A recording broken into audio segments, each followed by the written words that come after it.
Hey, chat. How are we today? Welcome back, everyone. How's it going? Let me see here. Before we get started, I have a lot of people to thank. A lot of resubs coming in. SB32 with the 58 months. 46 Real with the 10. Spaiku with the 6. Not Good with the 58.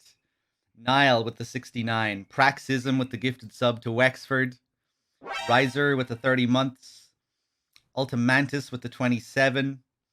Kima, if that's how that's pronounced, with the 25. Let's see. Who else? Firelord with the 49. S3 with the 9. Blagden with the 16. Zernus with the 19. Jotun with the 37. Fatepi with the 42. Cor Barrett with the 9. Rukas with the 9. Irish Kevin with the 50. My God. Linda with the 51. Wait, never mind. Linda's, that was 8 days ago. Adam with the 43. But thank you anyway, Linda. Afro Nuzzle with the 6 months and the 7 in a row. Garley with the 51. Genesis with the 27. Thanks a lot, everyone. All right, so it's time to do one of these old marathons again. It's been a while. I think it's been a couple of months anyway. Maybe even 3 months since the last one. Implosion with the year as well. Thank you. New mic? No. Same mic. I was fucking around with some of the settings though, so the quality should be a bit better. Let's see. What am I doing? What am I doing? Hold on. One sec, guys.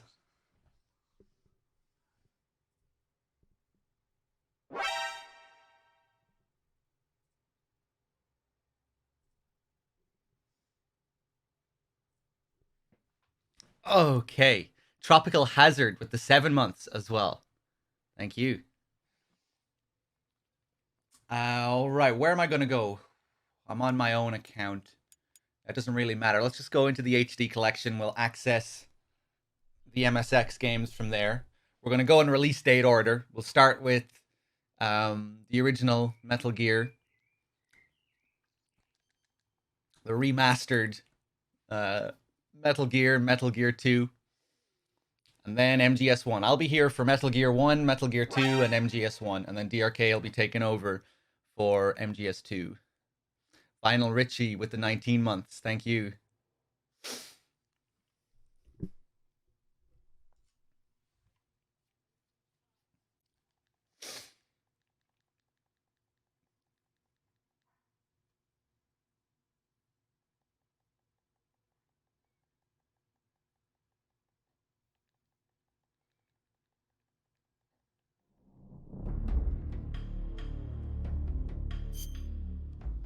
Okay.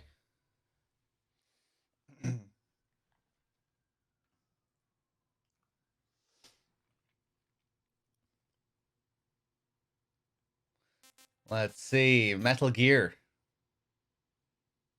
Man, it's been a while.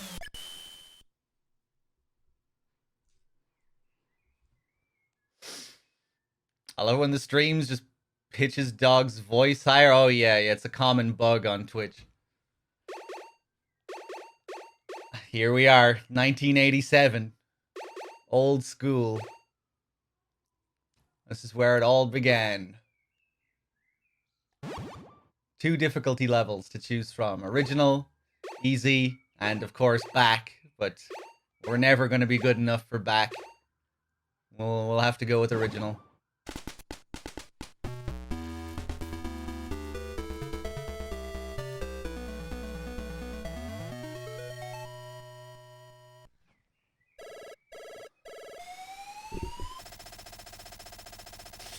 $120.85 for the original Metal Gear. It's the only game in the series that has this. Now, usually the standard commander character is 140. 120. I wonder why they changed it. This is Big Boss. Operation Intrude N313. Infiltrate the enemy's base, Outer Heaven, and destroy the ultimate weapon. Metal Gear. Very first lines of dialogue in the series. The first of many. Bloody Crow with the 19 months. Thank you. Viking Superman with the 37 as well. Cheers. Let's go over the details first. Make contact with Grey Fox and find the location of the ultimate weapon. Metal Gear. Thank you again, Big Boss. For that. Needed a reminder. Let's use frequency 120.85 for all communications from now on. Over. Ballast with the 61 as well. Thank you.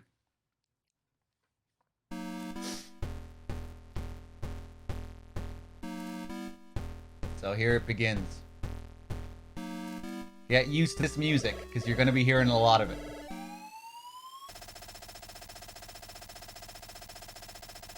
This is Big Boss. The mission is Infiltration. Make sure that the enemy does not discover your whereabouts. Over.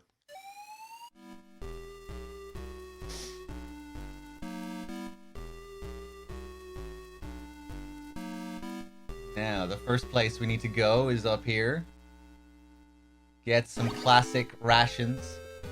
We start the game with cigarettes, like the later games. Surgeon General's warning, cigarette smoking may be hazardous to your health. Of course,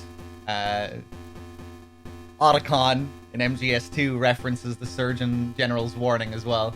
Haven't read the Surgeon General's warning, have you, Snake? You never get this description in MGS 1 or 2. It never mentions the Surgeon General's warning, only in the MSX game. Kind of cool that they call back to it in 2, though. Rations replenish your life. And I guess now would be a good time to explain the whole class system for those of you who are unfamiliar with this game. You see there below life, I have class, and there's 1 star. You can get a higher class if you rescue prisoners in Outer Heaven. The more prisoners you rescue, the higher your class becomes. If you rescue like 4 or 5, you'll get 2 stars. Then another 4 or 5, you get 3. And the higher your class, the more ammo you can carry, and the more rations you can carry. So now that I only have 1 star, I can only carry 3 rations. When I get 2, I'll be able to carry 6. When I get 3, I'll be able to carry 9, and so forth. So here we can actually just grind these rations. If we leave the truck and come back in, get 3. And this is necessary, by the way, if you want to beat the bosses in the game, because you need a certain amount of ammo to beat the bosses. And if your class is too low, you won't be able to get the required amount of ammo to beat the bosses. So, yeah, it's necessary. FM Bearden with the 46. Thank you. Here we get our first card. So here would be a good place to explain how the guards work in this as well.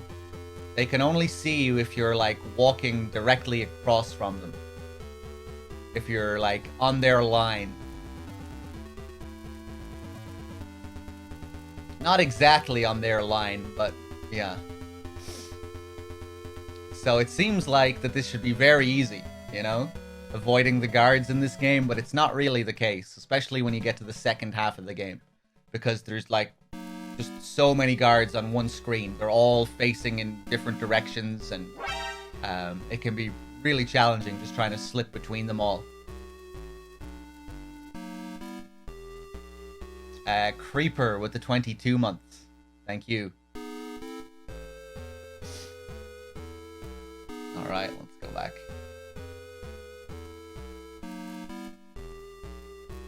See, look. Means you can pull off shit like that, though. Still, you need to be careful with those kind of strats. Here we can just walk across these guys. Are there difficulties in this game? Yeah, there's 2 difficulties. Easy and original. Classic. Sleeping guard. Get a gas mask. I think here we should be able to run all the way back as well. Yeah. That's the same call from Big Boss. Say the mission is infiltration. Make sure that the enemy does not discover your whereabouts. Yeah, you'll keep getting the same calls like that.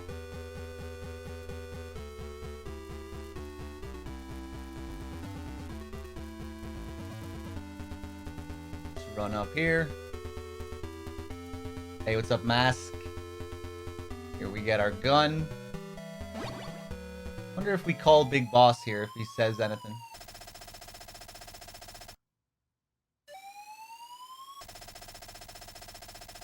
Handgun? You know how to use this, right? Look for ammunition. Don't waste a single bullet. Praxism with the 30 months. Thank you.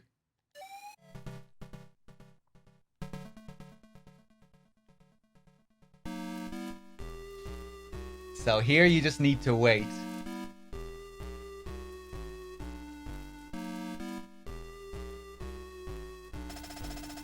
Shift change.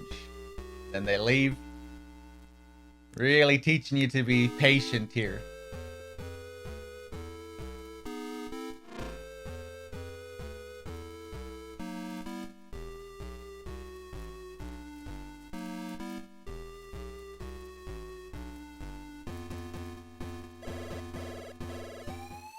What do we have here? This is Big Boss. Watch out for the surveillance cameras. Over.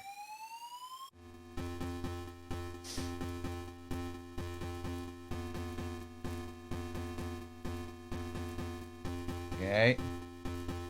They can be kind of deceptive, these cameras, the range that they have. Here's a good spot to hide here. Wait for that one to go up. Go.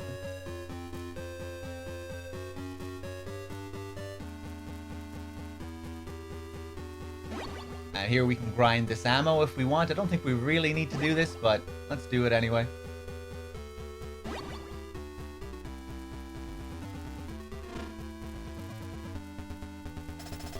I'm saved, and here's our first prisoner. Oh, 1 sec, guys.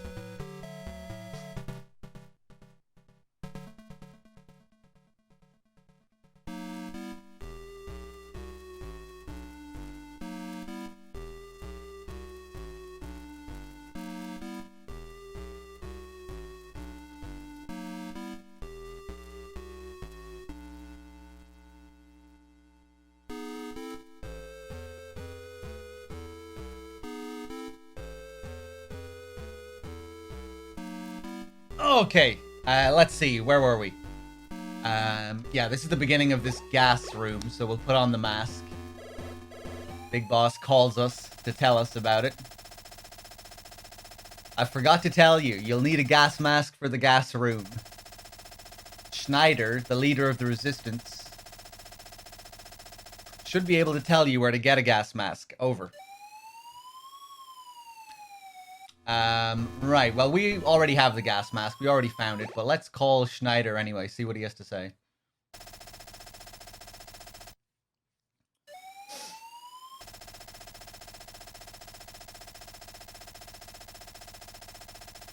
Gas masks on the first floor to the south. Yeah, just standard stuff.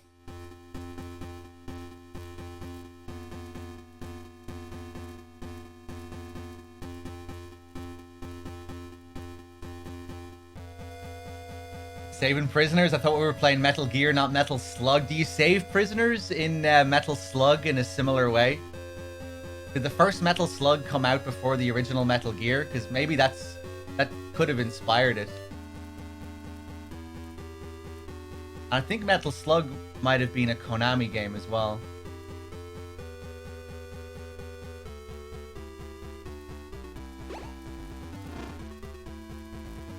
Not a similar way, but you do save them.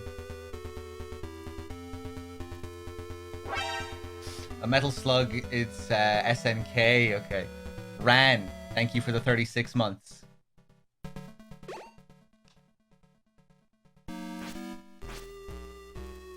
Down here. Kojima had a very hard time getting the green light on this game when it first released. You know, Konami wanted a straight-up action game. Kojima wanted to do a stealth game, and they didn't want that.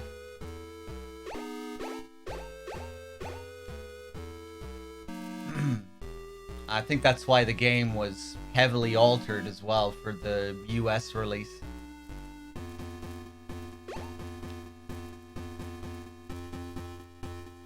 The NES release. Grab the plastic explosives. If this thing hits me, I'm dead. Let's wait.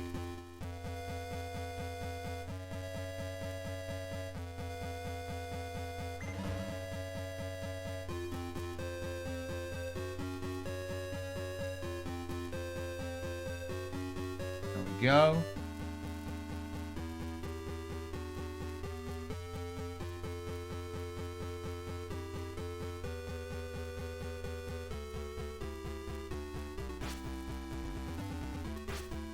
I hope I can still do this.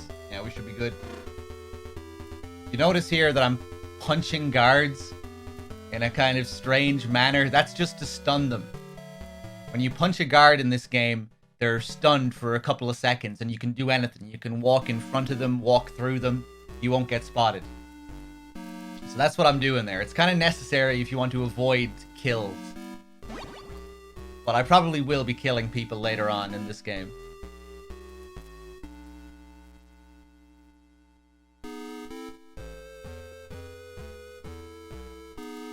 So we get another card.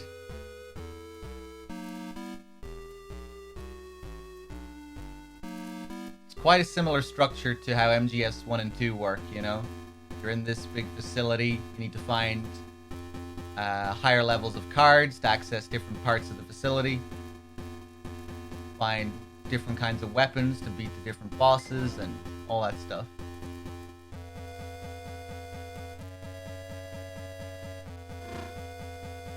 Another prisoner. Thanks for saving me.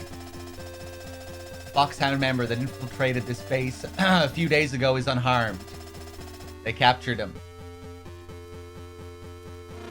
Yeah, you'll get bits of info from the prisoners as well. They'll give you little hints.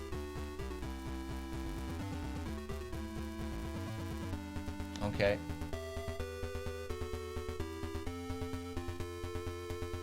Wait for him to move. Give him a little punch. Use card 2 on this door, and here we have Nikita, remote-controlled missiles.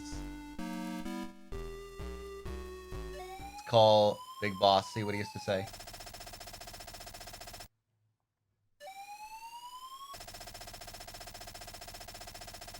Ha! Almost choked on something there. Piece of dust. This is Big Boss. RC missiles. These missiles can be controlled remotely. Use these in areas where there are a lot of obstacles. Over. So, kind of cool. Here we have a couple of different paths we can take. We can go back to where we got that card 2 and find a way from there, or we can go back through the gas room from here. I think I'm going to go back through the gas room because it's a bit faster. Oh, there we go. There's the punch trick. Open the door, switch to the mask.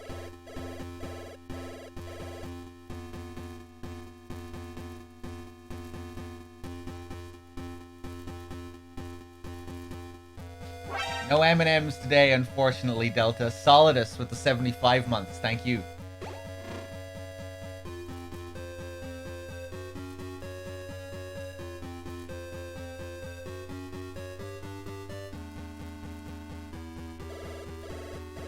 Go back this way.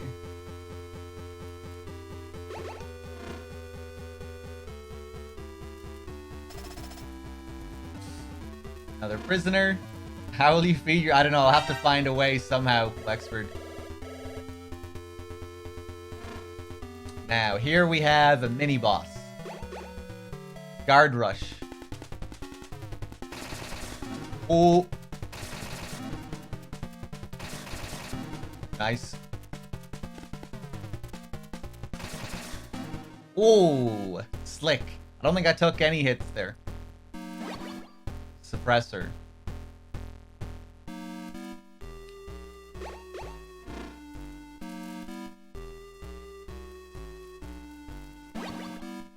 Here we get a grenade launcher, which is necessary to beat some of the bosses later on. You don't actually have to kill those guys. You can just go straight up to this room, get the grenade launcher, and leave. You don't get the suppressor, though. And the suppressor can be useful, especially later on.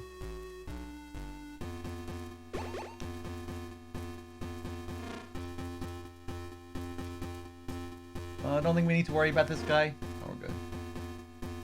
And up here, we get the legendary first cardboard box in the series. Look at this. Feast your eyes upon this, chat. Isn't it beautiful? Look at it.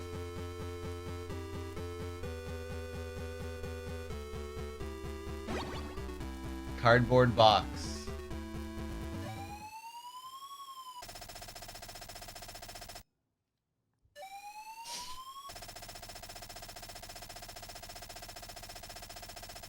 This is Big Boss. Cardboard box? Are you moving house or something? Big Boss. You love the cardboard box. What is this? What is this?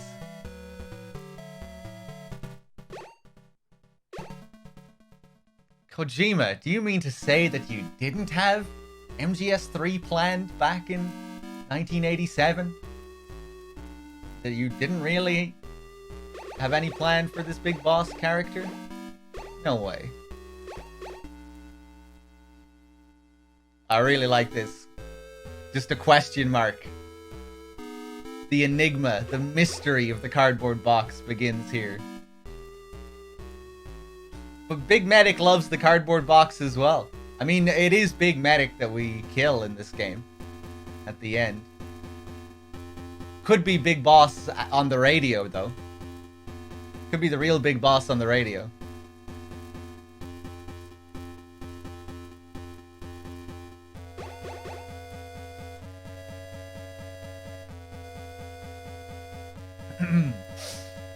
Maybe you could probably make an argument for Big Medic loving the cardboard box more than anyone, given all the shit that you can do in the Phantom Pain with the box.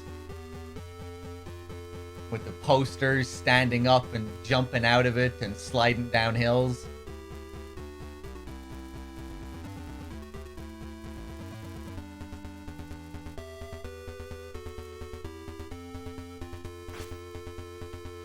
There we go, give him a bit of a punch.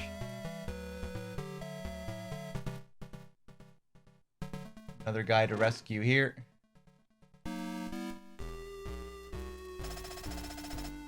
Thank you for helping me. Diane from the Resistance will provide support on frequency 120.33. What do the posters on the box do in MGS5? You can hypnotize guards with the posters. You know, they'll walk up to you and they'll fall in love with the posters. And you can jump out at them. Diane should have a lot of information about the enemy. Let's give her a call.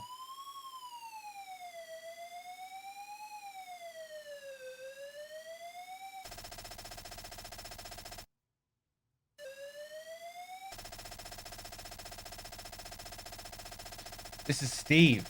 Diane. If I know Diane, she's gone shopping and won't have come back yet. Oh, Diane. When will she change?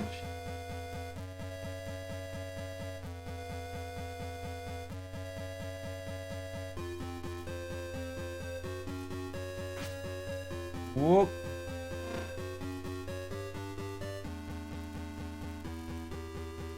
Now, where do I want to go? First floor, I think.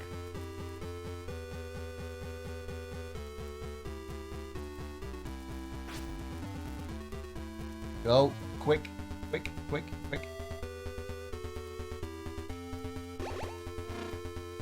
Nice. There we go. There's our second star. Thanks for saving me. That member of Foxhound, Grey Fox. He's being held in a secret cell. Okay, I think we'll use the box here to avoid these cameras.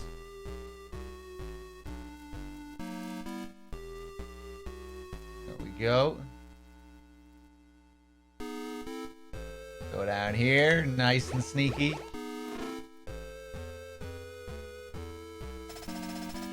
Thanks for helping me. The only way to get close to the secret cell is to get caught. Okay. Let's get back in the box.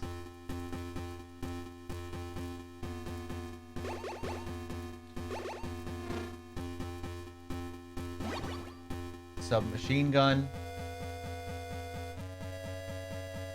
Interesting how the positions of the guards change a few times there, and the amount of guards on that screen each time you go in and out. Take him away. So here we get caught.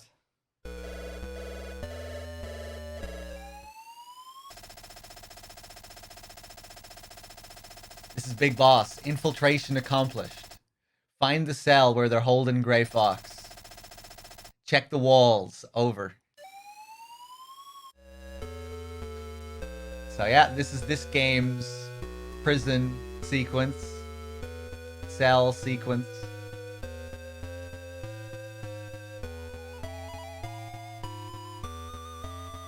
I like how they achieve a reflection effect here. Just a couple of white pixels on the ground.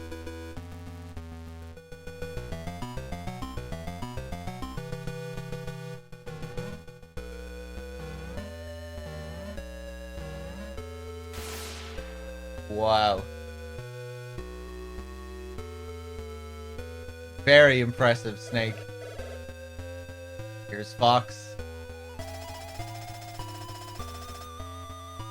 You made it, rookie. I'm Grey Fox. Metal Gear is the ultimate weapon. An all-terrain, nuclear-equipped walking battle tank. When it's finished, a nuclear strike can be launched from anywhere on the planet. We must do everything we can to destroy it before it's completed. There's only one way to destroy Metal Gear, and the only person that knows how to do that is Metal Gear's developer, Dr. Drago Petrovich Madnar. And he's being held prisoner somewhere inside this building. Find Dr. Madnar. Alright. Obviously, the DARPA chief and Baker have some similar lines and descriptions in MGS1.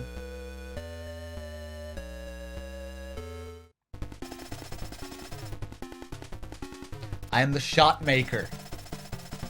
No one has ever escaped from here.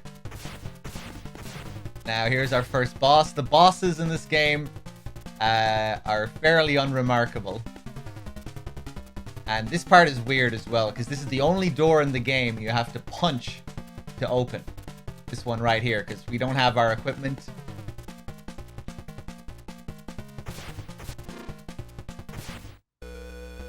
This is where we get it. Recovered your weapons and equipment, and if we look inside our equipment here, we have a transmitter. MGS3 reuses this idea, which is quite cool, and it kind of expands on it, really. And this, there's not really much to it in this. If you keep the transmitter in your equipment, you'll get a scripted alert later on, and there's nothing you can do about it. But if we remove the transmitter, just by pressing X on it, we won't get that scripted alert. And you know, MGS3 has a similar thing when Ocelot lodges the transmitter in your body. If you leave the transmitter in, you'll have that caution at the waterfall area before you meet Eva. And if you get through that sequence, keeping the transmitter, you'll get that secret scene where she takes the transmitter out. But yeah, kind of cool that it all stems from the original Metal Gear here. Really cool. Obviously, MGS1 does a similar sort of thing with Ocelot leaving the bomb in your items. But yeah, pretty cool that it all stems from the first Metal Gear here. Metal Gear 2 doesn't have a cell sequence like this at all.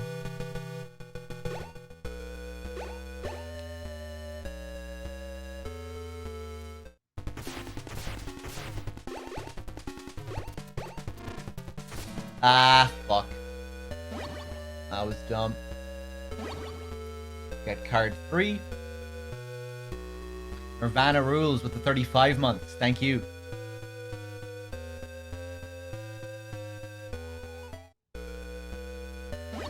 Guess we'll grind some ammo here.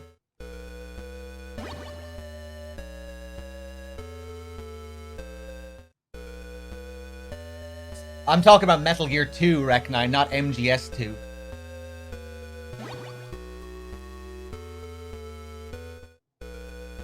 You know, MGS2 does have a similar sequence where you're in the torture room and you have all your equipment and stuff taken away from you. There's no bomb or transmitter or anything like that in MGS2, though. But in Metal Gear 2 Solid Snake, there's no sequence like this at all. Hey, Mike Man. Gifting out 10 subs. Thank you. Cheers. Enjoy your free subs, whoever got one.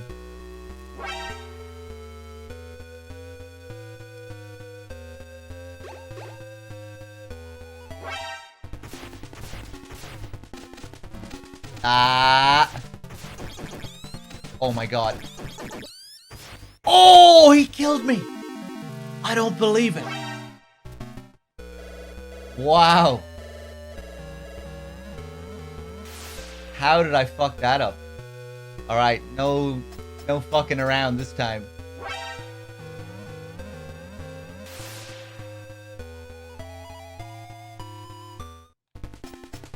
Alright, let's see what he can do this time.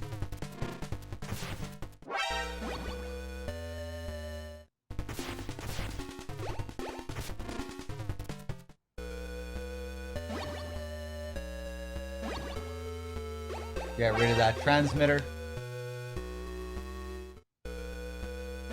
Grab a bit of ammo.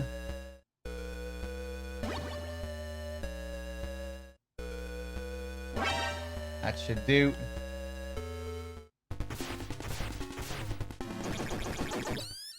Get wrecked.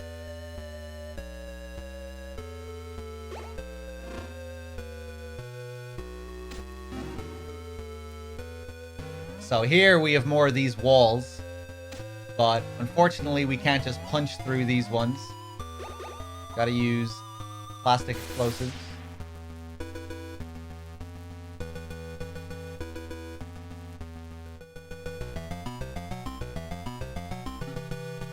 Hey, what's up, Pragmatist? That cheese, it's not really cheese. It's just how the bosses work in this game. You just walk up to them and shoot them in the face. That's how it is. For the most part.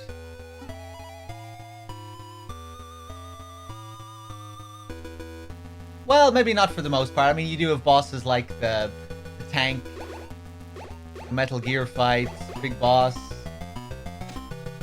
But there are a few bosses like that where you can just walk straight up to them.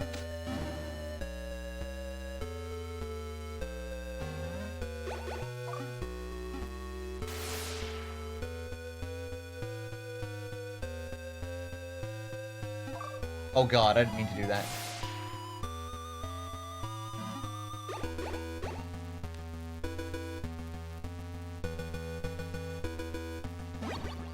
Here we get a bomb blast suit.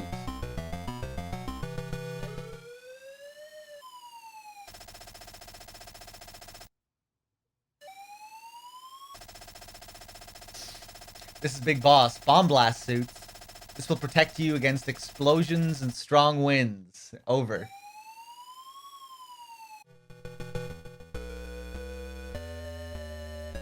Alright, we'll be using that later. And we go back.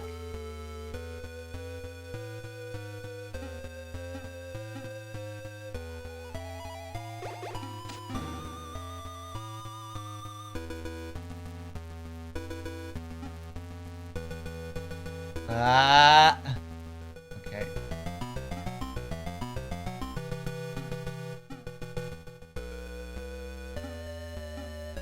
Yeah, I guess we never really need to turn around and shoot those dogs. Sometimes I do.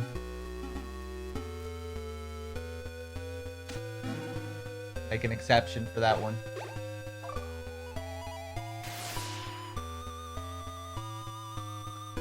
What do we have here? Enemy uniform. MGS2 style with the bomb blast suit, Batman, and now the enemy uniform. It's called Big Boss.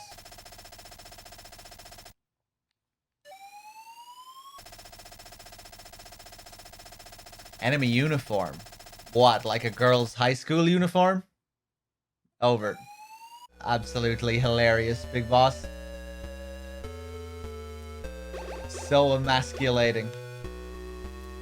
I can't believe it. Tearing me down.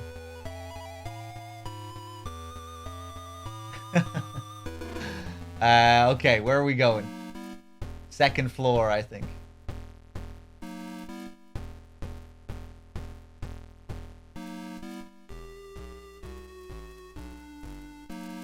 Let's wait here for this camera.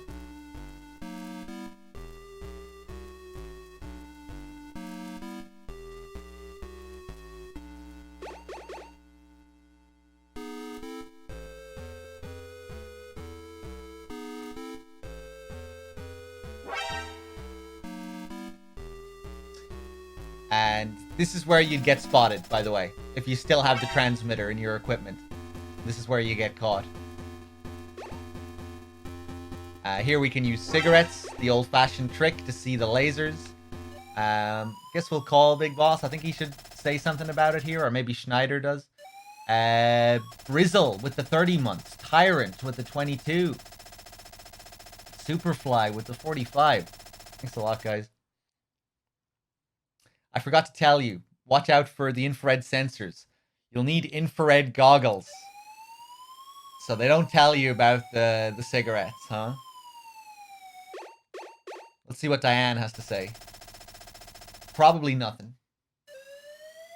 Yeah, she's not there.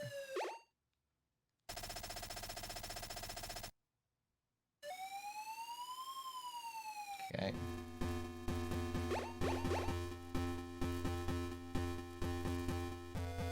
In Metal Gear 1 and 2, you can avoid taking damage from the cigarettes just by unequipping them.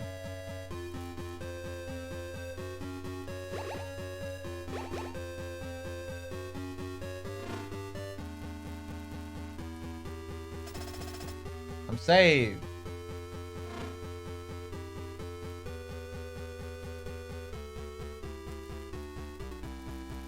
Ba-da-da-da-da-doo-doo.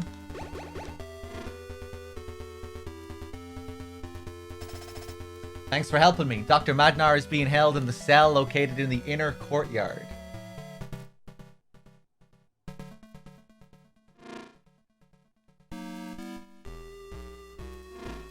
Okay.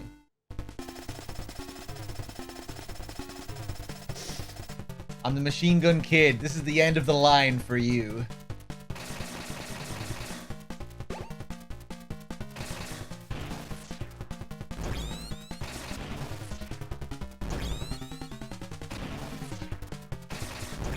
Oh, hey. Let's call Diane before we kill him. Because Diane will probably have something to say.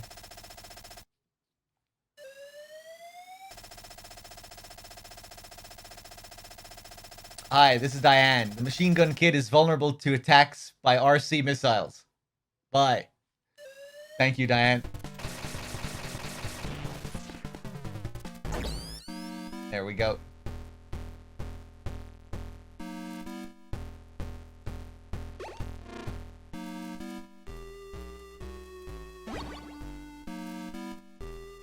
Parachutes. Call big boss.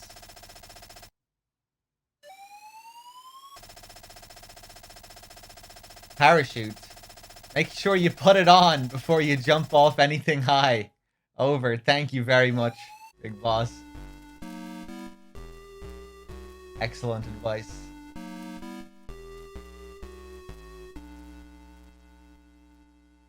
Now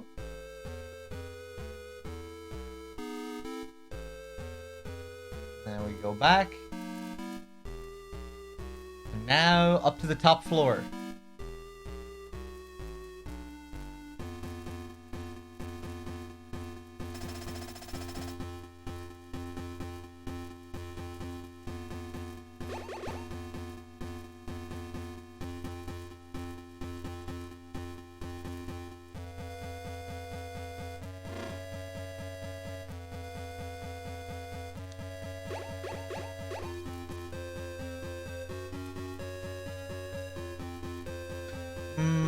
Actually, hold on.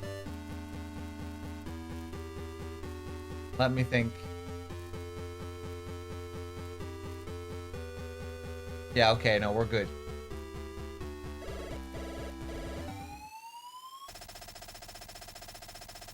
This is Big Boss. I forgot to tell you. There's a wind barrier on the roof. Look for a bomb blast suit. Over.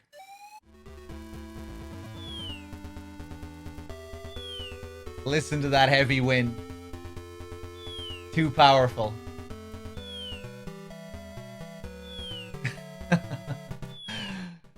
Just someone whistling into the mic.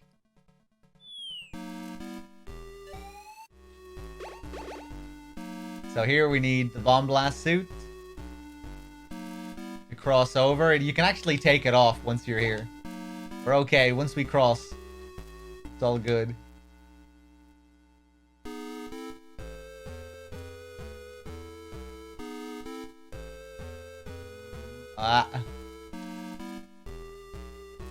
Oh god.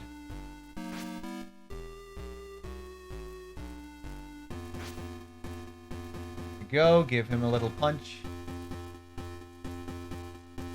Get some more missiles. I think we can only have 6. Let me just check. Oh no, okay, cool.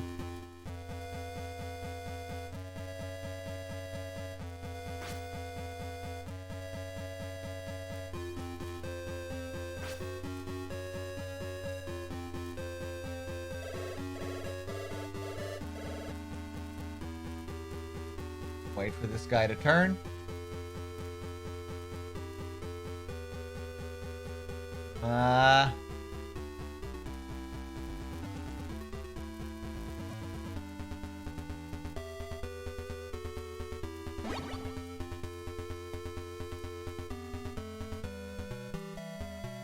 Another prisoner over here, I think.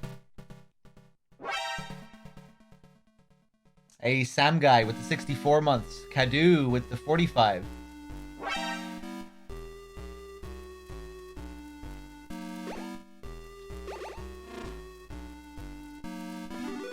And there's our 3rd star.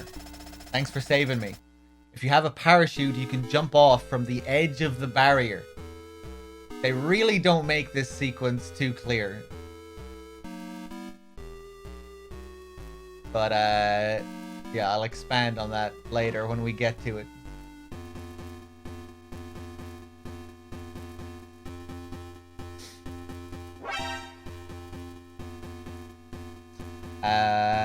Babal. Babal with the 7 months, however I pronounce your name. Thank you. Alright, let's just stock up on some more ammo here. Now that we have 3 stars, we can carry a lot. And we only need 4 to beat the game. Gorgob with the 28 months. Thank you.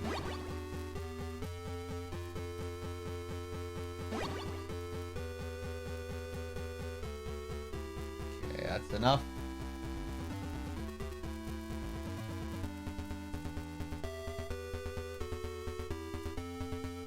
Now we across this rickety bridge.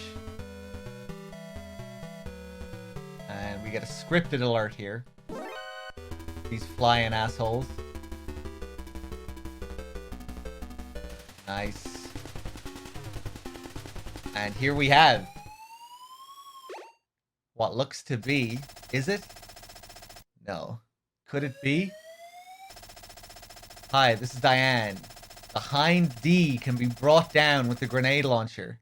Bye. So this boss is kind of ridiculous how easy it is. There's a safe spot to stand right here where we can't be hit and we can just fire grenades at it.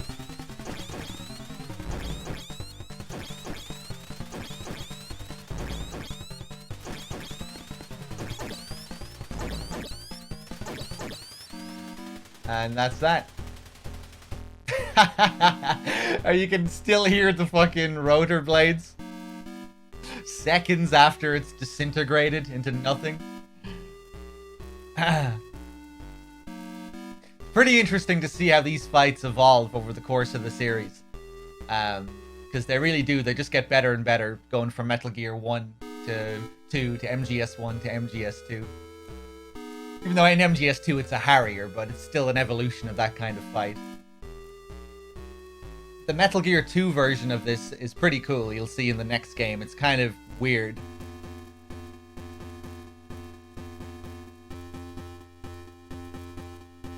Okay. Right, so remember that edge of the barrier business with the parachute we were told about from that last prisoner? Well, this is it. This is it right here. This is where you're supposed to equip your parachute. Nobody calls you. If you call your support team, nobody will tell you anything. And chances are, when you first get here, you're just going to run onto the next screen. Without thinking. But yeah, this is where you equip the parachute. And if you don't have the parachute and you move on to the next screen, you don't even really see Snake fall or anything. You just see him lying dead on the ground on the next screen. You're like, what? What happened there? But yeah, if you think about it a little bit, you'll know you're on the top floor. You know there's something to do with the parachute. You just died in a really strange way, so you can still kind of figure it out, but it's not the most obvious. Ryu with the 10 gifted subs. My god. Thank you. Enjoy your free subs, everyone. But if you do have your parachute, look at this epic cutscene we get.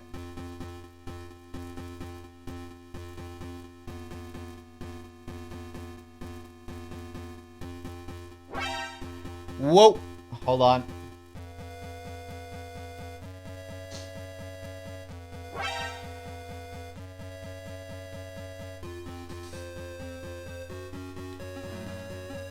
Shouldn't have taken any hits there. There are mines here as well.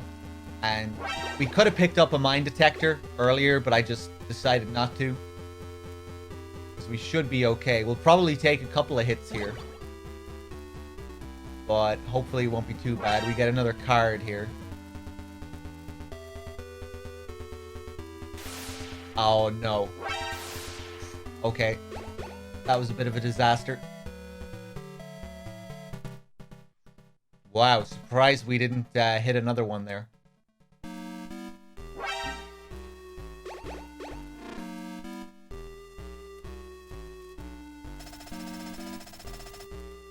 Thank you for helping me. Dr. Madnar was just transferred to Building 2.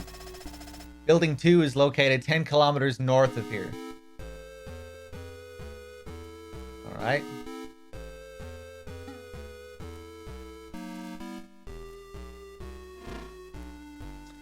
Now, here... Yeah, I want to pick up some mines for the next boss. We need 15. And we can only carry 15. 5 per star. There we go.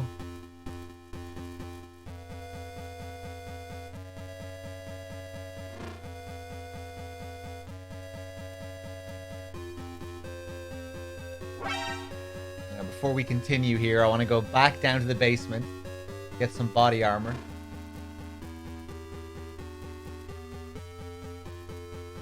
Danek with the 7 months. Thank you.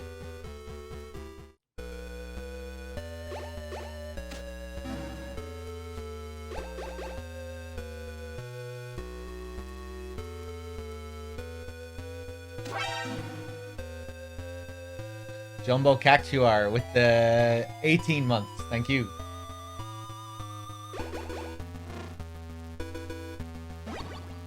That's the body armor. Let's call Big Boss.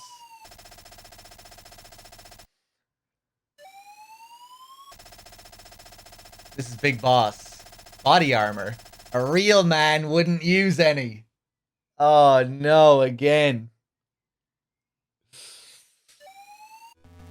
that one's actually pretty good.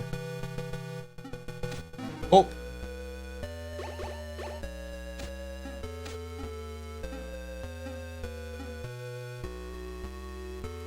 DMG converted to a tier 1. Oh god, no! Thank you, DMG.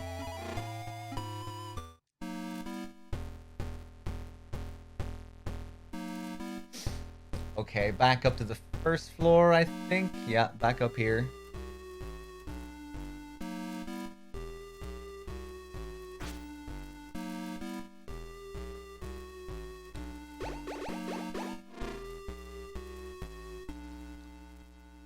Now, here we can stock up on C4 again.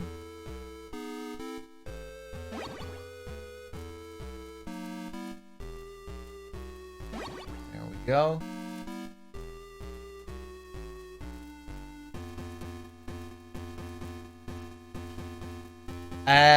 I played the NES version and Snake's Revenge before. I don't think the arcade ever did.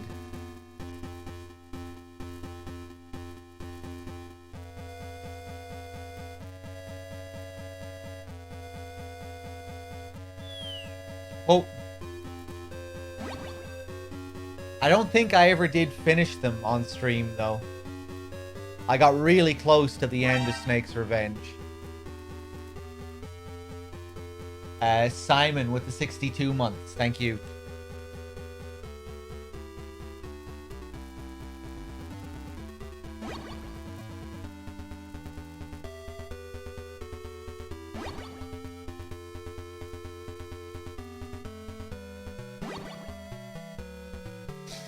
Here, we'll stock up. We can carry 9 rations. Guess I'll use one. Yeah, why not?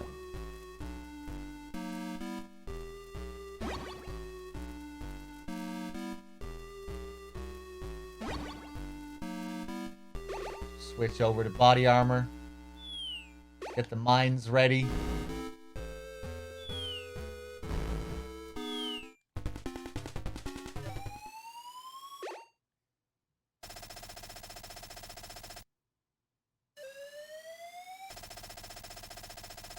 Hi, this is Diane. Mines can destroy the tank.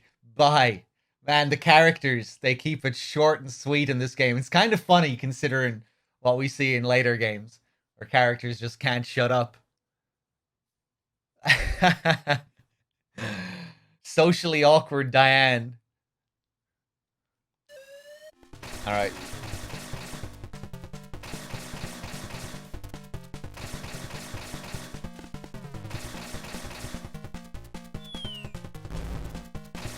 Whoa!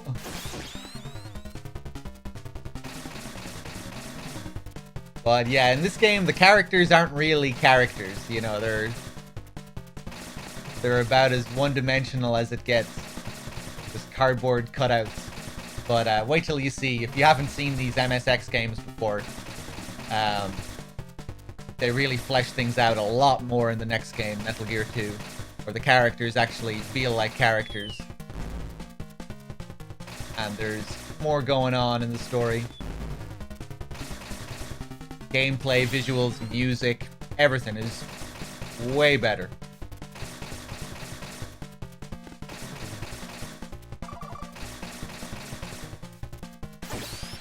I'm probably gonna die. go back.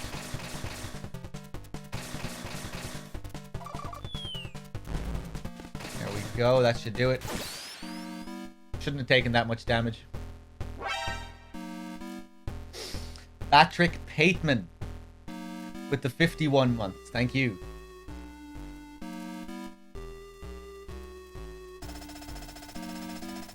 Seems that Foxhound is trying to infiltrate the base. Whatever you do, do not let them through.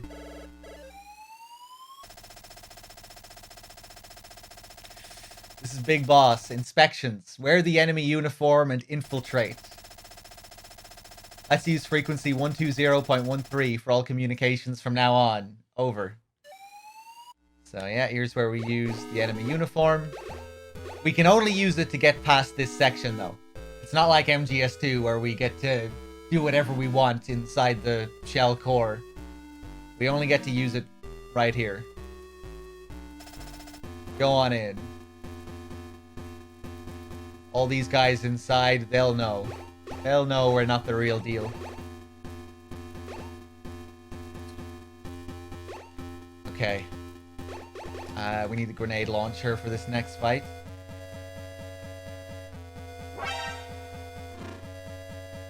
Peter Spice with the tier 1 sub. Thank you. I'm gonna fuck it up. Yeah, no, go back, go back. And use the cardboard box, because this guy will see me if I'm not in the box. Let's try it again. There we go. And now move back. Nice. Fairly tricky fight. You kind of have to know what to do straight away. And if that thing hits you, it's a one-hit kill. Air Bomb with the 22 months. Thank you. Oh yeah, it's really not a fair fight, this thing, I don't think. Well, although it's not too bad. You just kind of have to react straight away. Nixie with the 66 months. And the 66 streak. Thank you. Does Diane have any dialogue? Oh, maybe she does. I mean, I don't think we missed out on too much, though, if she does have dialogue for that fight. Use a grenade launcher. Bye. I think we all know what she says. If there is dialogue. Dunk with the 5 months. Thank you.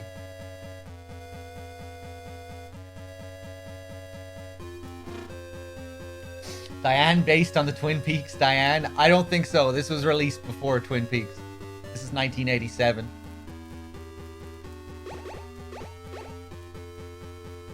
Okay, let's wait for... There we go. These lasers move around. They're different to the last ones. Okay.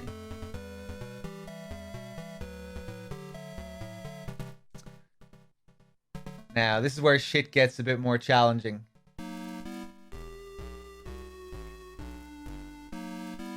There we go.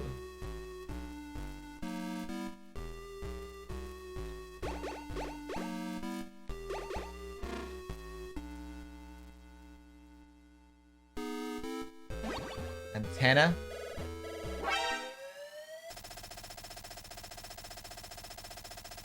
You're trying to jam our signal. But we're okay on this frequency. Over. Dade Murphy with the 35 months. Thank you. Go back.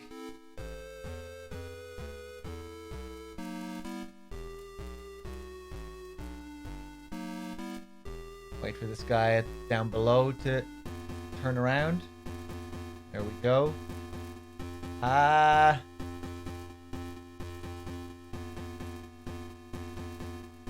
Wait for him to turn. There we go. Nice.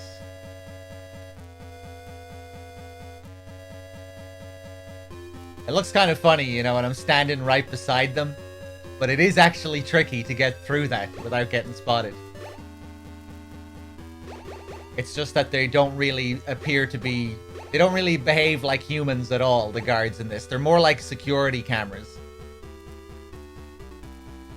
Strange moving security cameras in the shape of humans.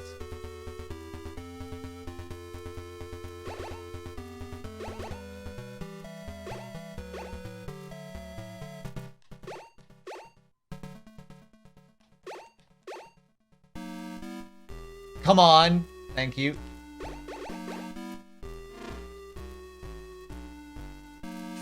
So another thing that changes here, this is like the second half of the game. This is the second building, which has a similar structure to the first building, but everything's a bit more challenging and a bit more complicated. There are way more guards on the screens.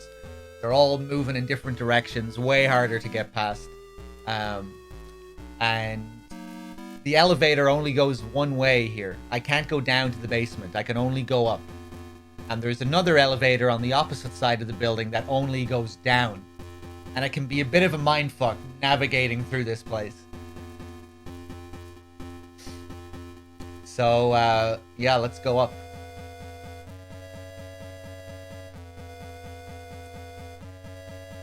Right. Let's not go there. That's the hardest area in the game.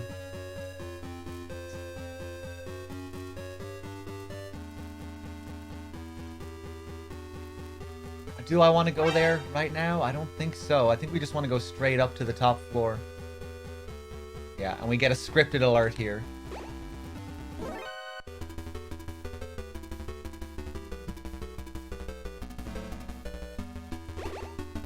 Use a ration. Game, what are you doing? Thank you for helping me. Dr. Madnar is in the underground dungeon. User with the 33 months. Thank you.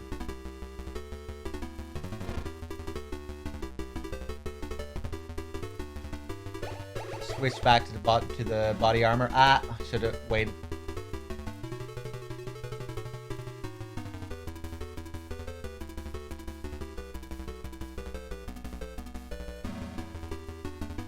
Nice. These flying assholes again.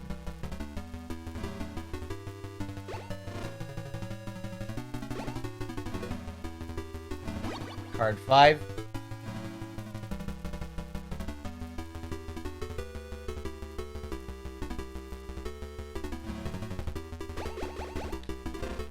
Nice.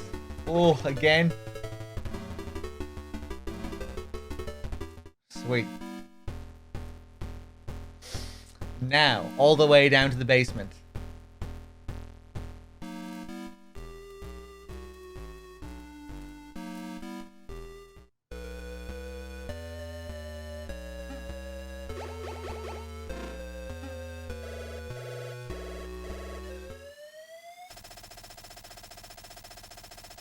This is Resistance Leader Schneider. This is the start of the gas room. Over.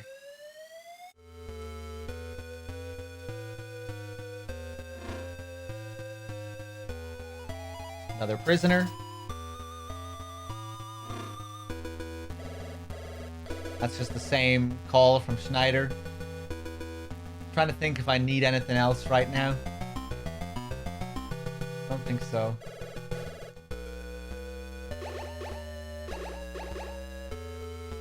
Oh!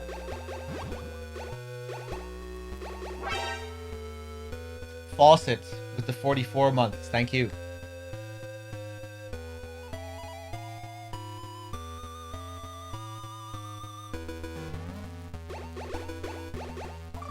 More walls to blow open.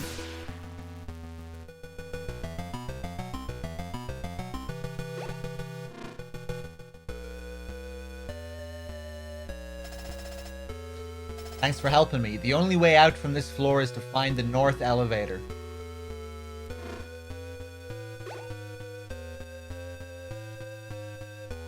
Won't go in there just yet.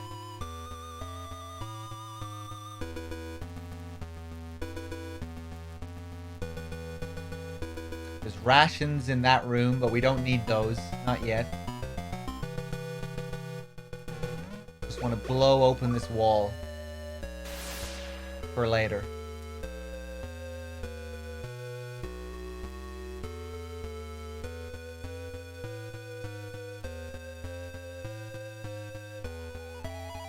And the reason I do that is because I want the most amount of C4 when I go through there for the second time. Because at the end of the game, you really need a lot of C4. And I don't want to waste any on that wall later when I go through. I want to be carrying the max amount. Let's see. Oh, and look who it is. Dr. Madnar.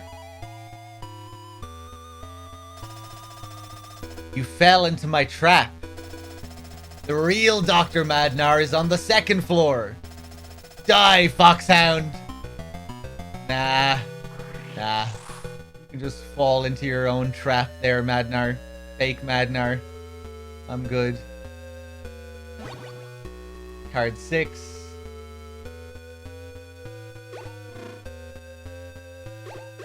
Put on the mask again.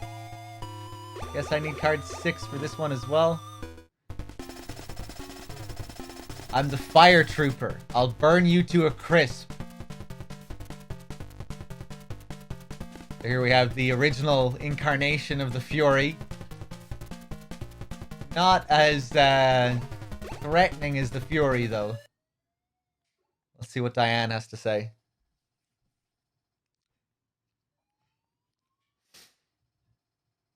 This is Steve. Diane? Not you again! You better stay away from Diane! That's a good one. Let's put on the body armor.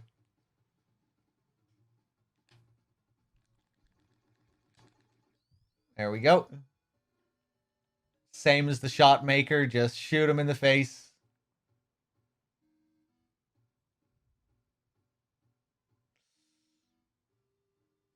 Oh shit! Oh no! You missed the fun. Hold on, chat.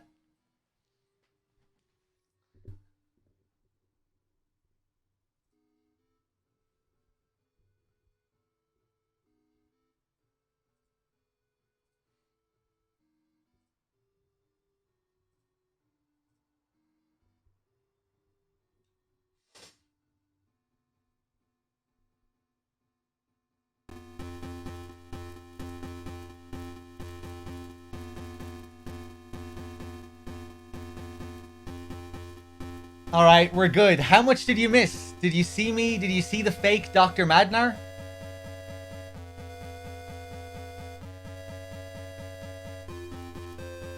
You saw the fake Dr. Madnar, but you missed the fire trooper fight. Okay. Ah, it's okay. There's no way we can go back now anyway, because this is the checkpoint. If I save and reload, it'll just put me right where I am. So we'll have to we'll just have to keep going. Let's see. So yeah, nothing really happened. I got the card. I killed the boss by just shooting him in the face. I called Diane, and I guess you heard me read out that text. So yeah. This just brings me back here. Sai 210 with the 50 months. Thank you. Templar with the tier 3 and the 29 months as well. Thank you. Stevo with the 77.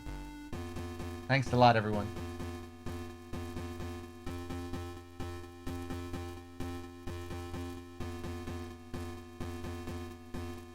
Let's head up to the second floor. Probably gonna get caught. Yep. Fuck it, let's try it again. This is where I always get caught. This is where shit just falls apart. Nice.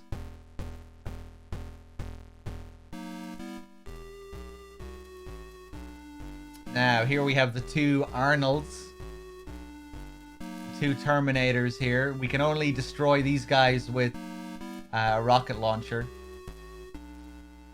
which we don't have right now.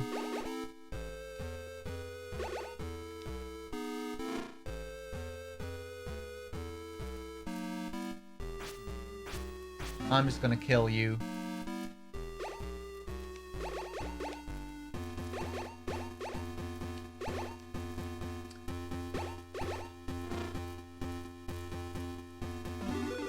Nice. There's our 4 stars. Thank you for saving me. You should be able to contact Jennifer from the Resistance on frequency 120.48. Jennifer will provide you with direct support, but she's very proud. Unless you're really high class, she won't respond. And thankfully, we just got 4 stars, so Jennifer will respond.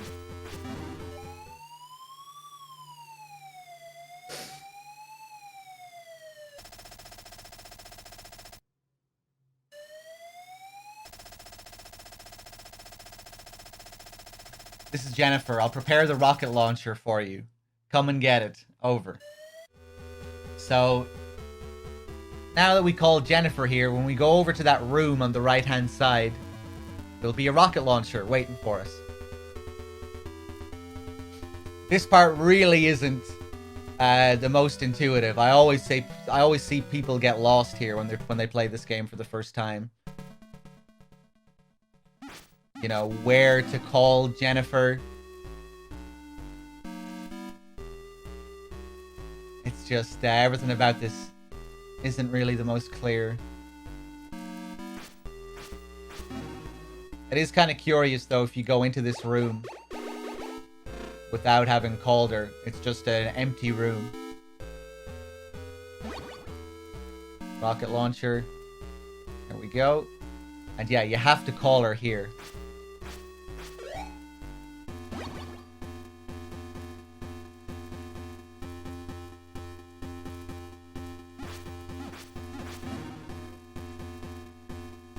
Go.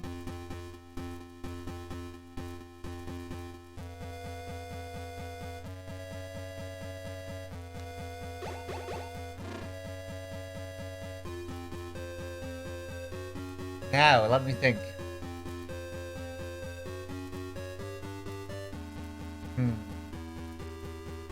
Guess we'll go up to Madnar, down here.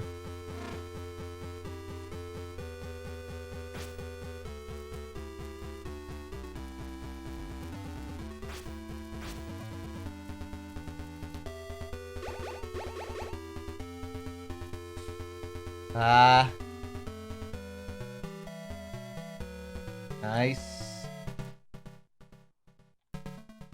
Wait for this guy on the left to turn around. There we go.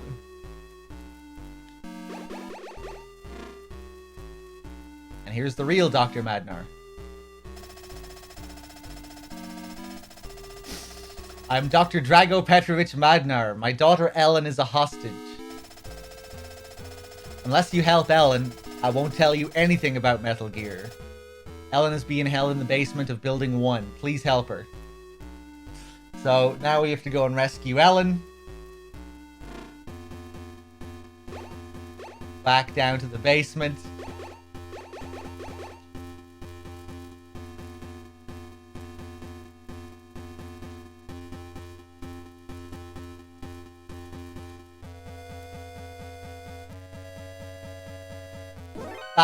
Fuck. Backtracking to a certain degree. I mean, we will be, once we get down to the basement again, we'll be going to a new area.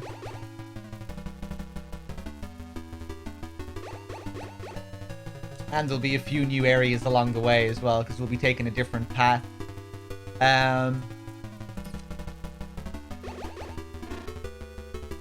we go. Oh. Okay.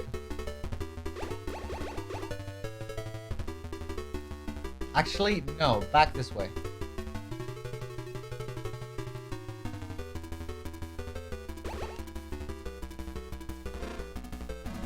Fuck, you got me.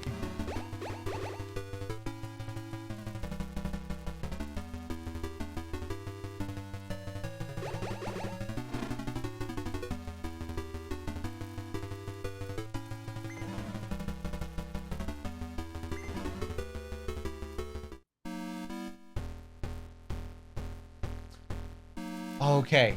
I think we want to stop here first. Yeah. Weird encounter here with these two guys. It's like a scripted alert, but there's no music.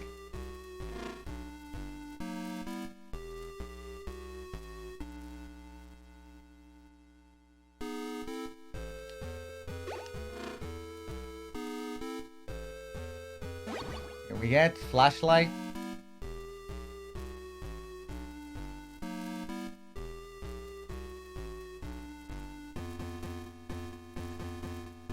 And back to the elevator from here.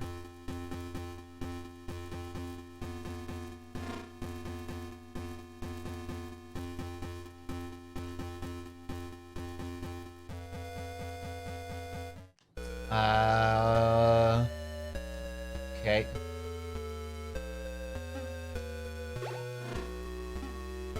And now we're back here again. Back to the gas room. Now that I have 4 stars, I think I'll stock up on ammo again. I want 20 C4. And then I should be good for the rest of the game.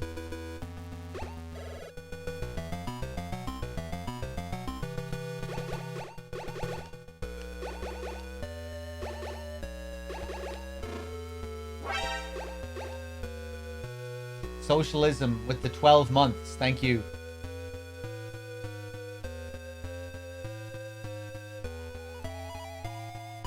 Oh.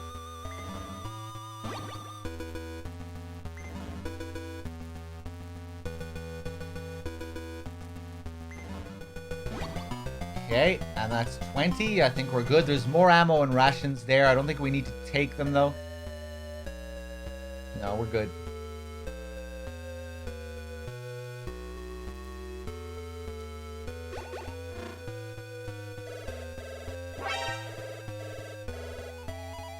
Henry Hooverville with the tier 2 and 51 months.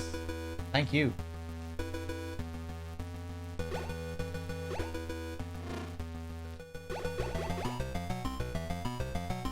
Alright, now back around to that wall that we blew open like 20 minutes ago. El Rassel with the 70 months as well. My god. Thank you, everyone. The big tier 3s, tier 2s, 70 monthers. Thanks a lot, guys.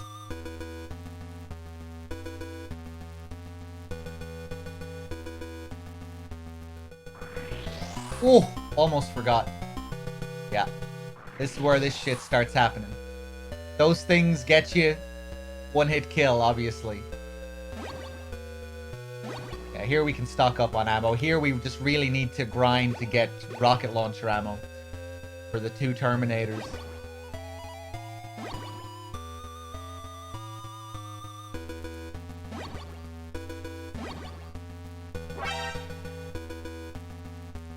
N7 Striker with the 10 months. Thank you.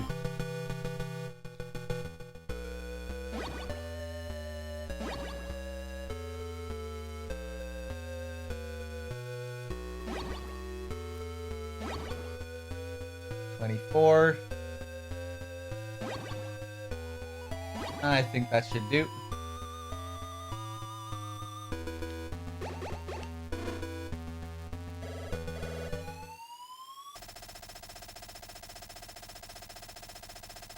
Hi, this is Diane. Are you okay? Look out for traps. Bye.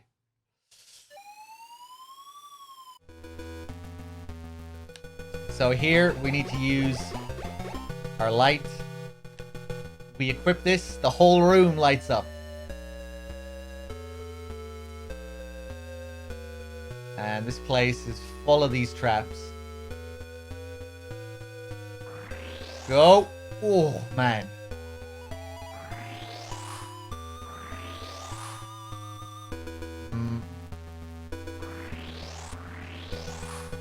So close.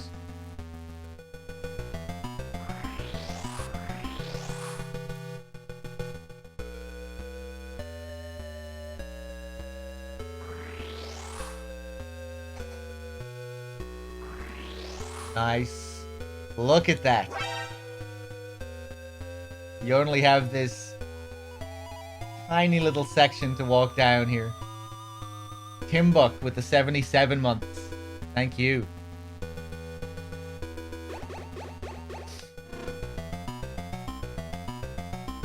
Switch back to body armor.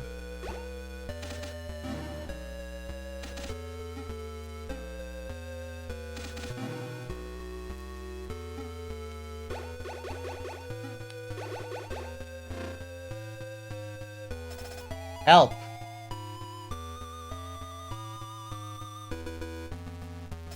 So here, you think, you know, we got past that last section. No more traps, right? Nope. One last trap. And she's over here.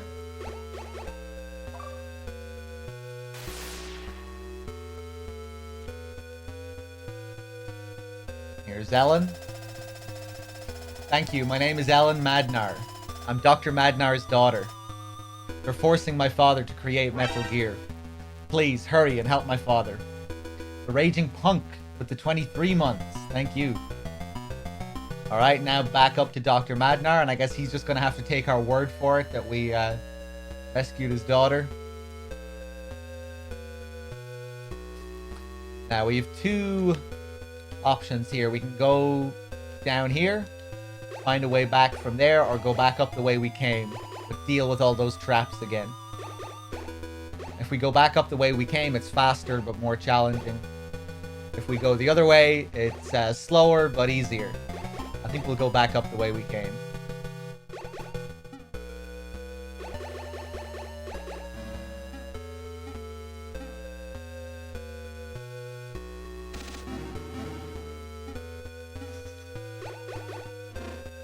There we go.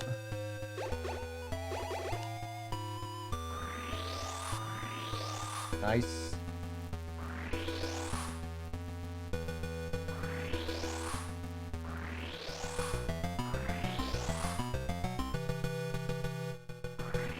Oh. So close.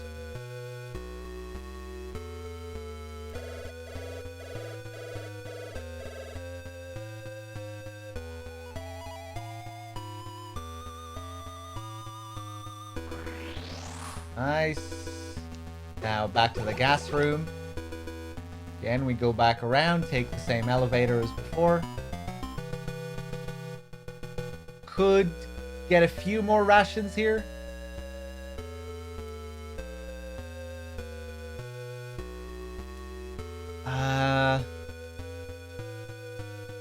Fuck it. No, let's keep going.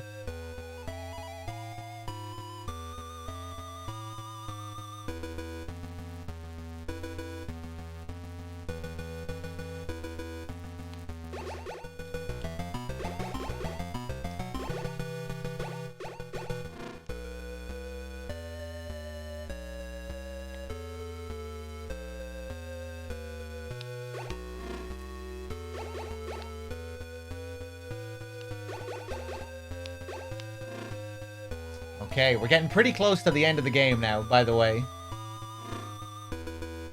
For those of you that aren't too familiar with the game, we're coming up to the last few bosses and stuff like that. And then we'll be on to Metal Gear 2.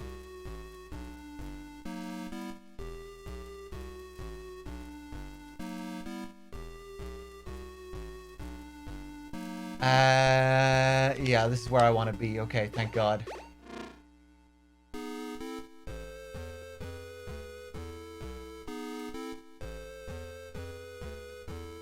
Nice.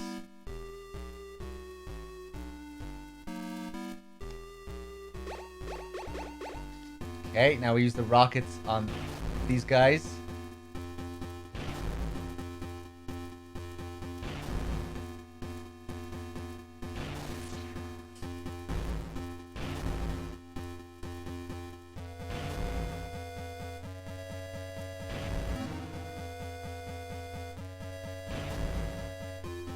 Hold on, does Diane talk about these? I can't remember.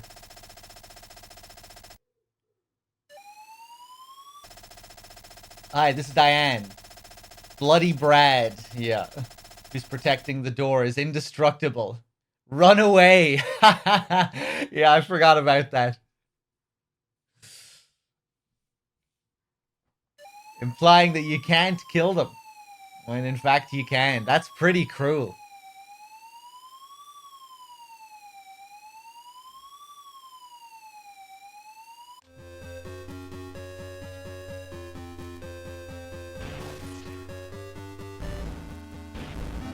Nice. Card 7.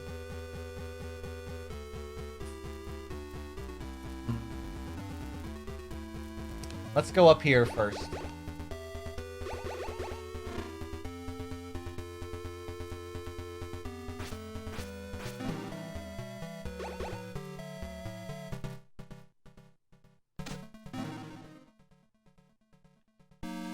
Where are you going?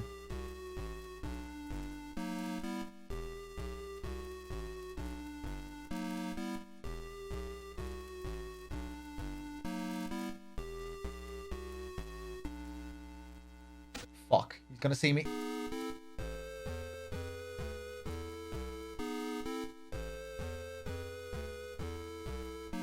Okay, as soon as he turns.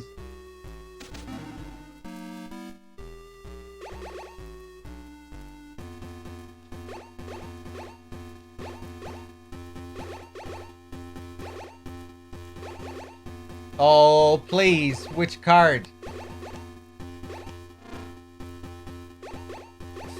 I think there's a forced alert here. Yeah. Oh, nice. No hits. Oh, no. Fuck. Go.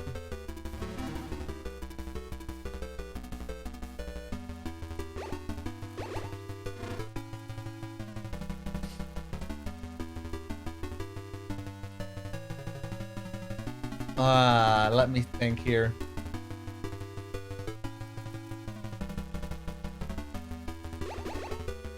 If we want to get rid of this alert, I think we have to go to the elevator. Yeah.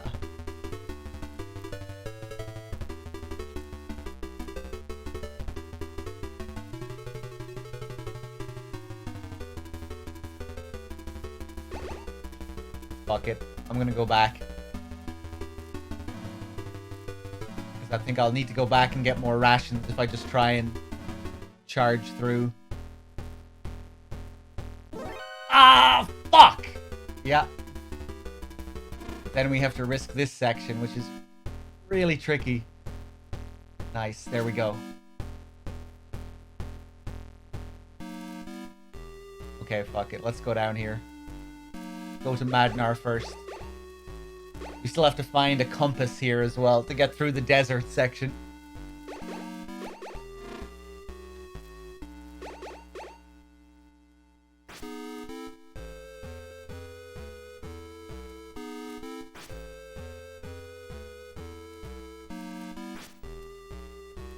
Nope. Wow, okay. Oh, you can just go up through there. Okay. Oh, I didn't know that. I need to remember that.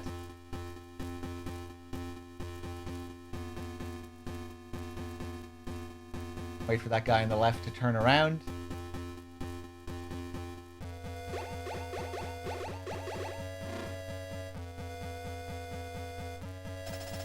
I'm Dr. Drago Petrovich Madnar. Yeah, you told me before, old man.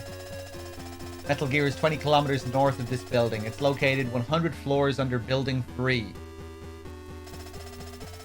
There's only one way to destroy Metal Gear. Attach plastic explosives to the legs of the unit where the armor is thin.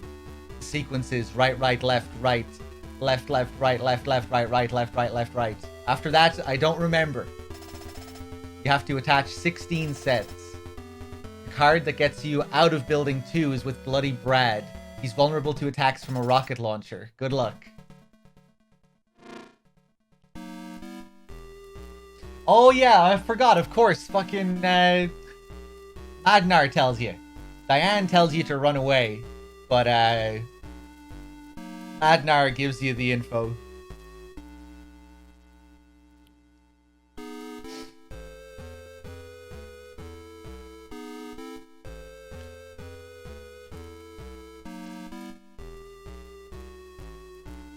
There we go.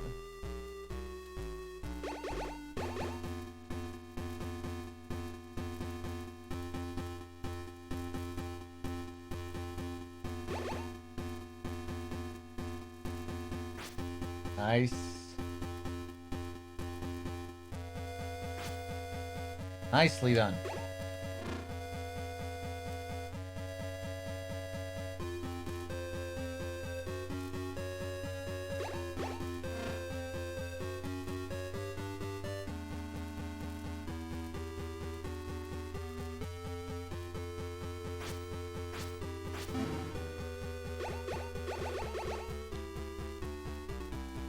I think we need to call Jennifer again here.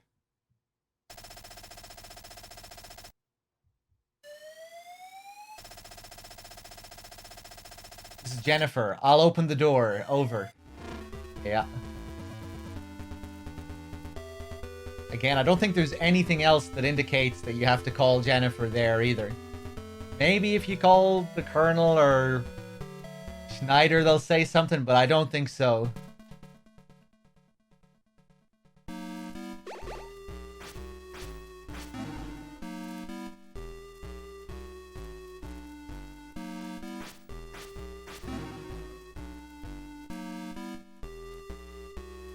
Wait for him. Hey, Vegeta, how's it going? Bobovich with the 42 as well. Compass.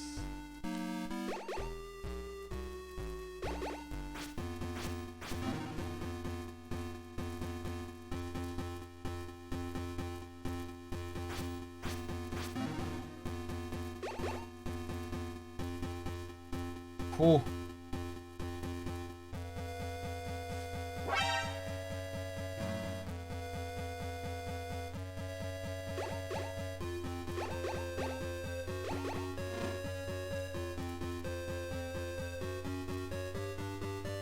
Al Bundy is my hero with the year. Thank you. You have no idea how much I need this right now. Thank you. I'm glad to be of service.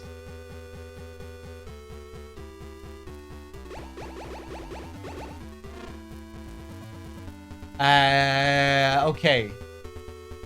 What am I doing here? Back to body armor, I guess. Punch this guy in the face. Wait for this guy to fall asleep or something. Yeah. Man, this area is rough. Okay.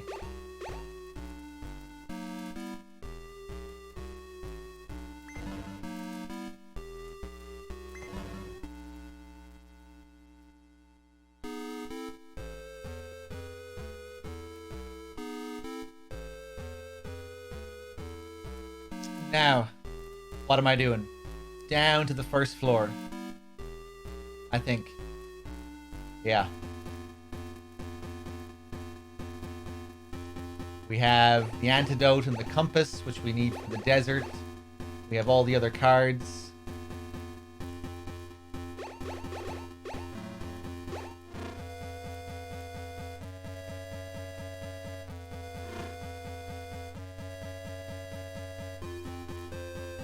Back up this way. Oh.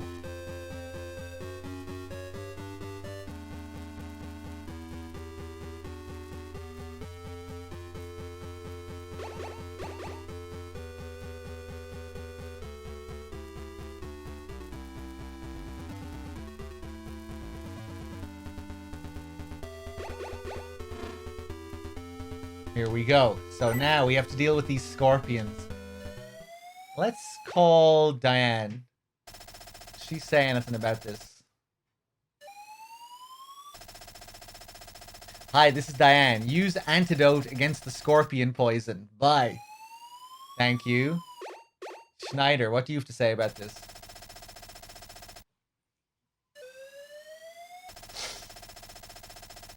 This is Resistance Leader Schneider. The compass is on the second floor, so he tells you where to get the compass. Yeah. Wexford, $10. $10 to kill Big Medic. Also, thanks for all the streams lately, dog. They've been excellent. Thank you very much, Wexford. Much appreciated. And we'll get there. Cheers, man. Much appreciated. Let's call Big Boss.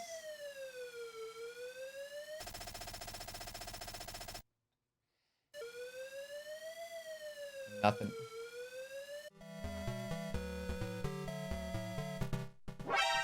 Gurko as well with the 10 gifted subs. All the generosity. Thank you so much.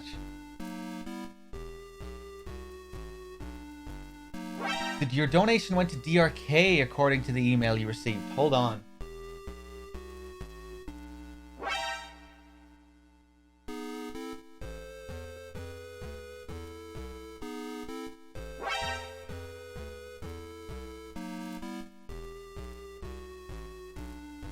Oh, weird. Hold on, I need to change the PayPal.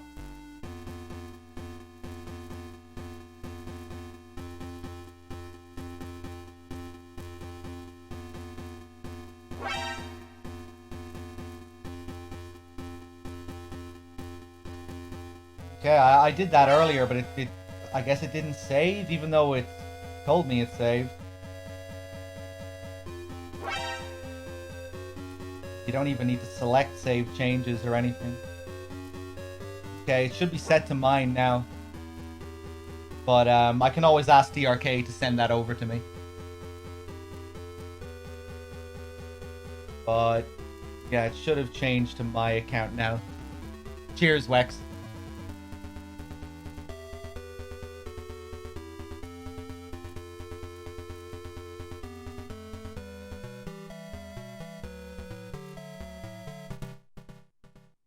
Hold on.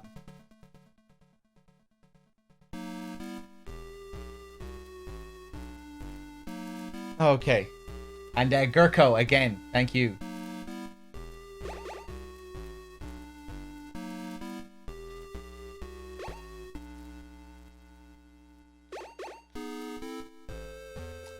Let's see. Equip that compass. Oh, we're gonna get hit here. Yeah.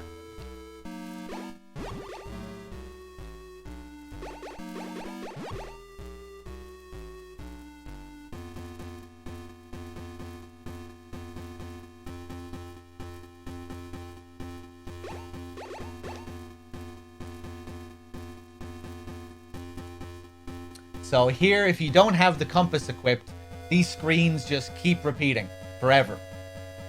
If you do have the compass equipped, though, you'll get through because you know where you're going.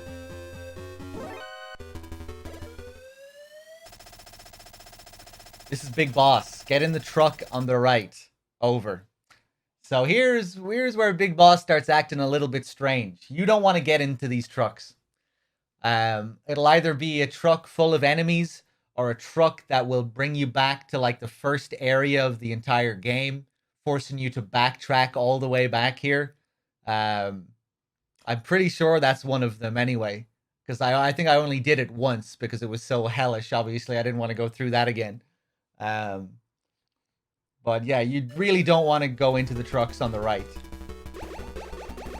Either of them. And here he calls you again. This is Big Boss. Enter the door on your left. Right, let's see what happens if we go through here.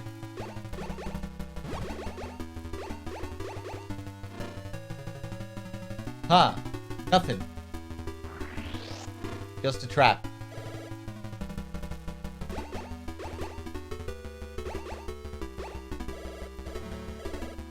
Now here we need to use our C4 again.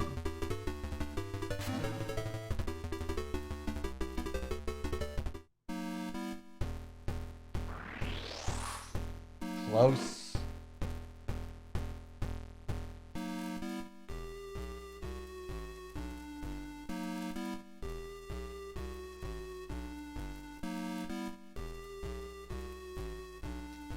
Remember what Madnar said? 100 floors below. So we're going deep underground.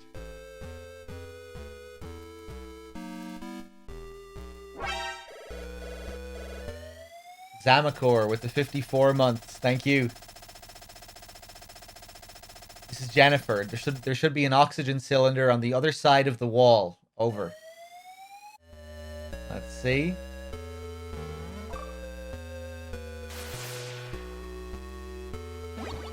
There it is. So yeah, now we can swim in the deep parts of the water. And we get these weird new cameras here as well. They're not really cameras. They just fire lasers, and if you stand still underneath them, you'll take damage. So as long as you keep running, they won't damage you. Right, so now we go back up with our new cylinder.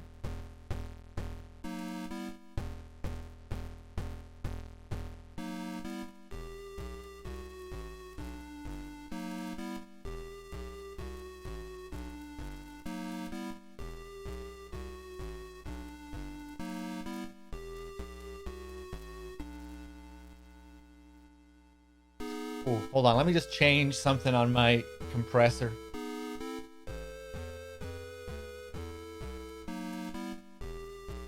There we go.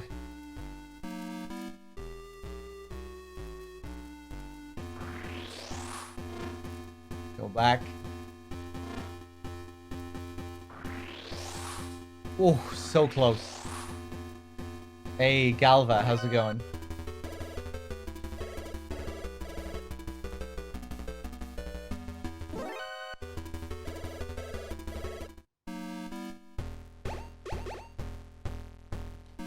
Okay, back to the compass.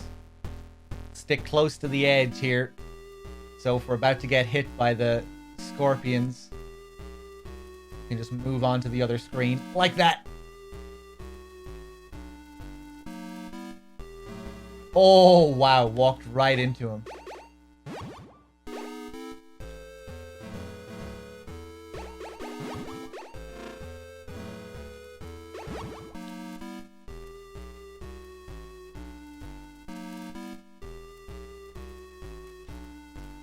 Okay, here's where we use the oxygen cylinder.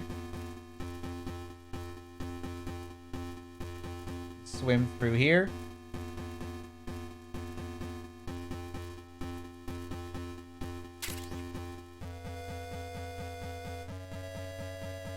Hey! Kiefer's Revenge with the $5. Is this a pantless run? Asking for a friend. Me, I'm the friend. Thanks. This is not a pantless run, unfortunately. Thank you, though. Cheers.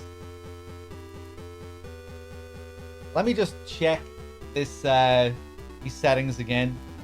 Make sure it's switched over to my PayPal.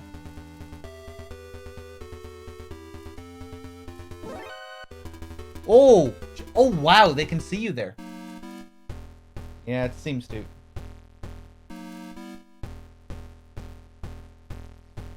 Fimits, or Fimits, with the 19 months. Thank you.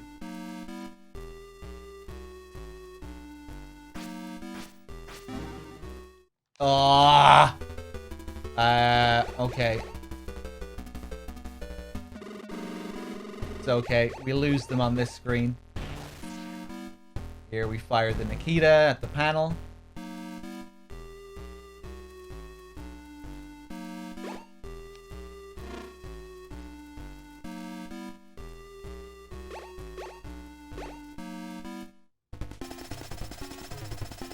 I am Dirty Duck. Go ahead and shoot if you dare. So we've Bloody Brad and Dirty Duck. Let's see if we can do something fancy against this guy.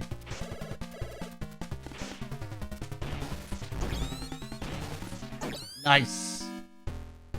2 well-placed shots with the rockets will take him out. Card 8. Thanks, man. I'm saved. Thanks for saving me. I'm Jennifer's brother. When you make your escape, climb the ladder on the left. Thank you, Jennifer's brother. And now, somehow, this thing has fixed itself. And we need to do it again. 13 with the 43 months. Thank you.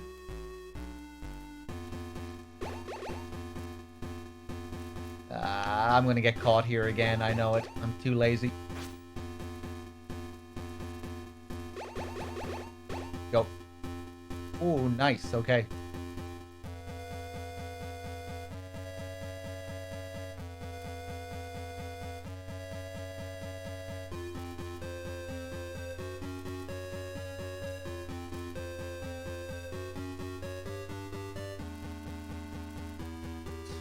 Is this the same Jennifer from MGS2? I like to think so. I mean, it's the only other Jennifer.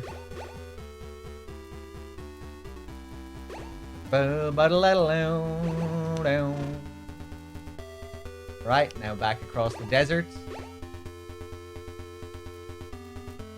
We're getting very close now.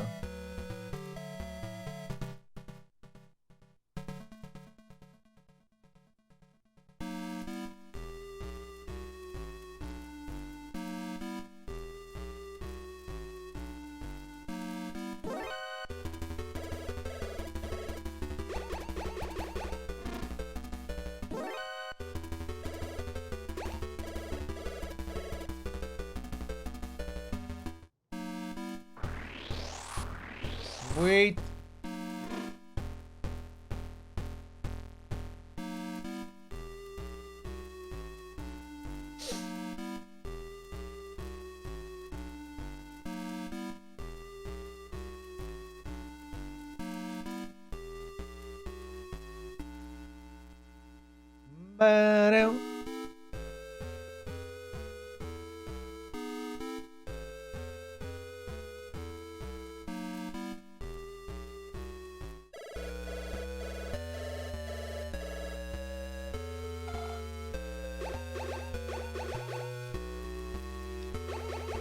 Card 8. Thank you for helping me. The Outer Heaven boss is Foxhound's commanding officer. Big boss. He's behind all of this. Don't let him trick you. But how? How could it be?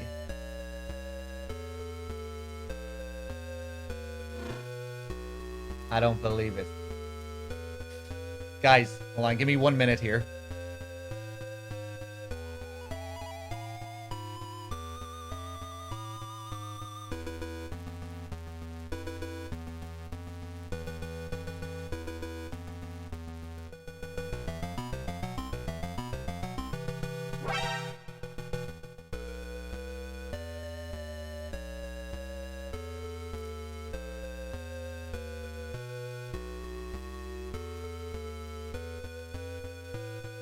Hey, Retro Carnival, thank you for the 66. Sorry, guys, just hold on a sec. Ba ba ba. Ba ba ba ba ba ba ba ba ba.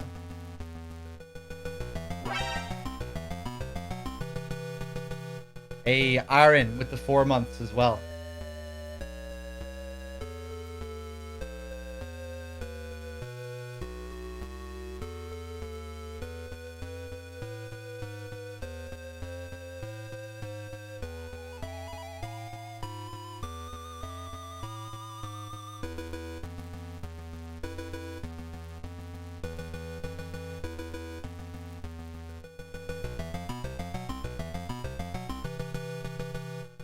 Okay, sorry about that.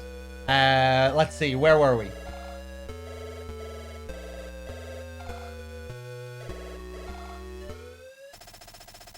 Oh, here we go. This is Big Boss. Solid Snake. Abort the mission. Return immediately. This is an order. Turn off the power on your PlayStation 3 at once. Over. That's where it began. Thought that was the Colonel's trick? In MGS2? No.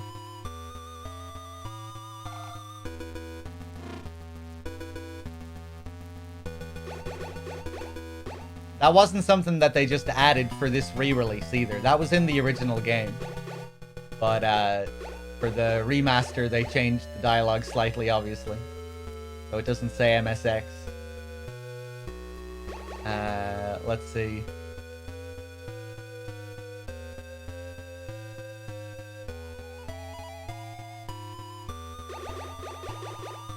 Ba ba ba. Ba ba ba. I had a feeling that wasn't where I was supposed to go. However the hell I pronounced that name. Kren, CRENNES 83 with the 17 months. Thank you.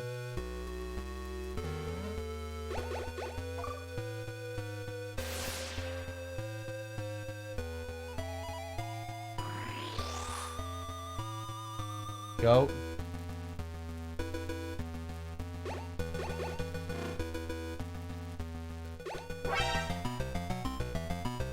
Oreo with the 2 years. Thank you.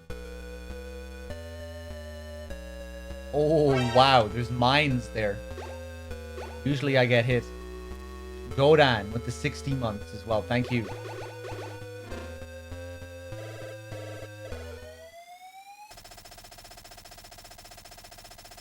This is Jennifer. You're just going to have to make a run for it.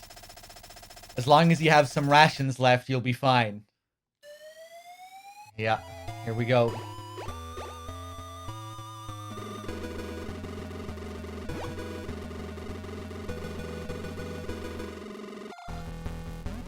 straight into the Metal Gear fight. Okay, we have 16, just the amount we need. What did Dr. Madnar tell us? Right leg first.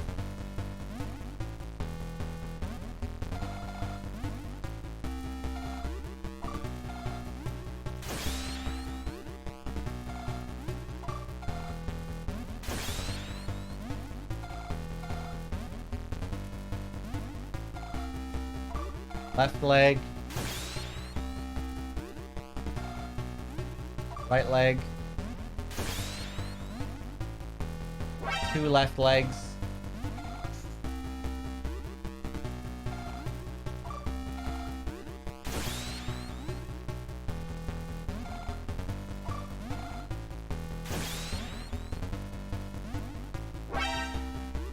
Right leg, another 2 left legs.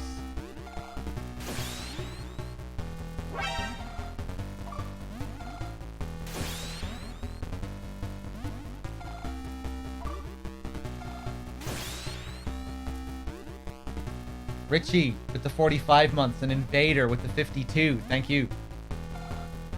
Okay, 2 right legs.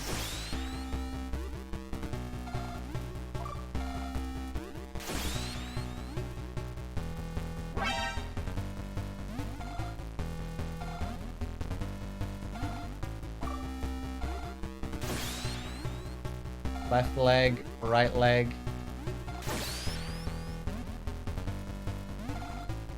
Left leg.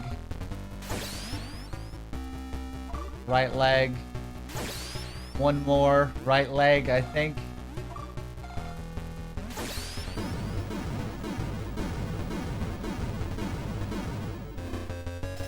Keloton with the 66 as well. Thank you. Emergency. Emergency. The self-destruct sequence for Outer Heaven has been initialized. All personnel are ordered to evacuate immediately.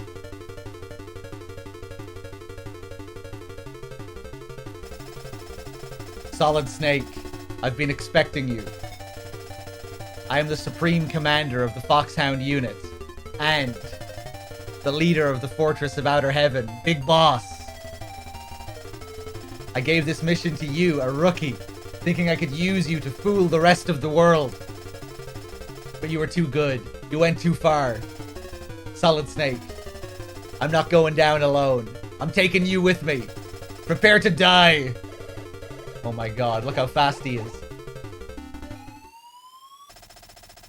Diane, I don't know how to defeat Big Boss. Now it's all up to you, Solid Snake. Oh, she didn't just say bye this time. I want to tell you. Never mind. Be careful. Oh, Diane. She was just nervous. That's all it was. She wasn't being rude or anything.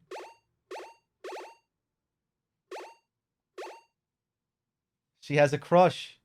Isn't that sweet? Jennifer.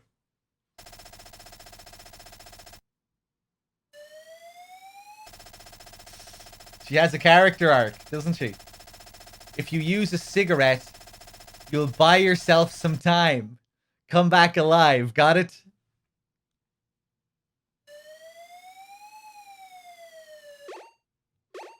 Schneider. Nothing. Big Boss.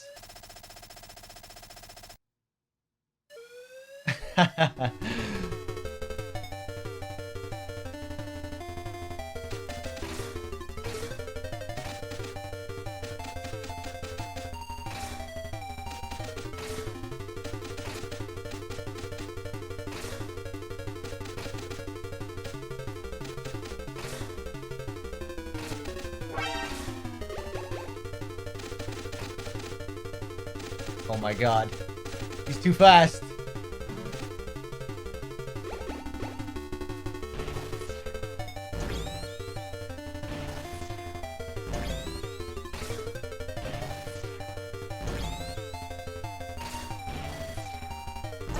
Get wrecked.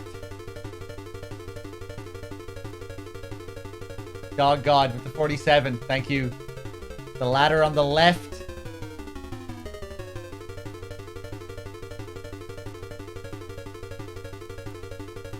Oh my god. Go! Go!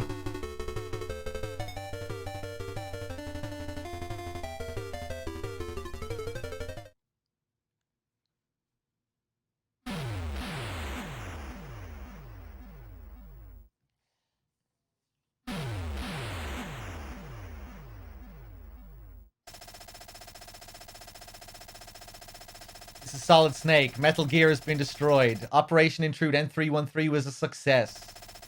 No big deal. Job done. That's all. No big deal. I'm coming back now. Over. The only thing he says in the whole game. This is Radio KNK. We have a special news flash. Today, before sunrise, a large earthquake was recorded in the vicinity of Galsburg, South Africa. Presenting the staff of Metal Gear. Alright. Metal Gear 2 up next.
All right. There we go. All set. Thank you for gifting a sub to Storm. How's it going, Storm? Can you hear me? Solid Snake. I'm not dead. Someday I'll get even with you. Someday we will meet again. There we go. Original difficulty, playtime 146. 0 saves. 1 continue. That fucking stupid death against the shot maker. 15 alerts. Not the best. A good few of them are scripted, though. 17 kills, 7 rations. Could be worse.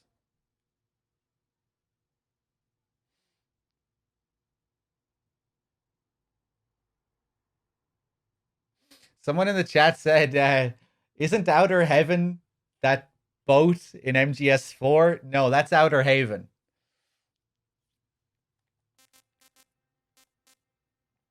Okay, we don't need to save.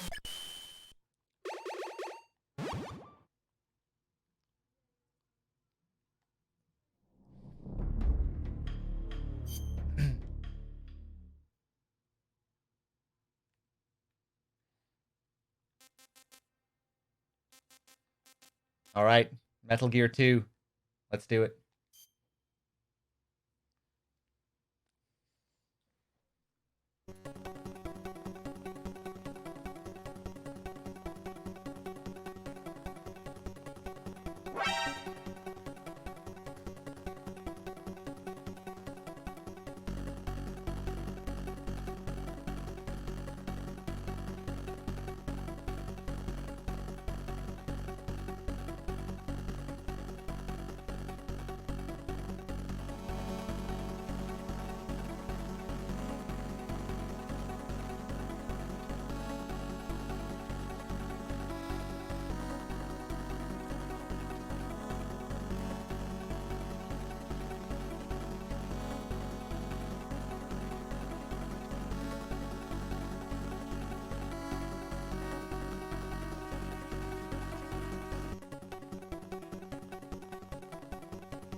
Fuck. Sorry, guys.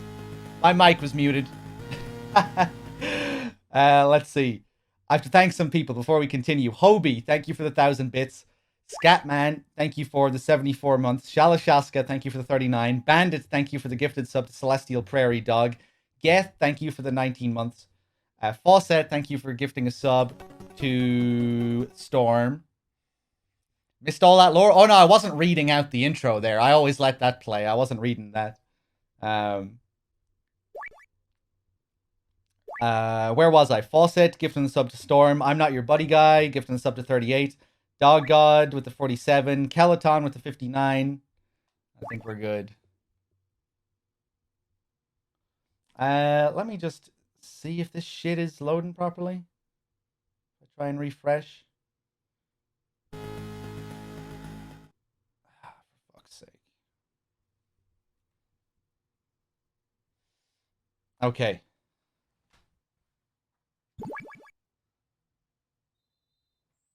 Okay, I think we're good. Again, we have the same difficulty options. Original, easy, and back. We're going to go for original again. We get to see the classic Foxhound logo for loading screens in this. As you can see already, the production values are much higher than the original game. We get our fancy intro, all this music, all these visuals, fucking character portraits. Look at this shit. These aren't the original character portraits, though. These were remade by Shinkawa for the re-release that came with Subsistence. Really cool. But in the original game, you had Mel Gibson as Snake, Sean Connery as Big Boss, Einstein as Madnar. You had the commander from Rambo, I forget his name, playing the Colonel. Look those up if you want. Just type in like original Metal Gear 2 portraits or Mel Gibson Snake, Sean Connery Big Boss to see the originals.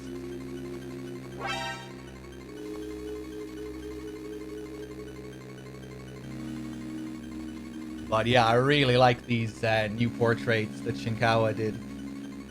Really cool art, especially for Snake. This is Snake. I've reached the infiltration point.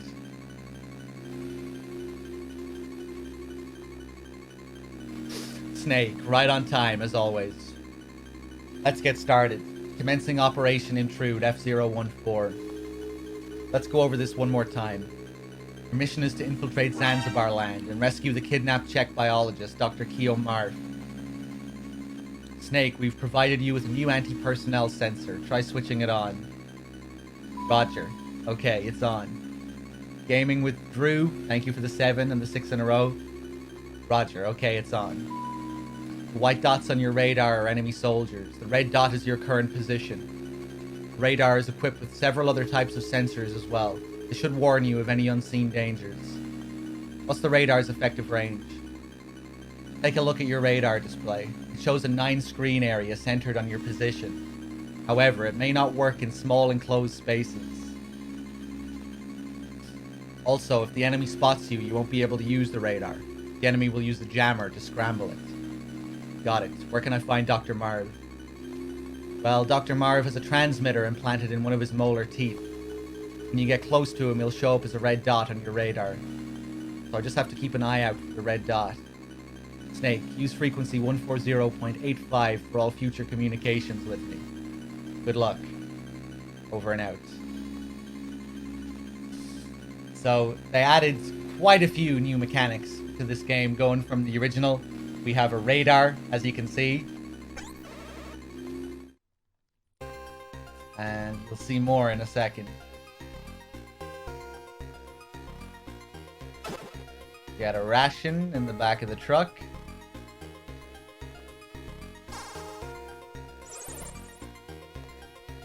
Use crawling to sneak through gaps in the fence. Over and out. And we can crawl in this game. For the first time. And we can also knock on walls to distract guards. Look at this shit. Punch this guy in the back, stun him. Like the first game, except the stuns last for much longer in this. If you punch an enemy, they stay stunned for like 10 seconds. Wait for this guy to turn around. Crawl under. Follow him through.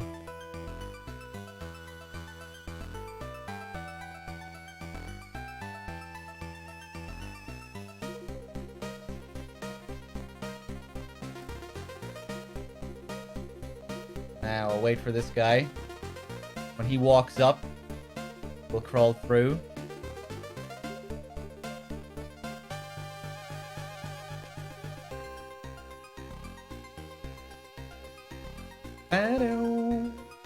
Punch here, bring him back down like that.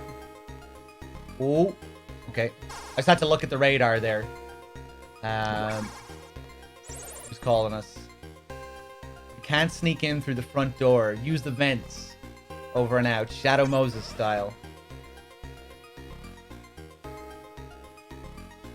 Let's hide here. Quick. So, you can see the radar there. We can see our screen on the center. We can see what's going on the screen to the left of us. You know, you can see those two guards up there, the white dots. You have to do that a lot in this game. Just look at the radar and see what's going on the next screen before you move on to it. Make sure you're safe.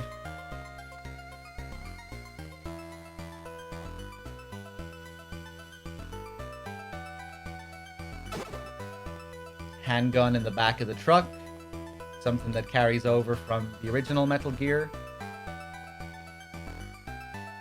All the way to MGS1. Let's wait for this guy to move again. I guess we could just punch him.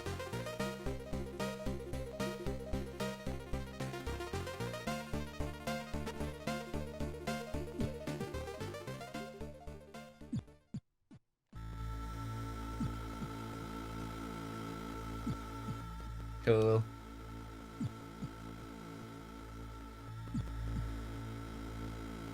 Cool how the atmosphere gets darker here. Like how it does in MGS1 as well. You know, in MGS1 when you're in the vents, you get all those, like, industrial sounds where it feels almost like a horror game. I never really thought about that, actually. How the atmosphere is kind of similar in the vents here as well.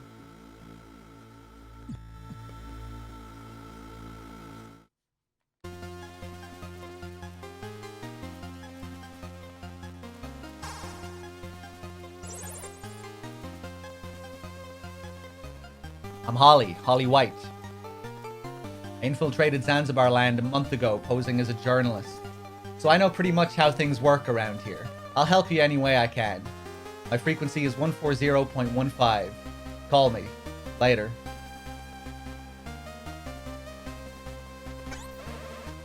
Bam, bam, bam, bam, bam.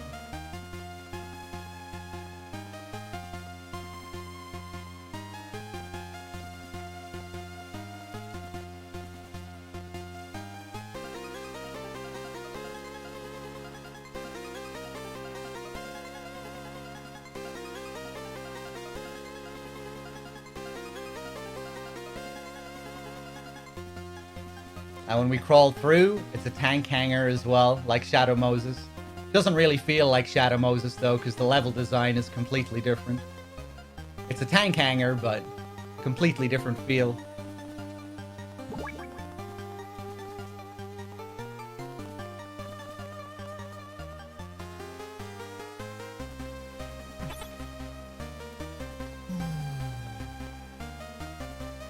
I disagree there, Dim.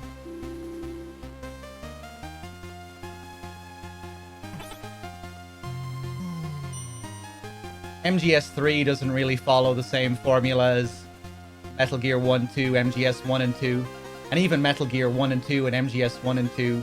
Like, they change and add so many significant mechanics from one game to the next.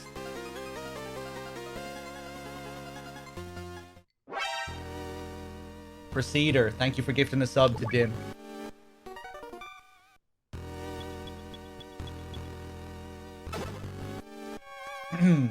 And what about Peace Walker? I thought you were a huge Peace Walker fan, Dim. That's obviously the biggest departure from 1 to 4. Oh, that was close.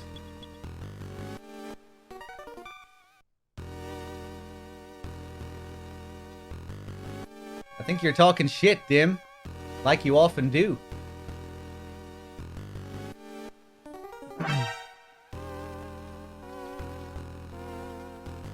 It's a joke, mostly. Oh, hilarious. Yeah, really, really seemed like a joke.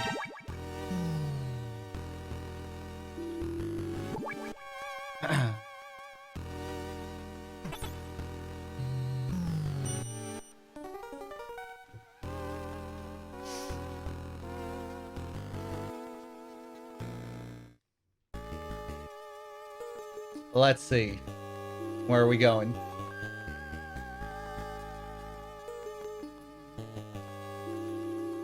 Next, we need to get the gas mask.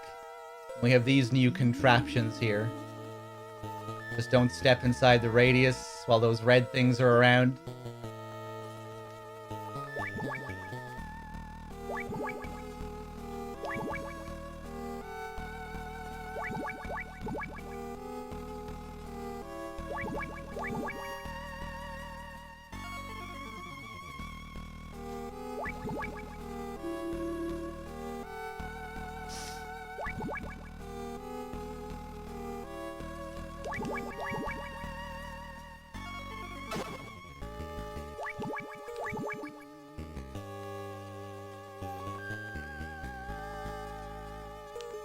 Of course, the Surgeon General's warning, again, which we don't see after the MSX games.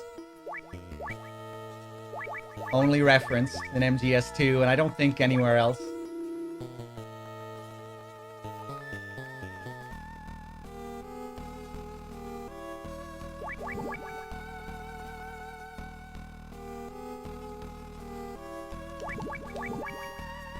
One thing which they really improve on in this game as well as the boss fights. They're still not great. But still a fairly big improvement over the first game. Lots of puzzle fights, really.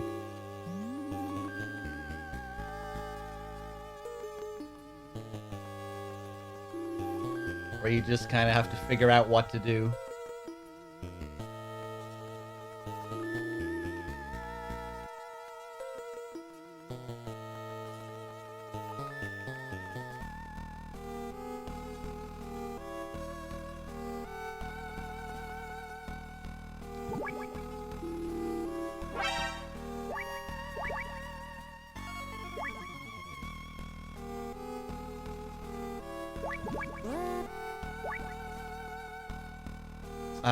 What am I doing here?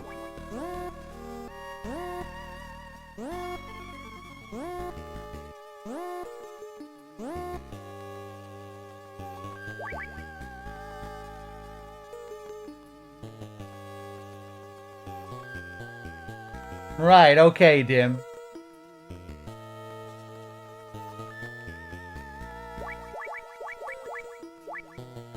I guess.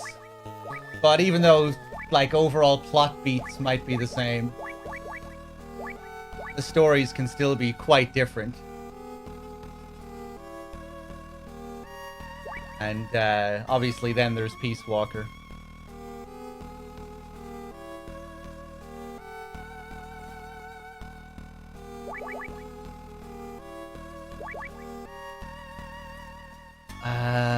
Fuck. Do I have everything I need?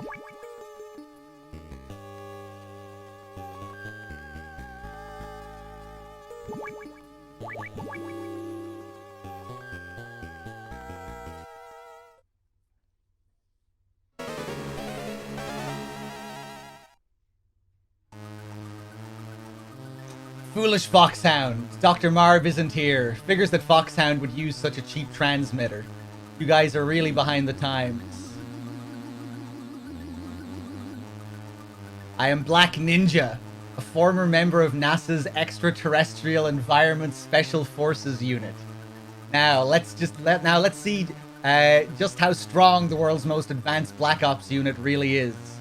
Show me what you've got, Foxhound. Quite reminiscent of Madnar in Metal Gear 1. Colonel, what do you have to tell me?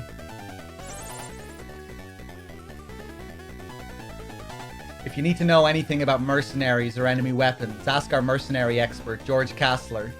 He knows everything. He used to work for us as a military advisor. You can trust him. His frequency is 140.93. We'll pick up the tab for the info. Just don't ask him about whale cuisine. Over and out.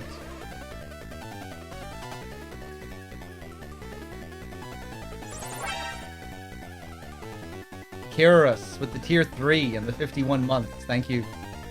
Black Ninja. Nobody ever heard of him until 2 years ago. His past is a total mystery. Some kind of high-tech ninja from NASA's extraterrestrial environment team. He's quick like a throwing star, specializing in lightning-fast attacks. Keep in mind, he's not a seasoned pro like us. He's one of them right stuff types, an astronaut. That actually makes him tough to take down.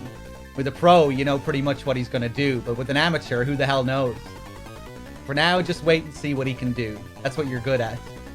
I'm counting on you, cowboy. Over and out.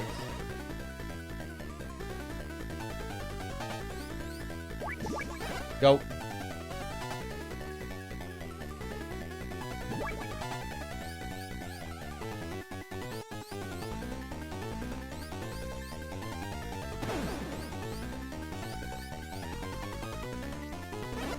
Oh, wow, he can actually hit you like that.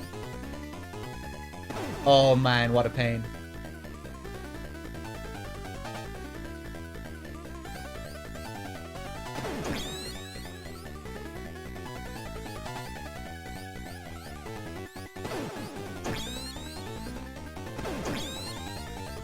Nice.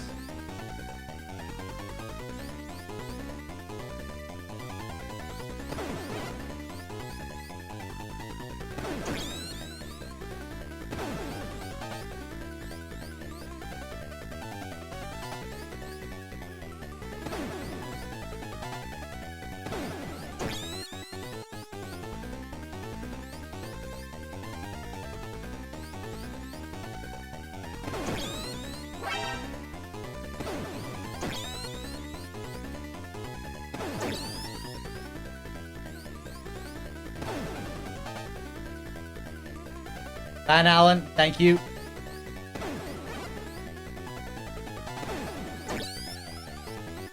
Fuck.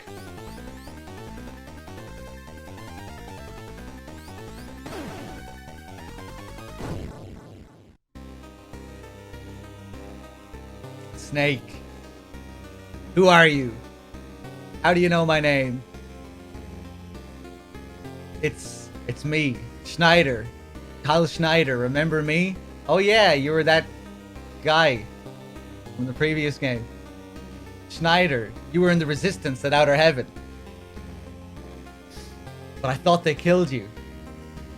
You still got a lot to learn, Snake. I was almost killed, but not by them, by you and your country. What are you saying, Schneider? Snake, after you destroyed Metal Gear, NATO launched a massive bombing campaign against Outer Heaven. All of us Resistance fighters and the children of Outer Heaven, they didn't care about any of us. There was no escape from the flames. They died like animals in a cage. I can't believe this. Think about it.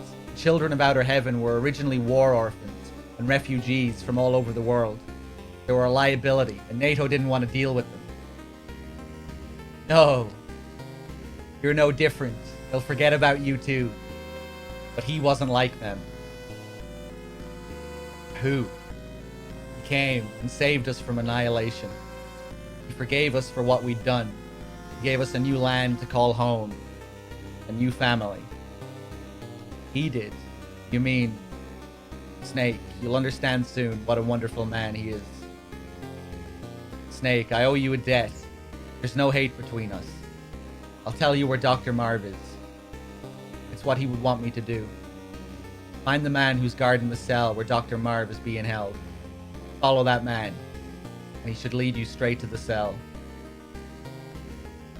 You can tell him by his green beret. He should be on the first floor. Got that? A green beret. Follow the fucking man in the green beret. Jesus, would you?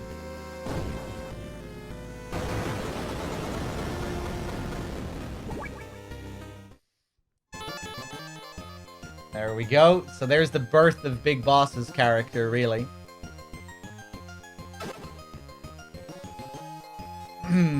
This legendary godlike figure who came in, saved them from annihilation, gave them a new place to call home.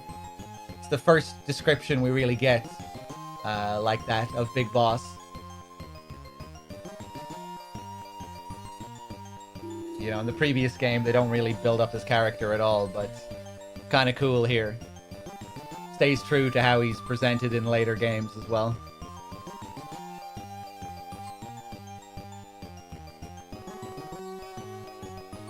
This is where MGS3 got the idea of explosions from bosses. I like to think that that's what it was.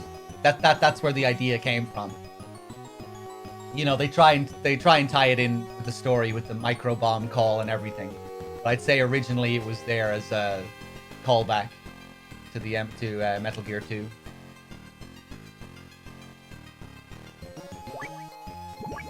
It's hard to know for sure, but I don't think they ever said anything about it in interviews or anything.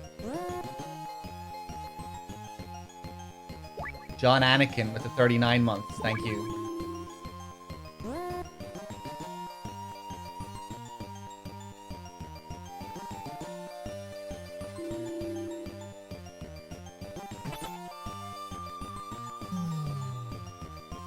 Why not use the Genesis or SNES? What?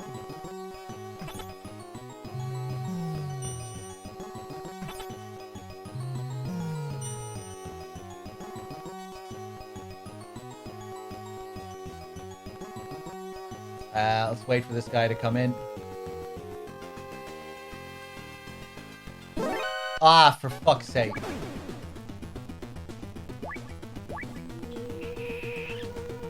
Wasn't paying attention. Should have waited.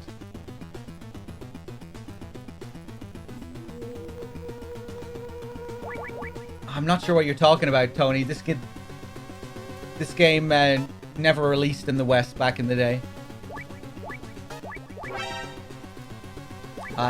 What do I want to do here? Leonard with the 6 months. Gats with the 8 months as well. Cheers.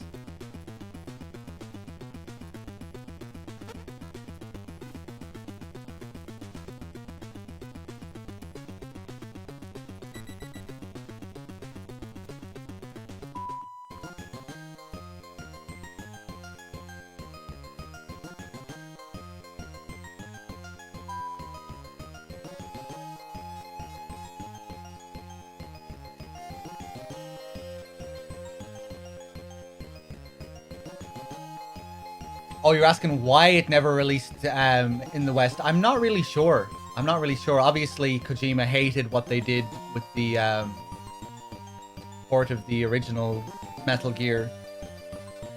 And maybe they just didn't think it would be worth it, that it wouldn't sell well enough. I don't think the original Metal Gear, the NES port, was like a super successful game or anything. I think it did fairly well. But yeah, maybe Konami just thought it wasn't worth it.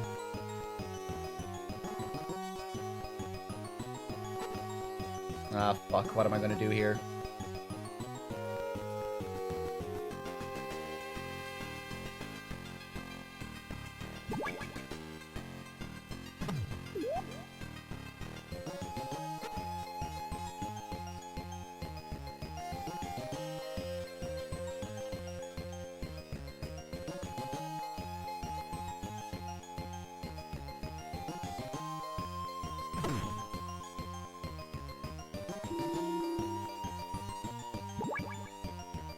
Go. Here's the guy with the green beret.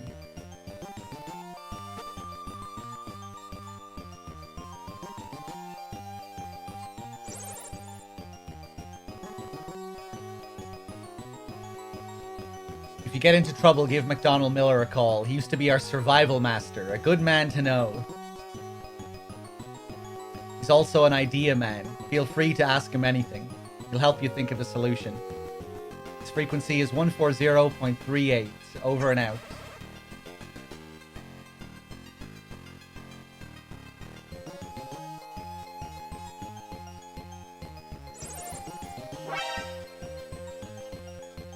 Mr. Sith Lord with the 9 months. Thank you. You should wait 30 minutes after eating before playing games. The blood flow shifts to your stomach, and your brain doesn't function as quickly. That's when your attention level is at its lowest. So you should wait 30 minutes after eating before you start playing. Over and out. Thank you, Miller.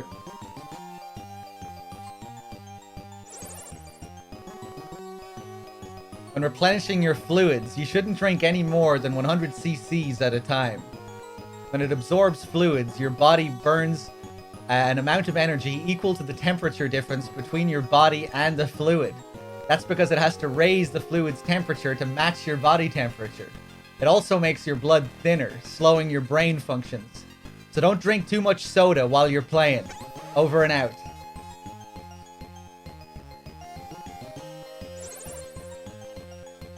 It's not fear itself that makes the difference between a hero and a coward. It's whether you've got the mental fortitude to overcome that fear and get the job done. Over and out. Kind of reminds me of Stillman.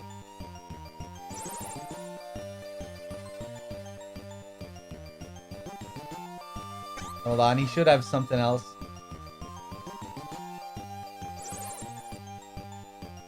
Adversity only makes the human will stronger. Over and out. Hold on, he should have something else. You can drink your own saliva, but never spit it out. The enemy can tell how tired you are by looking at saliva on the ground or on plants. They can even estimate how long ago you were there. So don't spit in public. It's a dangerous habit. Over and out.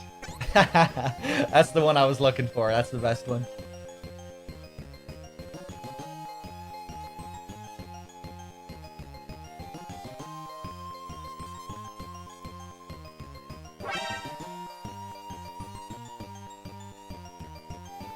Mads Kills with the sub. Thank you. There's the guy with the green beret. Follow him.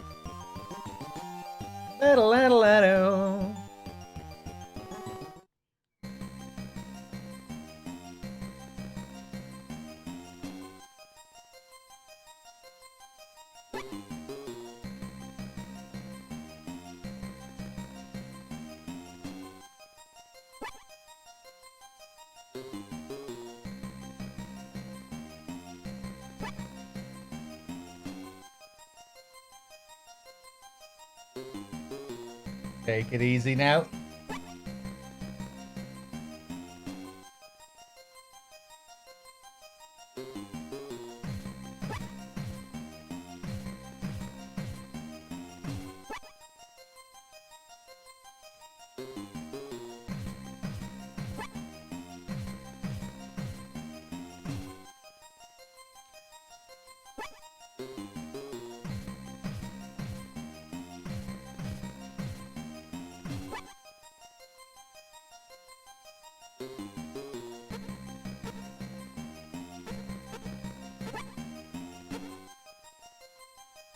It's hard to crouch in time.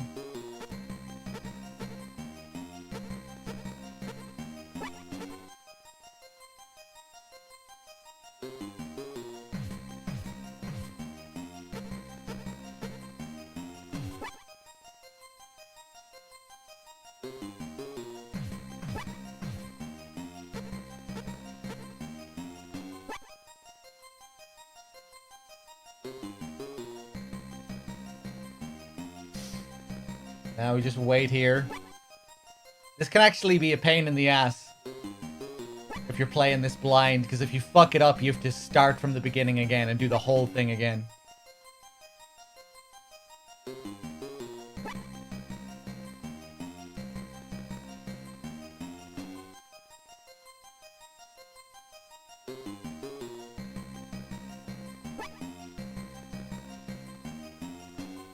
Now he starts running.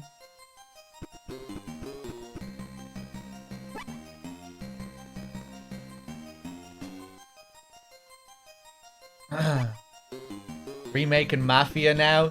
Man, they're fucking remaking everything.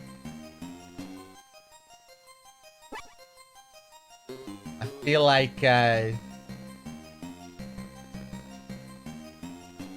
amount of remakes we're seeing now, it's really starting to accelerate. It's gonna be like Hollywood.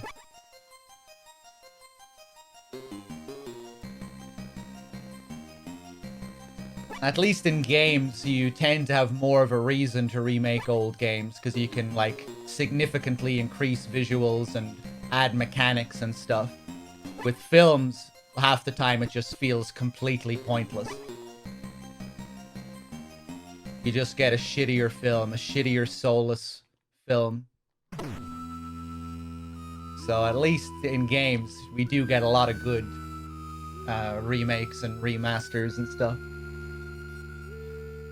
that are at least somewhat worthwhile. But at the same time, it's like, you know, I'd still rather see new good games instead of remaking everything.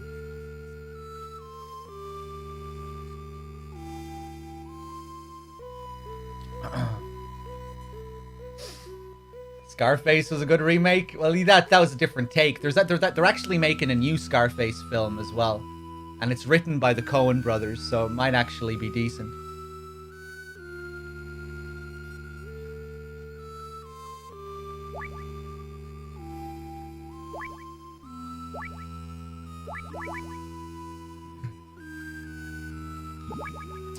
Let's see. What am I doing?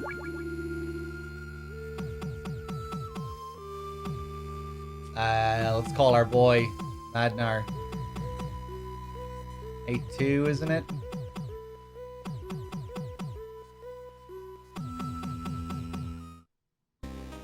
They didn't really change Madnar's portrait in this. He still kind of looks like Einstein. New Scarface is directed by the director of the Suspiria remake as well. Yeah, I remember hearing that. Yeah, hopefully that turns out well.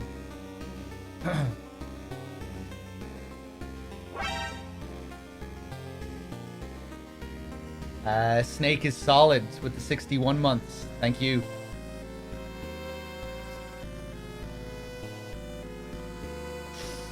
Ah, I see you figured out my code. Where's Dr. Marv? It's been a while, eh, Solid Snake?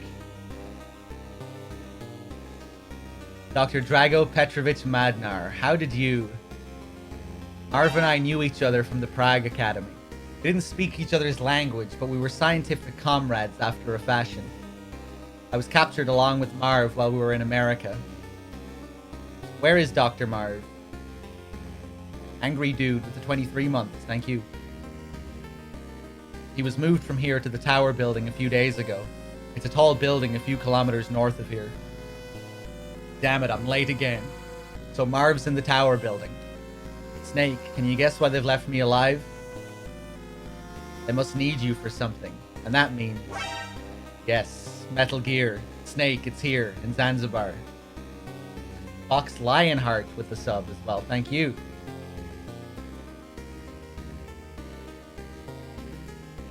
They've already completed a new Metal Gear. The one you destroyed 3 years ago was only a prototype. The new improved Metal Gear is many, many times more powerful. They're also working on a light version for mass production. Then it was Metal Gear that attacked the nuke disposal sites. Precisely. Metal Gear is a nuclear-equipped walking tank. Its true power is unleashed only when it's armed with nuclear weapons. Zanzibar Land now has the only nukes in the world, and now they have their sights set on Oilix, a miracle energy source. Snake, now that you know all this, perhaps you can guess who's behind it? Big Boss? The very same. With Metal Gear and Oilix, he plots to rule the world. We can't let the secret of Oilix fall into his hands. Science is not meant to be used only for killing. Marv's will is strong, but his heart is weak. We must hurry. I don't know how long he can withstand their torture. If they use drugs on him, he won't last long. Marv and I were both carrying microtransmitters inside our body. They were given to us by a female agent from STB. You could get in touch with her if you knew her frequency. Madnar, what are you gonna do? The wall separating us is made of Chobam armor plate. You can't blast your way through it. Just leave me here and go rescue Marv, Snake. Alright, I'll come back for you later. Snake, my daughter Ellen is a fan of yours. She's not married yet, and I'm afraid Oh, and I have a zoologist friend, Johan Jacobson, who lives around here. You can reach him on frequency 140.40. He'll tell you anything you need to know about animals. Don't worry, I'll make sure you get home in time for your daughter's wedding. Thank you, Snake.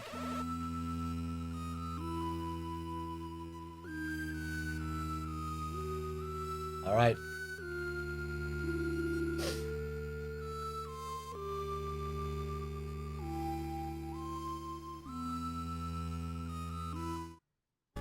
Back we go. Let's call Mr. Jacobson, shall we?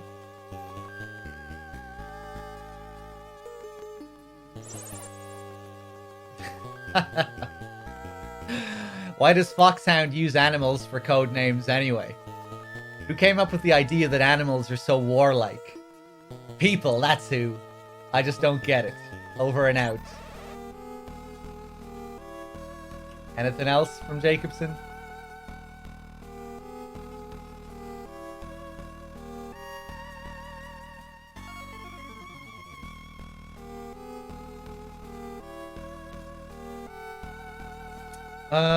Let's see. Up here, I think.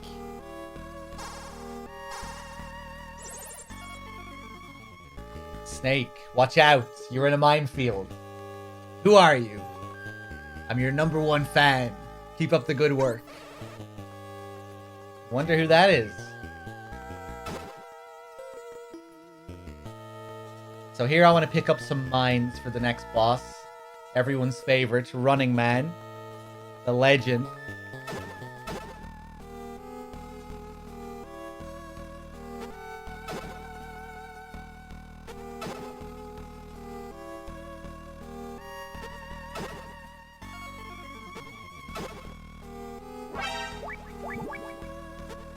Salami with the 44 months. Thank you.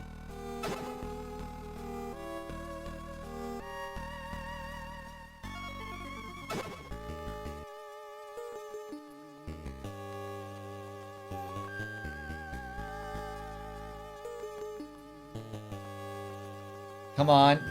How many do I have? 10? I think 10 will be enough. Yeah, it will be.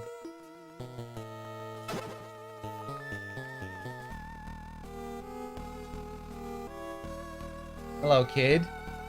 They told us this is a bottomless swamp, and it's too dangerous to get close, but I saw a big truck driving through here.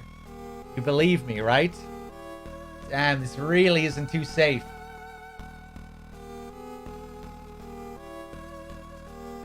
Alright, let's try it.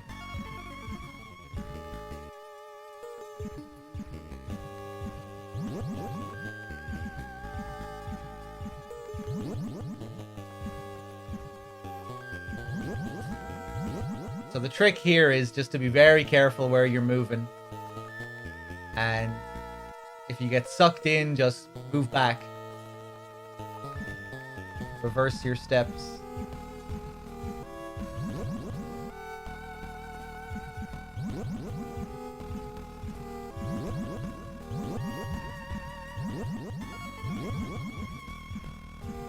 Nice and easy. There we go.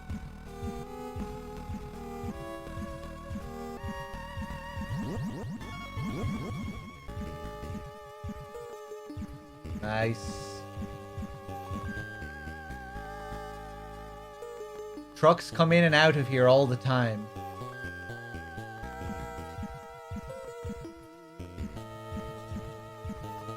Oh, wow. One try here.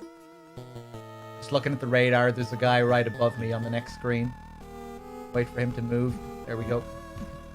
Nice. We'll kill him.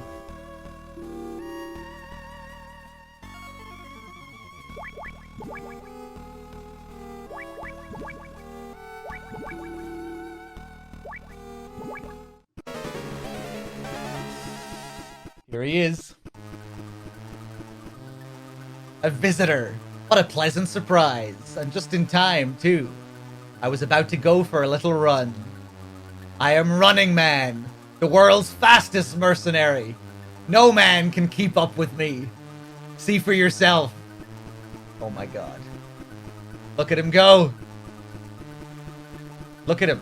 Look at the dot. Look at the pixel on the radar. Look at how fast it's going. Have you seen any other guard move that fast in the game so far? I don't think so. What do you think? Pretty fast, eh? But I'm just getting warmed up. Ocelot says the same thing in MGS1. But after you beat him. Hear that sound? That's nerve gas. Defeat me before the gas gets to you and you might survive. The clock is ticking. Let the race begin!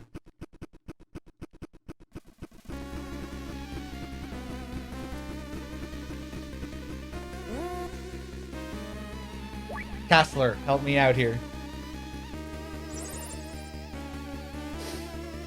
Running Man. He was a sprinter at the Barcelona Olympics. Ran the 100-meter dash in 9.69 seconds. Then he got busted for doping and joined up with a terrorist outfit in Europe. There's no way you're going to keep up with him.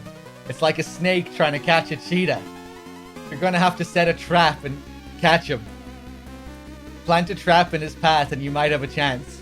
Of course, that's if you can do it before the gas gets there. The trick here is to use his speed against him. Over and out.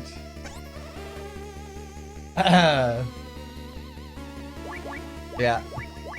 Gets busted for doping and joins up with a group of terrorists. I wish shit like that happened in real life. That'd be crazy.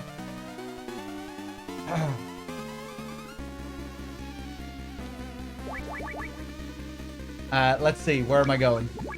Give me the mines. So here, we just have to plant mines down. Along his path.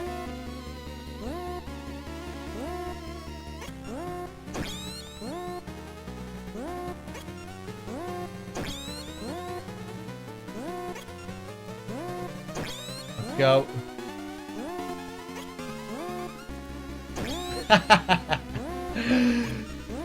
The absurdity of this boss fight, I love it.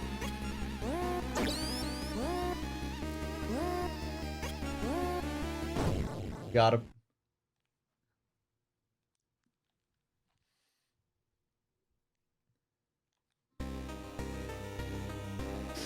You used my speed against me. What's your name? Snake. Solid Snake. Snake. The cheetah has lost to a snake. How could this happen? Guess you weren't fast enough.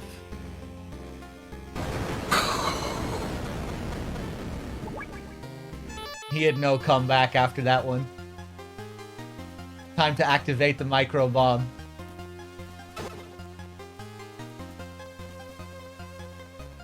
Alright. We have card 3. Now we need to go back. If you die here during the swamp sequence as well, you have to do this whole section again. You have to go back to the beginning of the swamp sequence. Go all the way down, beat Running Man again, and then go back.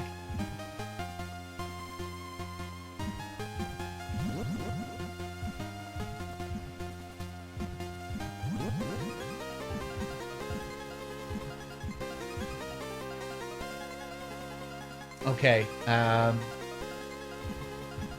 here, cross, down, cross.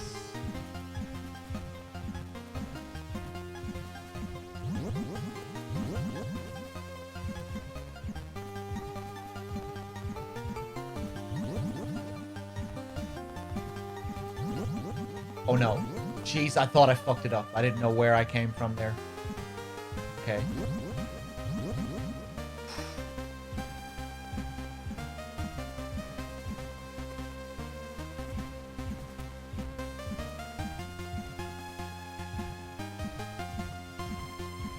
Nice. Okay, we did it.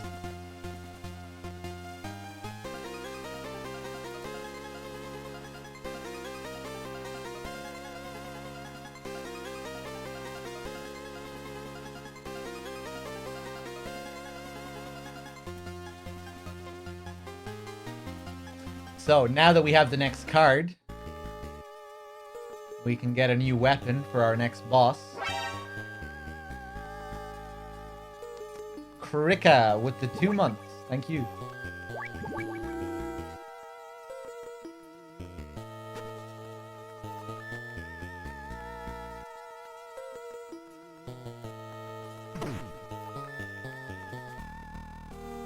Isn't this where Raiden is? No.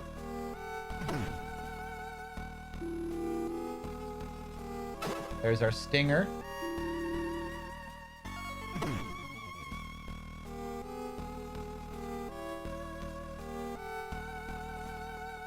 Nice, nice, nice, nice.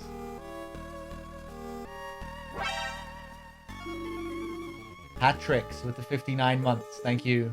Hey, what's up, Bunya?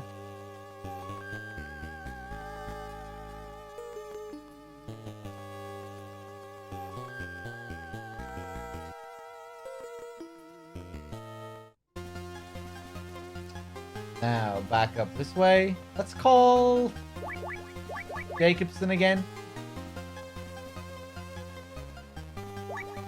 Ollie. Nothing. Miller.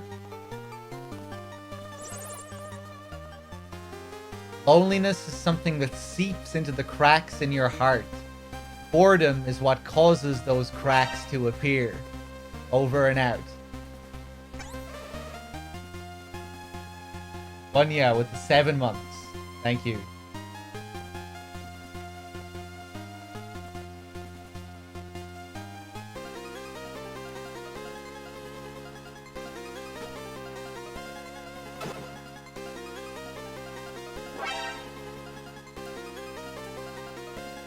JJ MGS with the tier 1. Thank you. Glad you're enjoying the stream.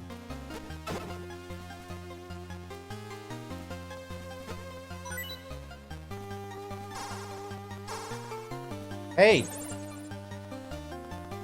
Hobo at it again with the $50 donation. Doggerson-kun. Hopefully you and the brothers have been well. OHM boss. Thank you so much, Hobo. Much appreciated, as always, with your crazy donations. Thank you so much, man. Always appreciated.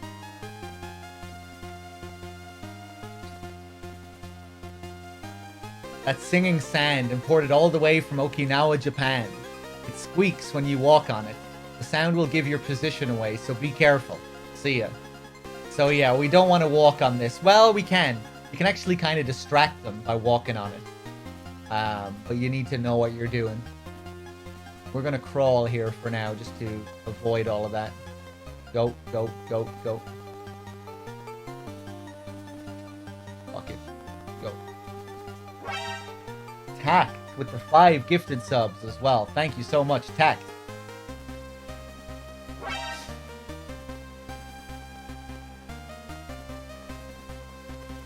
Ba-da-dum, bum, ba-da-dum, bum.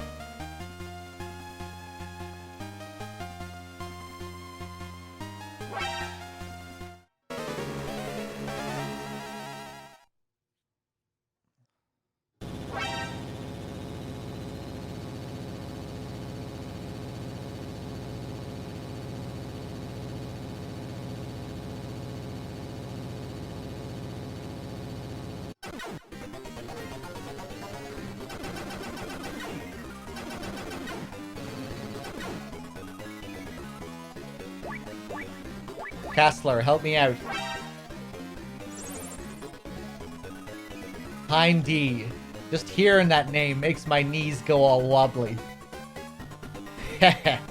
Weight capacity, 12,000 kg. Top speed, 250 kilometers per hour. Top altitude, 4,500 meters. It's armed with missiles and a Vulcan cannon and protected by titanium armor. A real beast of a chopper. IRJ, thank you for the 2. You don't stand a snowball's chance in hell if it starts strafing you from above. They used to say that if you saw a Hind D coming at you, you might as well say your prayers. But Stinger missiles even the odds a little bit. With Stingers, you can knock that buzzard out of the sky. Over and out. Okay, so this fight is a bit strange. We need to use the Stinger, obviously. But when I equip the Stinger, you'll notice a cursor appear on the radar. You actually have to fire ahead of his path on the radar. You'll see when I equip it. So if we equip the Stinger, move the cursor up here. Like that. There's one shot. And again. And we hide. Oh, he got me. He does crazy damage as well. Oh! Were my fucking toes poking out or something? What was that?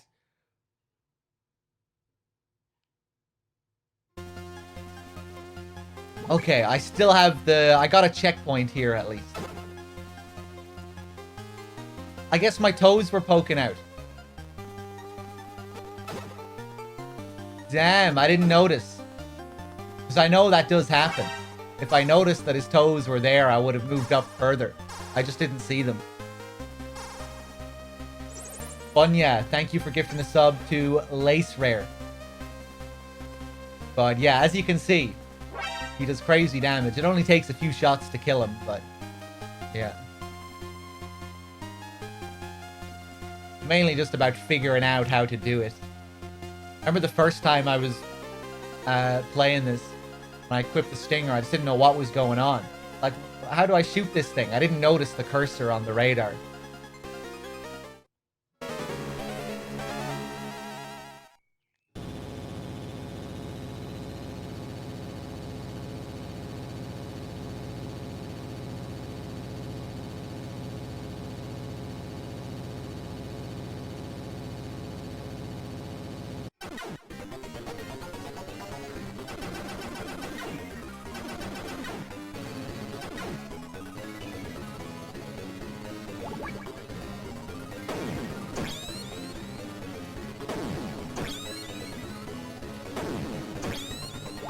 Go. Nice. That's it. 4 shots.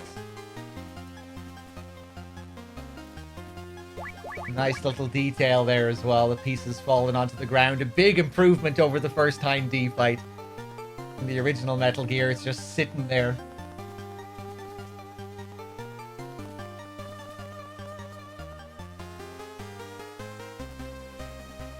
Alright, next area. Hey, Ragnarok.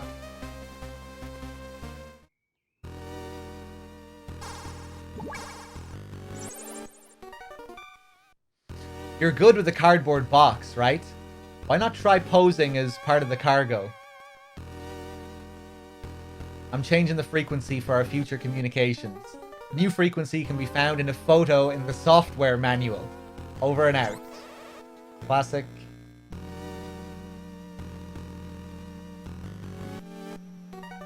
Okay, when he moves up, I'm gonna go to the truck where we'll find the box. There we go. Wait, no. Where are you going? Yeah, wait till he moves. There we go. Grab the box. Get into the box. Wait for this guy to move and get on the conveyor belt. There we go.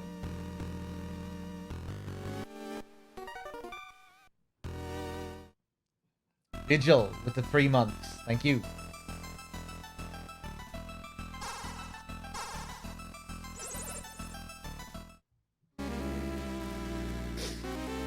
Snake, I'm in trouble. They discovered my identity and now I'm a prisoner. Help me. Just when I finally managed to contact Dr. Marv. Where are you? Give me your location.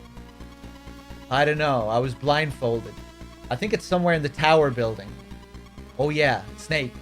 I hear noises. Off to the left, I hear an elevator. And to the right, I hear a noise like a pump. There's water flowing in front of and behind me. Water in front and behind. A pump to the right and an elevator to the left. I think I've got a pretty good picture now. Snake, I don't think they know about my radio yet, but come quick. I'll be waiting. Akumu with the 48. Thank you. 4 years.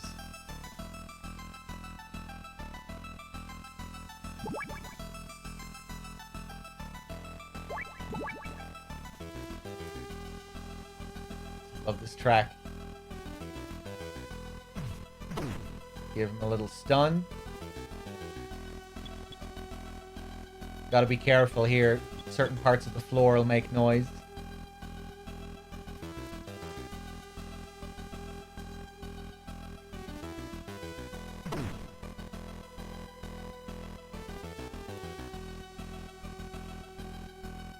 Battle.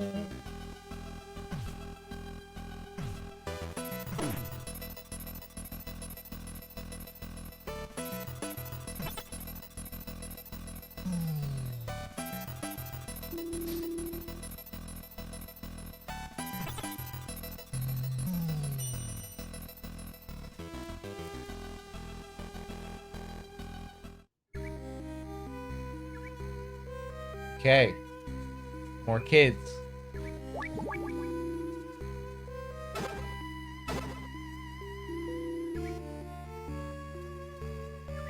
Are you friends with the blonde lady, mister? There's your hint that she's nearby. More plastic explosives. C4 is kind of fancy in this game. You can set it to a switch or a timer. MGS1 doesn't have that. MGS2 doesn't have that.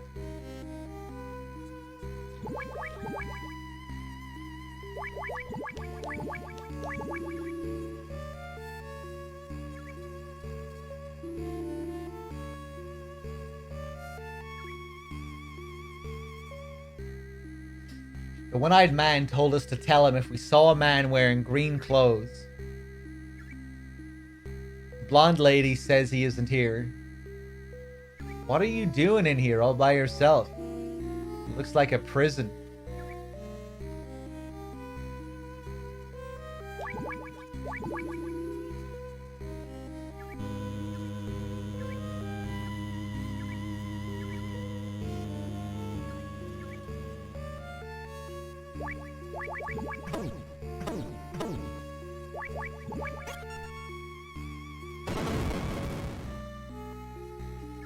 There she is.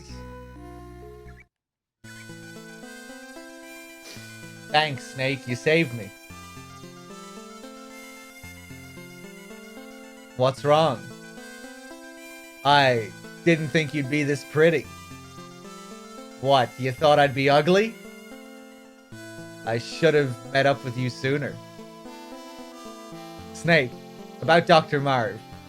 I'm pretty sure he's okay. Just denied by Holly there. Pretty sure. I thought you said you'd made contact.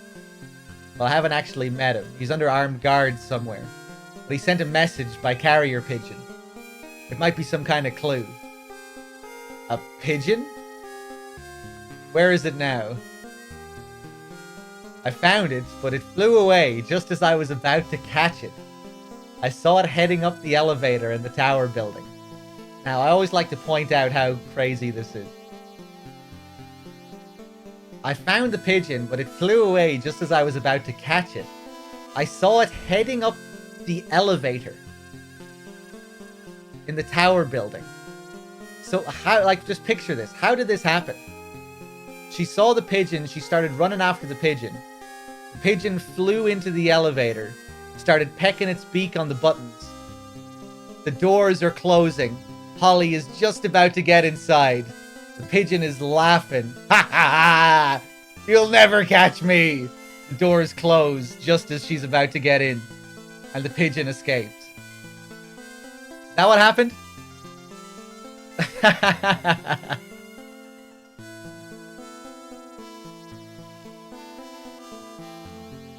Or the pigeon... I mean, I guess the pigeon could have just been chilling in the elevator the whole time. But still, just as she was about to catch it, I guess there could have been someone else in the elevator with the pigeon. But I prefer, I think my story is the best way to interpret it. I'll see you around, Holly White.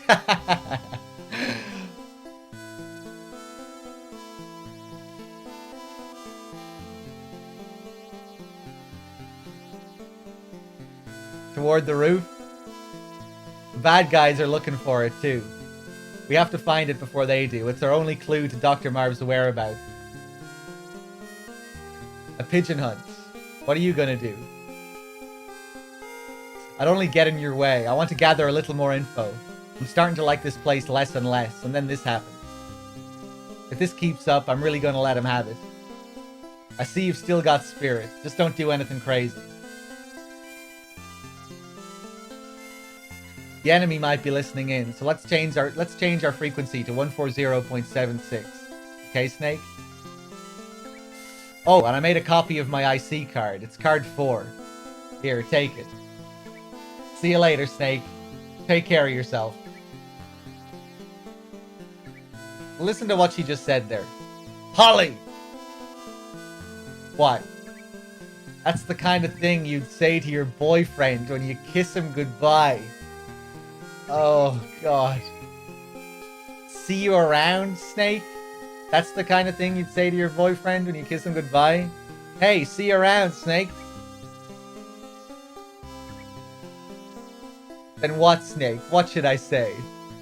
Stay alive, and we'll meet again sometime. Deal.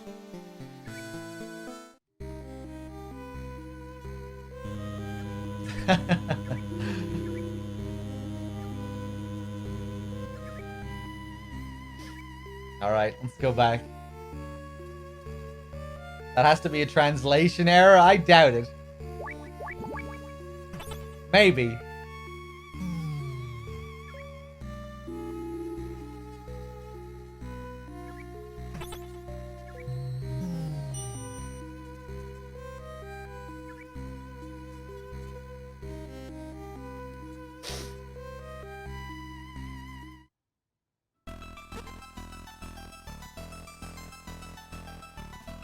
I mean, I guess so. What else could she have said there? Go, quick.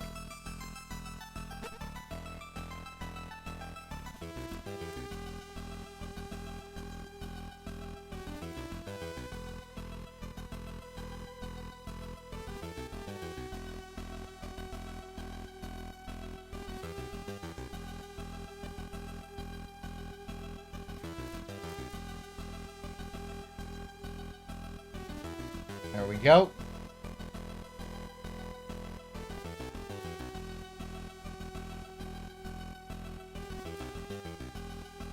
Diddle-diddle-doo.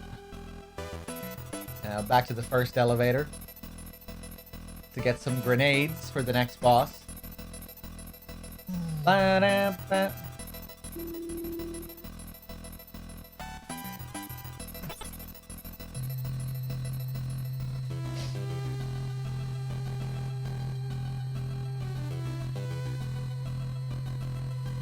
Hey, what's up, B?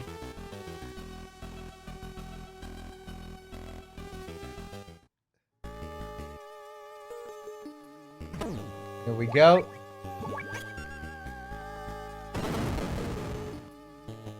Some more kids. South of here, I found a bunch of things that look like green pineapples.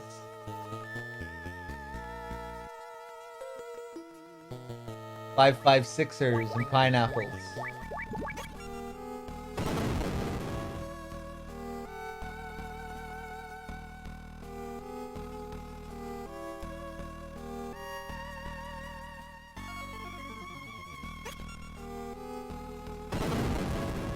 You can kill the kids. The one-eyed man is like our daddy. He doesn't like grown-ups.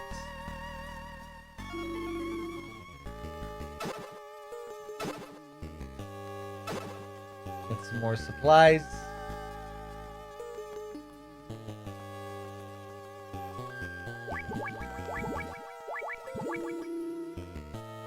And here's the green pineapples.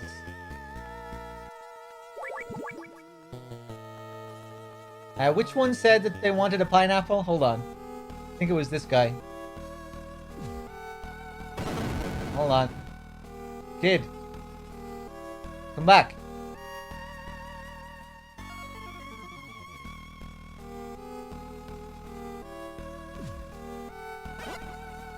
There you go. That's what happens. You lose a chunk of health.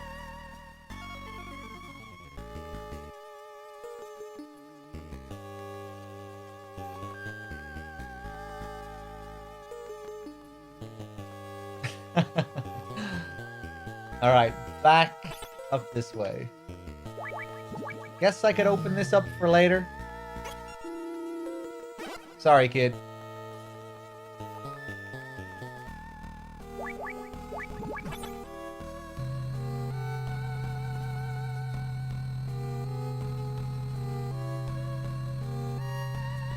I think he's alright.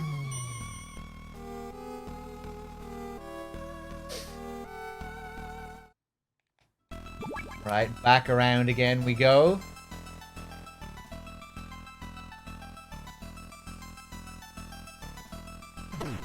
Go.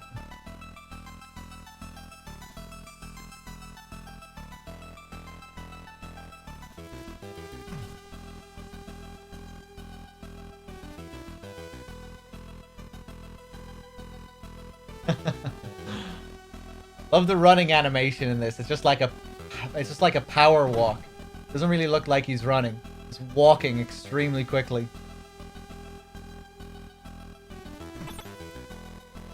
Wait, no, that's not where we need to be.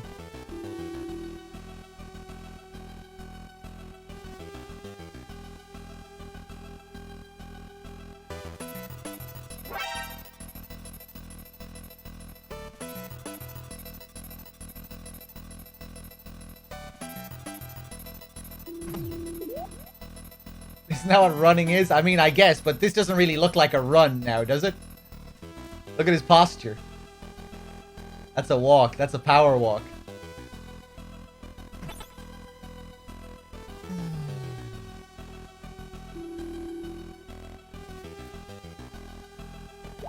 Okay.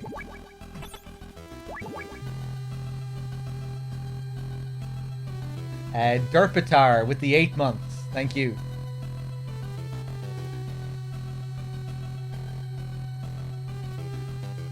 Battle.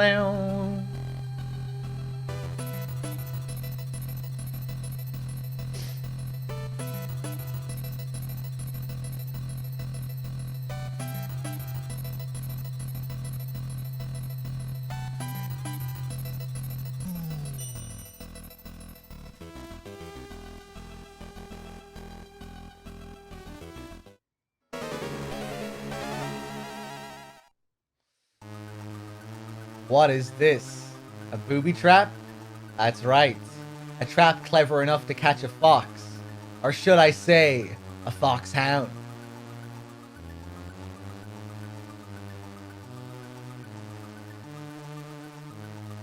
I am Red Blaster, and you're not going anywhere.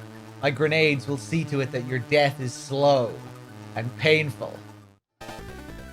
Castler.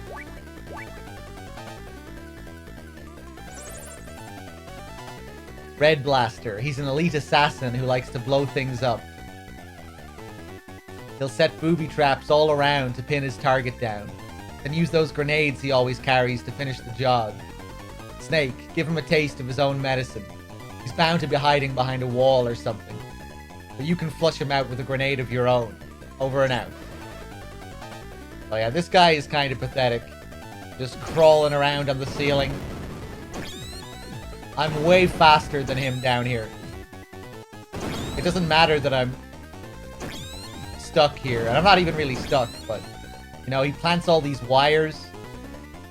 I don't even need to tear them down. I have all the space I need here.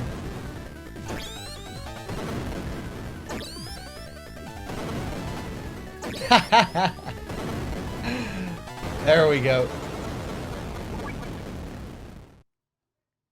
See, these are the booby traps. You just have to run into them for a couple of seconds to tear them down. And then you have more space to deal with.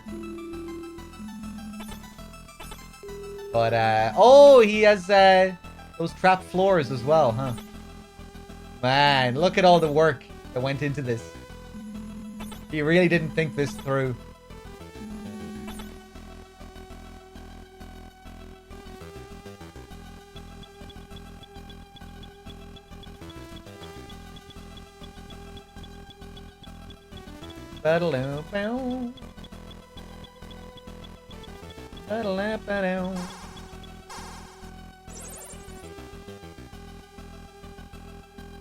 Door to the roof is painted shut to prevent trespassers.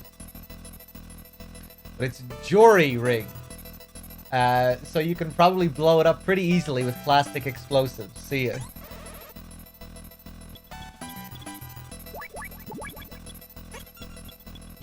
There we go.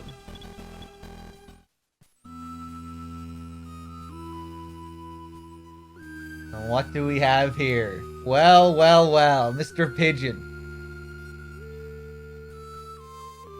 Jacobson, tell me about this pigeon.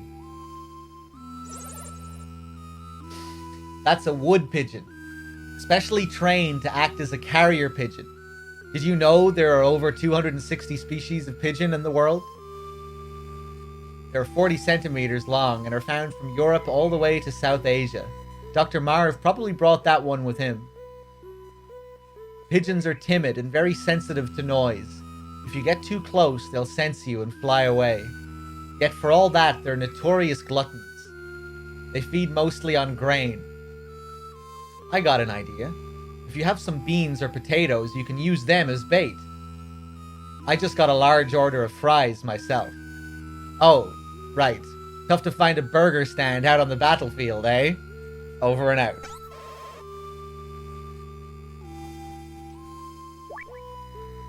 Okay, so in this game, you have your rations have different ingredients. You can get 3 different types of rations. They all have different ingredients, and they all have different uses. So here we equip the one that has beans to lure the pigeon.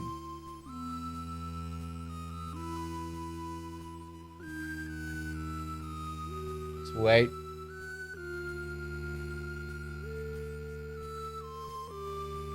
Oh, really? Come on now.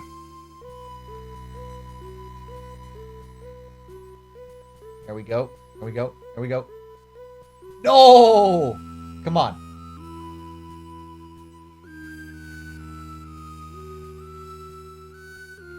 What the hell, man?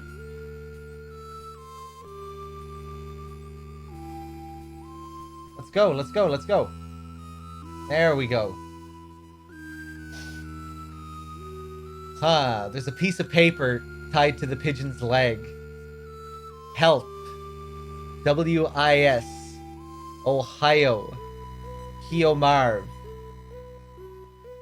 Only the H is in lowercase.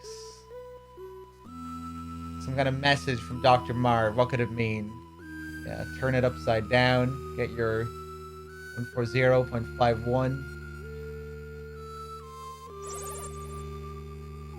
Hadi Jemarv, Komam Dela, Chem Genomir, Delam Puze Zivrij Okal, Pevne Dufam, Ze me Zakranite, Mirj Puteli, Drahi Puteli!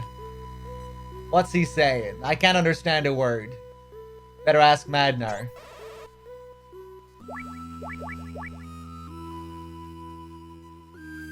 It's a solid snake, come in.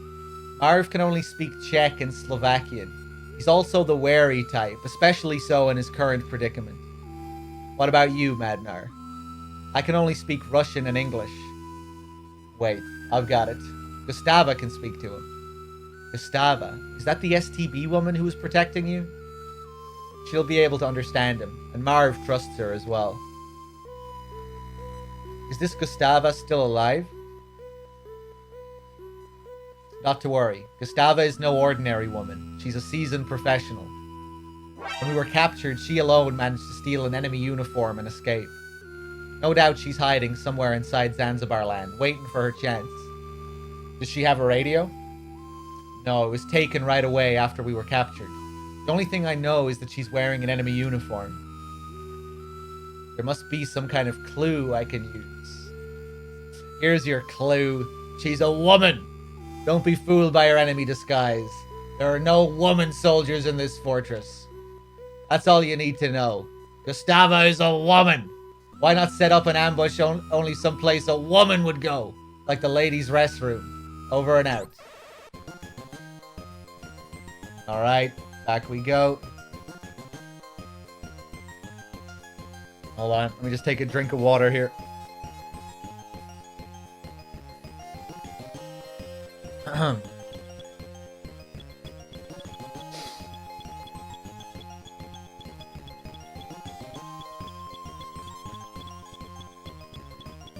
I know, Tony.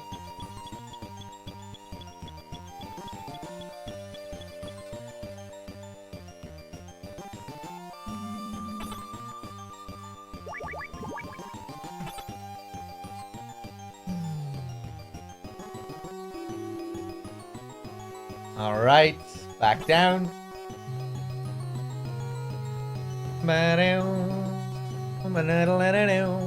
Wait, hold on, D-Cups. Did I thank you for gifting the sub to Philosophy? I can't remember. Thank you. Vlad with the 68 months. My god. Cheers, Vlad.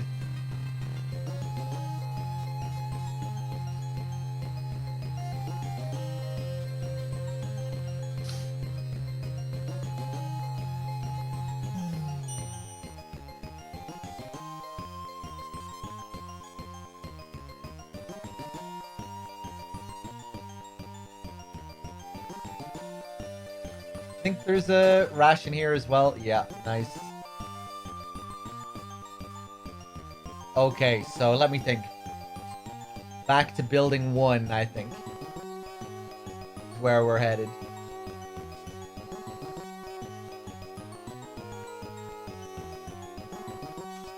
I'm gonna have to wait.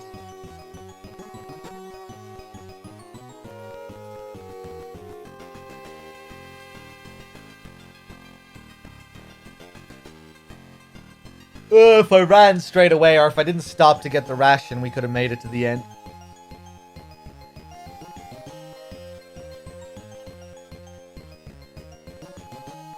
There's the first guy. Or the second guy, rather. Here's the third guy.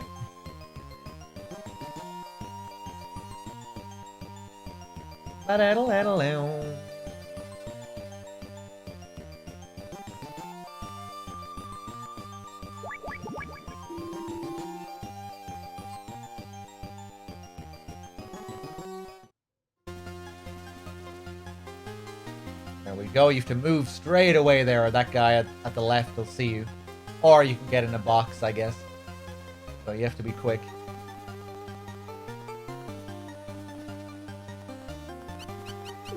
Go.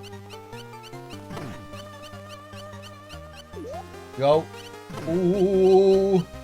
Damn, that was close.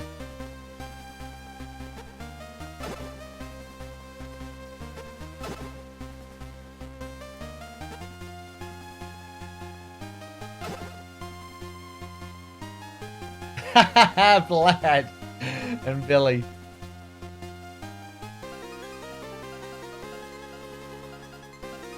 You have to start beating your chests after that now.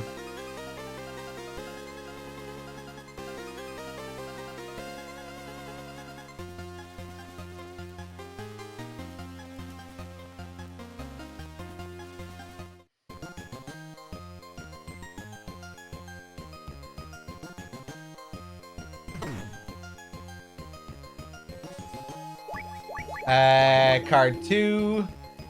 Oh god, punch him.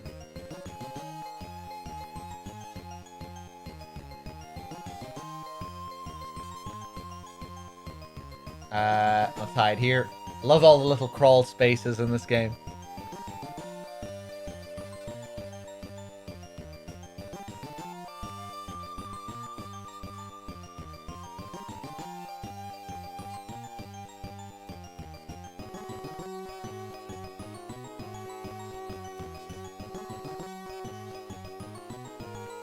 Okay, let's stop. Wait here for a second. There we go.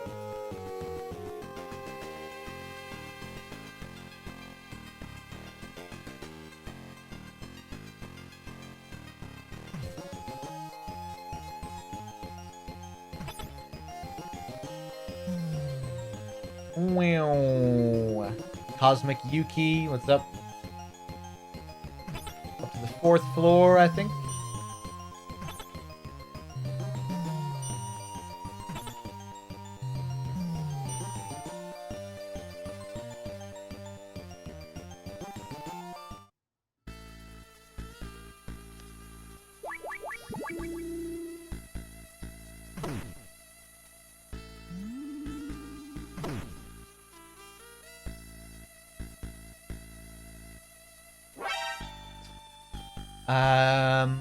There is an area to the right, but I don't think we can go there yet. Let's go up here first. Andri with the 46 months, thank you.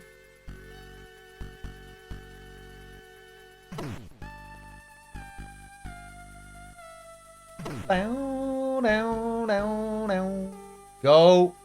Ooh.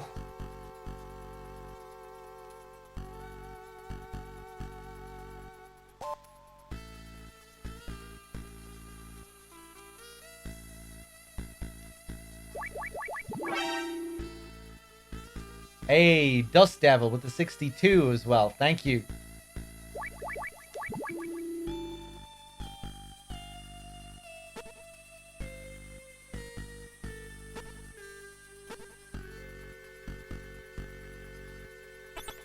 There we go.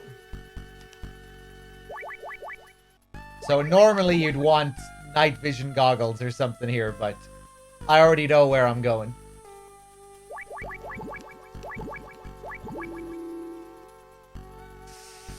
Now we get to this room, full of decoys. If you look at the map, you can see that they're just white blocks on the screen.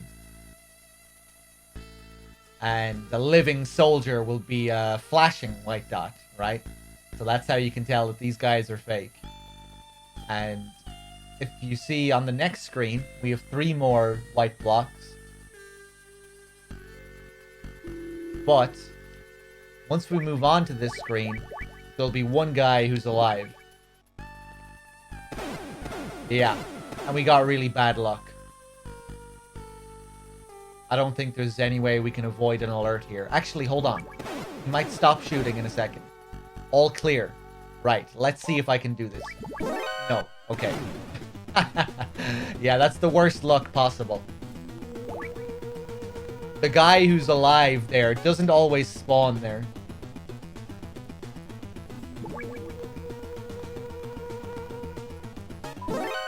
Yeah, same on this screen. It's random. That's unfortunate. Another guy coming over here.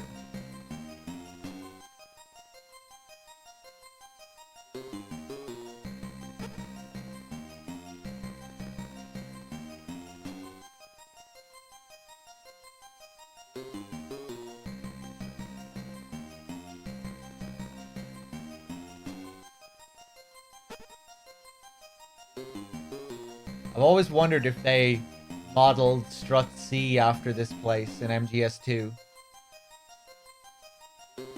Or if it was supposed to be a reference to it partly. The way the bathroom is set up here as well.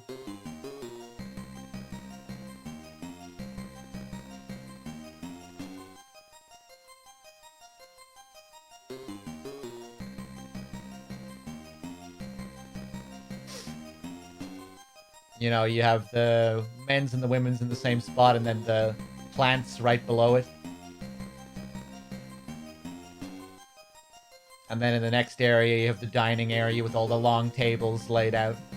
Like, it's different. The level design is obviously different, but it's similar.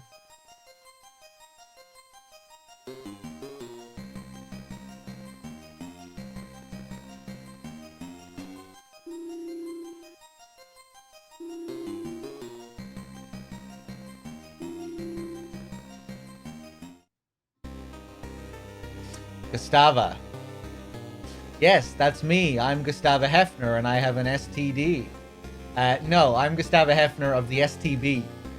And you must be Solid Snake. We're after the same thing. Why don't we work together to save Dr. Marv? Have we met somewhere before? Typical Western man. Always ready with a pickup line. Now I remember. You're Gustava Hefner, the Ice Princess. You took the gold at the Calgary Olympics. You must be mistaken. I don't think so. I know I've... Enough of this. What about Dr. Marv? I made contact with him over the radio, but he doesn't speak English. And he's safe. Good. I'm glad he had that surgery to implant the microtransmitter. Snake, lend me your radio. The frequency is 140.51. Tade J. Gustava.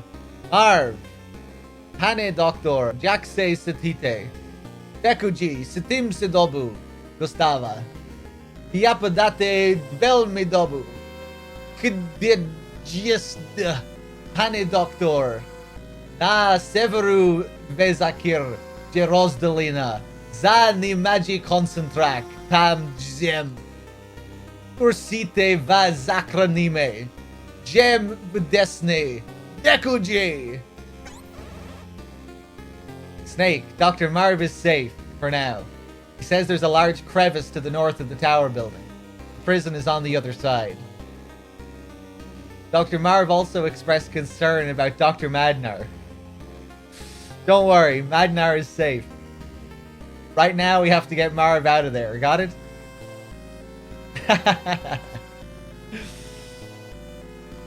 I know a shortcut to the crevice. There's an old sewer running under here. We can take that elevator down. Let's go. Whoa, there's an elevator there. What do you know?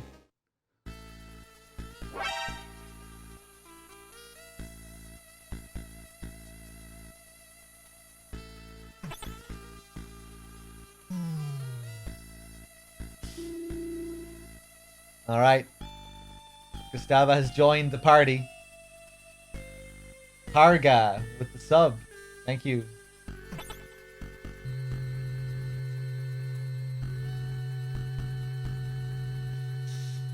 Why is there an elevator here? I don't know. Just a secret elevator.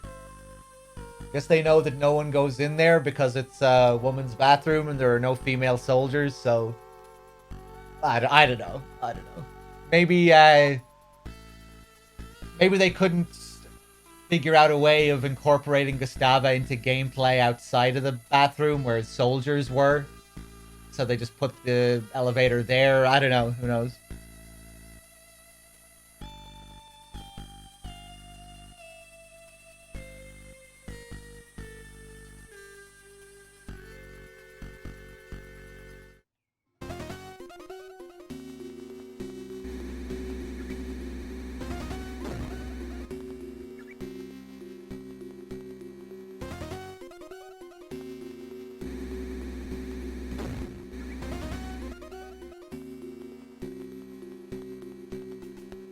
Nicely done. Up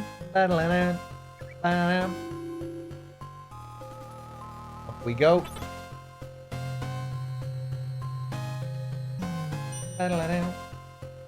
Ooh, hey, hold on. Let me just check something. Raguchi with the 26 months. Thank you.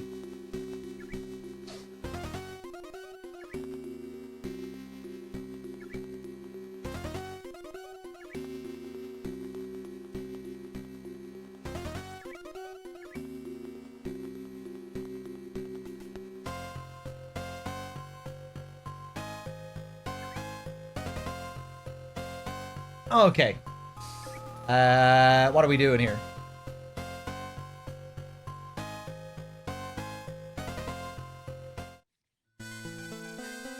Oh, Gustava, Snake. Doctor, you're alright. You've lost some weight, Madnar. And you haven't changed a bit, Snake. Snake, we must hurry. Dr. Marv is waiting. You mean Marv is still alive? I thought I could escape through this passageway, but the elevator wouldn't open from the inside. Gustava, you and the doctor get behind me. We're moving out. No, wait. Snake, I have something to give you. I swiped it from a card. From a guard! It's card 5. Lead the way, Snake. I'll follow you.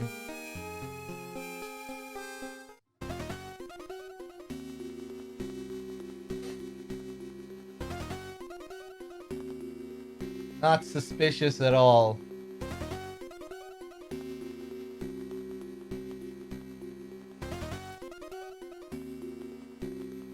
Alright, back down. Let's dance.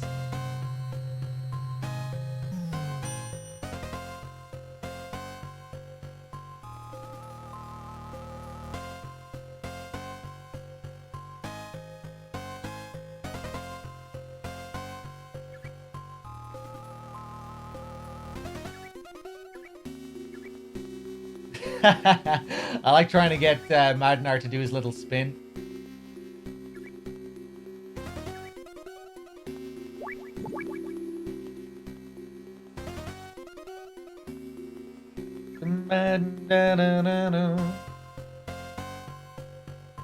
Snake, wait. I can't go on. I must rest a little. Snake? Alright.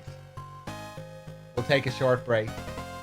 JC with the 51 months, thank you. Please excuse me, I have some business to take care of.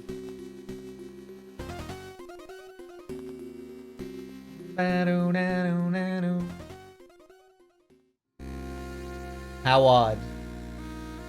Give the guy a break. He's an old man. He can't hold it like he used to. No, I mean us. A world-renowned scientist, a former Olympic athlete, and an ex-special agent trudging together through a sewer. Fate can be funny sometimes. Fate? Yes, perhaps you're right. You know, when I was a little girl, my mother used to tell me stories about Poland during World War II, about the Warsaw Uprising. My mother spent days in the sewers under the city fleeing from the Nazis. Her skin and clothes were caked black with mud. You could not even see her face. My mother and I are much alike. We're both haunted by war. Gustava, why'd you quit skating and join STB? You'd think an Olympic medalist would get the royal treatment, even in the East. Not exactly. There was something about the ice. It felt cold. The ice? Snake, are you married? No, I don't have a family. You? I'm all alone. It's not because I like being single either. Perhaps I simply never had the chance. What about a boyfriend? Once. Only once. I thought about getting married. It was back when I was still skating. I was deeply, madly in love. It still hurts to think about it. He was a Western man. His name was Frank Hunter. He was handsome, well-mannered, intelligent, but always afraid. I would have thrown it all away for him. My family, skating, everything. I would have followed him anywhere. He would have defected? Yes, but it was not to be. The West rejected my bid for asylum at the last minute. Some sort of political reasons. I still don't understand. They probably just didn't have room for you. It happens all the time. Ever since, my family and I have lived a nightmare. We lost our right to compete. We're branded as refuseniks. I had no choice but to go into STB. But I have no regret. When I was on the ice, I knew only the ice. Now I know so much more. I've even killed a man. What about him? Did you ever... I never saw him again. Our Berlin Wall was too high for either of us to climb. Hello again! Sorry to keep you waiting.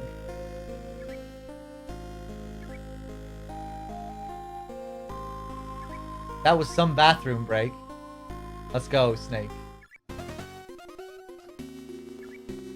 Hey, Big Red with the 15 months. Thank you.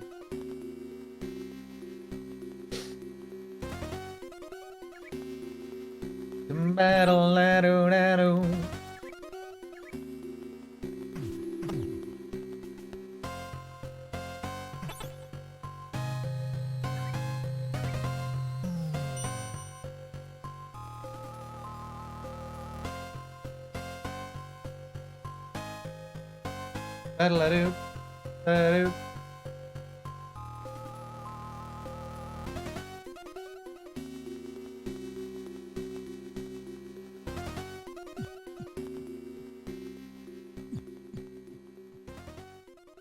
A bridge. We can only cross it one at a time. Let me go first. I haven't got long to live anyway. No one will miss me if I fall.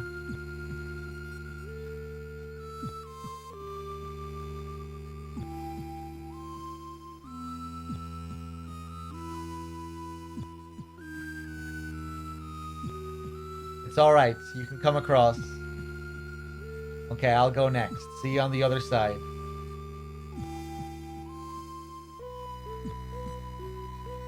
It's safe, Snake. Hurry and cross over.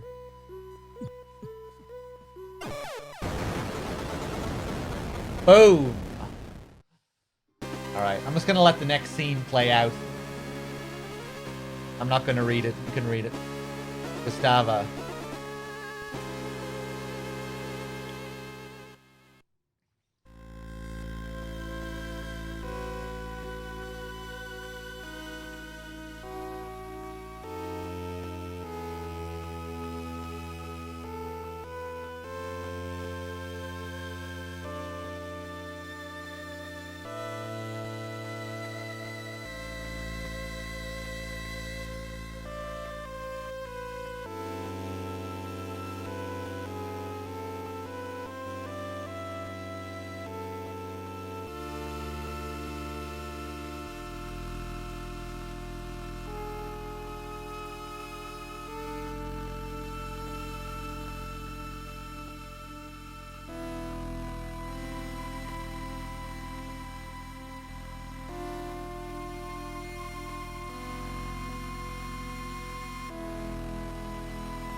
Alright, what next?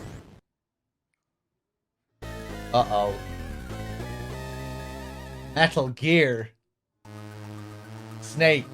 It's me, Grey Fox. Grey Fox. This bridge is closed. I'm taking Madnar with me. Tell you what, Snake. For old time's sake, I'll do you a favor and let you live. If you get your sorry carcass out of here. You hear me? Go home. Now. Think it over, Snake. Ha ha ha ha. Fox. You won't get rid of me that easily. Oh my god.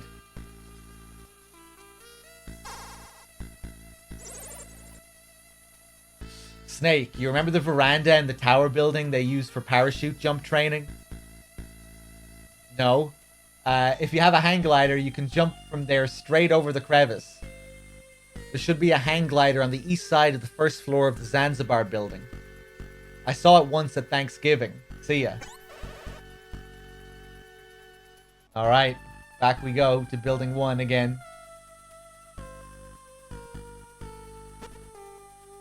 Yeah, I think Shinkawa drew Gustava to look like Naomi. MGS4 Naomi. Just the strand of hair that's hanging down, and I don't know, it just reminds me of MGS4 Naomi.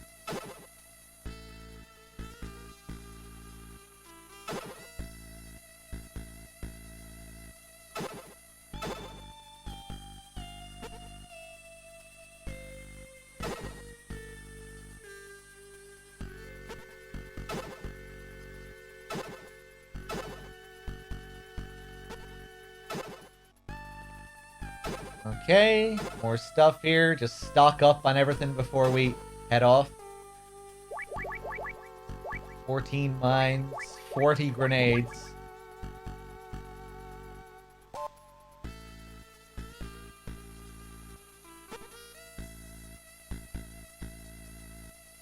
More mines here. 29.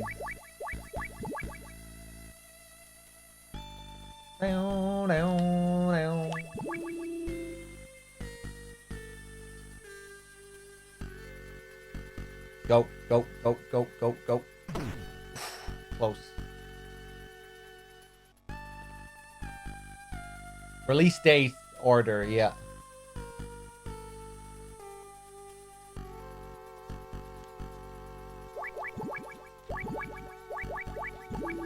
Card 4.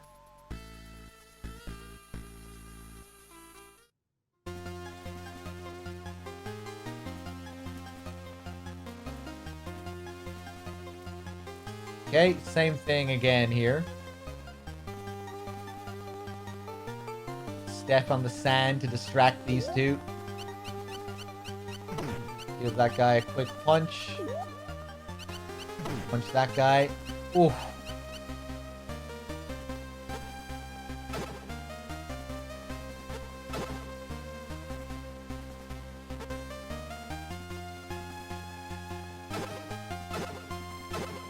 Nice.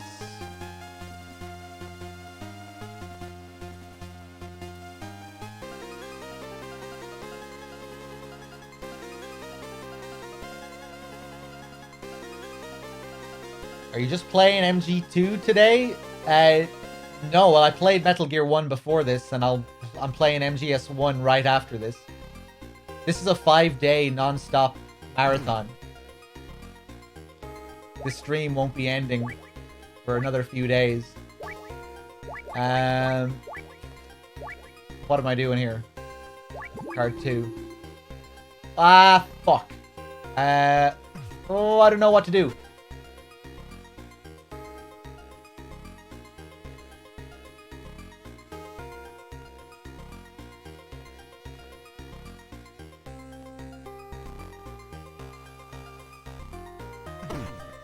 Jesus, go. I'm probably gonna get caught. Yeah. Yeah. Knew that guy was coming. Yeah, and again.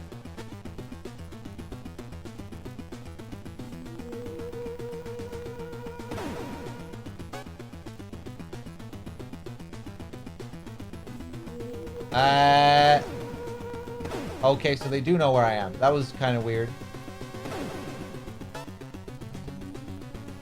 Wow. Yeah, I should be good here.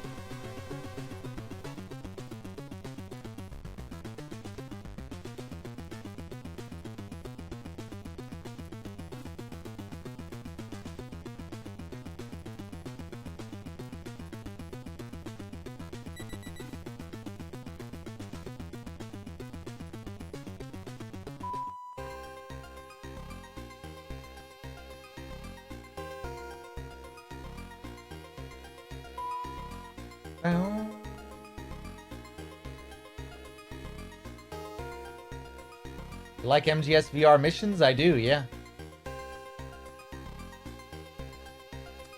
Okay, need to get this hang glider.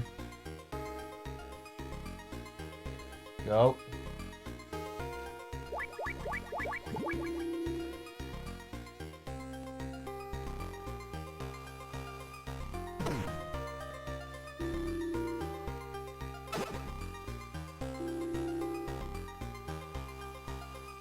It's always this guy who's the real one, by the way. Unlike the other rooms where it's random.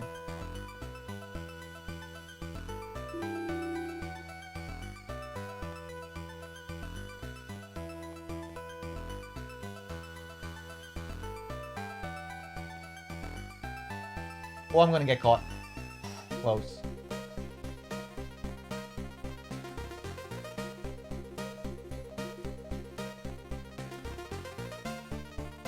I wanted to check that room because I didn't show that yet.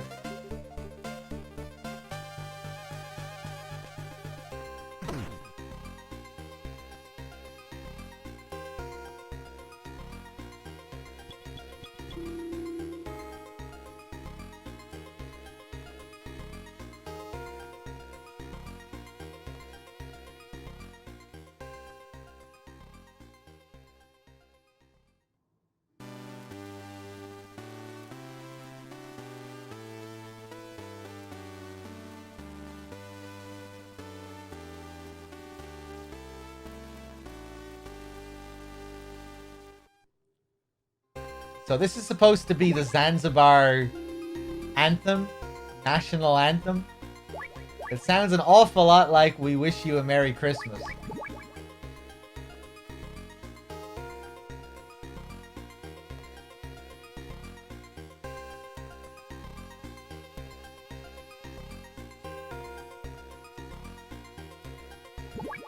Which would make sense as well, because it does take place right before Christmas.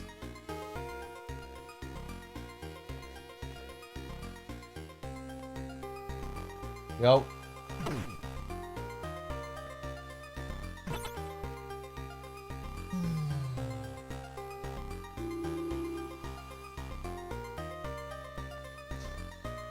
Okay, back up to the 4th floor.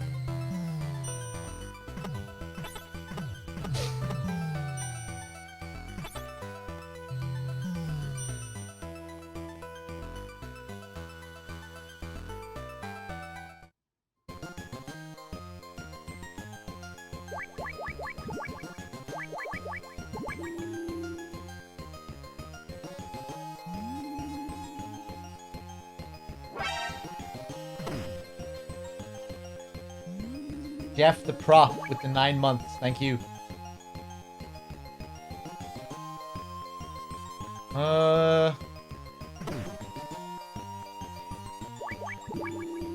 Go.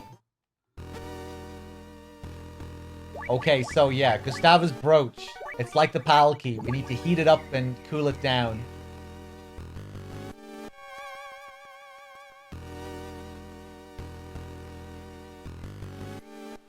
Here we get this creepy scene.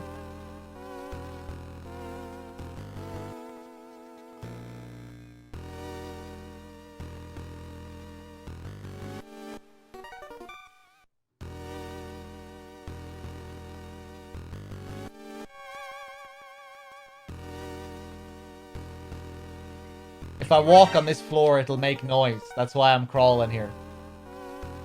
And I'll wake those guys up.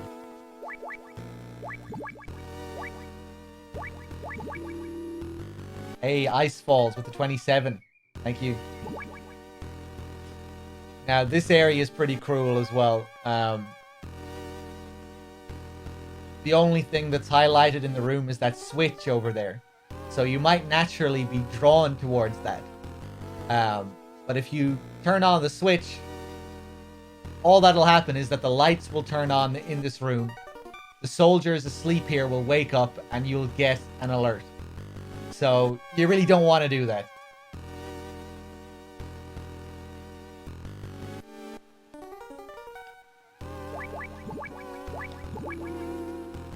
And here we have a sauna. Let's get that brooch out. It only takes a few seconds to heat up. Uh-oh. Easy does it. Give him a little punch. Get out. Go. Love how they created that sprite just for that one scene.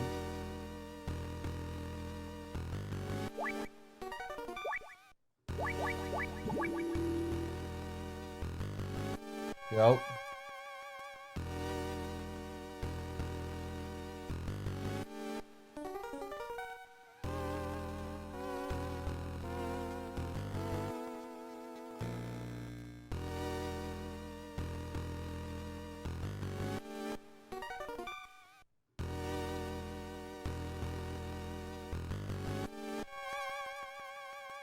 Okay, I'm just gonna wait for this guy on the next screen to go back.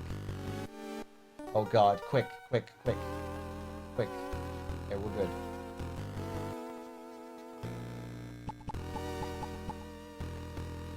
Now, we can use this key straight away right here.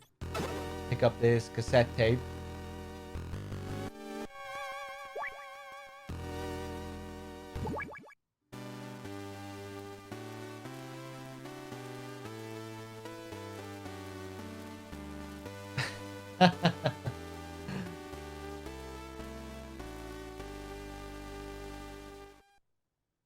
I should use that more often, man.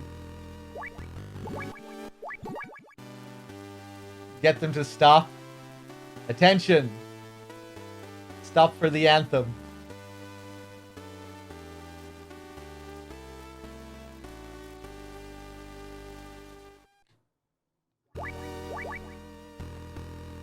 That would probably be useful in some situations.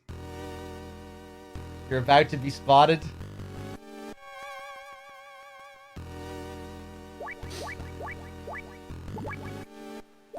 Okay. Uh-oh. Uh-oh.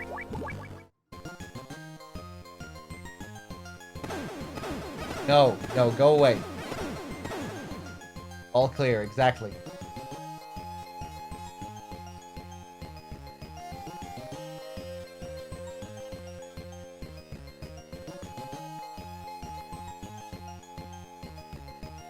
Oh, you'll get spotted if you run in front of them while it's playing.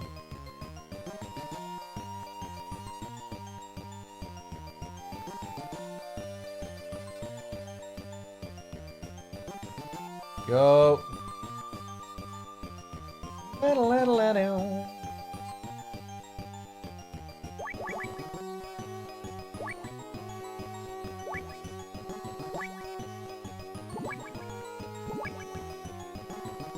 Oh shit.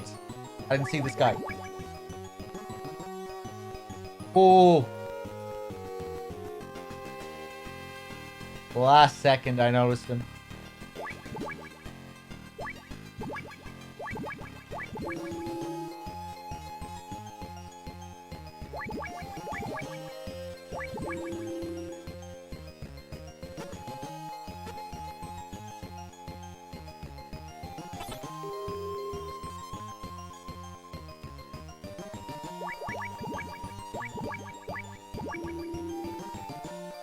Okay, let's try this again. Hopefully we get better luck this time. Yeah. See, if you look at the radar, see the guy flashing at the bottom?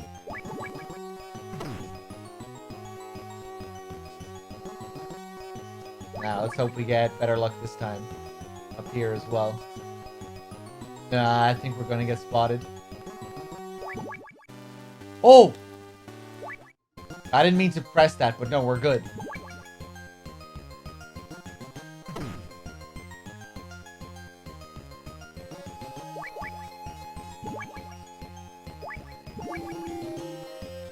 Go. Nice. Now, we need to freeze the key. Hey, welcome back, Wexford.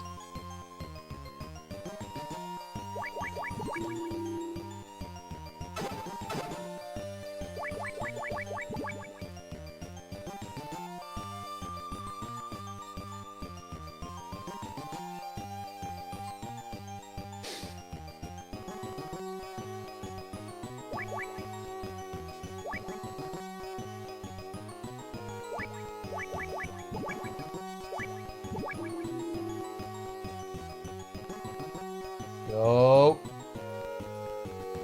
Oh, hey, yeah, I forgot to pick this up last time as well. Oh, hey, it's rare I see a soldier in here. But, yeah, we get a bucket.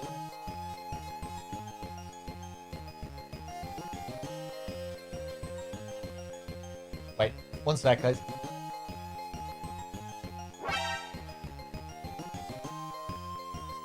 I guess I could show off the bucket here. Tony Idaho with the 64 as well. Thank you. But, yeah, if we equip the bucket, we can make noise with it. You can use it like a cardboard box, but it makes noise as well.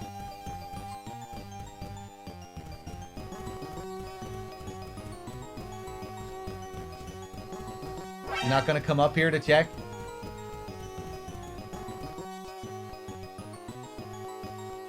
Oh yeah, and it's bulletproof. Yeah. I remember I discovered that maybe during my last Metal Gear 2 playthrough. I had no idea that that was a thing until like my last playthrough of this. When I tested out the bucket instead of a box after I got spotted while in the box. Or like while they were checking a box.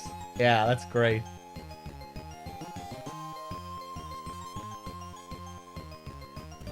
It's a shame they didn't bring this back. I mean, we got the barrel in MGS4. The barrel is pretty great in 4. but look at this.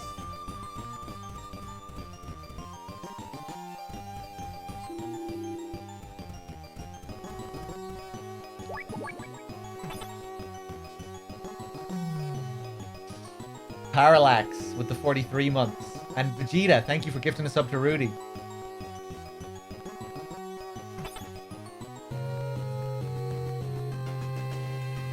Okay, back down here.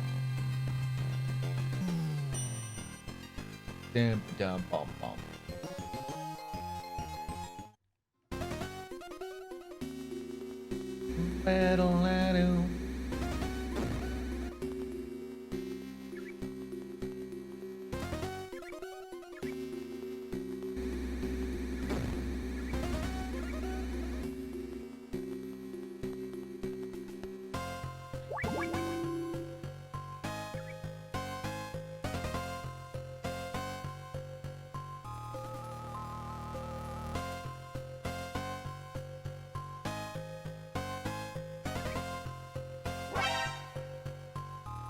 Vegeta, gifting a sub to Ricky as well. Thank you.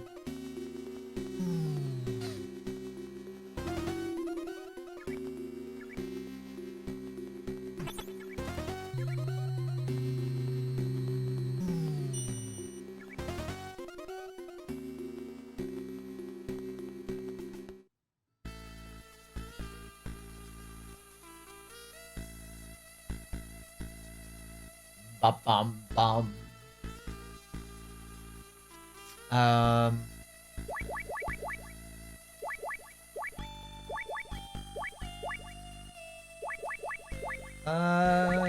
I think we're good. Guess we could pick up some more stuff here. I don't think we really need to.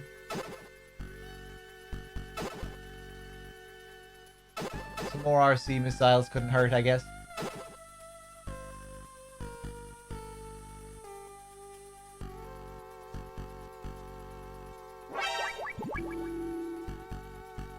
Mega Broskis with the 2 gifted subs. Thank you. Enjoy your subs.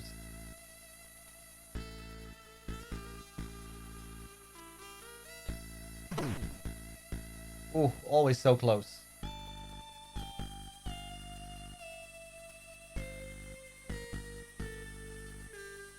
Hello.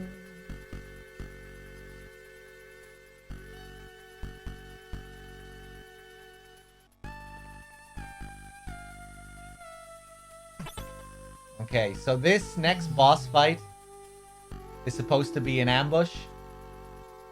But funnily enough, you can actually ambush the ambushers.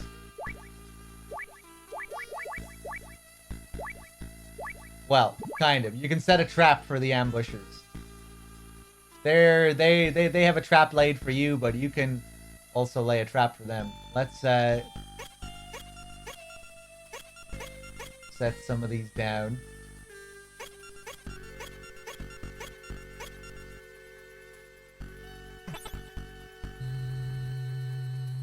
Okay, position ourselves nicely here.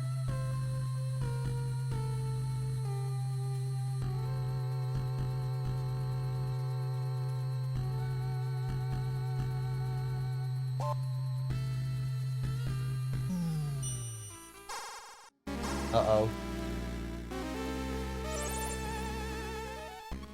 Snake. Snake, it's me, Grey Fox. Fox! You should have listened to my warning, Snake.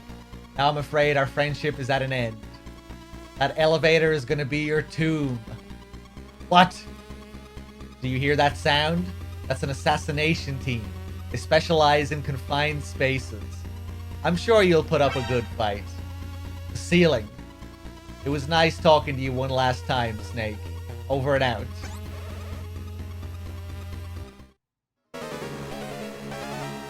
We are the 4 Horsemen, a top secret assassination squad. We get our orders directly from the president. Consider this an honor. A gift from your brother. We only fry the big fish.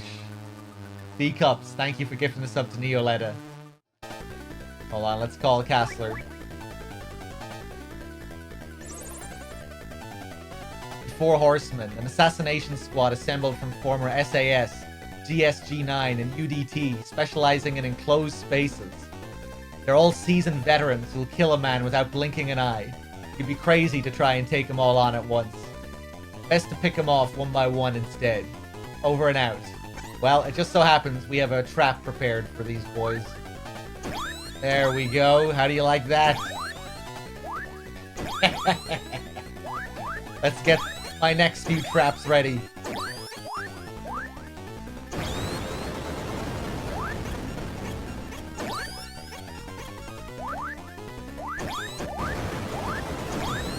Nice. Perfect.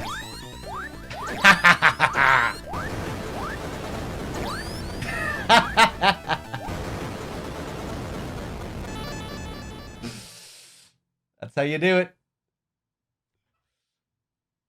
6 mines for each one.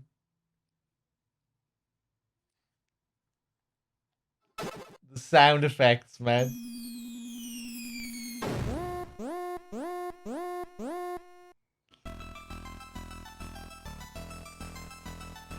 Okay, these boys are going back. Let's follow them.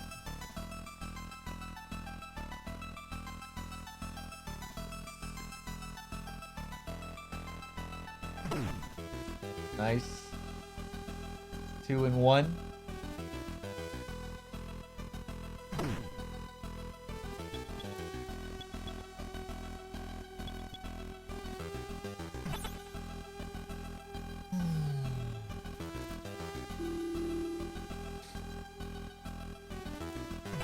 Okay, now, up here. I think I'm going in the right direction.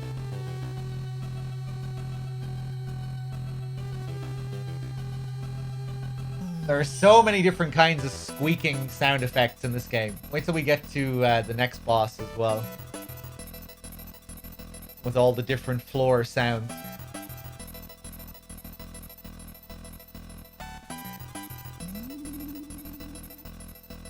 Go.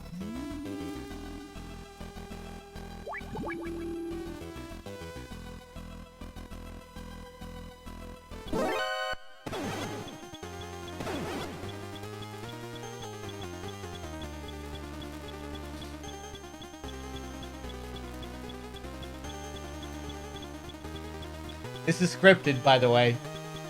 Stairs chase. Not as good as it is in MGS1. There's not really much to it here. Like you're only chased by these 2 guys, and they can't really catch up to you.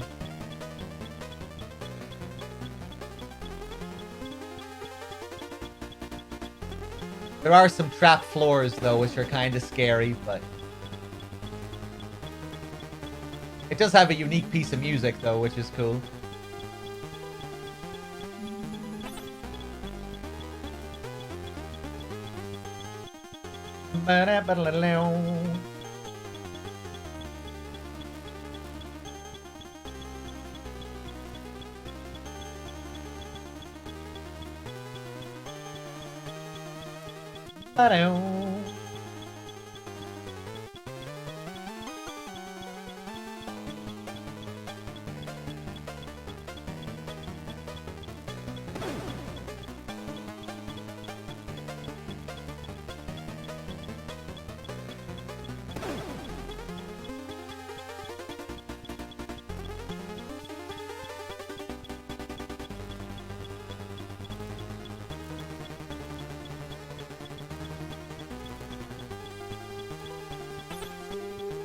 Still a bit scary, though.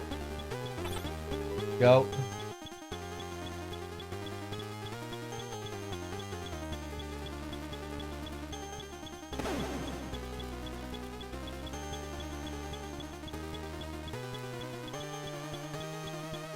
Ta-da.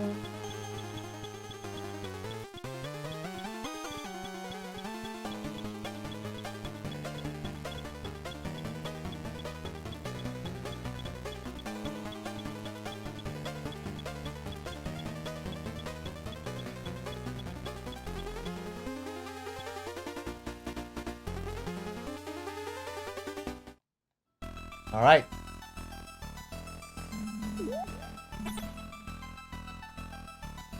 just leave that guy there, I think. If we tear this one down, this guy will just walk straight up to us, so we'll wait for him to move on to the next screen. There we go. The guy above us, we'll wait for him to turn. There we go.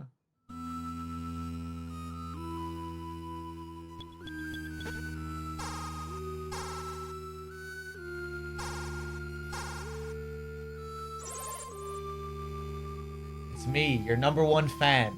You can only jump from there when the wind is blowing north. Usually blows south, but sometimes it changes just for an instant. That's your chance. Don't miss it. Keep up the good work.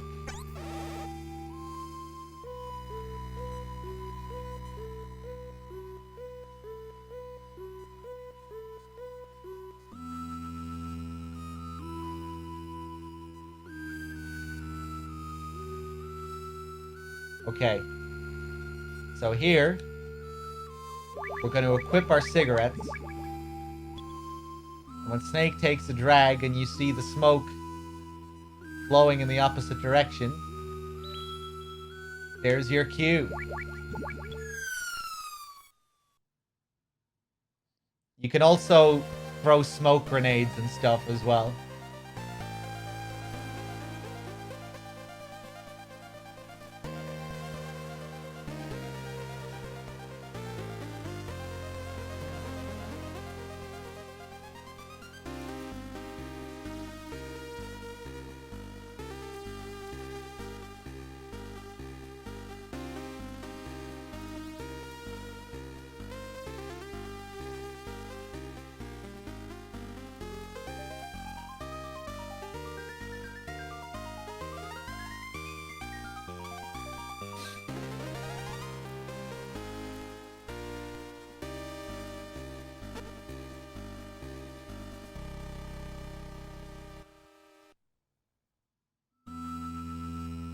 There we go. Last part of the game now.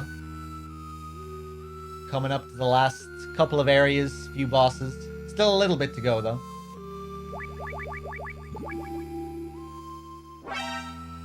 Deathly Death with the 21 months. Thank you.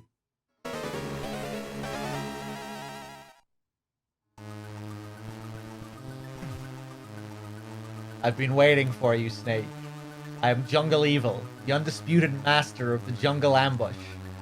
Let's see whether you're a real snake or not. Castler, tell me.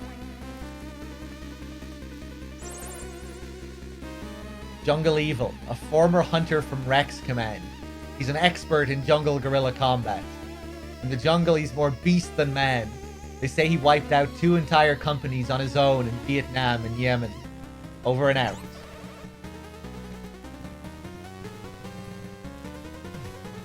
Alright, let's see what we can do. Oh! Nice, I didn't think that last one would catch him.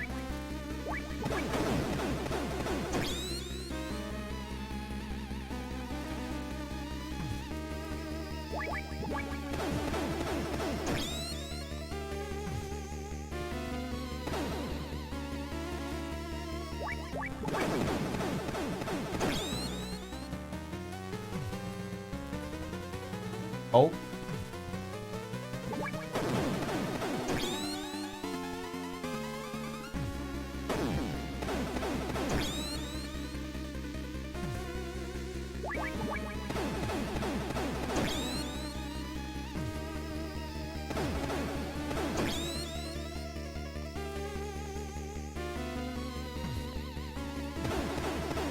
Nice.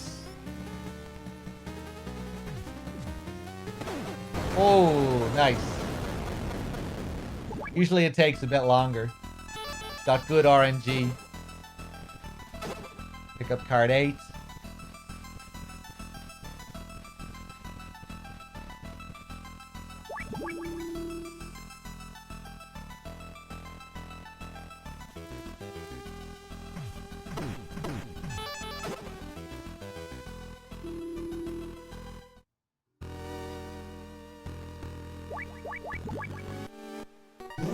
Fuck! Yeah. I knew I got a little bit greedy there. Okay, fuck it. Let's just try and do this.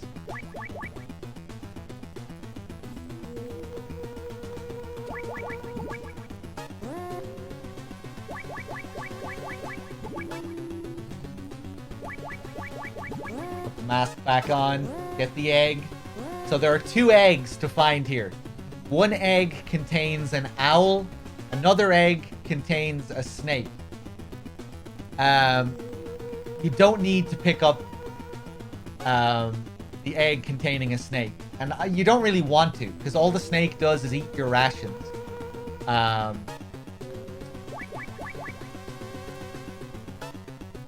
I can't really afford to have him eat my rations right now. But I could still kind of show what happens. Although, it's kind of hard to show it without showing him eating the rations.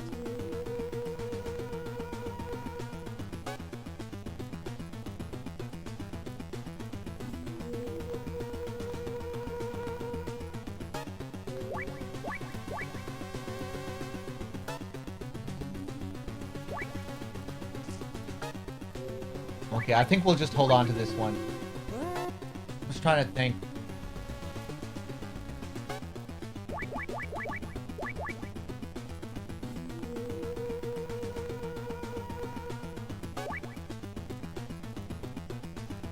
Okay, fuck it. We'll show it.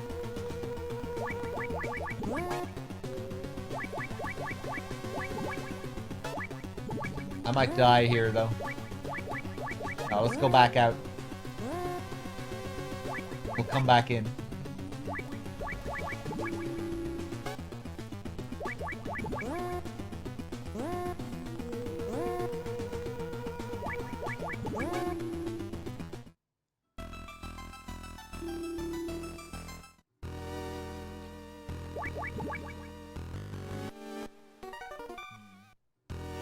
I kind of want to test something here. I'm probably going to get caught. Let me just see.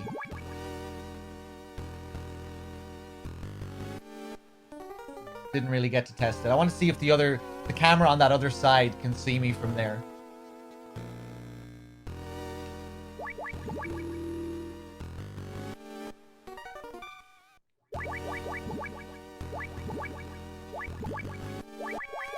Oh, which fucking card is it?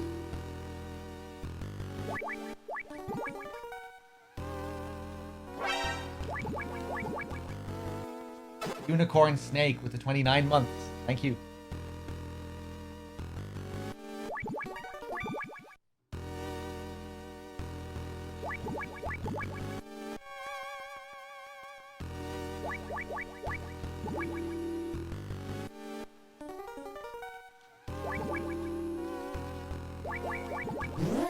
Oh, I should have checked.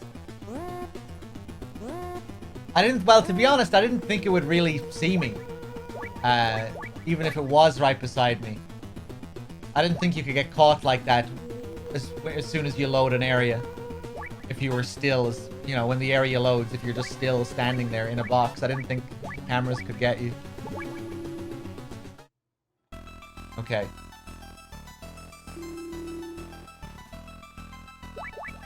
So there's the owl, I think. This is the one with the snake.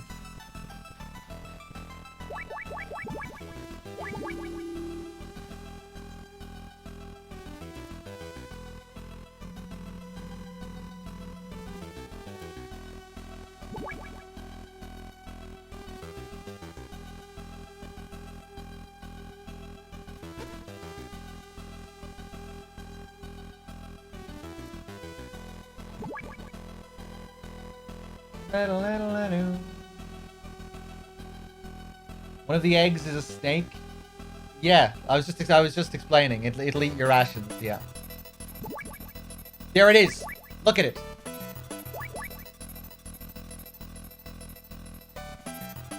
You asshole. Look at him go. And I can only take him out of my items when he crosses over the eggshells again.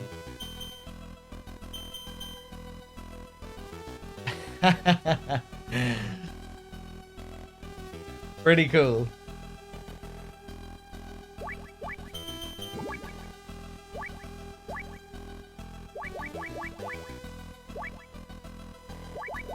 He takes one of each ration that you have. And I need 3 chocolate rations for this next sequence. So we'll see. I know where I can find one, and I guess I can just get that one to respawn. It's kind of similar to the sea lice in MGS2.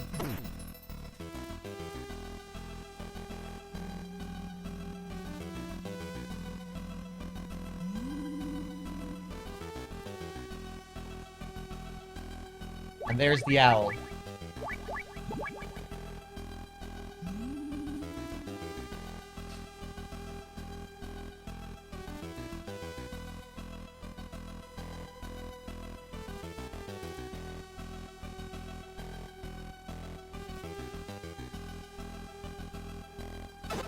Okay. Now, something tells me that isn't gonna respawn, but we'll see.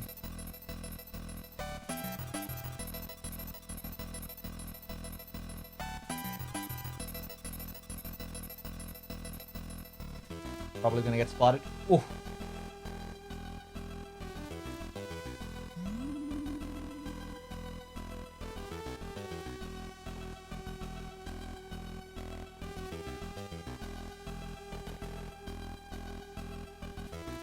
It's just a Metal Gear Marathon, Payacon.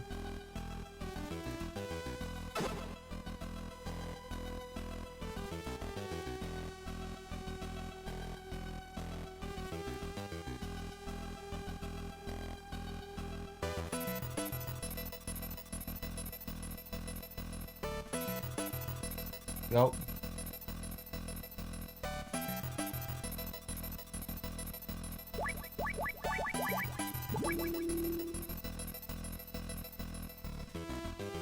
They keep the animals in a room northwest of here.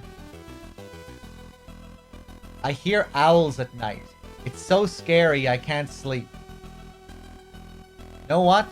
At night they turn off the power. So all the laser fences get turned off too.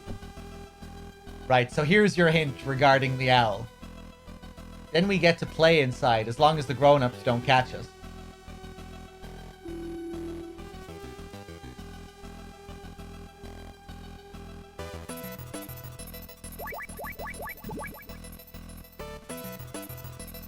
So here, if we equip the owl, Deathly Death with the 5 gifted subs as well. Thank you very much.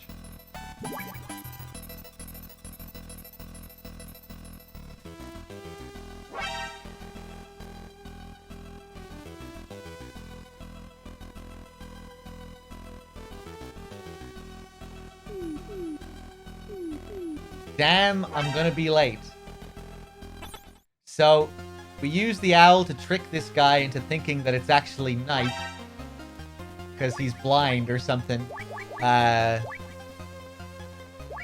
that's how it goes. You can also keep distracting guards with the owl if you have it equipped.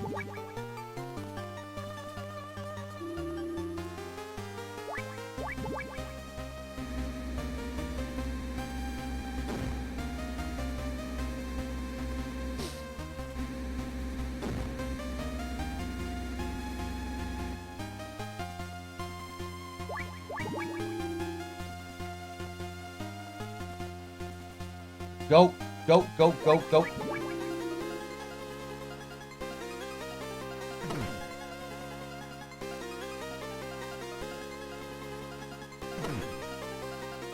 Nice.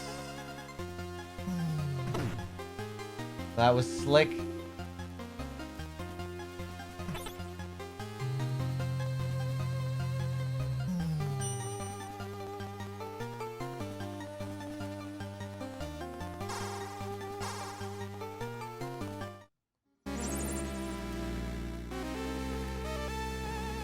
It's me, your #1 fan. Snake, watch yourself. You've got company. Night Fright, the last surviving member of the Whispers. You know, the legendary guerrilla unit. Night Fright. He's wearing a state-of-the-art camouflage suit that makes him practically invisible. Not only that, he'll attack you with a gun that's completely silent. No one has ever seen his face. You know what you have to do, right?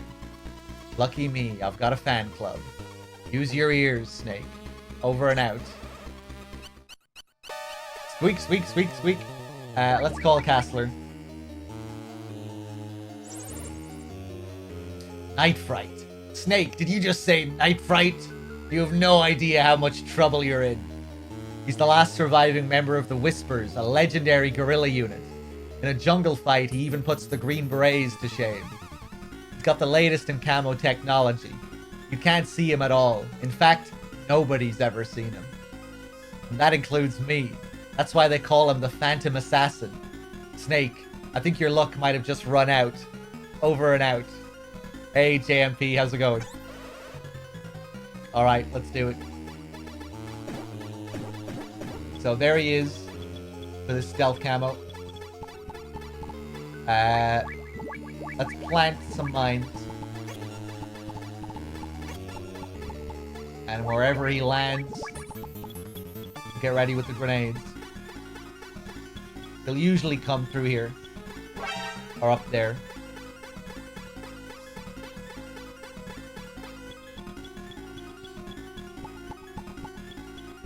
Come on, man. There we go.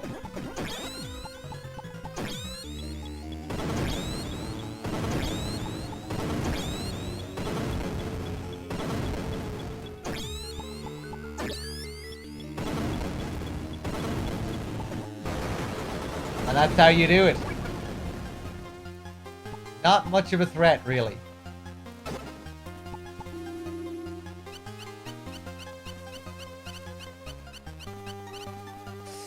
Alright, now we get those chocolate rations like I was explaining. Remember I said I needed 3 chocolate rations? Well, this is why. We gotta turn this piss into shit. There we go. 1 ration down. 2, 3. That's how you do it.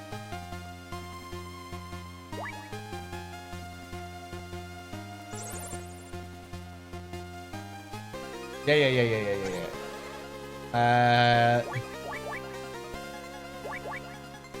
Jacobson?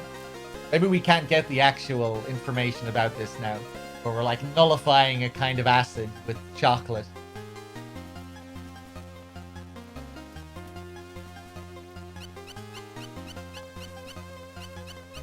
Hold on.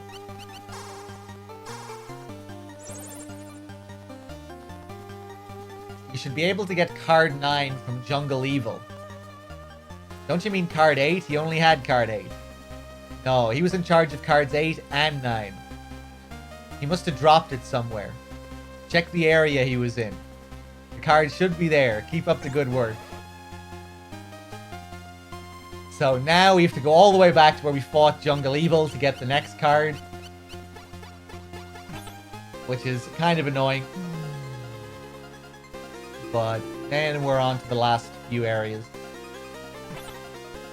Very close to the end now.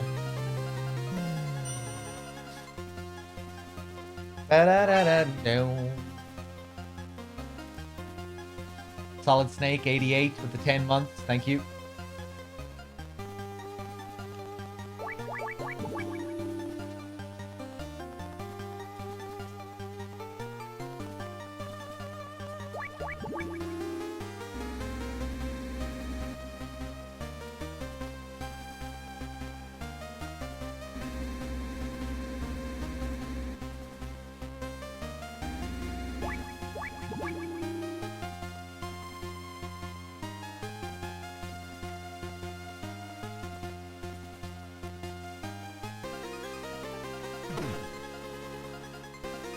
Nice.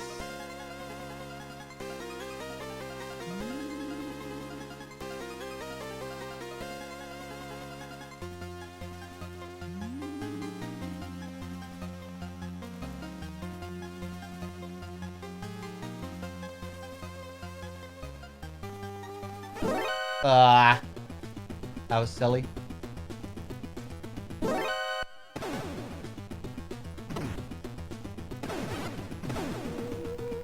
Ah. Gonna get caught again. Yeah. These alerts keep stacking as well. Oh, God.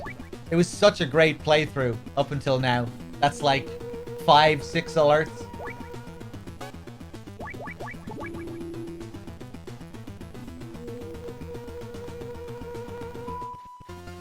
Yeah, I guess I should have went for the tape. We had a couple of alerts before then, but it was still a pretty solid run.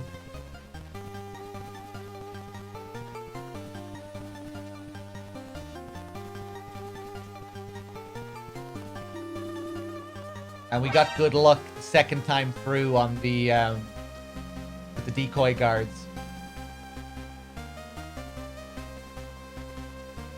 Still be below 10 alerts, I think. Although maybe not, including the scripted ones. I don't know. Sci-Tech with the 64 months. Thank you.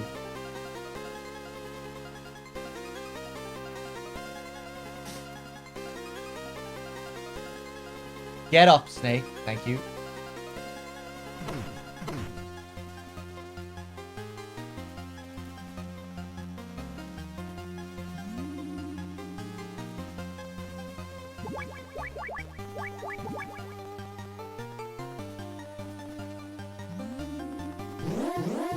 Got greedy.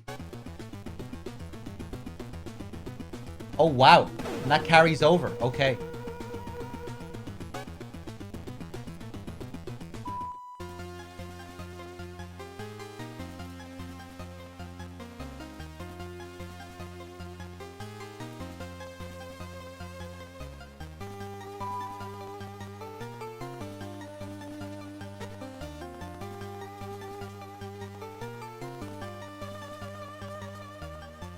Wait for this dude.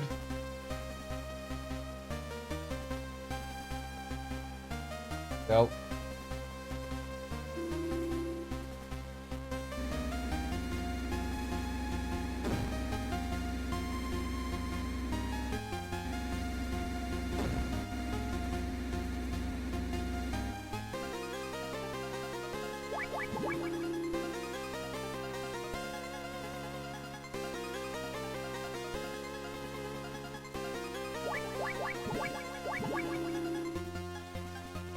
Yeah, I'll have to get back to Police Knots again.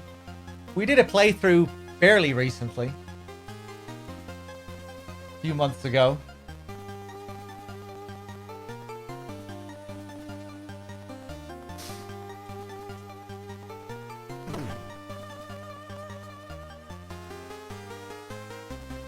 Uh-oh. Come on. Quick, quick, quick.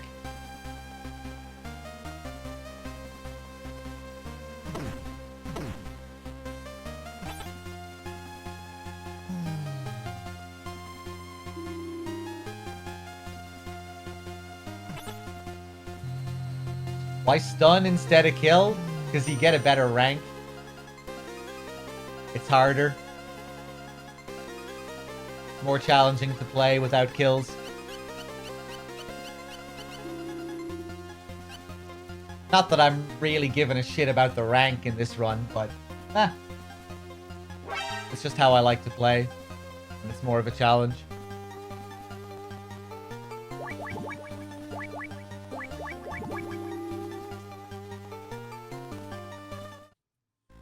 Here we are. Ah, Snake, you're too late. He's already passed away. His heart couldn't take it anymore. Wait, what's that bruise on his neck? Not to worry, Snake.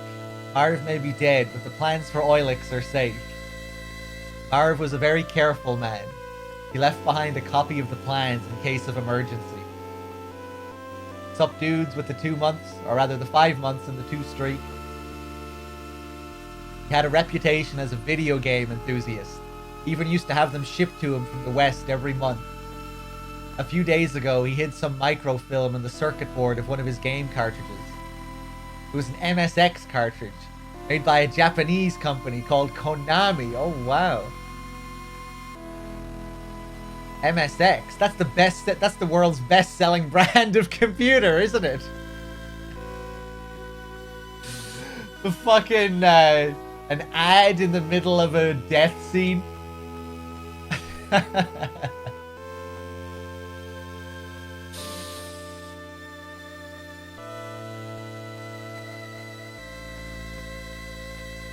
Imagine Sniper Wolf and Snake having this bit of dialogue in MGS1.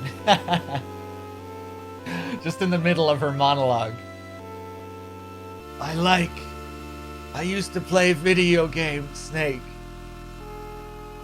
MSX games by a Japanese company called Konami. That's the best-selling brand of computer, isn't it? And he hid the cartridge inside that locker. Where's the key? I don't know. I couldn't get it out of him. I mean, he never told me.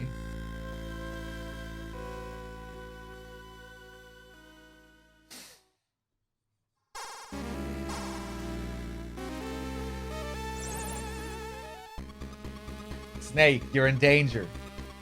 Holly, what's wrong? Snake, it's Madnar. I thought there was something strange about him, so I had the agency check him out. After he was rescued from outer heaven, apparently things didn't go well for him. His radical theories were rejected in the West. He was dismissed as a madman and shut out from the scientific community. And as time went on, he was forgotten. Madnar wasn't exactly happy with the scientific community either. He must have been searching for some way to get back at them. That's when Zanzibar Land talked him into becoming a double agent. He'd use his status as a scientist to feed technological secrets from East and West to Zanzibar. And Dr. Marv's disappearance? Right, the timing is too perfect. Madnar must have given them every detail of Marv's itinerary in the US. Madnar was after Oilix all along. That's why he wanted to go to America with Marv. I'm afraid you've got me, Snake. I gave up everything to be a part of your world, even the country I was born and raised in. But your world had nothing but contempt and abuse for me. I just wanted to finish Metal Gear. It's the culmination of all my life's work in robotology. But your politicians were only interested in nonsense like SDI, NEDW, and brain bombs. I passed the scientific secrets of the East and West to Zanzibar Land, and in return they aided me in my efforts to improve Metal Gear. Madnar, did you kill Dr. Marv? Yes, he would not share the secret of Oilix with me.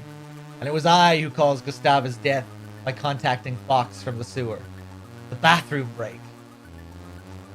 Snake, I know Marv. No, Gustava gave you the key to the locker. Give it to me. No! No! Get off me, old man! Get off me, old man! No! No! Castler! Oh my god. Let's put down some plastic explosives. And turn around and blow him up with it. And do the same thing again. Oh no. Oh no. Oh fuck. Oh no, I'm dead. I'm dead. I need this ration.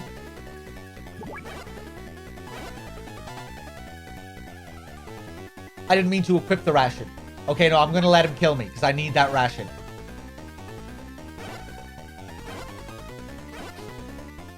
And it'll take a long time to go back and get that ration.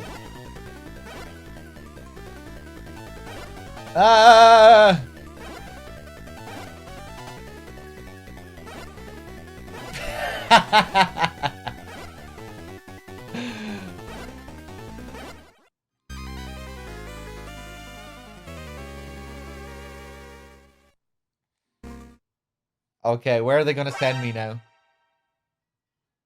Okay. We have the ration. Let's do it. X minus with the 38 months. Cheers.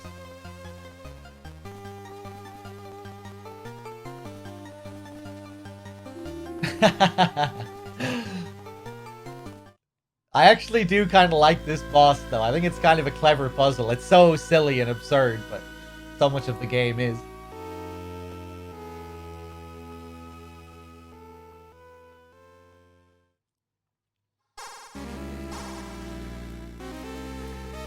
just like a timed puzzle that you have to figure out.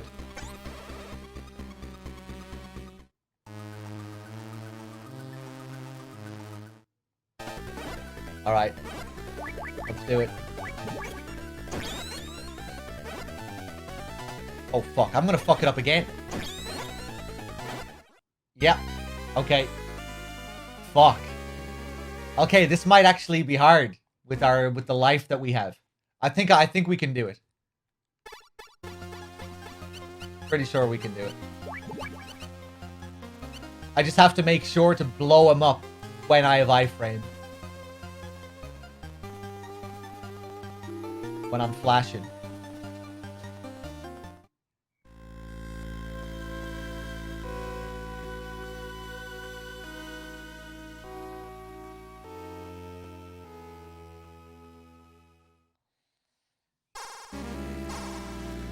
Alright, let's go.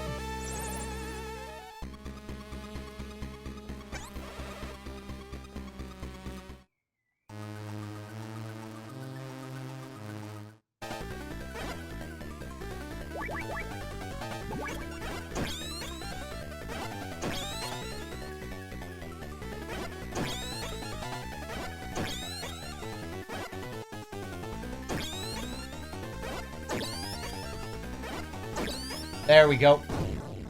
Nice. And another one. For good luck.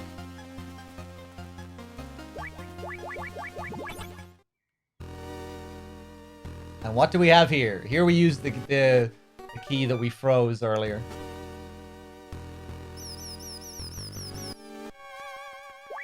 Jacobson, tell me.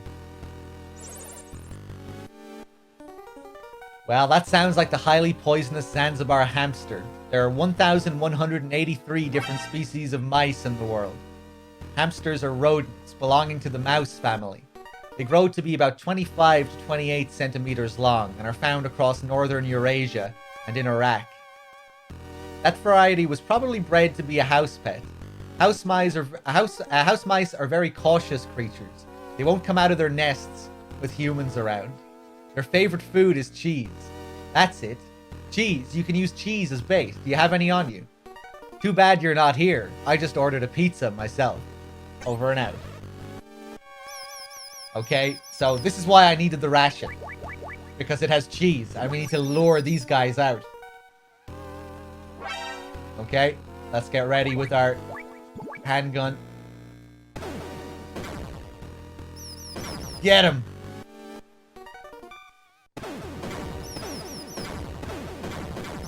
Oh! Alright, that's how you do it. Pick up the cartridge. If those things touch you, it's a one-hit kill, by the way.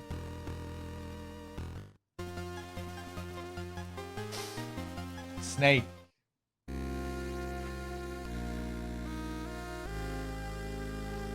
Snake, he'll never let you get away. He'll use it. He'll use Richard Gere. I have one last gift. For my daughter, Ellen. I'll tell you how to destroy it. How to destroy the new Metal Gear? Try as I might, I could not reconcile East and West in my heart of hearts. But Ellen is different. Snake, you must do this for Ellen, the daughter I left behind. How do I destroy Metal Gear? The armor is thinnest on the legs. Use grenades on the legs. It's the only way.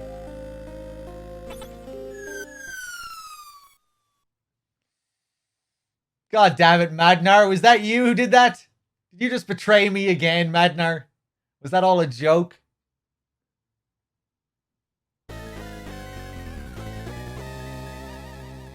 No, it was Fox. The final delusion of a senile old man. There's no way to destroy this Metal Gear, Snake. Fox! Where are you? Come and find out, Snake. Go through the front door.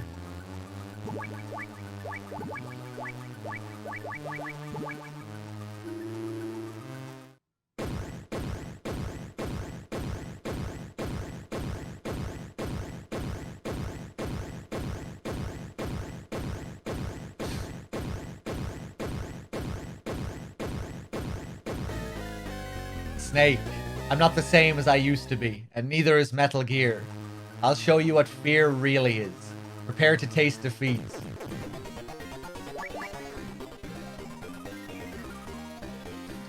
Castler.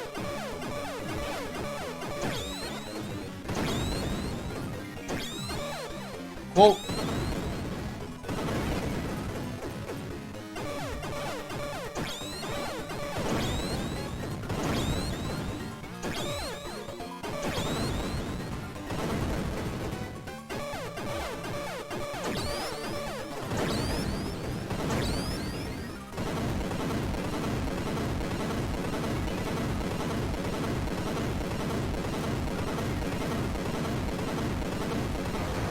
Pretty easy fight.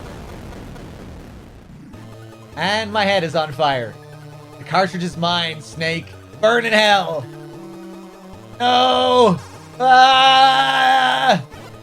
My head. Snake, your items are on fire. Throw away all your weapons and equipment. Quickly, use the circle button.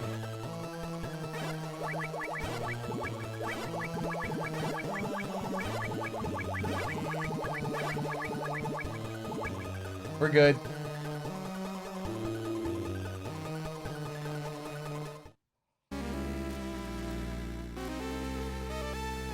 Where am I? The perfect ring for our final battle. It's been a while, Snake. Here we are, back in the minefield. Let's say we go at it hand to hand. A chicken fight? Yeah, well, not really much of a minefield. A mine room, a very small mine room. If you look at the map there, the radar, you can see the white blocks around the outside. Those are the mines. A chicken fight? The two greatest rivals in Foxhound. I've been waiting for this moment for a long time. Fox, I'll beat some sense back into you.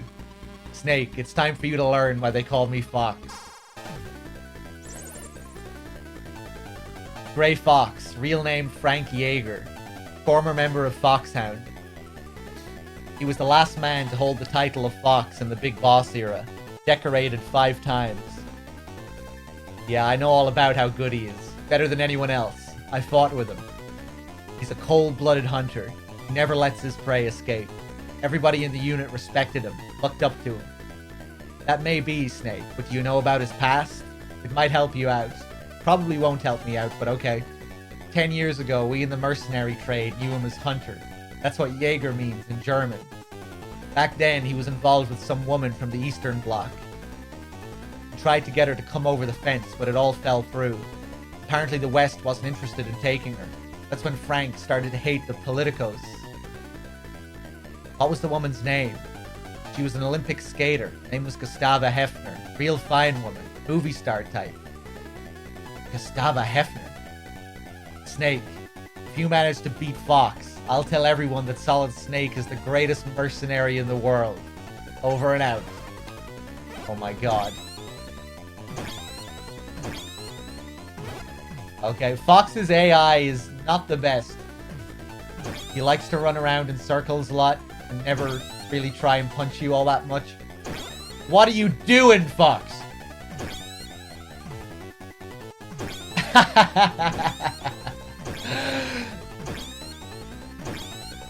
Oh my god. Okay, this is worse than usual. He's usually not this bad. Okay, we got him.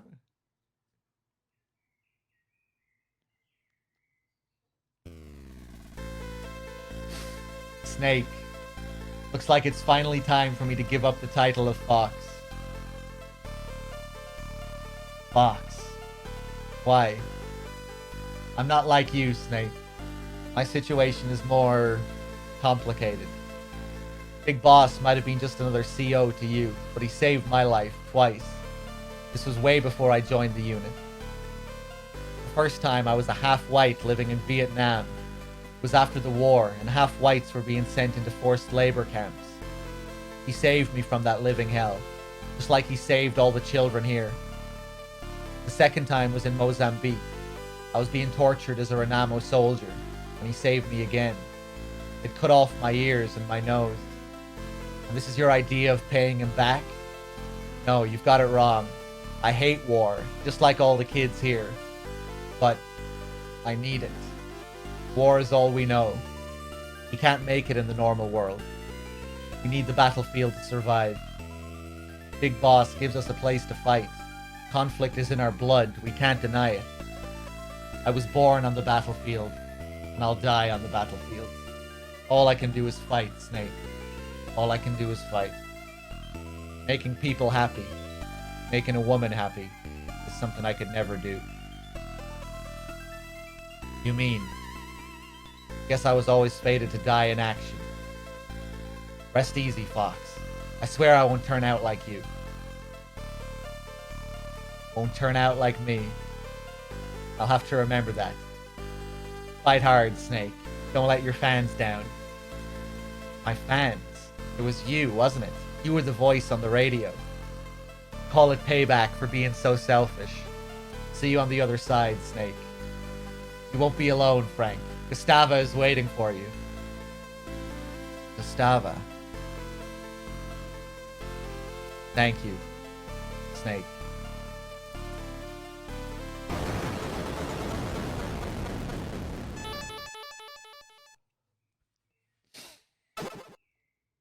Over here, Snake. Who could it be?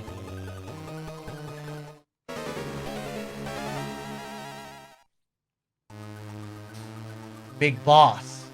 You're alive. Snake, welcome to Zanzibar Land. I knew you'd come back to me. I came to get rid of the nightmares I've been having for the past 3 years. Nightmares? They never go away, Snake. Once you've been on the battlefield, tasted the exhilaration, the tension, it all becomes part of you. Once you've awakened the warrior within, it never sleeps again. You crave ever bigger tensions, ever bigger thrills. As a mercenary, I think you would have realized that by now. You care nothing for power, or money, or even sex. The only thing that satisfies your cravings is war. All I've done is give you a place for it. I've given you a reason to live. I never would have made you for such a hypocrite, Big Boss. You saw those children, didn't you? Everyone is a victim of a war somewhere of the world, and they'll make fine soldiers in the next war. Start a war, fan its flames, create victims, then save them, train them, and feed them back onto the battlefield. It's a perfectly logical system. In this world of ours, conflict never ends, and neither does our purpose, our raison d'etre. So there's plenty of job opportunities, is that what you're trying to say? On the battlefield, you and I are valuable commodities, but back home, we're nothing but deadweight. If we're lucky, we might get the attention of some two-bit journalist from a cheap tabloid. You and I are doomed to remain here until we die like dogs on the battlefield. I've only got one fight left, to free myself from your grip, to rid myself of these nightmares. Big Boss, I will defeat you. It doesn't matter who wins here. Our fight will continue. The loser will be liberated from the battlefield and the winner will remain. And the survivor will live out the rest of his days as a soldier. It doesn't have to be that way. I'm not like you. I love life. Very well, Snake. I'll release you from your suffering. As your former commander, I'll do you one last favor and put you out of your misery. I don't need any more favors from you. Really? And just how do you expect to beat me in your condition, with no weapon? Never give up. Fight until the end. Always believe you will succeed, even when the odds are against you. Those are your words. Even I make mistakes from time to time. Snake, this will be our final battle. Let's end this once and for all. Alright. Let's do it. You and I are doomed to remain here until we die like dogs on the battlefield. I love that line. Of course, when he repeats the boss's words. Like the loser being liberated and, you know, all that. Let's call Miller. Snake. That guy is a monster. You can't beat him with just your fists. Use your head. Isn't there something you can use as a weapon? Castler.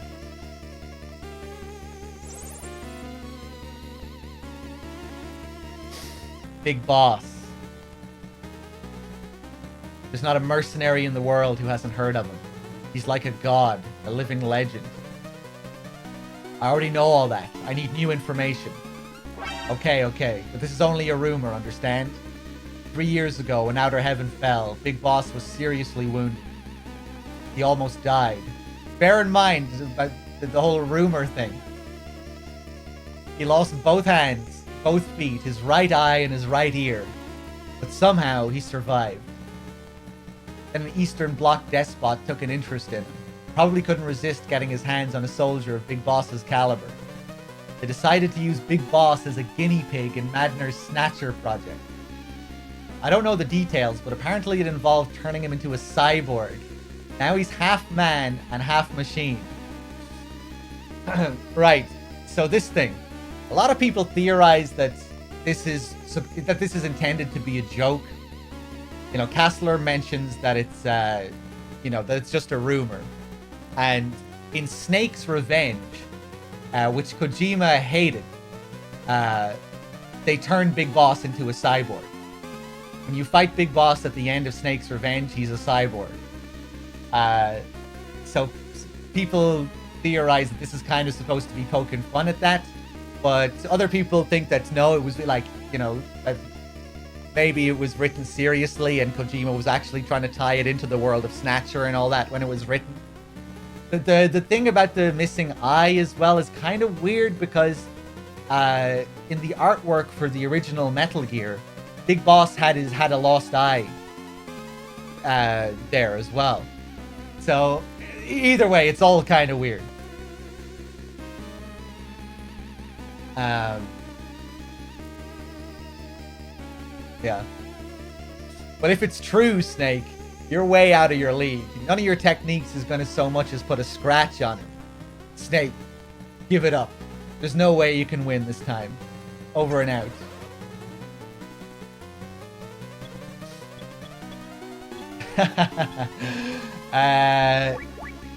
Campbell. Snake, Big Boss is no longer your CO. He's just another madman. Got that? Put aside your personal feelings. Stay focused. You can't afford to lose this battle. There's nothing more we can do for you. The whole world is counting on you, Snake. Good luck. Over and out.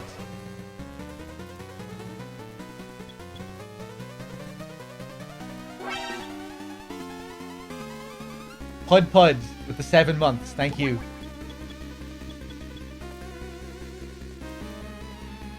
Where are you going, man? Go. Go. Okay, we gotta be careful here. Found card 1. Oh, no. Ah! Okay, we have rations. We'll be okay.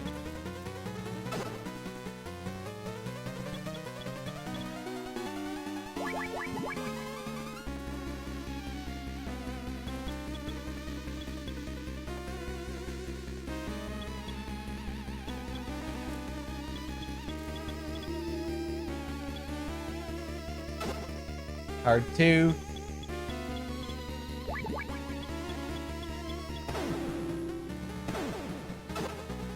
Card 6.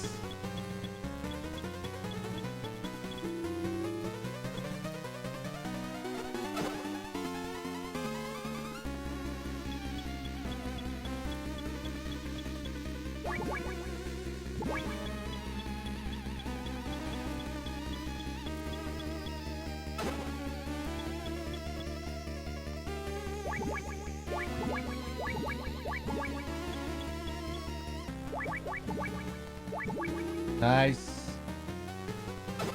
Card 4.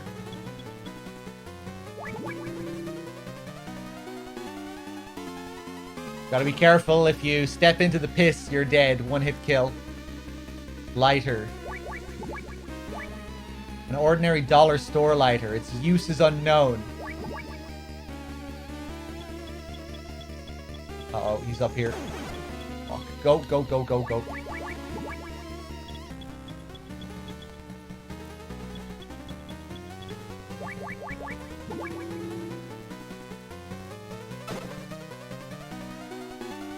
Card 5.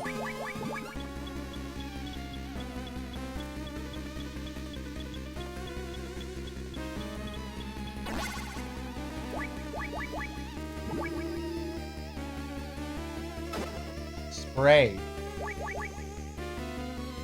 Do not use near open flames. I see. Let's take that ration. Equip the spray and the lighter.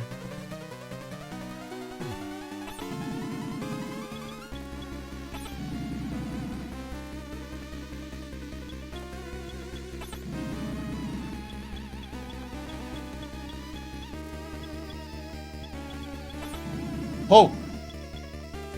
So this is a really good spot here to get him. This corner. Want to avoid taking hits.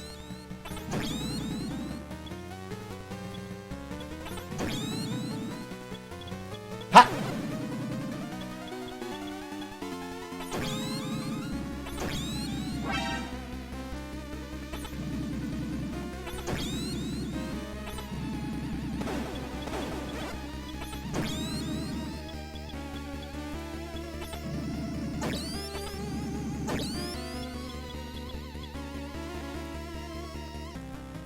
One more hit.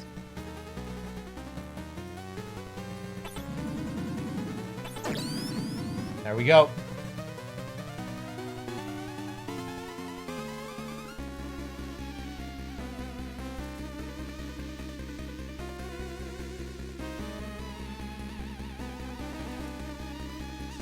The classic line, it's not over yet. The first time we get that line in the series, actually.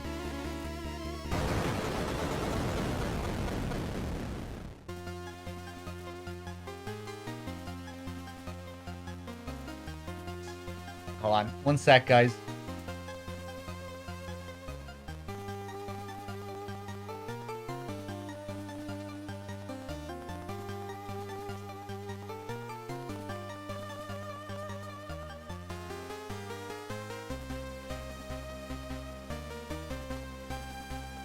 Okay.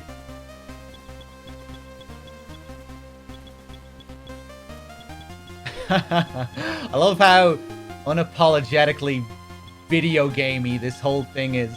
This whole sequence. All these rooms laid out here. Only thing you can find in them are just cards.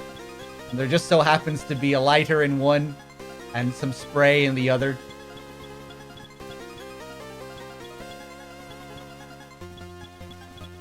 Who built this place?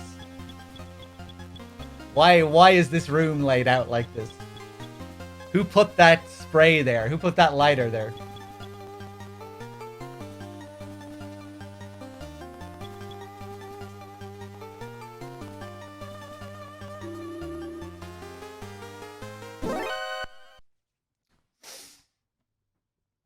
It's okay, it's me, Snake. Holly? Did I scare you? Phew. That was a close one. So what's going on? What are you doing here? You said it yourself. Stay alive and we'll meet again sometime. So I did. Ugh, that uniform was too tight in the chest. Ah, I feel much better now. Here, I stole this gun from the enemy. You can have it. Yeah, I can see how it'd be hard for a woman to use. Thanks. So it's all over now, right, Snake? No, I still have one more job to do. You can't be serious. I'm dead serious, Holly. Snake. No, you can't.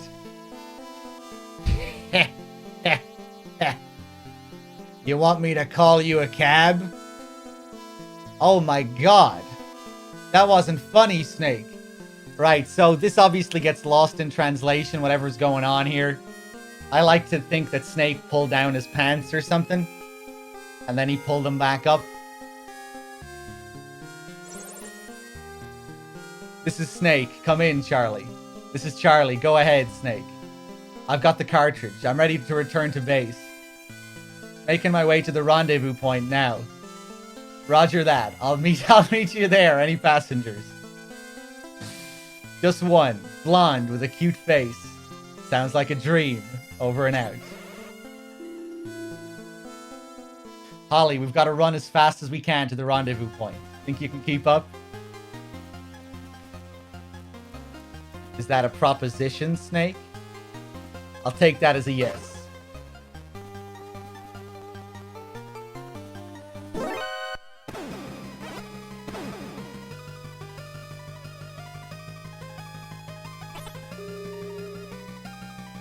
Go.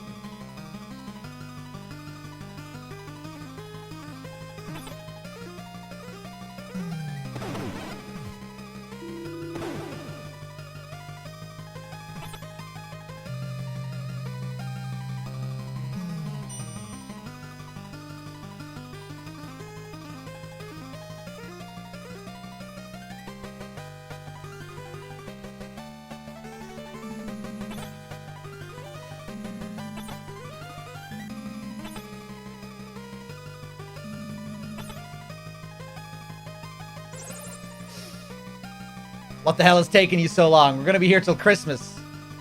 This is Charlie. I'm 10 kilometers from the rendezvous point. Hold tight a little bit longer. Over and out. Hurry.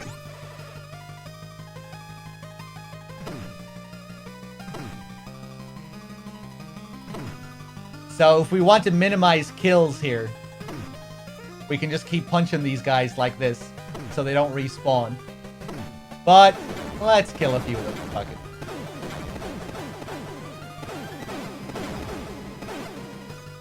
Damn it, I'm out of ammo. Snake.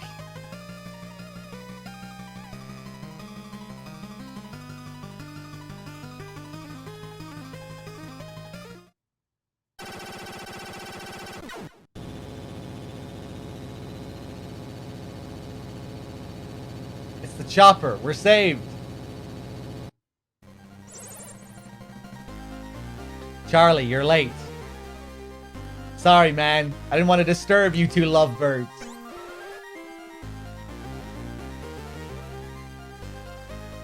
Think we'll be home in time for Christmas? We'll be home in time for dinner, Snake. Let's go then. I'm looking forward to Christmas dinner. I'm sick of these rations.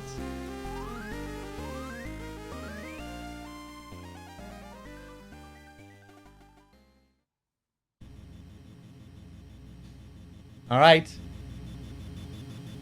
Enjoy the credits. MGS1 up next.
I was muted at the start of that, so I thought I'd just let it fucking play.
Love how it features the mechs there. Hindy, best character. Result easy. I'm not really sure what that means. I think that's a bug. But yeah, difficulty original, playtime 249, save 0, 3 continues, 14 alerts. Should have been under 10. Um we got that stack of like 5 and then like another 1 or 2 after that as well, just at the end. 10 kills, which is good. 2 rations. Yeah. Not bad.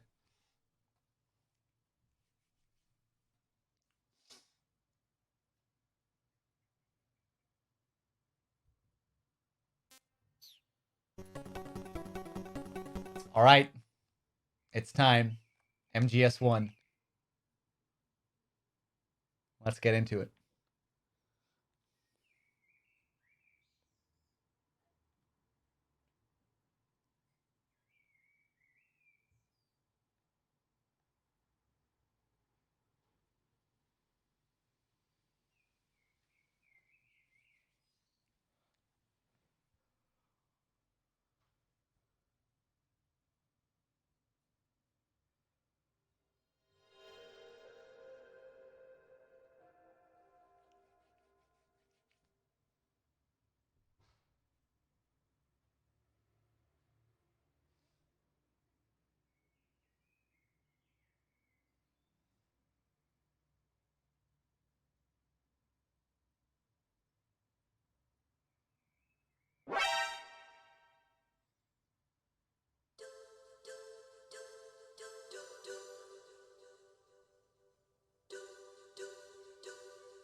nuclear weapons disposal facility on Shadow Moses Island in Alaska's Fox Archipelago was attacked and captured by next-generation special forces, being led by members of Foxhound.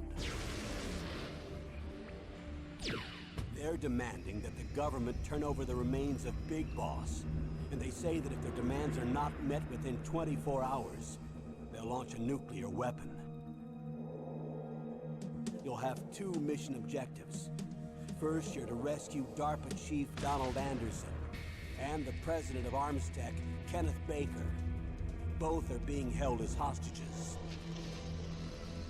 Secondly, you're to investigate whether or not the terrorists have the ability to make a nuclear strike, and stop them if they do. What's the insertion method? We'll approach the disposal facility by sub. And then? We'll launch a one-man SDV. After the SDV gets as close as it can, dispose of it. From there on, you'll have to swim.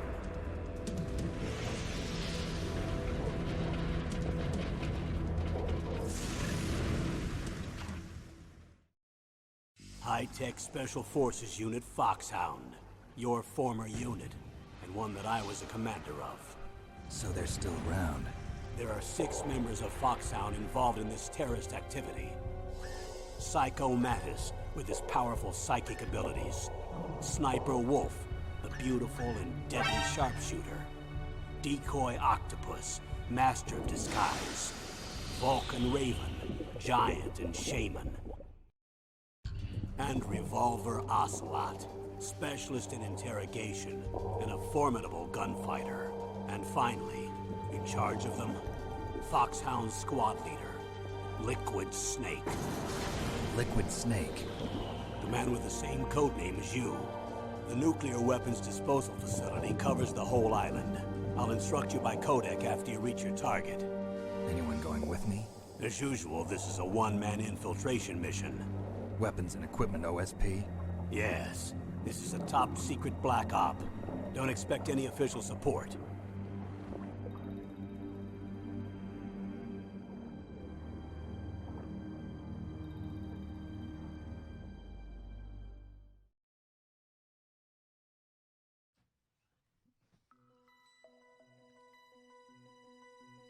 Sweet. Now, we must sit on the menu for a minute at least. To bask in the glory of the menu music.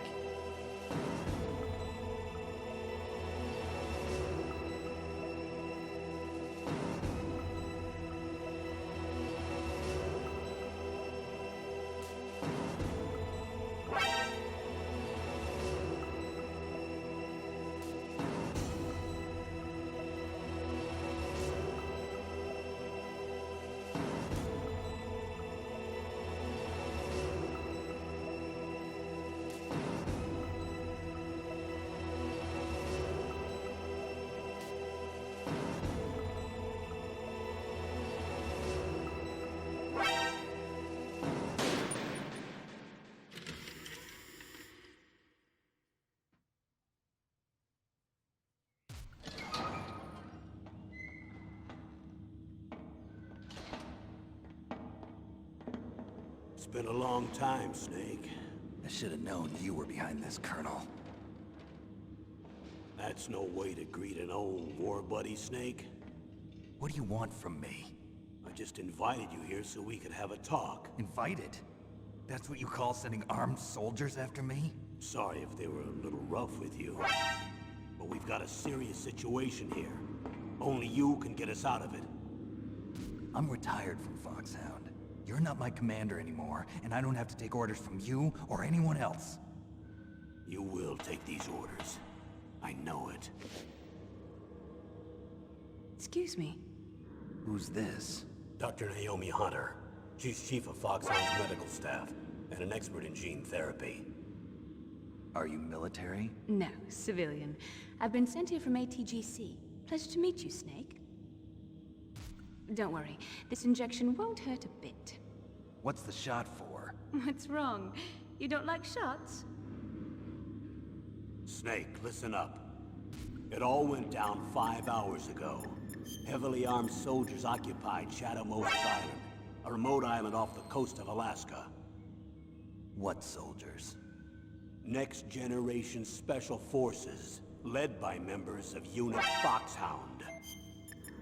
They've presented Washington with a single demand, and they say that if it isn't met, they'll launch a nuclear weapon. A nuclear weapon? I'm afraid so. You see, the island is the site of a secret nuclear weapons disposal facility. Foxhound hijacking a nuclear weapon? Now you understand how serious the situation is. You'll have two mission objectives. First, you're to rescue the DARPA chief, Donald Anderson, and the president of ArmsTech, Kenneth Baker. They're both being held as hostages. Those are some heavy-duty hostages. Secondly, you're to investigate whether or not the terrorists have the ability to launch a nuclear strike, and stop them if they do. Any questions, Snake? Questions? I haven't even said whether I'd accept this mission. Well, you can make up your mind after you hear more about the situation.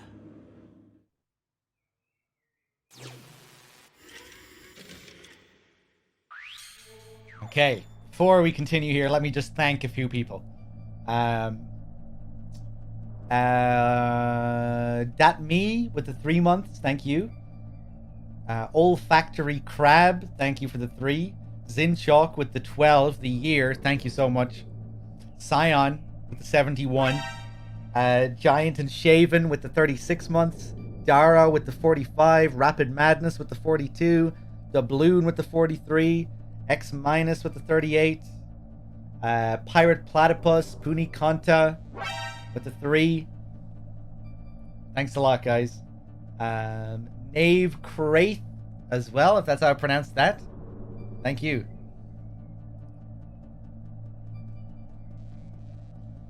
Okay, so if we exit now, we can get an optional scene where Snake sort of refuses.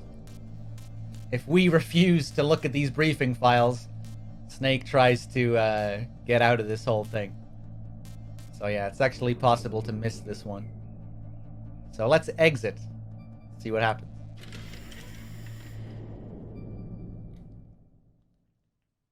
Colonel, I don't work for the government anymore. Let me go back to Twin Lakes.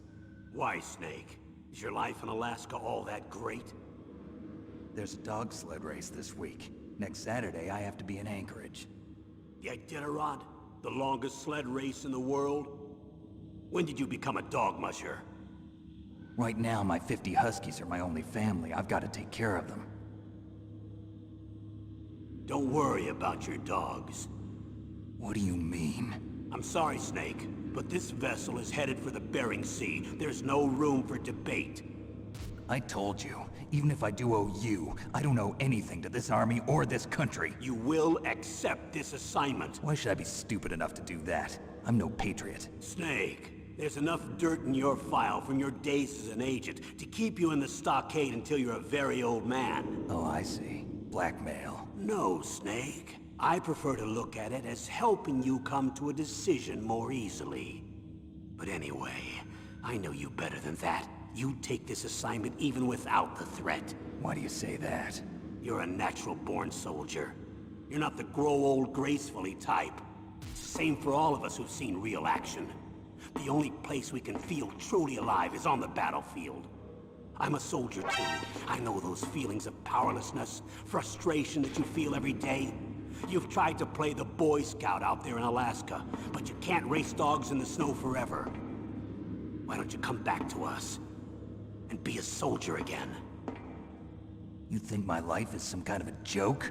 Snake, I just want to give you back your purpose in life.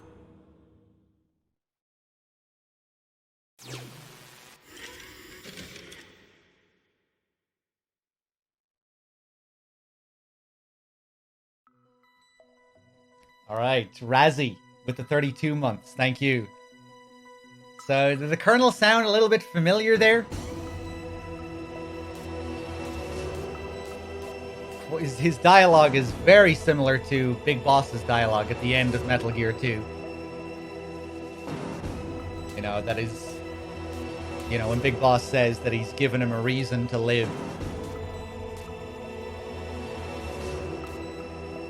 And that, you know, when he tells him that war is the only thing he really knows. Let's get back into it.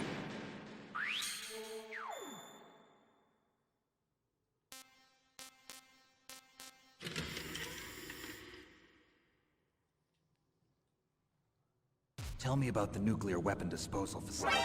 The disposal facility includes a hardened underground base.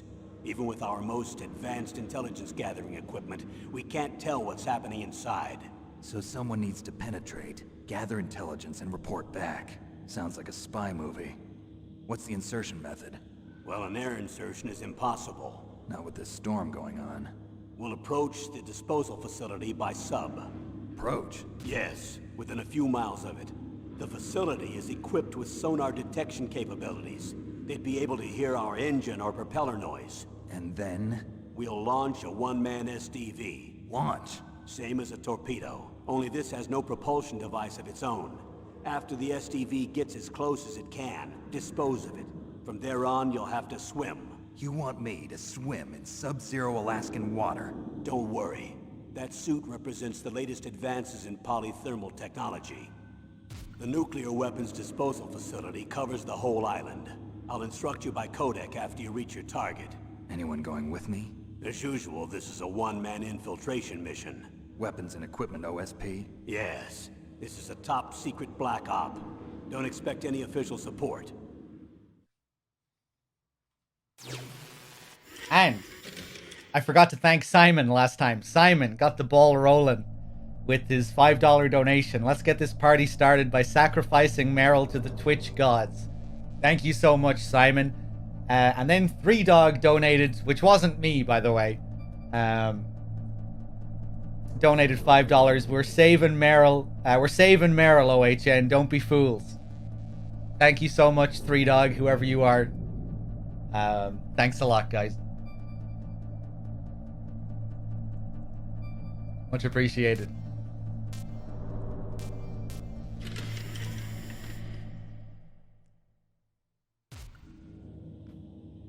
The chief of DARPA and the president of an arms manufacturing company.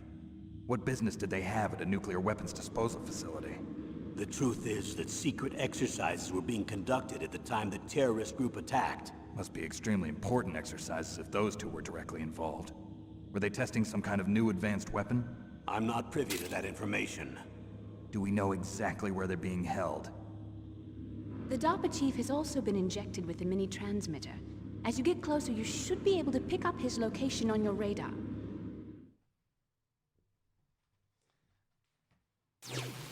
Bunya with the $6.90 as well. Meryl must live. Thank you so much, Bunya. I'll add that to the screen in a second. Remember that we round off the donation, so that'll be $7. Thank you so much, Bunya.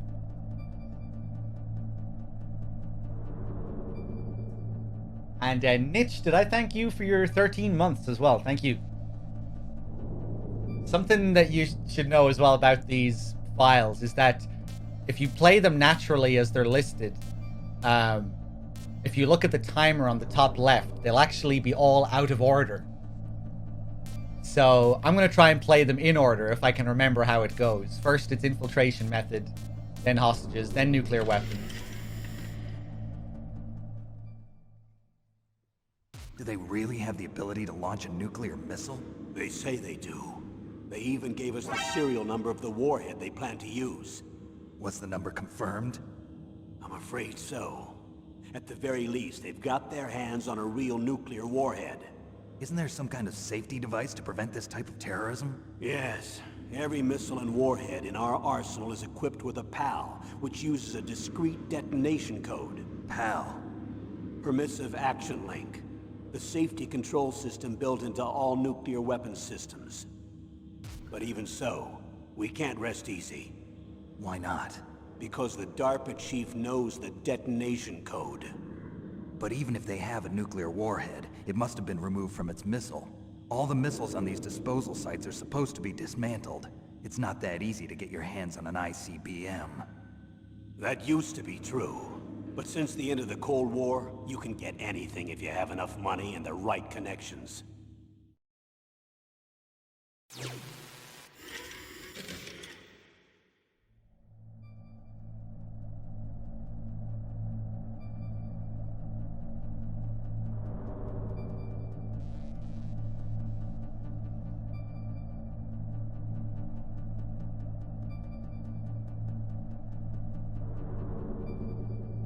Okay, I'm back. You'll have to excuse me during this as well. I'll be taking a food break. I haven't had a chance to eat since before the marathon. Before the marathon started, I mean. Let's see.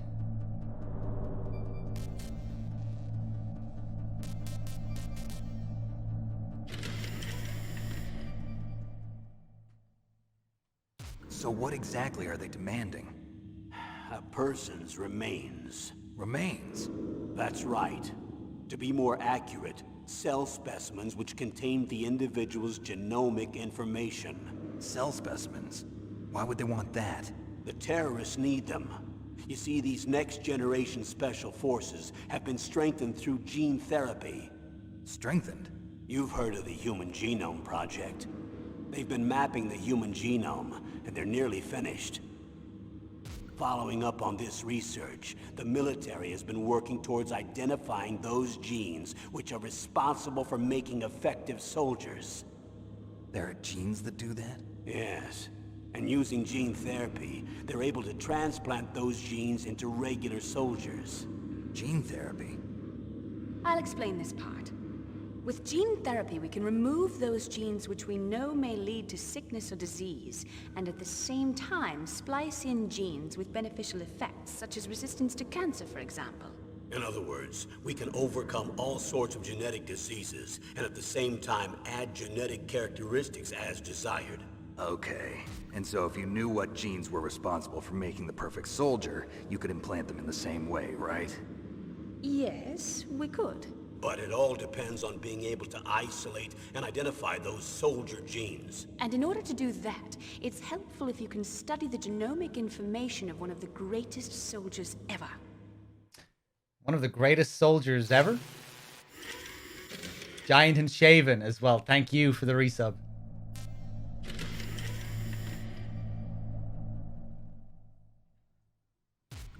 One of the greatest soldiers ever? The man they call the greatest warrior of the 20th century. You don't mean Big Boss. That's right. We've been working feverishly to identify the genes responsible for his incredible combat skill. So far, we've discovered about 60 of the so-called soldier genes. So his body was recovered after all. Yes, and his cells have remained frozen in a cryo chamber. His genomic information is a priceless treasure to mankind. Priceless to the military, perhaps. His body was burned severely, but it was possible to restore his DNA profile from just a single strand of his hair. You people are amazing. And then you're gonna transplant those genes into soldiers? Yes. We'll use a process that I discovered called gene targeting. The strongest soldiers don't become what they are by acquiring their skills through training or experience. We now know that hereditary factors are far more crucial for creating superior soldiers. Snake, we can't give them his body. It's potentially more dangerous than all the nuclear warheads on that island put together. I hear the terrorists are calling themselves the Sons of Big Boss. The Sons of Big Boss? Cereal with the 10 months. Thank you.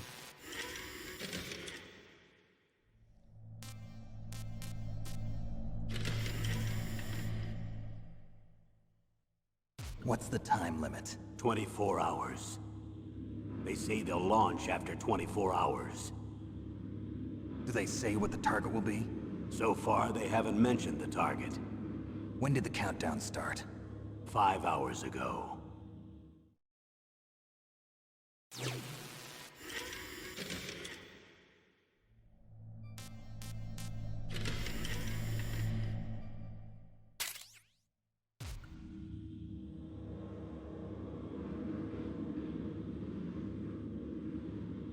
Colonel, who are you speaking for? Naturally, I'm representing the U.S. government. So who's in supervisory control of this operation? The President of the United States. Which means that the President must be meeting with his top aides in the map room about now, huh? No, at this point they're still video conferencing with each other. If that's a real nuclear warhead, shouldn't they issue a COG? Not yet. The Secretary of Defense has operational control and is fully aware of the situation. After you infiltrate, if you determine they possess nuclear launch capabilities, a COG will be issued. Well, if they haven't relocated to the nuclear shelter under Mount Washington, I suppose there isn't that much reason to worry yet. Is the National Security Agency in on this? Yes. So is the DIA, the Defense Intelligence Agency. The DIA? I'm starting to get a bad feeling about this. They'll be sending us some support. We don't need desk jockeys. We need a nuclear weapons specialist. Of course. A nuclear weapons specialist has already been assigned to us.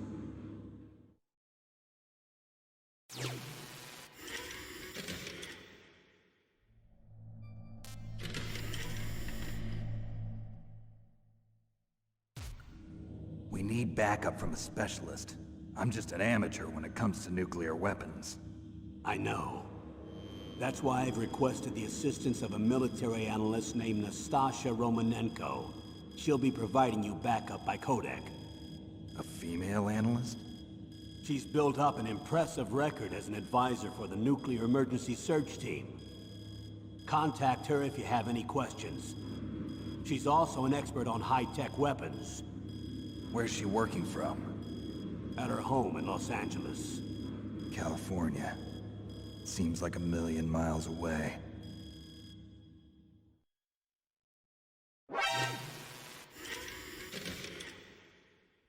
Hey, olfactory crab. Thank you very much for the 10. Put that towards Meryl's death. Break shot. Thank you for the 9. And Jason Not Solo. Thank you for the 14. Thanks a lot, guys.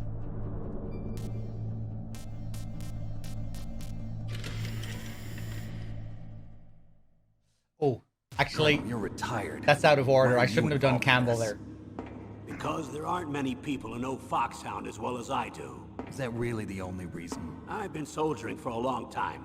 I don't know anything else. I guess even though I'm getting a little old, I still love to be in the field. Colonel, you're a lousy liar. Tell me the real reason. Okay, Snake. Sorry. I'll be frank. A person very dear to me is being held hostage. Who is it? My niece, Meryl.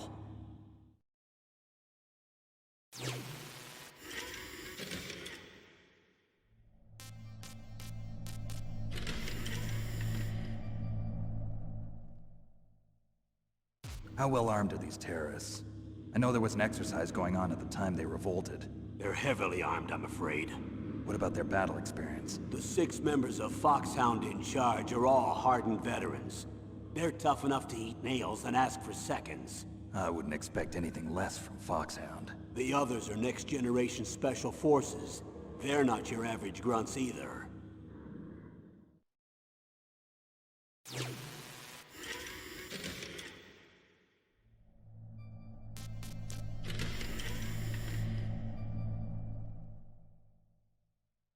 Tell me about these next-generation special forces. They started out as an anti-terrorist special ops unit, made up of former members of biochem units, technical escort units, and the Nuclear Emergency Search Team. Their purpose was to respond to threats involving next-generation weapons of mass destruction, including NBC weapons. Until they were added, that is. Who's they? These guys didn't start out as regular army. Looks like a pretty international group. Mercenaries? Yeah, and it gets worse. Most of them were from a merc agency that I think you're familiar with. They were part of Big Boss's private guard. And after Big Boss went down, the military just bought out all their contracts. Outer heaven. After that, they were merged with our own VR unit, Force 21, and retrained. If you ask me, these so-called next-generation special forces should be called simulated soldiers. They have no real battle experience. Video game players, huh? Don't forget they've all been strengthened with gene therapy. They carry genes which make them excellent soldiers. Don't get careless just because they don't have much experience. I thought using genetically modified soldiers was prohibited by international law. Yes, but those are just declarations, not actual treaties.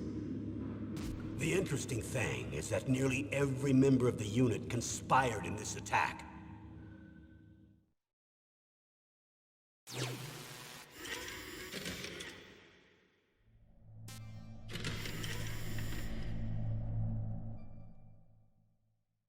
How could an entire unit be subverted to rebellion? They're calling it a revolution. Since they all went through the same gene therapy, they probably felt closer than brothers. They see the unit as their only family. The sons of Big Boss. But if they were regular army, they must have been interviewed periodically by army counselors. According to their files, they all got straight A's on their psychological tests. They all seemed like fine, upstanding, patriotic soldiers. But they all took part in the uprising? No, several people didn't show up on the day of the exercise. That's why there was a resupply of troops. Was there any sign recently that something might be wrong? There was a report a month ago that they were acting strangely. Apparently they consulted classified information about the soldier genes and performed their own gene therapy experiments. They can do that even without you? Well, our gene therapy process is almost completely automated. And besides that, they're all geniuses with IQs over 180. Even the existence of this genome army is a national secret of the highest order. We've been hoping to investigate this thing quietly and deal with it behind closed doors.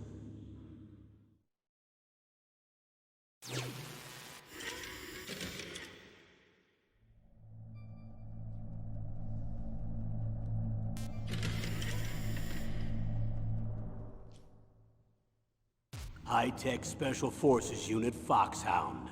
Your former unit, and one that I was a commander of. An elite group combining firepower and expertise. They're every bit as good as when I was commanding them. So they're still around. There are 6 members of Foxhound involved in this terrorist activity.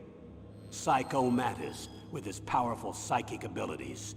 Sniper Wolf, the beautiful and deadly sharpshooter. Decoy Octopus, master of disguise. Vulcan Raven, giant and shaman.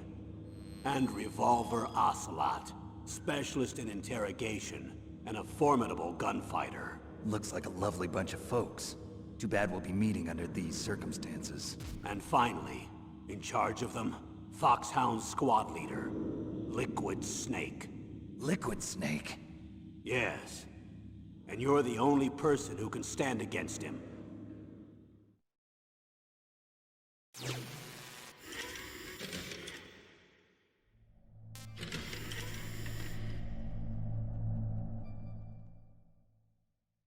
Liquid Snake.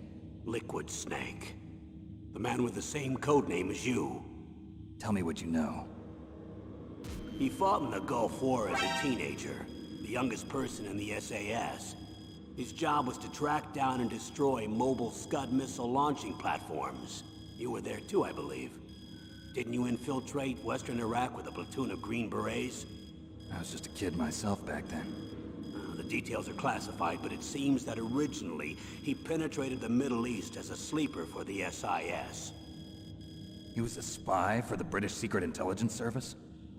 But he never once showed his face in Century House. He was taken prisoner in Iraq, and after that there was no trace of him for several years. After you retired, he was rescued and became a member of Foxhound. I thought that by the time I left, they were no longer using codenames. I don't know his real name. That information is so highly classified that even I can't look at it. Here's a photo of him. Pretty shocking, huh? His skin tone is different, but otherwise you two are exact duplicates. I have a twin? I don't know the details, but it seems so. That's why we really need you for this mission. You're the only one who can beat him. Now that I've met you, I know. You've got something that he doesn't. I can see it in your eyes. Why don't I find that thought more comforting?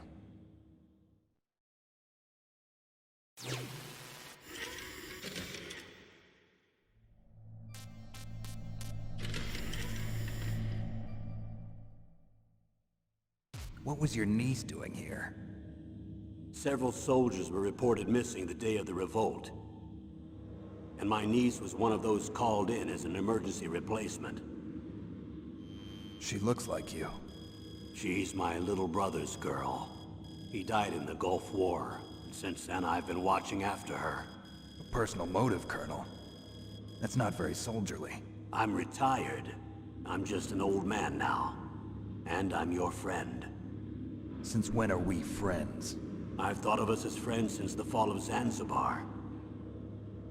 With my personality, I don't have too many friends. That's what I trust about you. It's what makes you human. Please, Snake. Save my niece, Meryl. All right. But I have two conditions. Name them. 1, no more secrets between us. I want complete disclosure at all times. And 2, I'll only accept orders directly from you, Colonel. No cutoffs involved, okay? Agreed. That's why I was called. But one thing. What? I'm not a colonel anymore. Just a retired old warhorse. I understand, Colonel.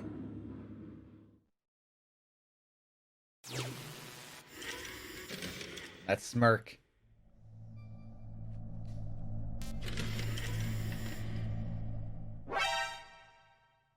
That doctor, is she part of this operation too? She was in charge of Foxhound's gene therapy. She knows more about those men than anyone else. You mean you've seen them naked? Make no mistake, I'm not a nurse. I'm a scientist. By the way, what was that injection for? It's a combination of nanomachines and an anti-freezing peptide so that your blood and other bodily fluids don't freeze, even at subarctic temperatures. Nanomachines? Not just one kind, either. There are different types which will replenish the supply of adrenaline, nutrition, and sugar in your bloodstream. Now I don't have to worry about food. I also put some nootropics in there. Say what? Nootropics. A class of drugs which will help improve your mental functioning. It'll make me smarter, huh? Anything else? Yes. Benzedrine. It's a type of stimulant. It'll keep you alert and responsive for 12 straight hours. That was quite a cocktail. Anything else in there?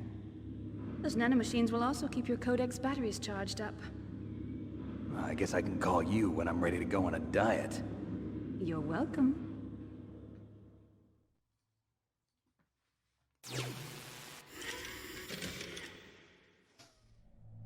All right. So that's all of them. And when you do all the files, you unlock one more secret file when you exit for the last time. Mario with the 4 months. Thank you. And also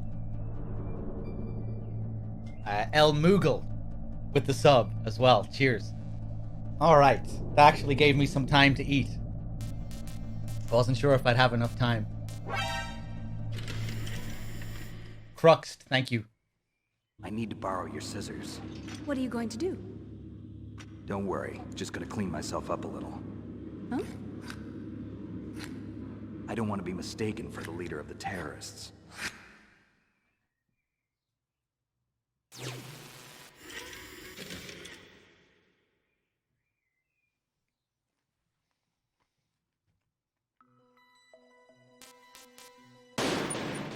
Let's do it.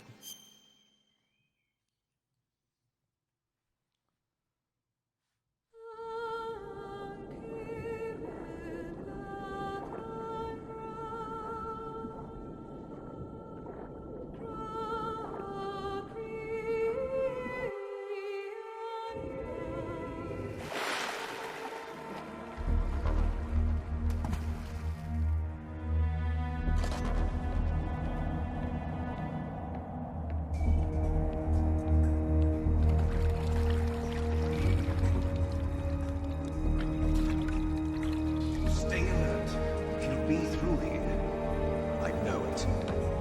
I'm going to swat down a couple of bothersome flies.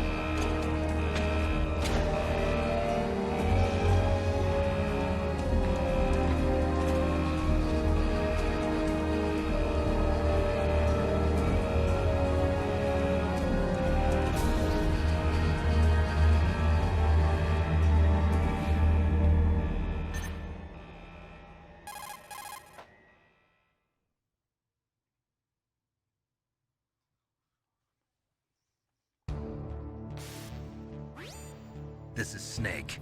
Colonel, can you hear me? Loud and clear. What's the situation, Snake?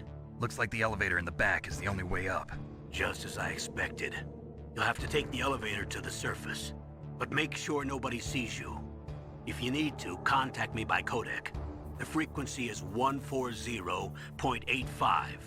When you want to use the codec, push the select button. When we need to contact you, the codec will beep. When you hear that noise, press the select button.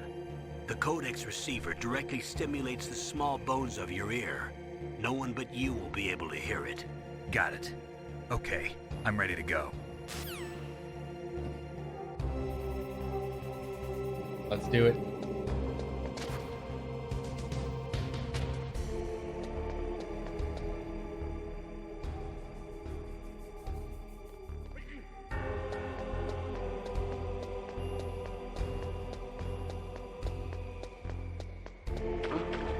What was that noise?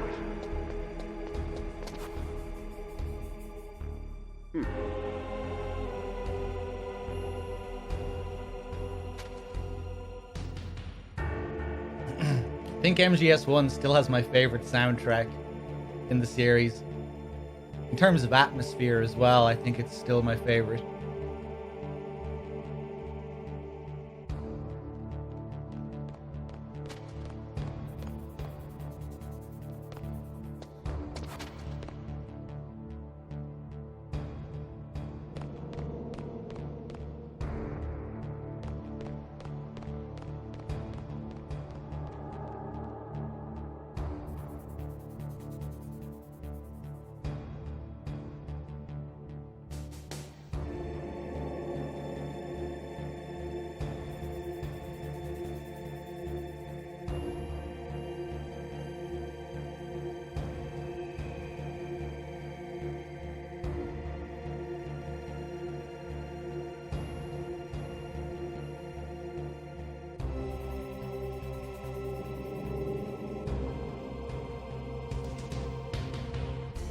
Actually, hold on. Snake, don't forget this is a covert operation. There are lots of bad guys and only one of you. If you're spotted, you'll be surrounded before you know it. If that happens, you're finished. First, go to the elevator in the back. Take it up to the ground floor. Then look for the DARPA chief. The bad guys. Foxhound, thank you for gifting a sub to Termina.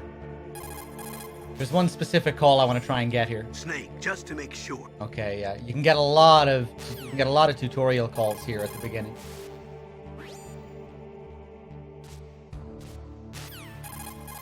There's one that I want to get.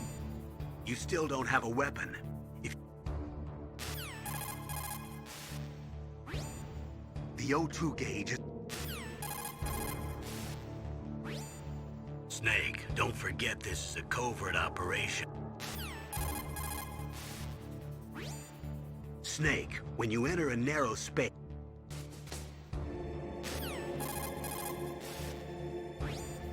Snake, don't forget this is a covert up. It's taken a while to get it.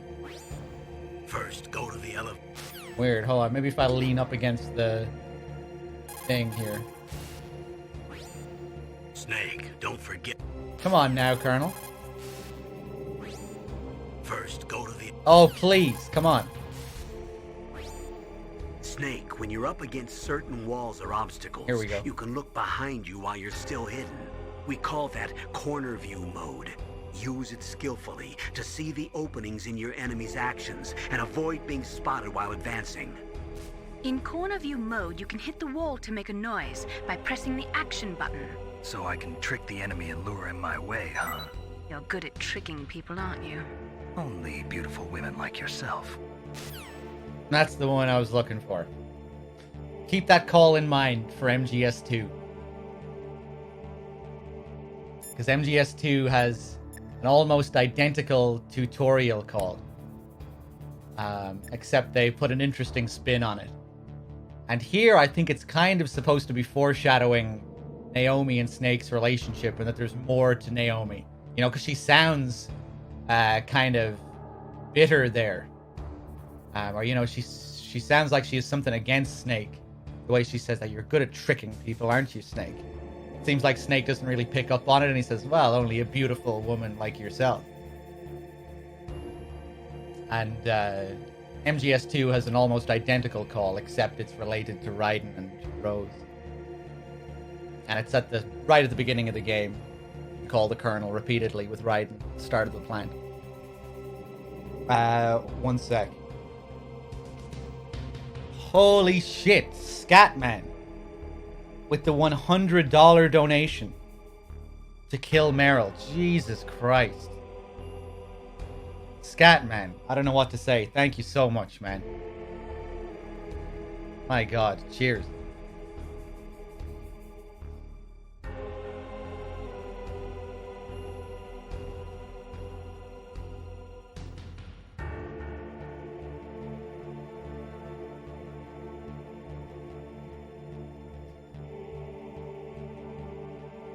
Cheers, Scatman.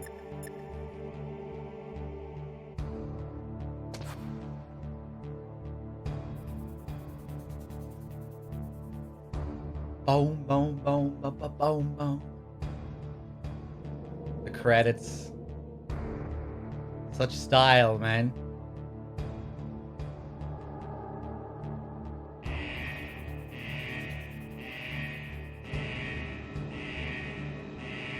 Okay, let's see if we can do this. What was that noise?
It's Snake. I'm in front of the disposal facility.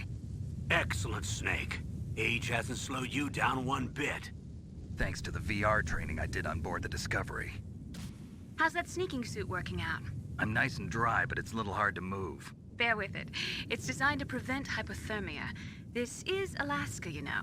Take it easy, I'm grateful. If it weren't for your suit and your shot, I would have turned into a popsicle out there. An anti-freezing peptide, Snake.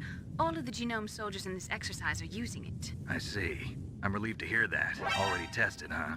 By the way, how's the diversionary operation going? 2 F-16s just took off from Galena and are headed your way. The terrorist radar should have already picked them up.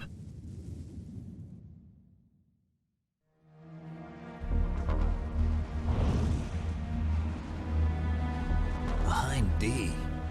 Colonel, what's a Russian gunship doing here? I have no idea, but it looks like our little diversion got their attention. Now's your best chance to slip in unnoticed.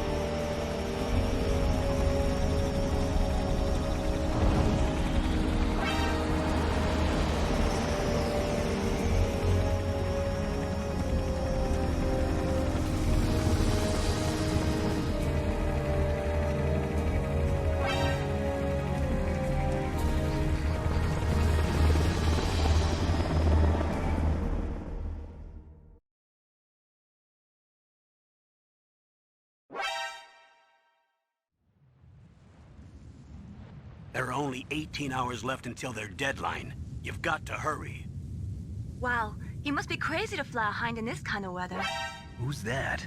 Oh, sorry. I haven't introduced you to yet. This is Mei Ling. She was assigned to us as our visual and data processing specialist. She designed your codec, as well as your Soliton radar system. Contact her if you have any questions about either of them. Nice to meet you, Snake. It's an honor to speak to a living legend like yourself. What's wrong? Nothing. I just didn't expect a world-class designer of military technology to be so cute. You're just flattering me. No, I'm serious. Well, I know I won't be bored for the next 18 hours. Come on. I can't believe I'm being hit on by the famous Solid Snake. But I'm surprised. You're very frank for a trained killer. Looks like we both have a lot to learn about each other. Yeah. I'm looking forward to learning about the man behind the legend. We'll be monitoring your movements by radar, so contact us by codec anytime you want. Got it. I'll call if I'm feeling lonely. Seriously, Snake, we're here to back you up, so call if you need some information or advice. I'm also in charge of your mission data. Contact me if you want me to record your current status. My frequency is 140.96. It's a dedicated frequency for saving data. Don't forget it. Remember, except for your binoculars, you're naked. You need to arm yourself with whatever weapons you can find. I remember. First I'm strip searched by Dr. Naomi here, and then all my weapons are taken away. Imagine yourself put in that position. Well, if you make it back in one piece, maybe I'll let you do a strip search on me. I'll hold you to that, Doctor. By the way, sorry to disappoint you, but I did manage to smuggle out my smokes. How did you do that? In my stomach. Thanks to the shot you gave me that suppressed my stomach acids. Cigarettes? How are those going to help you? You never know.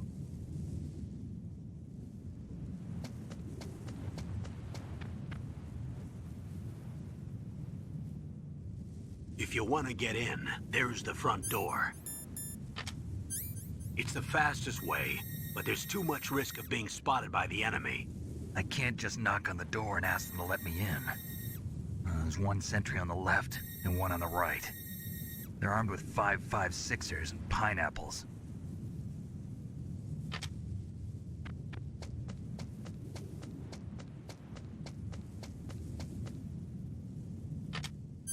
What about the air duct near the door?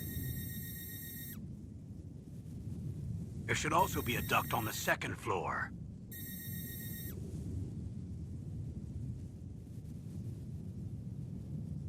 I can't see it from here.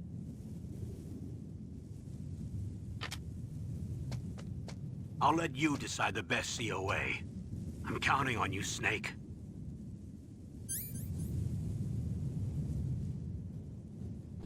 Okay, let's see. Let me just make sure I'm up to date with subs and everything. Mega Broskis with his 5-pack. Chog Rocker with the 4. One with no aim. White Hat Magician with the 4. Barloaf with the 44 as well. Thanks a lot, everyone. Okay, first things first. Let's give Nastasha Romanenko a call. Da. Goo. This is Nastasha Romanenko. A pleasure to work with you, Solid Snake. You're the nuclear specialist that the Colonel mentioned? That's me. You can ask me anything about nukes that you want. I am also a military analyst, so I have an extensive knowledge of weapon systems as well.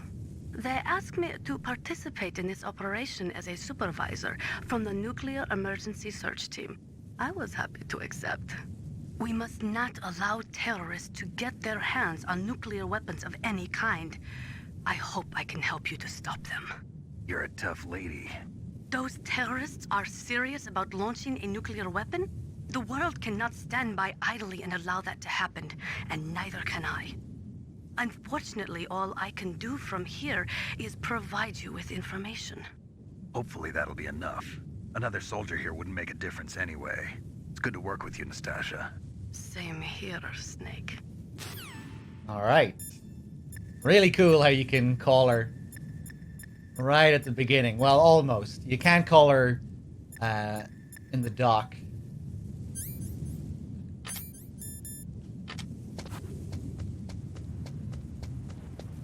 Go. Grab some chaps. Maybe I should have been a bit faster there. Surveillance camera? Surveillance camera? On a nuclear style base? No way. Okay. So here, I think I'll avoid taking the SOCOM just to show off the scene when you don't take it, because a lot of people probably haven't seen it. But yeah, if we avoid the SOCOM, we'll get a slightly different scene when we meet Meryl for the first time. So we'll leave that there. And I guess we'll go up top first. We'll take both ducts as well.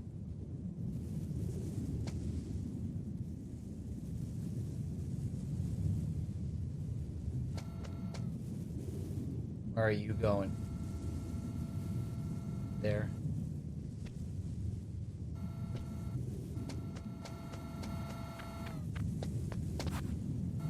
Okay, I'm not sure where this guy is.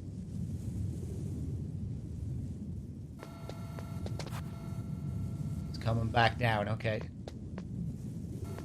Wait here.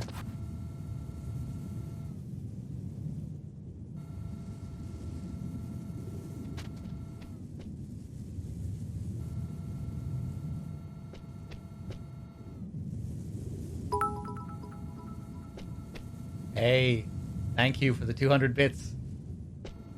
My pleasure. Love that creak in his neck.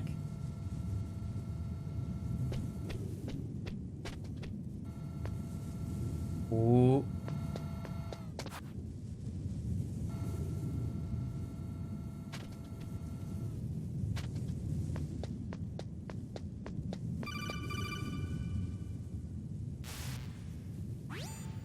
That base must have some kind of ventilation system to recirculate the air. There should be air ducts around there somewhere. They must need a lot of power to run the base. There's probably a diesel generator somewhere. And since generating electricity requires oxygen, there must be exhaust openings for that too.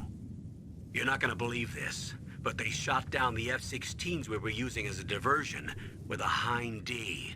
Then we got a message from Liquid. He said if we try something like that again, he'll launch the nuke. Snake, hurry up and get in there. That Hind will be coming back soon. Okay, so here I'm going to get caught on purpose. Because it means we can extend the next cutscene a little bit. It's kind of weird. It's all dependent on your alert count. You have to have one at least.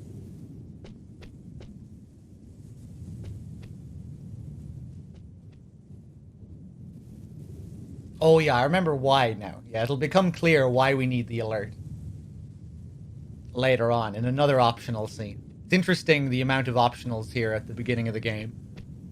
And all these alternate ways of doing things. Okay, so we'll take that alert.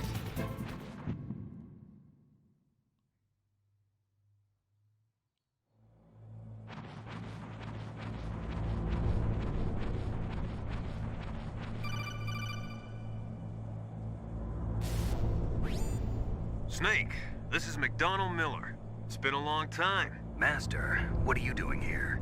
I quit being a drill instructor, so I moved out here for some peace and quiet. I'm in retirement, just like you. Once in a while, I still help train the Alaskan Scouts. Passing on the skills to a new generation, huh? Campbell told me about the situation here. I thought I might be of some use. There's no one I'd rather have in a foxhole than you. Well, I know lots about survival in a harsh environment. I've lived in Alaska longer than you, So call me if you have any questions about the flora or fauna out here. My frequency is 141.80. Okay. Man, I love the atmosphere and the vents. Sound.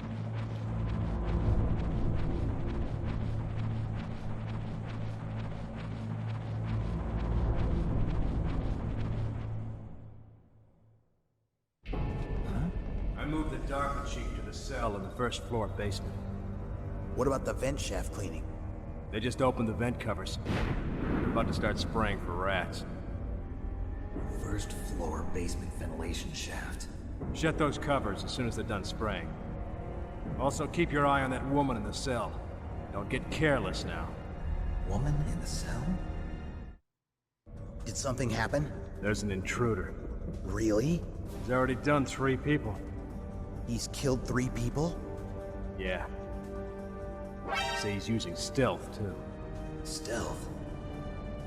There's an intruder besides me? Anyway, I want you to increase the security detail on the Chief. Cyborg Ninja with the 15 months. Thank you. So yeah, you only get the second half of that scene if you got an alert. Where the hell am I? Back this way. Well, they talk about the other intruder.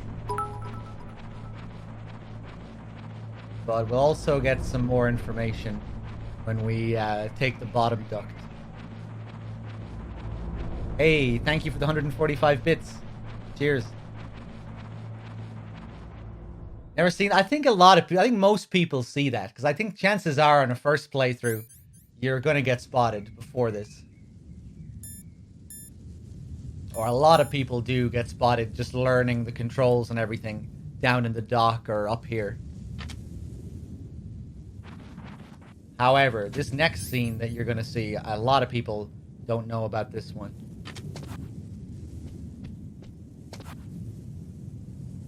Okay, this guy's coming back again. Gaming with Drew with the 100 bits. Thank you.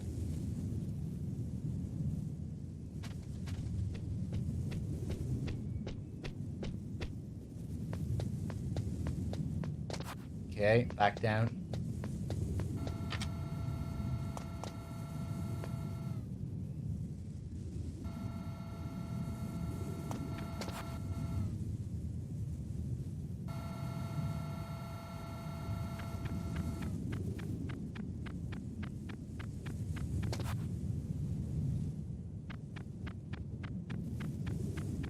I think so, JMP, yeah.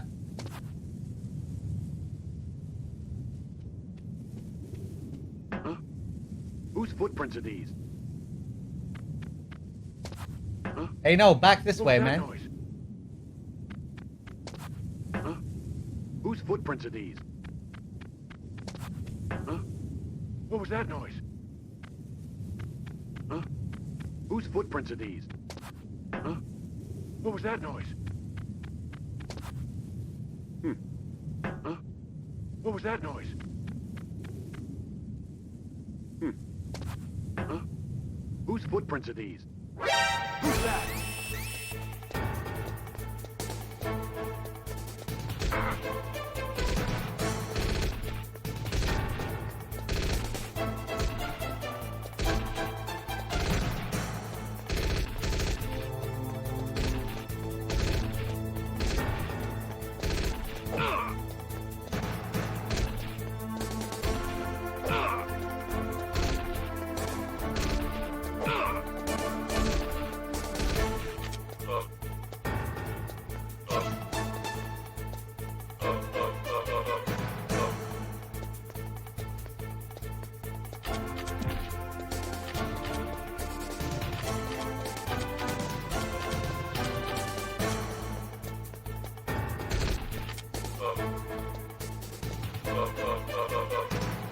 That was a nice combo. I'm happy with that one.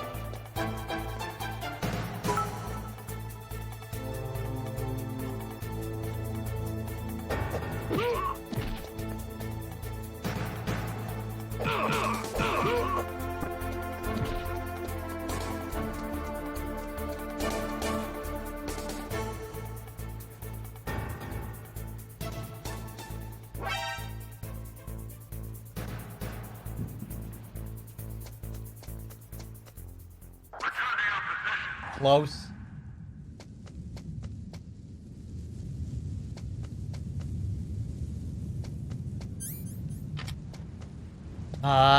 Maybe I should have killed him.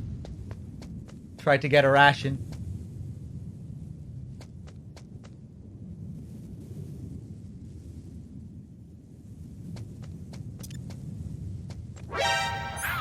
I wasn't sure if he'd see me from there. Fuck, he got me, okay. I deserved it.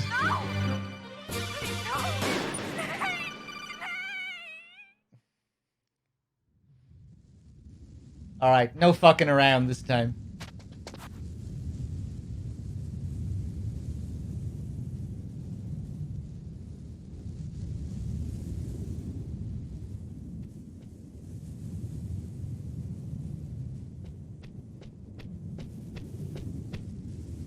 There we go.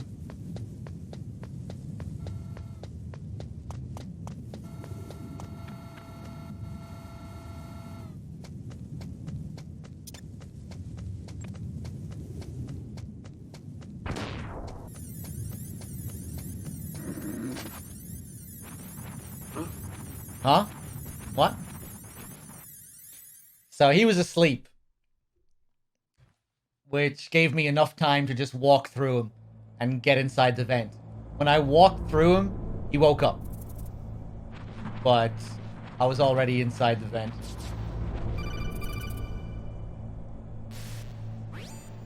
Those mice are Alaskan field mice. Don't worry, they can't hurt you. Wild field mice don't have a thick layer of fat, but they can still survive the bitter winters here without hibernating. They dig tunnels under the snow. That's where they stay warm. Survival specialists, huh? I should learn from them. But there's a dark side too. Sometimes the males will kill and eat offspring that's not their own. To ensure the survival of their own genes, right? Yeah, pretty brilliant program, huh? If there are mice, that means there must be an exit somewhere. Follow the mice.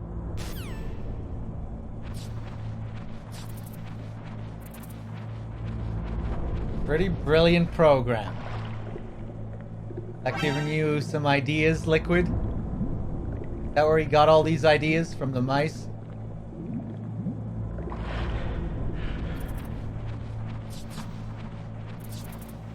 Man, gifting a sub to JMP. Cheers.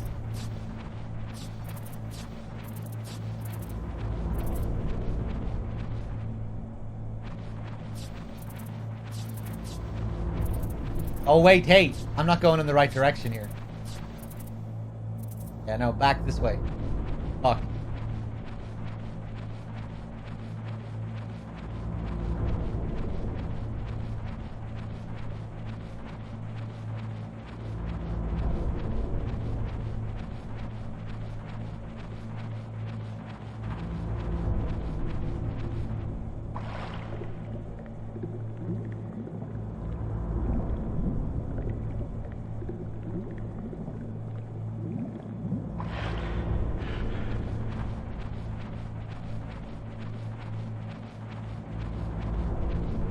So hold on now, where am I going?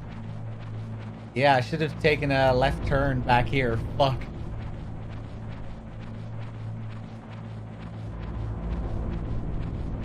Should still be able to get the scene, I think. I hope.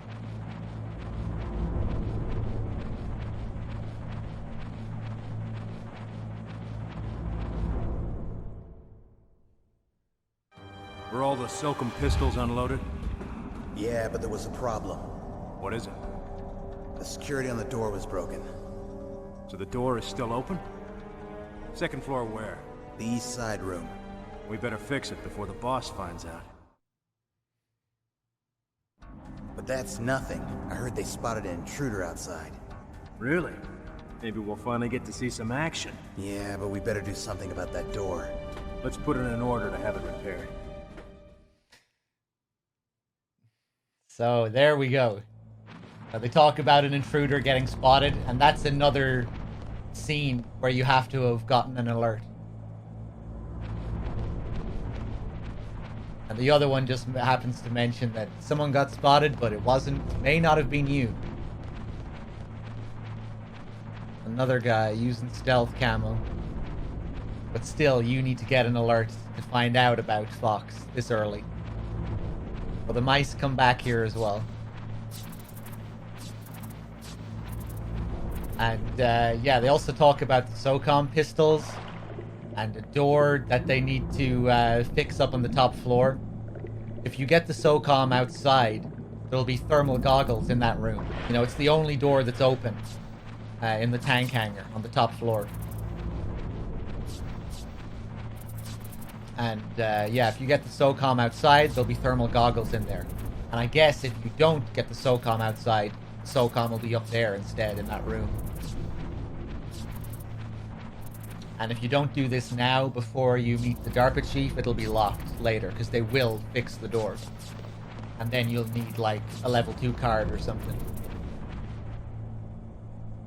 Pretty cool.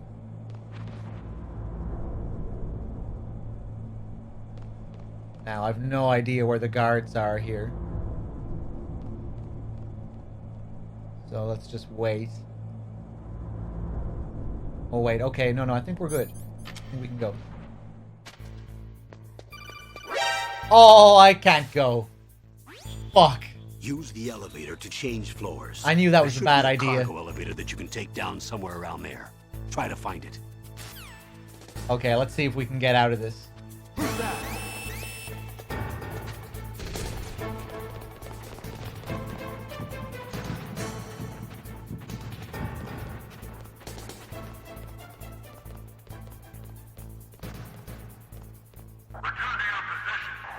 Well, JMP, I'm sure some people could really do a great job with the IP, but I just don't think Konami have any interest in giving the IP to, or you know, I don't think Konami have any interest in letting that happen. You know,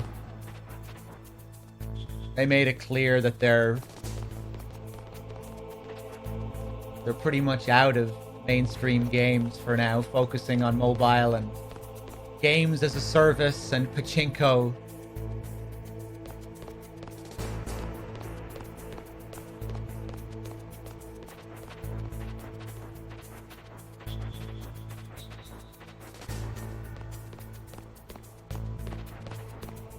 You know, just look at how they've handled all their other IPs.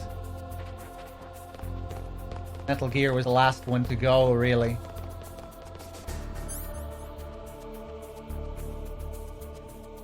Once the original creators stepped away from Silent Hill, you know, they didn't give a shit. They just handed the IP out to any old fool.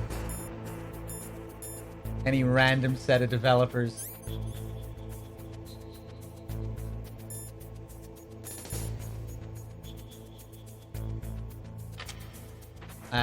I don't know what I'm doing.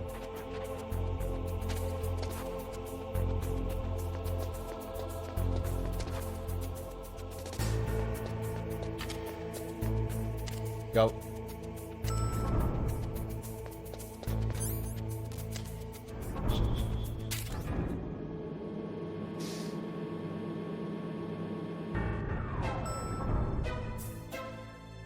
And what else do they have? Like Castlevania? I was never really into Castlevania, but I don't think they've handled that series too well. You know, I think that series has pretty much been dead for a long time as well.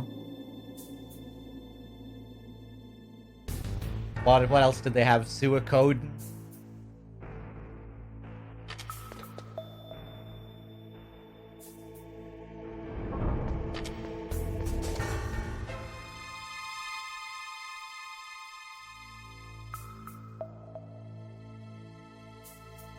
There he is, practicing his lines, getting ready.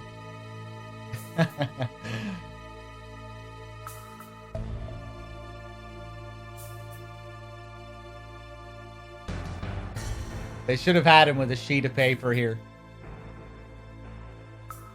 Looking at it.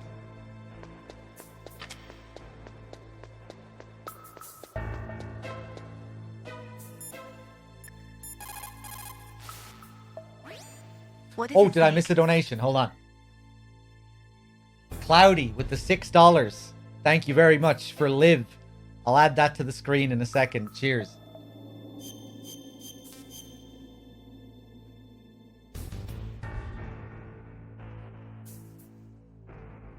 Snake, remember what the Gaul said. The graveyards are full of indispensable men. Snake, you're all alone and surrounded by bad guys. Try to be careful and avoid getting into a fight whenever you can. You're right. Wow, you know all sorts of great quotes, don't you?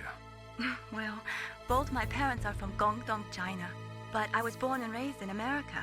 I've always liked reading literature from both sides. Kinda keeps me in touch. I'll share some more quotes with you if you like. I'm looking forward to it. But to tell you the truth, I'd like to learn more about you. Well, I'll think about it. You're just full of great quotes, aren't you? Snake, that's the first time she's ever quoted anything. Full of quotes? How do you know yet? I mean, it turns out that she is full of plenty of quotes. It's the first time she's ever quoted anything.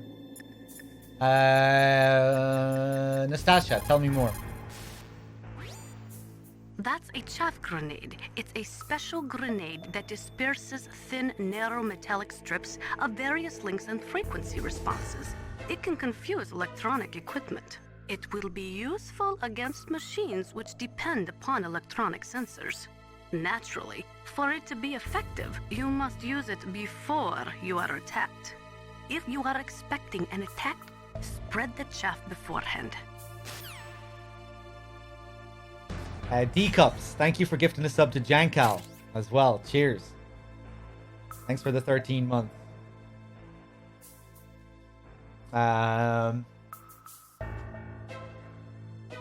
Sons of Sutherland. Thank you for the $3 donation. Add this towards the Pantless Run incentive. Thank you. Little Half Dead with the 55 months as well. Cheers.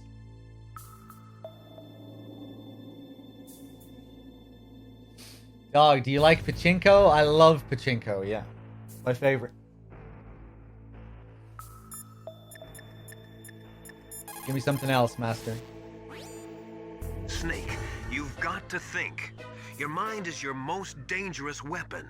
If things are getting too complicated, try to simplify your thoughts. You can also try calling Campbell for advice.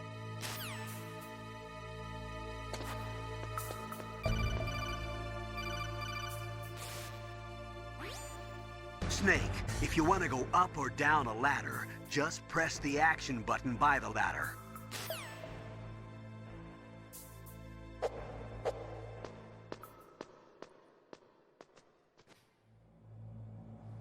Okay, so there's a fairly well hidden Easter egg here. It'll take a couple of minutes to get it.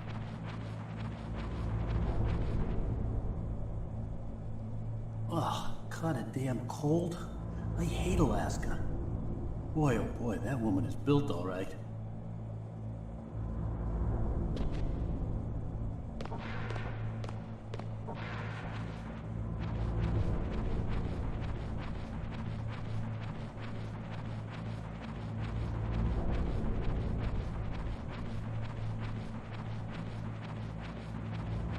There's Johnny, which is optional. You don't have to see Johnny there. I think most people probably do, though. Is that a woman? On a first run. Not him. Not him. So, here we have Meryl doing her exercises.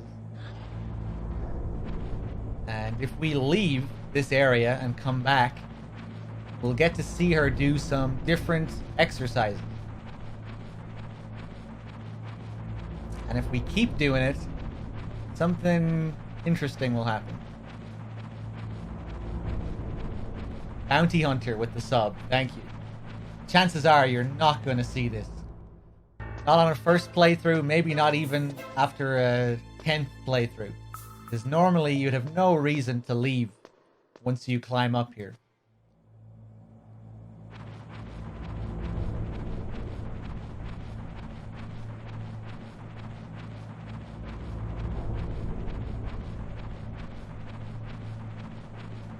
So now we'll go back.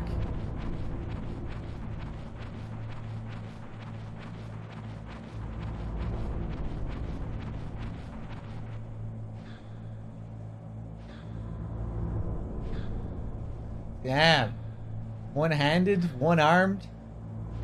Impressive. You can kind of see her foxhound tattoo there as well. On her arm, just slightly.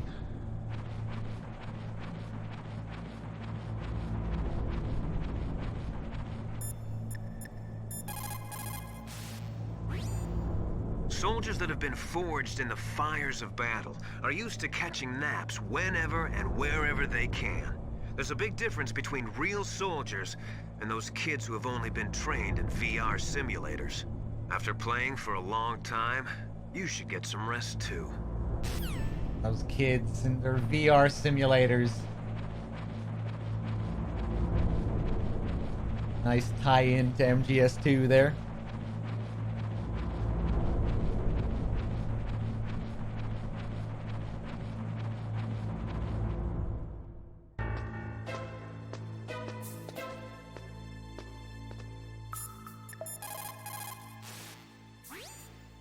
The nuclear weapons disposal facility on Shadow Moses Island was built at the beginning of this century.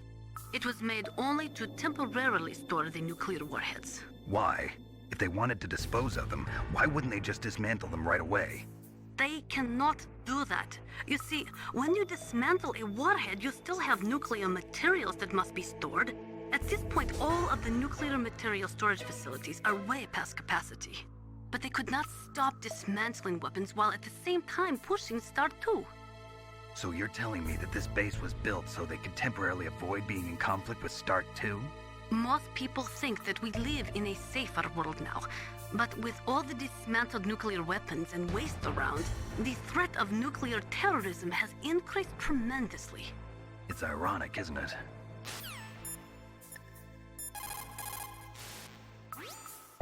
People's reaction speed is slowest around 3 o'clock in the morning, and so is their judgment.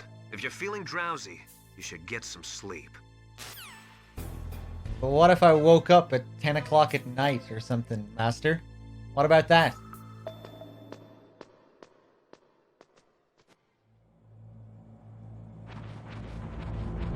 Never thought of that, did you, Master?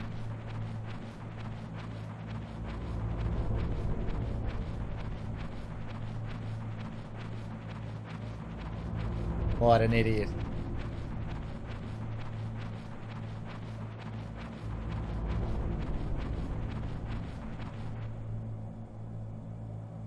Now she's doing some kind of leg stretch. Oh, you get a better look at the tattoo there.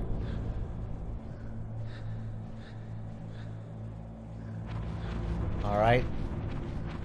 And again.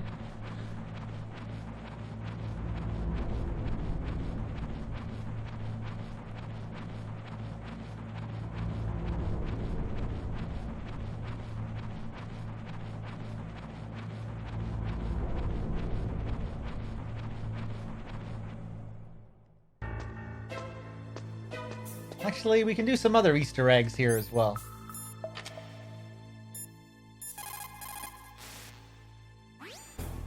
Snake, if you want to... Oh, go away, Colonel. Are you smoking? Yeah, so what? Didn't you know that cigarettes contain benzopyrene, a chemical that leads to lung cancer? We now know that when benzopyrene enters the body, it changes to benzopyrene diolipoxide, BPDE, and attaches to the receptors on the p53 gene, the gene which causes lung cancer. The BPDE attaches to the p53 gene in 3 specific locations and causes precancerous changes to the lung tissue. You know a lot about science, but you don't know how good a cigarette tastes in the morning. Snake 1464 with the sub. Thank you very much.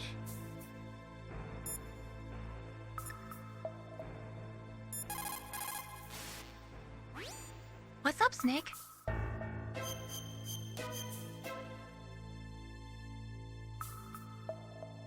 Snake, are you smoking a cigarette? Cigarettes are poison. They kill people. Didn't you hear what Dr. Naomi said? He that cuts off 20 years of life cuts off so many years of fearing death. Is that why you smoke, Snake? You're too afraid of life? Yeah.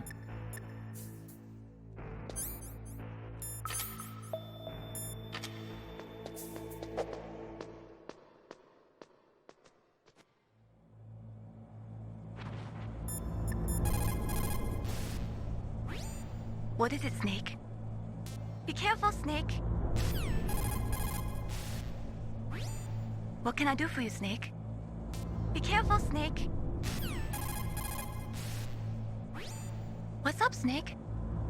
Good luck, Snake. What can I do for you, Snake? Be careful, Snake. Maybe we can't do it this early. I don't think we can.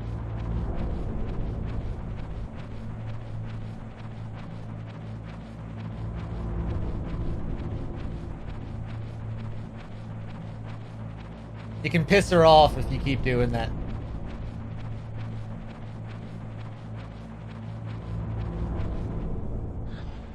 So now, once you do it 3 times,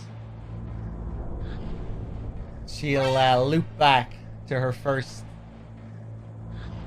And there we go.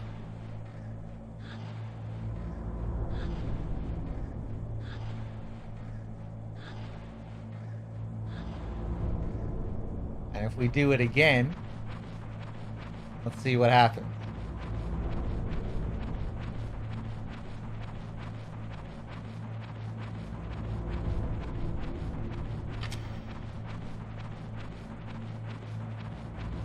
Takes a long time to do this. It's worth it though. Absolutely worth it.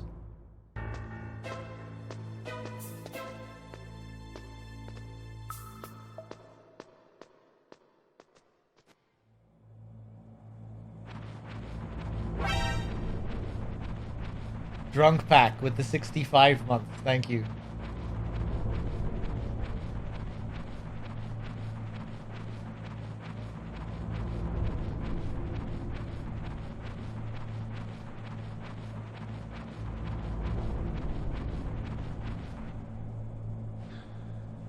Oh my god. Look at the crease. Look at that detail.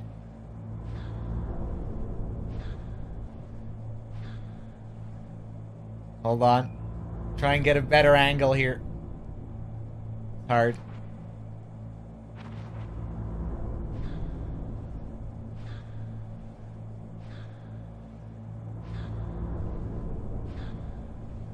That might have to do. Oh, there we go. Hold on. I think that's about the best we can do, I think. Okay, so we could go back out one more time if we want to get the leg stretch. You might be able to get, I guess might be able to get a close-up on one of her feet if someone's into that. But nah, I don't think I'm going to grant the chat that.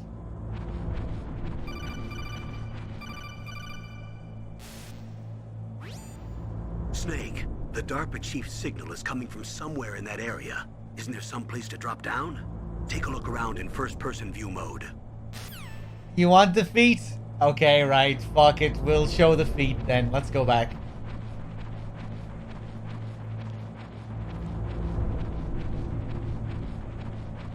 Last time.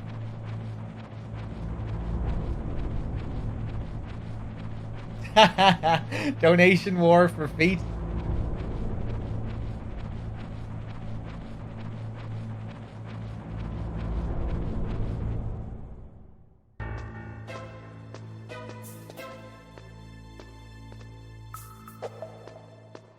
All right, last one.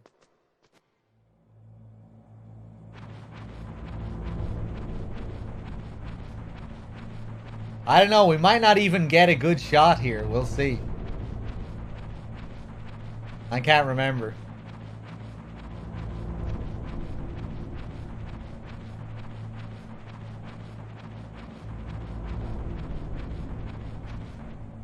Oh, yeah, no, we're definitely seeing some feet here.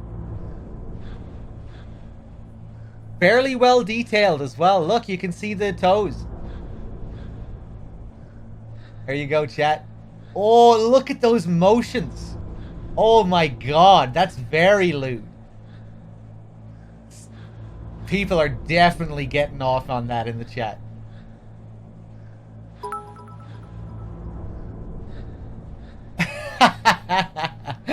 Hey, thanks for the 200 bits. Cheers.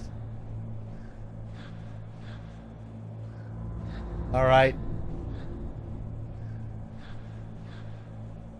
I hope you're happy, chat. We'll leave it there.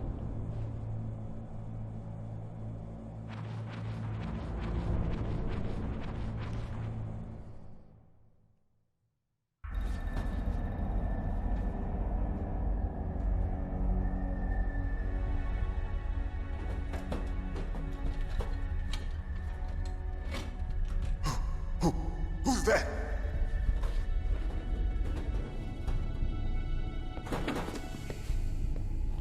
I'm here to save you.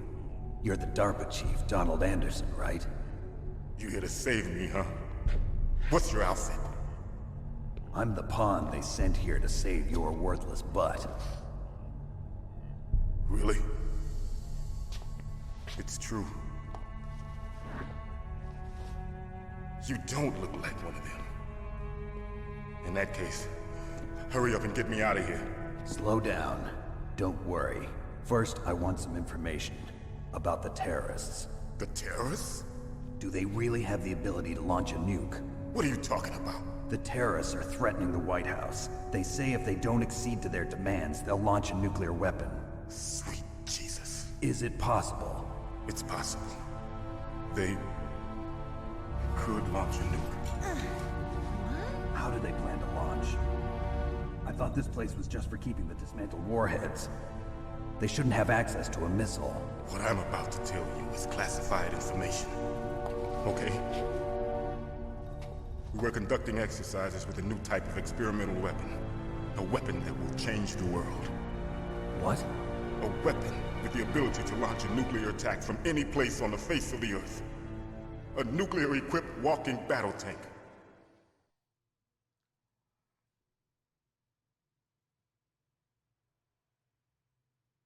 Metal Gear. It can't be. You knew? Metal Gear is one of the most secret black projects. How did you know that? We've had a couple of run-ins in the past. So that's the reason you were here at this disposal site? Why else would I come to a godforsaken place like this? I had heard the Metal Gear project was scrapped. On the contrary, it's grown into a huge joint project between ArmsTech and ourselves. We were going to use this exercise as raw data, and then proceed to mass production.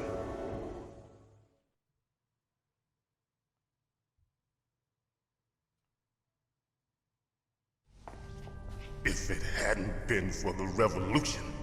Revolution? Rex has fallen into the hands of terrorists. Rex? Metal Gear Rex. The code name for the new Metal Gear prototype.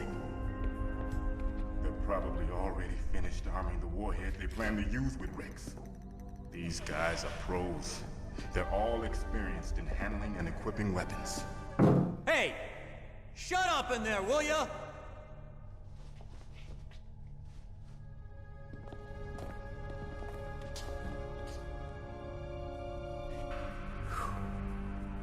But I thought that all nuclear warheads were equipped with safety measures.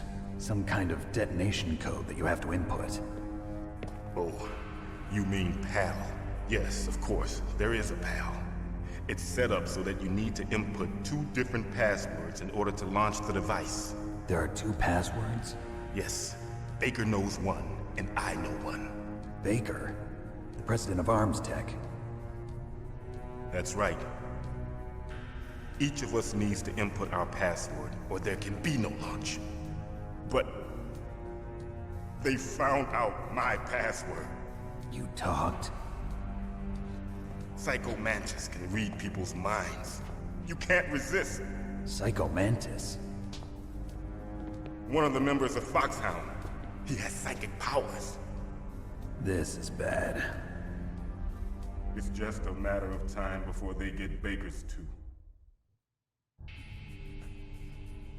If they find out Baker's password... Yes, they'll be able to launch a nuke anytime. But there is a way to stop the launch. What? The card keys. Card keys? They were designed by ArmsTech, the system developers, as an emergency override. Even without the passwords, you can just insert the card keys and engage the safety lock. And if I do that? Yes. You can stop the launch. That card key. So where are the keys? Baker should have them. Listen, you need 3 card keys. There are 3 different slots to put them in. You need to insert a card into each one of them. Okay, 3 card keys. Do you know where they might be keeping Baker? Somewhere in the 2nd floor basement. 2nd floor basement? I heard the guards say they moved him to an area that has a lot of electronic jamming. Any other clues? Yes, they cemented over the entrances, but didn't have enough time to paint them. Why don't you look for the areas where the walls are a different color? Here, take this. It's my ID card. It'll open any level 1 security door. It's called a PAN card. It works together with your body's own electrical field. Personal area network, huh? It transmits data using the salts in your body as the transmission medium. As you approach the door's security devices, they'll read the data stored in the card. And the doors will open automatically. Gotcha. Okay, I'm gonna get you out of here. Wait a minute. What is it? You haven't heard any other way to disarm the PAL, have you? From your bosses or anyone? No. Are you sure you haven't heard anything? I just said no. So does the White House plan to give in to the terrorists' demands? That's their problem. It has nothing to do with my orders. But what about the Pentagon? Pentagon? What is it?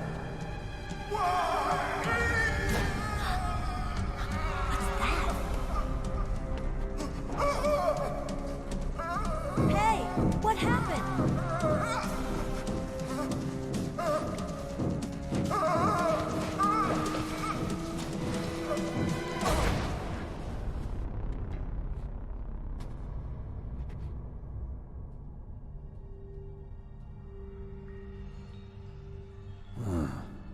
Dead.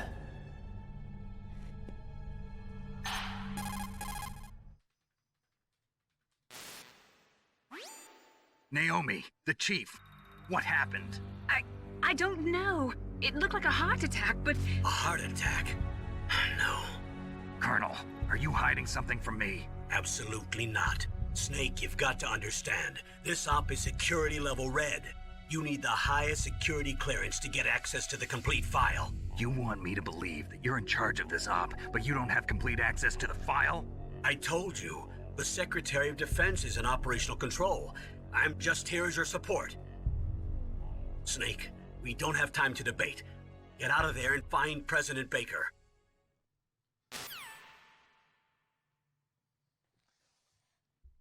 All right.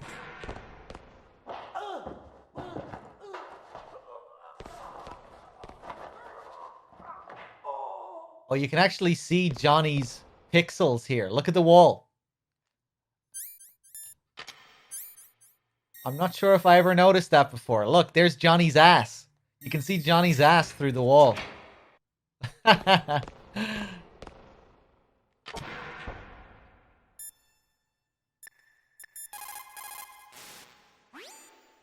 You say the DARPA chief is dead? Yeah. According to Naomi, it was a heart attack. It couldn't be. Well, it looks like all you can do now is find Kenneth Baker, the president of ArmsTech. He's in the 2nd floor basement, isn't he? Yeah, on the other side of that wall that was cemented over. Okay. Good luck, Snake. You can do it. An interesting call. Kind of feels like it's actually Liquid there, kind of confused about what's going on. Because he would be. But it would also make sense for Master to act surprised.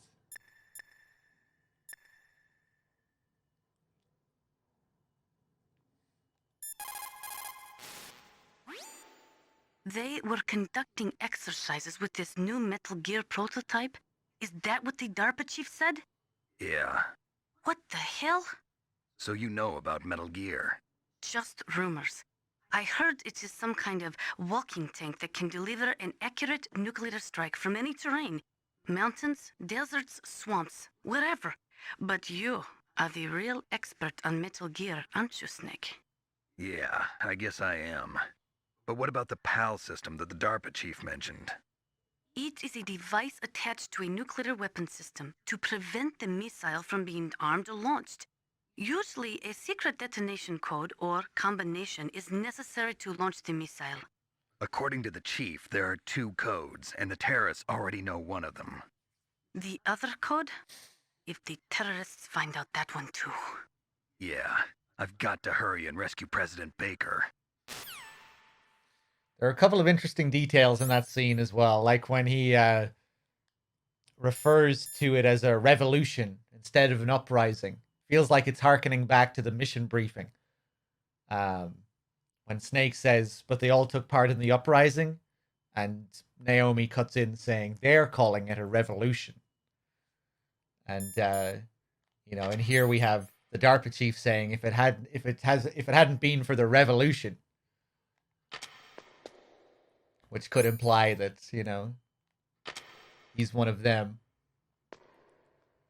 Also how he waves Johnny away. When Johnny says shut up in there and the DARPA chief looks out and just kind of waves him by.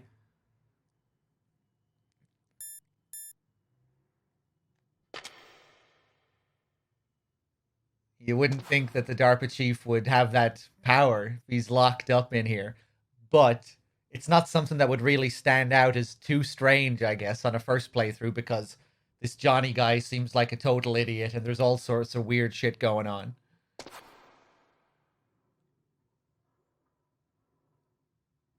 They do cut to Snake after he waves him away as well, and Snake isn't really looking at what he's doing. Like, he's leaning up against the wall, just trying not to get seen. But, yeah, it's interesting.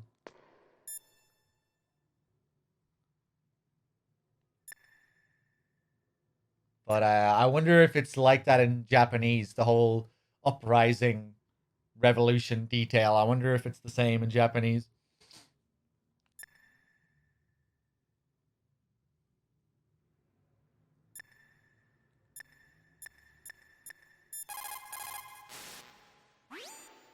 The DARPA chief. Poor man. He has a heart attack right after you save him.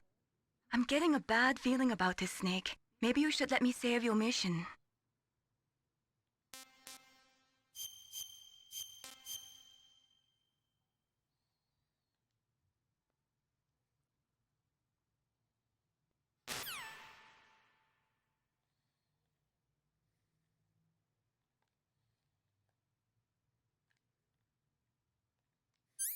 Is this why you got a bad feeling, Mei-Ling? You knew this shit was right around the corner? Fuck. I wanted to get a better look at it.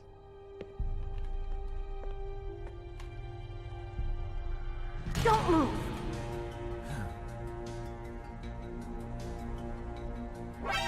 So you killed the chief, you bastard! Liquid? No, you're not. Don't move! Is this the first time you ever pointed a gun at a person? Your hands are shaking. Can you shoot me, rookie? Careful, I'm no rookie. Liar. That nervous glance, that scared look in your eyes. They're rookie's eyes if I ever saw them. You've never shot a person, am I right? You talk too much. You haven't even taken the safety off, rookie. I told you I'm no rookie! You're not one of them, are you? Open that door. You've got a card, don't you? Why? So we can get the hell out of here! Looks like we'll be a little delayed. What are you doing? Don't think! Shoot! Let's go.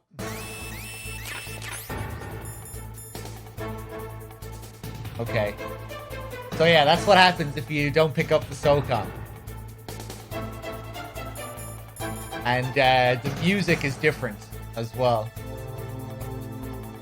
We're probably going to take a few hits here.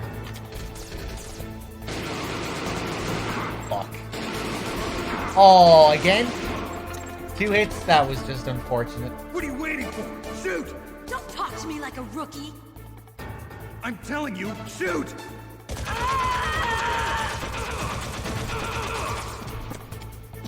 Click, click, click. How different? The music? I mean, it's just a different piece of music to play. If you don't have the soak on.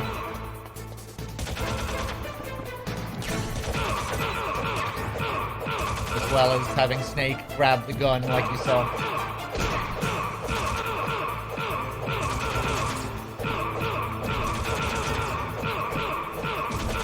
Do it, Meryl.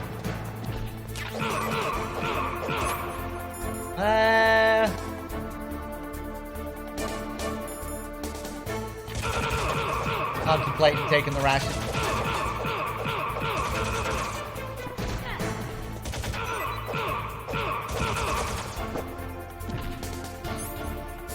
Fuck it.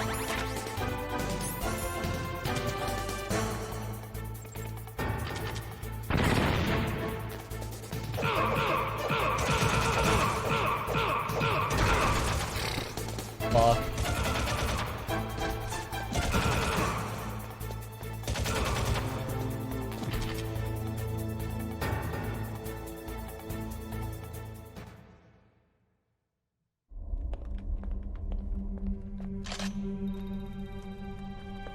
Thanks for the help. Wait! Who are you?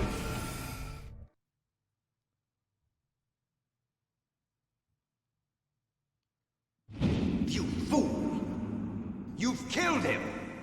I'm sorry, sir. His mental shielding was very strong.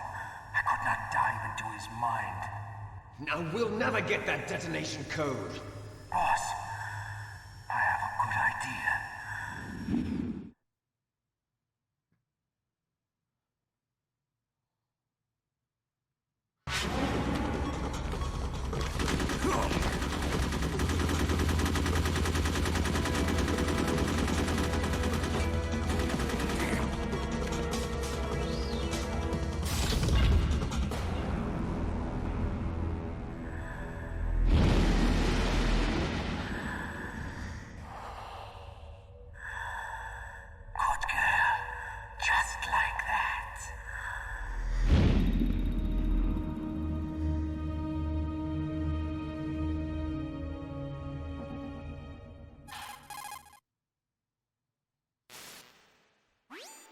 Naomi, I just had some kind of hallucination. Is it from the nanomachines? No, Snake. The nanomachines are functioning properly. So what was it? It must have been psychometric interference coming from Psycho Mantis, Foxhound's psychic.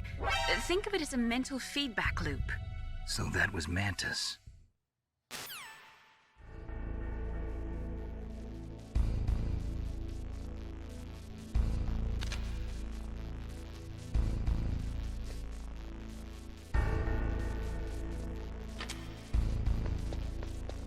Was Mantis actually controlling Meryl there? Well, you see how easy it is for him to control her later, right?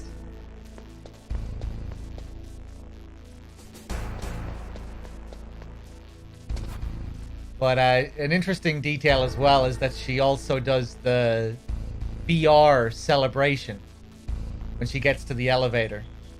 You know, the things she does with her fist, that's what Snake does when he finishes a VR mission. And we know up until this point that the only combat training she's done is VR.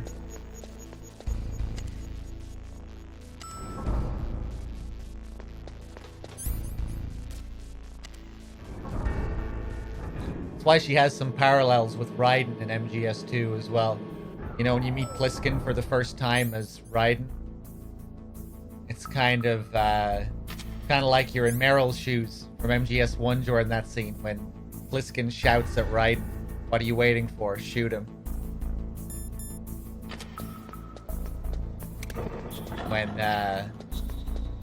you know, Vamp comes in.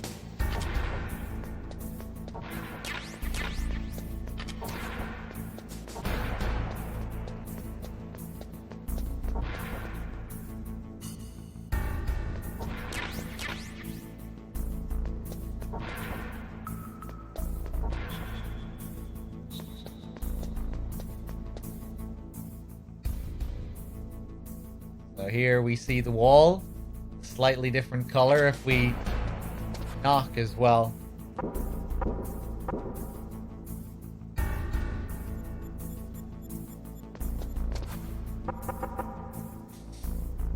Same hairstyle as Meryl? Well, I wouldn't say that. But yeah, Raiden is quite effeminate compared to Snake.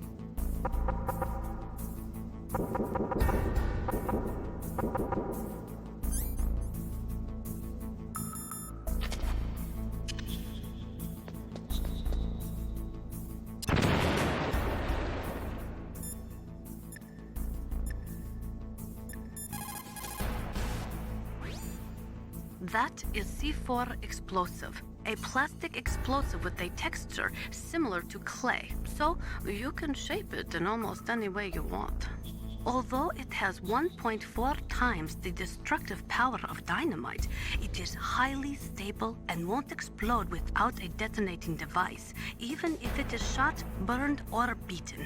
You are using a wireless detonator, yes? The detonator is equipped with a scrambler, so you don't have to worry about interference from any other radio source.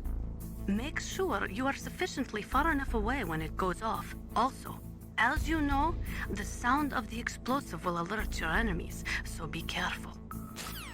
Anything else, Nastasha? PAL stands for Permissive Action Link. It is a safety system attached to nuclear missile systems. The missile cannot be fired without the insertion of a special electronic code. But if the terrorists have found out the detonation codes, they can launch the missiles anytime they want.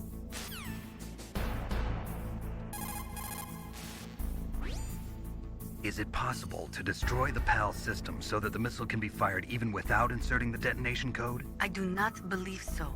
It is set up so that the warhead will become automatically inactive if any attempt is made to remove, deactivate, or destroy the PAL. So unless the terrorists either learn the detonation codes or get their hands on the detonation code override keys, there's no way they can launch. Do not be too sure.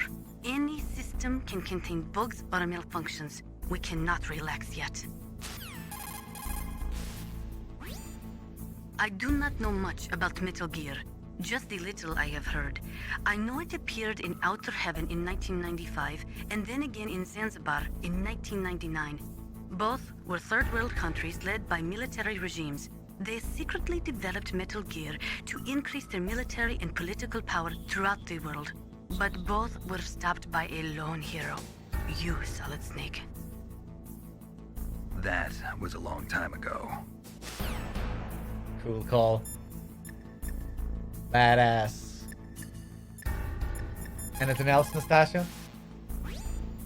All the ICBM silos are closely monitored by military satellites. SLBM-equipped submarines can move secretly, but naturally they are limited to launching from the water. Finally, there are ALBMs, which can be launched from aircraft. They allow for excellent mobility, but they are somewhat unreliable. Metal Gear was developed to solve all those problems. It can move freely over any terrain and independently launch a nuclear missile at any target in the world. It completely changes the nature of the strategic arms race and destroys the delicate nuclear balance. It is a weapon to be feared, believe me. Kenahans, if that's how that's pronounced. Thank you very much for the sub. Cheers. Let me just make sure I'm up to date as well. Xenos with the 28. Snake in a Cake with the 66.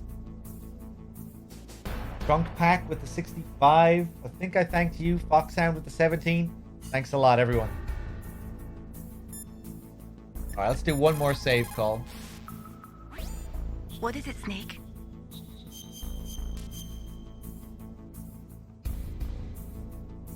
Snake, listen to what Lo Ji said. He who knows that enough is enough will always have enough. Just because you see an item doesn't mean that you always have to get it. If you don't really need it, think twice before you stick your neck out. It might not be worth it.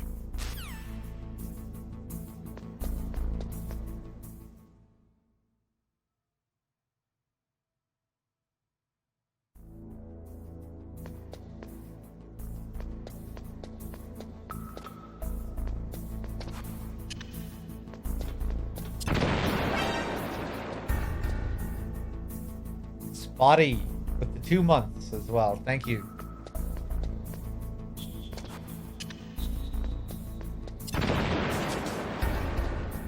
Okay, so here, normally you'd probably just move on to the next screen without thinking of looking in first person.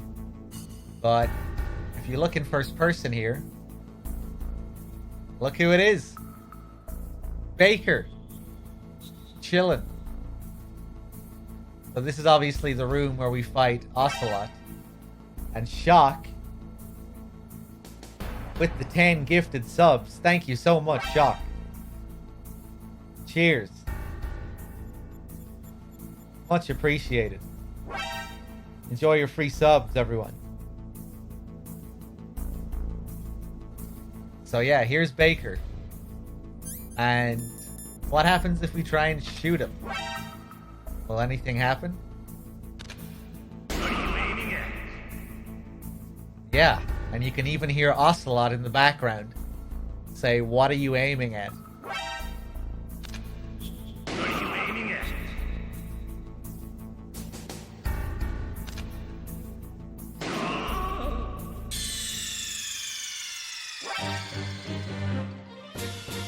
You idiot!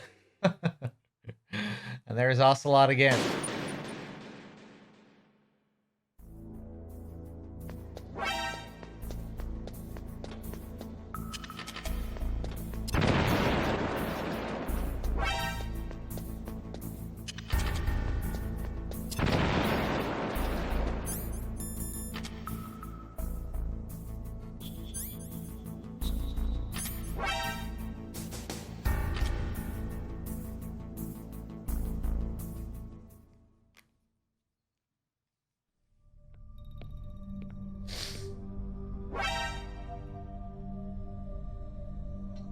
Am I too late?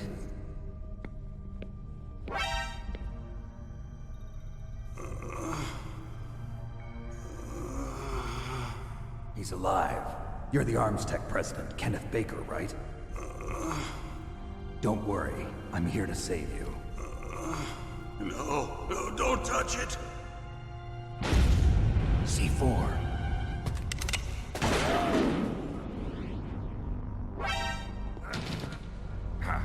Right. Touch that wire, and the C4 will blow up along with the old man. So you're the one that the boss keeps talking about. And you? Special Operations Foxhound. Revolver Ocelot.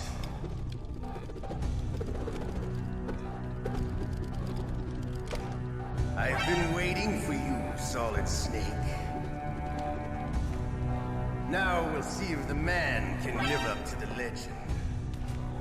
This is the greatest handgun ever made. The Colt's Single Action Army. 6 bullets, more than enough to kill anything that moves. Now I'll show you why they call me Revolver.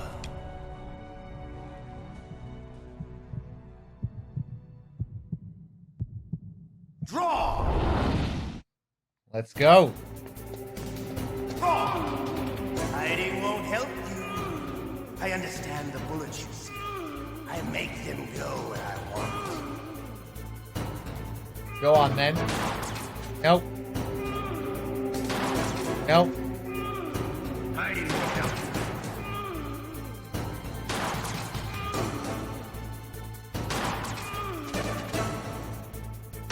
I love to reload during a battle. There's nothing like the feeling of slamming a long silver bullet into a well-greased tin. All right, I'm alive. Let's go. Oh, fuck you. You better hurry up. The old man's not gonna last long.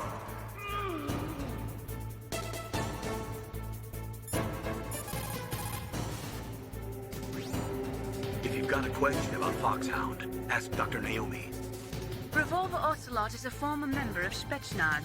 After the fall of the Soviet Union, he apparently served in the Russian tax police's elite SWAT team. After that, he joined the SVR, the Russian Foreign Intelligence Agency, which was formerly a part of the KGB.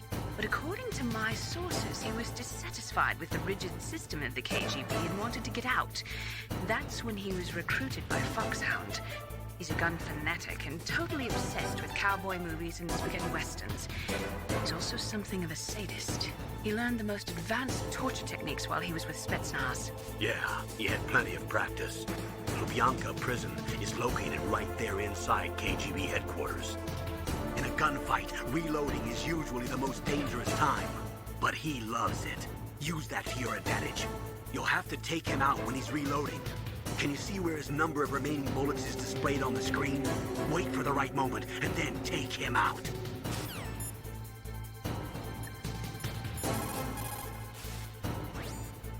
The muzzle velocity of a bullet fired from a revolver is slower than one fired from an automatic. That's bad for you. The slower a gun's muzzle velocity, the more damage it does. That's because the bullet will tend to lodge in the body instead of going right through. Those kind of wounds take a long time to heal. Sometimes they never do. I think that's part of the reason he likes that gun. He's a real sick puppy, that Ocelot. The biggest drawback to a revolver is the reload time. That's your chance. He is using a single-action army? The first model of that gun was made in 1873, over 130 years ago. Today, they're still being made in small numbers, but that's just for collectors and such. Nobody uses them in combat anymore.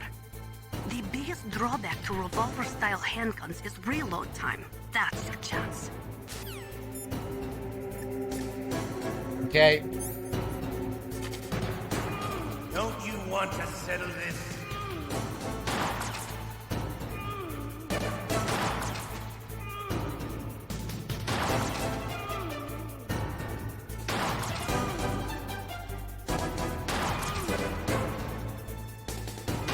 I love the smell of Corda. You know, that sulfury smell. But to you, it'll be the smell of your own death. Oh no!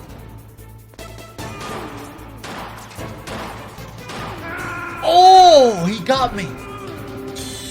I don't believe it. I wanted to show off another angle. I was very stupid there. I can't remember the last time Ocelot killed me. That's very rare. Probably years. Savor that one, chat.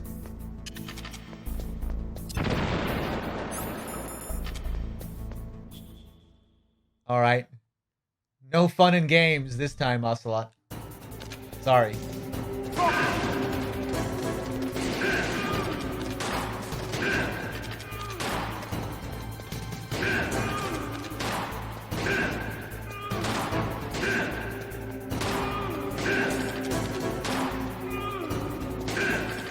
I love to reload during a battle. There's nothing like the feeling of slamming a long silver bullet into a well-greased chamber. All right. Alive. Let's go.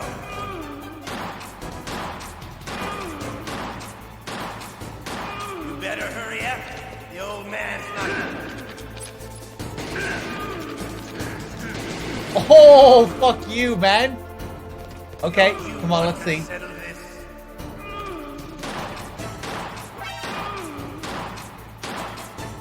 I love the smell of Corda. Wow, how did that not hit him? But to you, it'll be the smell of your own death.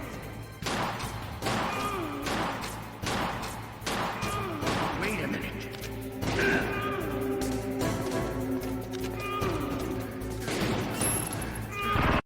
I don't believe it. Hold on. You idiot! I panicked and just smashed all the buttons on the controller there. I almost exited out of the game. Alright, savor this one, chat. Dying on Ocelot is one thing. Dying and then tripping the wires after a flawless execution. With 1 hit left.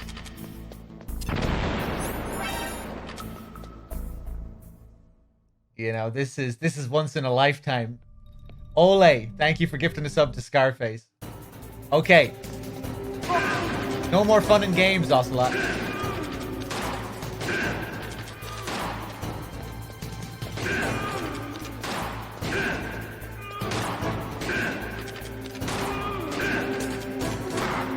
What? I thought he was out of bullets. There's nothing like the feeling of slamming a long silver What? bullet into a well-greased Am I blind? All right. No way.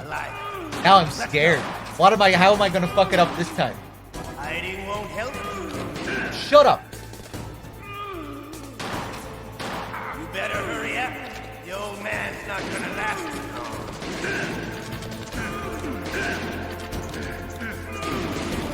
Don't Oh you my want god. to settle this? Oh my god, no.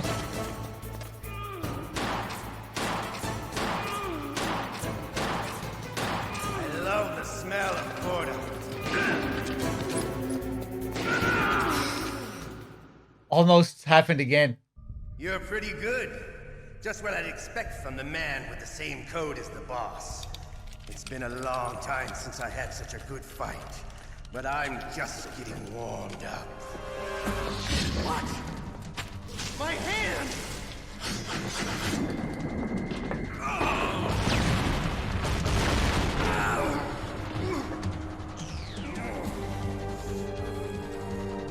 Stealth camouflage. Can't you even die right? You were lucky. We'll meet again! Who are you? I like you. I have no name.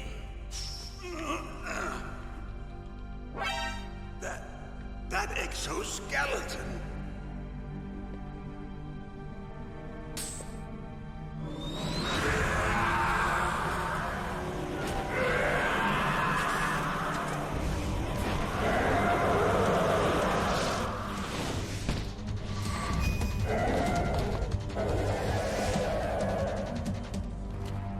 Who the hell?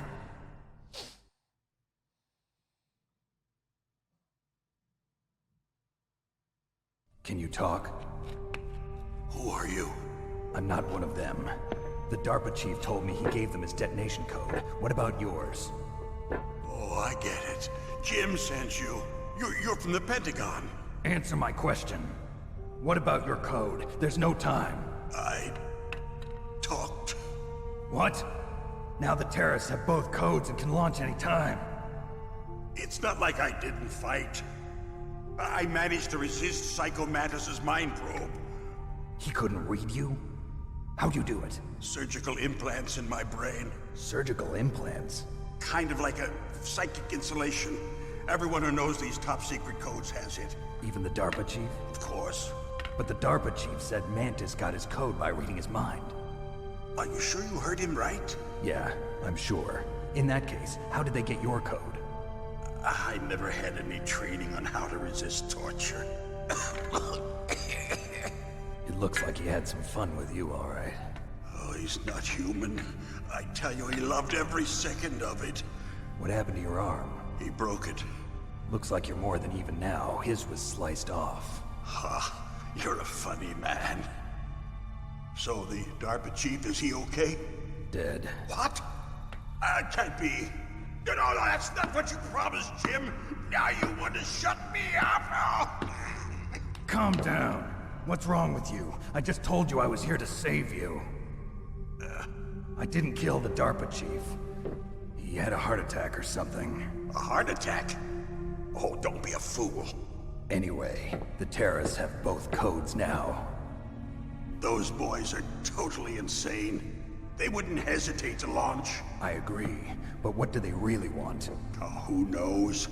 Maybe they're like us in the arms industry, always looking forward to the next good war. Well, I'm not gonna let these maniacs start a war today. You still have the card keys? Card keys?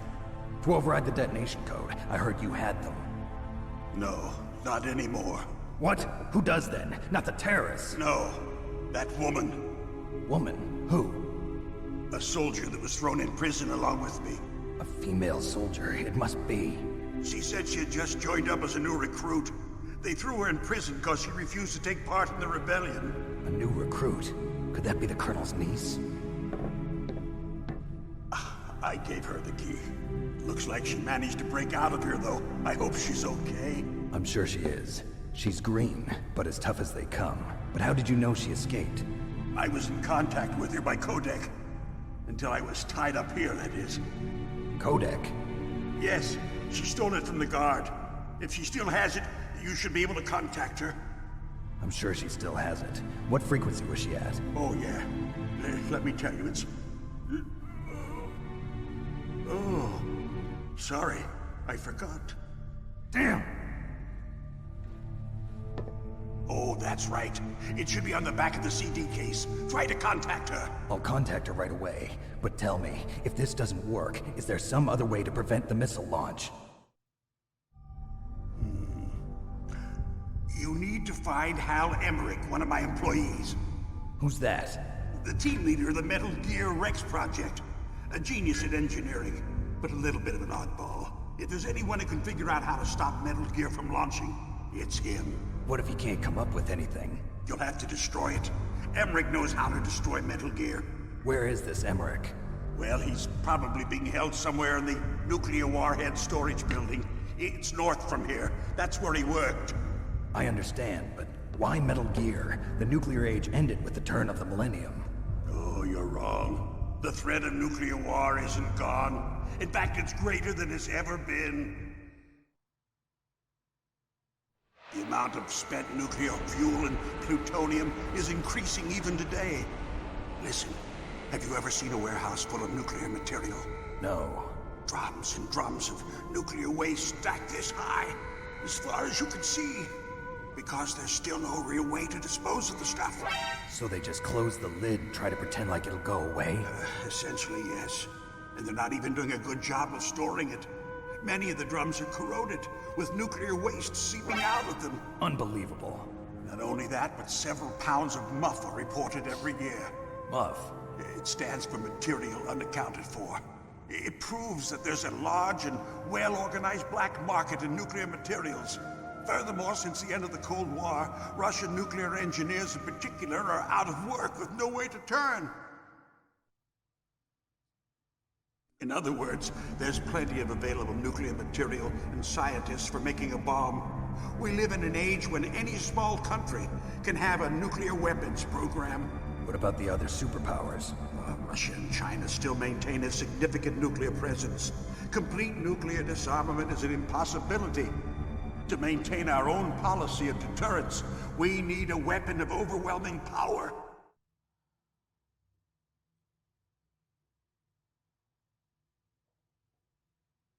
You mean Metal Gear? Yes. You know our industry suffered quite a blow as a result of the cuts in military budgets due to this so-called peace. I remember hearing a lot about mergers and takeovers among the big weapons makers. Yes, and after my company lost their bid to produce the Air Force's next line of fighter jet, the Metal Gear system was our last ace in the hole. That's why we pushed to have Metal Gear developed as a black project. Black project? Secret projects paid for by the Pentagon's black budget. You can avoid a lot of red tape and get a great lead time on your weapons production. And no one can bother you. Not even those bleeding heart liberals on the Military Oversight Committee.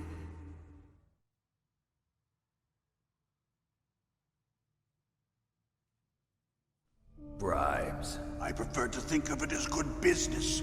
Anyway, Metal Gear was going to be formally adopted after the results of this exercise were analyzed. I don't give a crap about you and your company. Yes, that's about what I'd expect from a grunt like you. Here, this is what you came for, right? What's that? An optical disc. It's all here. The main hard drive was destroyed by gunfire. This is the only remaining copy of the data. What kind of data? All the data collected from this exercise. Don't play dumb. I know you were sent to get this.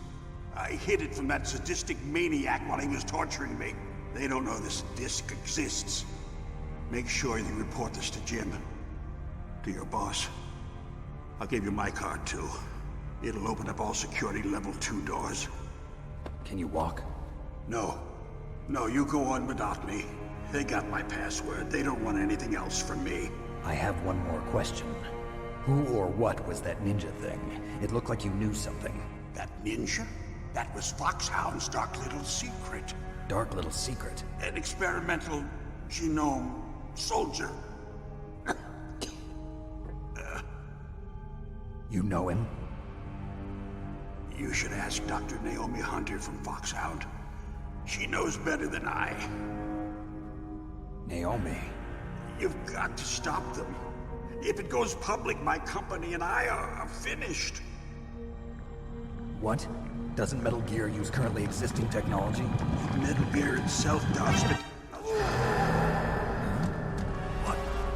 What did you do to me? Oh, no. Oh, no, it can't be. Those Pentagon bastards. So, they actually went and did it. What are you talking about? They're just using you for...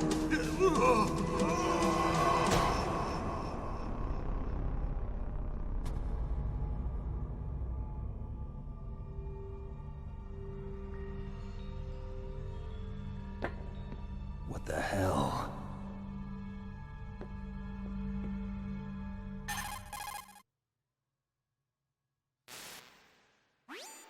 Colonel, are you listening? Now he's dead too.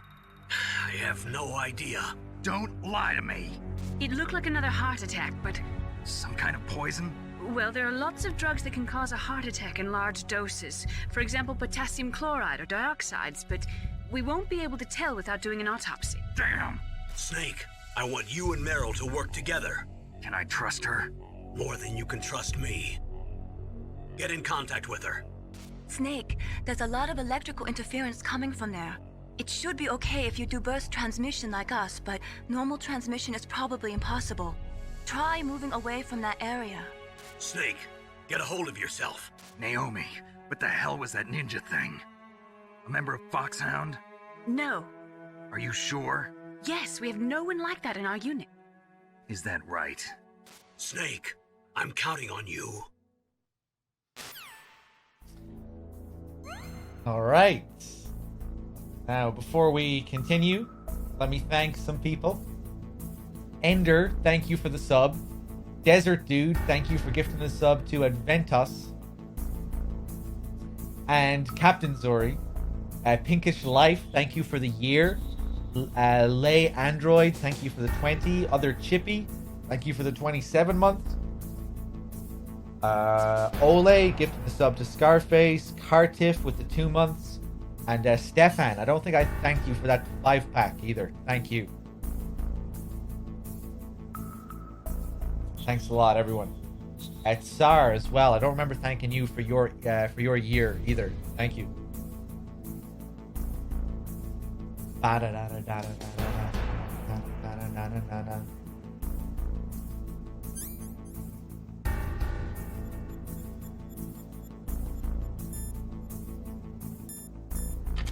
Okay.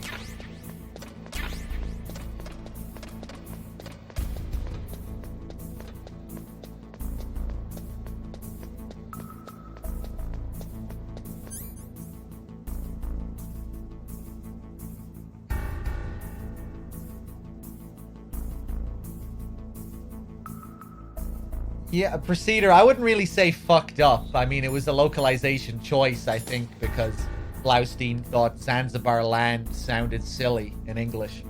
And I agree with him. I think it was a good choice. It was a good decision. I think that was very deliberate.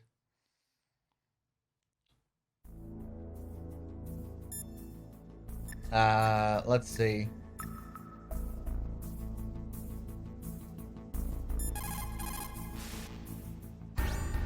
The DARPA chief and President Baker. So now the terrorists know both detonation codes. Yeah, and on top of that, they both died right in front of my eyes. Snake, now that the terrorists have both detonation codes, the only way to stop a nuclear launch is to either use the detonation code release keys that Meryl's holding, or find the Metal Gear chief engineer that President Baker mentioned, Hal Emmerich. In any case, you should contact Meryl by codec. Wasn't her frequency written on the back of the CD case?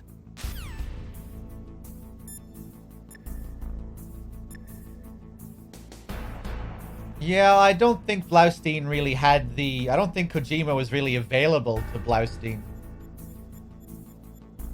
Dim. I do agree that in certain situations he took too many liberties, like adding bits of dialogue that weren't even there at all. But when it comes to like changing Zanzibar Land to Zanzibar, I'm okay with that.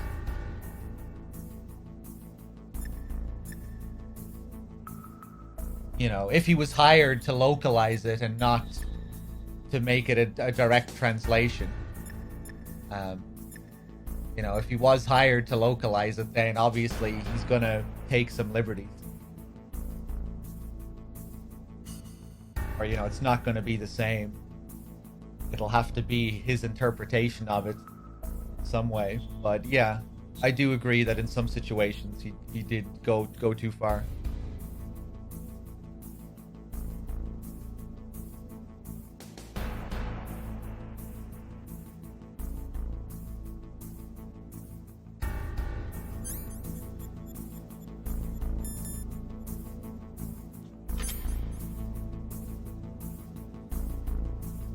Localization is a bullshit term anyway. How so? I think it makes sense having a term to distinguish between a direct translation and a not so direct translation.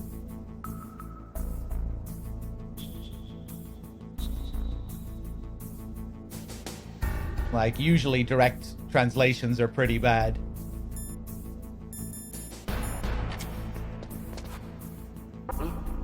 What was that noise?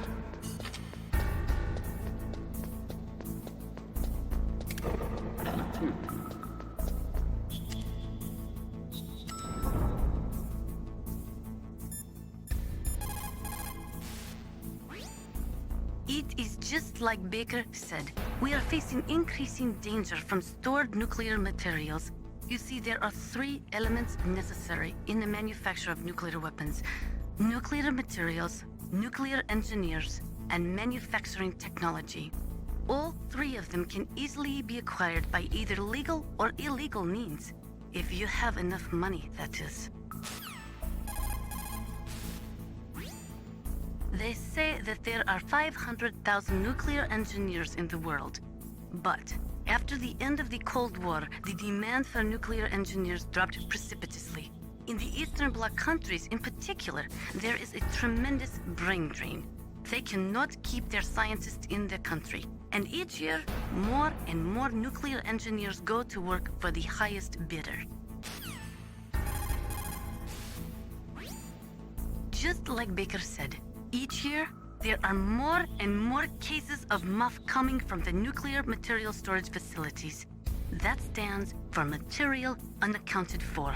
It means that someone is stealing nuclear materials and probably selling them on the black market. After the fall of the Soviet Union, the nuclear management program fell to pieces. In the late 1990s, there were rumors that nearly 100 suitcase-sized nuclear bombs mysteriously disappeared from the Soviet arsenal.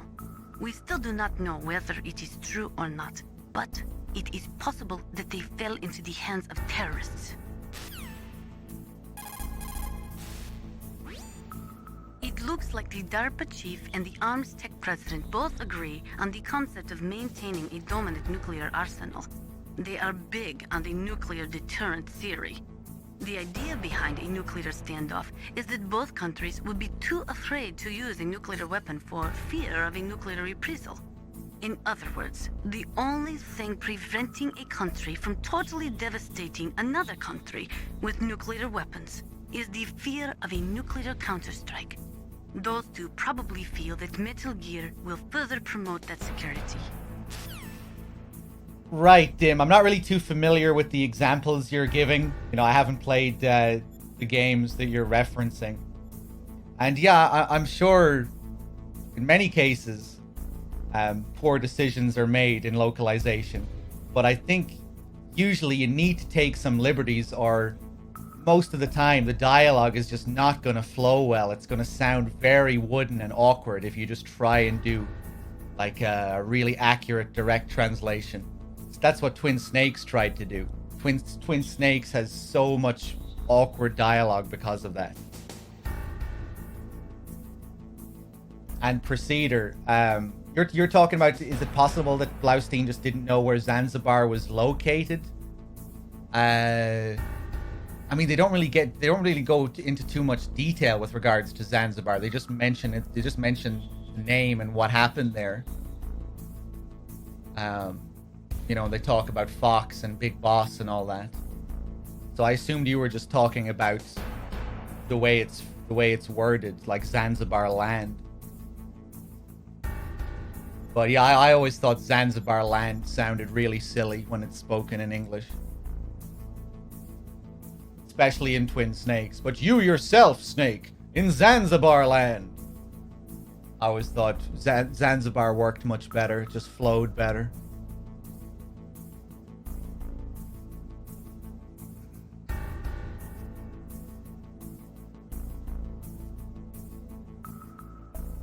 You know, and then there are just so many instances of just things not being able to translate certain ideas and concepts, because there just isn't an English counterpart to it. So you just kind of have to come up with something that gives off a similar feeling in English. I don't know. I think it makes sense that there are different terms for translation. You know, that we have direct translation and localization to differentiate between two different types of translation. I don't know. Makes sense to me.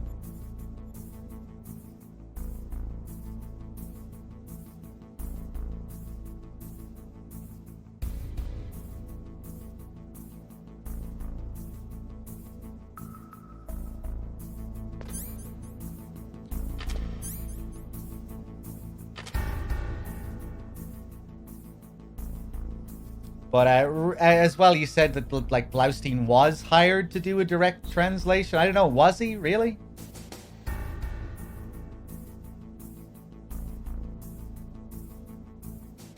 Do we know that?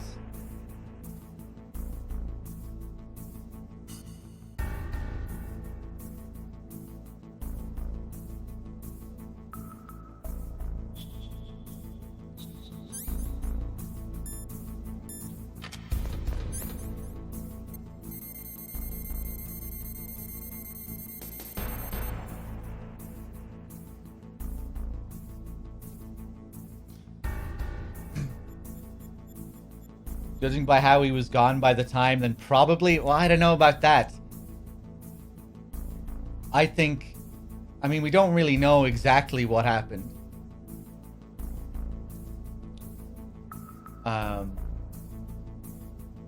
know Blaustein thought that it was Scott Dolph who told Kojima that he was taking too many liberties and that he was, you know, fucking up his story and whatnot. And then Kojima sent Scott Dolph to the studio where they were recording, and he overlooked Blaustein. And, you know, if he saw him try to change anything, be like, no, you can't change that. Make sure that's the same. But I don't know. I think Kojima was fine with it up to a point, and he was just told. I think it was more that Kojima was misinformed about what was going on.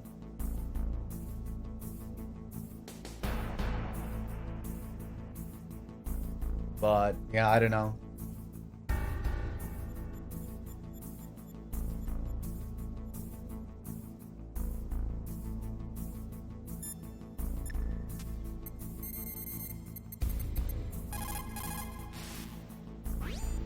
Who are you? I was really impressed with the way you busted yourself out of there. The one from the prison? You're the Colonel's niece, Meryl, right? No, it's not him. Just exactly who are you? I'm the fool that your uncle sent all alone into the middle of this whole mess. You came by yourself? You think you're some kind of one-man army? You're not even armed. I appreciate your help from before, but I don't need lectures. You're just like your uncle, you know? How do you know my uncle? We go way back. What's your name? My name's not important. Aha. Could you be Snake? Are you Solid Snake? That's what some people call me. The legendary Solid Snake? You? Sorry about before. I wasn't sure if you were one of the good guys. But I knew you were. How? It's your eyes. My eyes? They're not soldiers' eyes. And they're rookies' eyes, right? No, they're beautiful, compassionate eyes. Oh, just what I'd expect from the legendary Solid Snake. You trying to sweep me off my feet? Don't worry, you'll land back on them once you meet me. The reality is no match for the legend, I'm afraid. Oh, I don't believe that. Why did you look so surprised when you saw my face? Because you look just like him. You mean the terrorist leader, Liquid Snake? Yeah, you know him? You're not brothers, are you? I have no family. So what's the deal then? Who knows? Why don't you ask him? But first I want some information. You were involved in this exercise from the beginning. What exactly happened here? I'm sorry. I was captured along with President Baker right after the terrorist attack. That's okay. But what is this place? I don't think it's just a nuclear weapons disposal facility. Boy, oh boy, it's just like them. Nobody told you anything, did they? Okay, you see, this place isn't really for disposing nuclear weapons. This base is owned and operated by a dummy corporation of arms tech. This is a civilian base? Right, for the development of Metal Gear. Colonel. Foxhound and the Next Generation Special Forces were called here for the test launching of a dummy nuclear warhead. Why Foxhound? Because they're a special ops group used to handling top-secret missions. They figured they could help keep it all hush-hush. But we must have fired nuclear warheads before. Why just this time? I heard it was because this was to be a final test before the formal adoption of the Metal Gear program. Well, that's what I heard anyway. Sounds kind of fishy. So what do you think the terrorists want? Sorry. I'm not sure. I was captured with President Baker right after the revolt started. Oh yeah, that's when he gave you the detonation code override keys, right? That's right. Amazing you were able to keep him hidden from the guards. Well, women have more hiding places than men. Anyway, you met Baker, huh? How's he holding up? He's dead. What? Heart attack. Same as the DARPA chief. The chief died from a heart attack too? Yeah. Was either of them sick or anything? No, not that I heard of. Well, I don't believe in coincidences. Something funny's going on. Sounds like it, but I have no idea what. Me neither. Yet. Do you know the person who designed Metal Gear? You mean Dr. Emmerich? Yes. Is he still alive? Probably. He should be in the research lab in the second-floor basement of the nuclear warhead storage building to the north. Second-floor basement? Yeah, that's where his lab is. I think they're forcing him to work on the nuclear launching program. So they'll need him alive until that's done anyway. Then we better do something before he finishes. You're right. In case we can't override the detonation code in time, I need to ask him how to destroy Metal Gear. You plan to take that thing on by yourself, Snake? It won't be the first time. Ah. What's the best way to get to the building where the doctor's being held? There's a cargo door on the first floor of this building that leads to the north. What's the security level of the door there? 5. But it's okay. I've got a level 5 card. Well, I've got to go save the doctor. You should go. I'm going with you. No way. You're still too green. I want you to hide somewhere. I'm not green. Oh, yes, you are. You pause for just 1 second in front of your enemy and it's all over. Good luck doesn't last forever. I don't know what happened. I just couldn't pull the trigger right away. I never had any problems in training, but when I thought about my bullets tearing through those soldiers' bodies, I hesitated. Shooting at targets and shooting at living, breathing people are different. Ever since I was a little girl, I always dreamed about being a soldier. Every day of my life, I've trained my mind and body for the one day when I could finally see some real action, and now... So what now? You want to quit? I can't quit. I can't allow myself to quit now. Listen, Meryl. Everybody feels sick the first time they kill someone. Unfortunately, killing is one of those things that gets easier the more you do it. In a war, All of mankind's worst emotions, worst traits come out. It's easy to forget what a sin is in the middle of a battlefield. But this isn't a war. It's a terrorist action. You're just a little jumpy from the combat high. The adrenaline in your bloodstream is starting to thin out. Just take it easy. But I learned all about combat high at the academy. We'll talk about it later. For now, just think about keeping yourself alive. If I get out of here alive, I'll think about that other stuff. Okay, let me try to say this another way. Stay the hell out of my way. You're a real bastard. Just like my uncle said. Huh, I told you. The real me is no match for the legend. It looks like you were right. Okay, Snake. I'll be a good girl. We'll link up after I grab the doctor. Then we'll take care of the detonation code override. Gotcha. But listen, I know this area better than you. Call me if you have any questions. Be careful, okay? After I open up the cargo door, I'll contact you.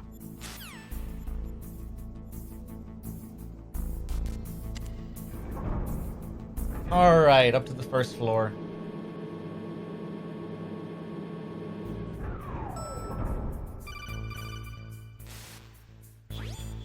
Snake, I unlocked the cargo door for you. Thanks. Where are you? Where I can see ya. Don't move around too much. Don't worry, I'm disguised in this enemy uniform. You won't be for long with the way you walk. What does that mean? Nothing. Listen, Snake, the cargo door is like an airlock. It's equipped with infrared sensors. Be careful. If an intruder is sensed, gas is released. Gas? Okay, so we'll meet at the nuclear warhead storage building. Wait, you said you'd stay put and be a good girl. I changed my mind. Don't get careless. That's when things always turn sour. Sorry, but this is the only way I can figure out whether or not I'm cut out to be a soldier. I gotta get my hands dirty. These guys are professionals. You're gonna get yourself killed. See you there.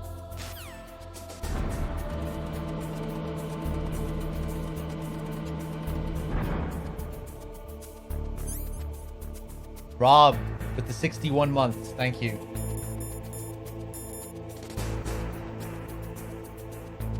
Okay, what do I want to do here? I had that ration to use against Ocelot as well. I could have just used the ration.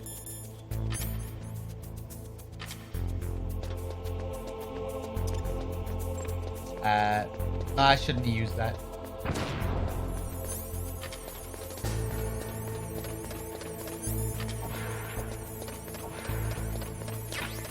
Get our first cardboard box.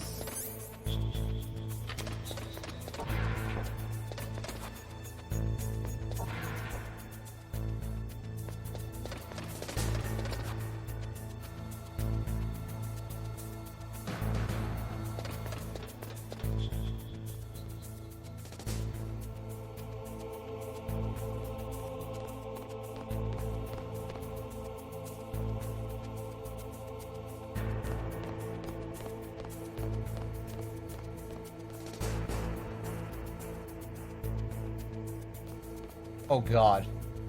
I forgot that he looked up here.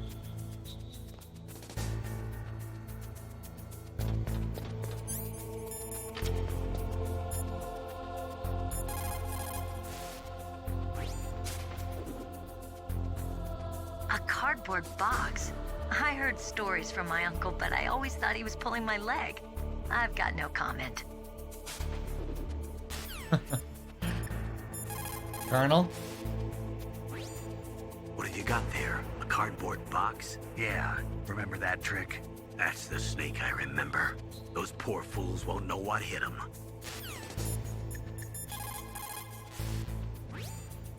A cardboard box, huh? Just like Zanzibar. It saved my skin more than a few times in outer heaven, too. Getting the maximum use out of ordinary on-hand objects is the first principle of survival. It's especially important in covert operations. I haven't forgotten what you taught me.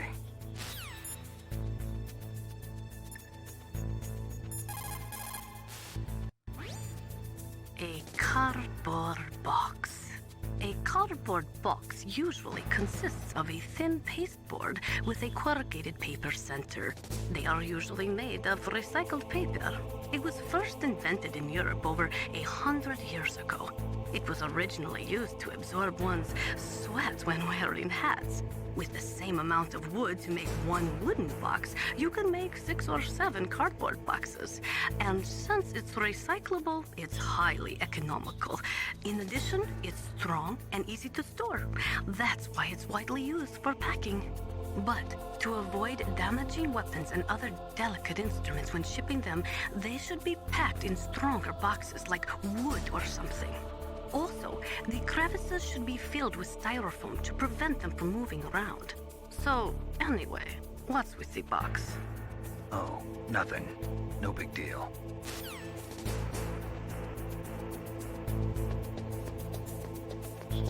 Ah! Fuck!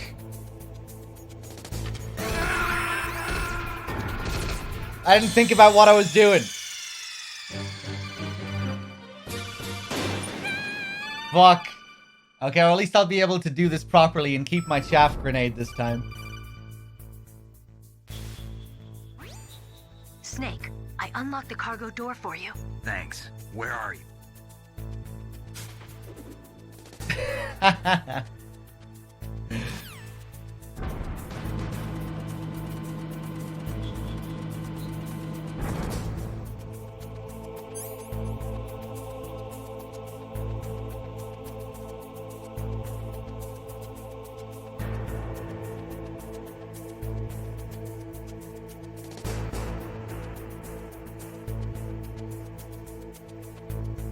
Oh, God. Ender. I'm sorry.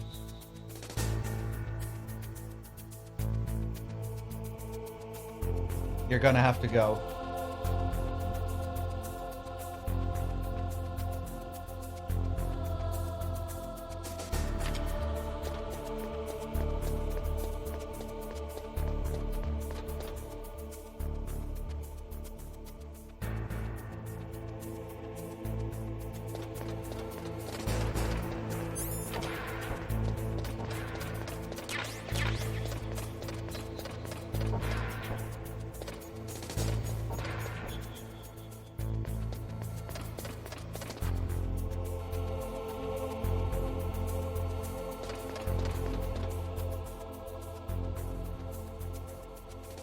Okay, now we do the same thing again, but hopefully we won't get spotted this time.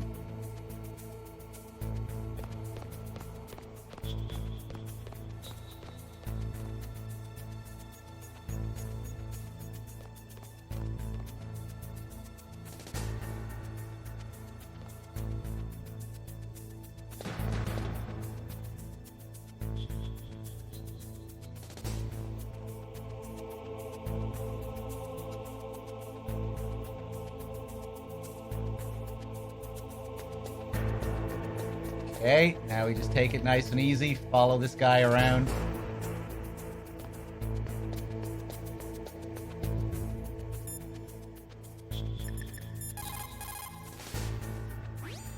What is it, Snake?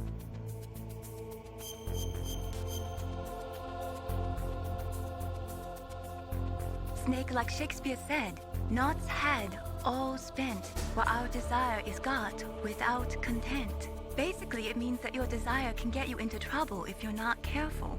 That goes for items, too. Don't get too greedy or you might be sorry. Be careful, Snake.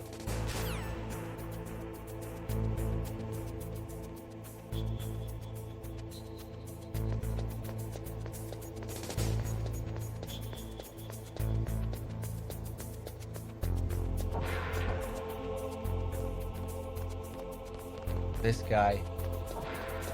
I'm still not sure what determines if he's asleep or not. Sometimes he'll come in here and he'll be asleep, sometimes he won't. And I think it depends on the choices that you make leading up to this part, like all the optional stuff and all of that.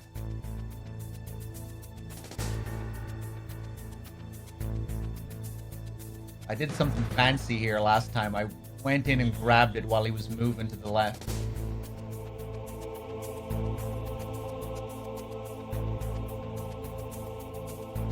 there. Okay, I'm gonna try it. I'm probably gonna get caught here. But...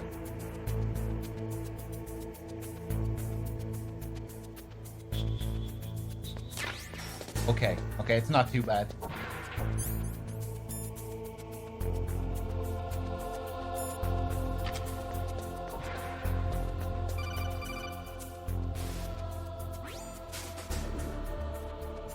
Be careful, Snake. That airlock is set with infrared sensors. You probably can't see them with your naked eyes, but there are infrared beams coming out of that wall. Touch any one of them, and the doors will seal off, and the place will be flooded with poison gas. Somehow, you've got to get through without setting off those sensors.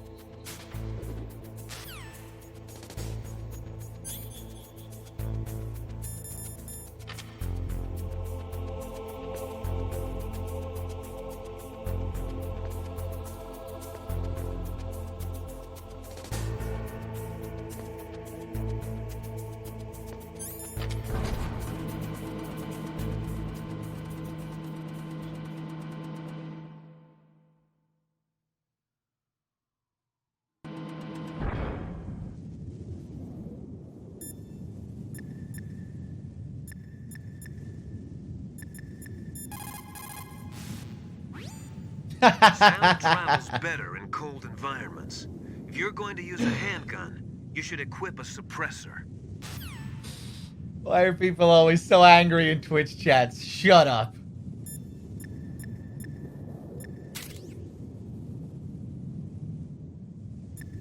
I don't know. You're probably just hanging around in the wrong Twitch chats. I usually hang around in pretty chill Twitch chats. I mean, on my solo channel, it's rarely ever angry. I don't think we're usually angry in this channel.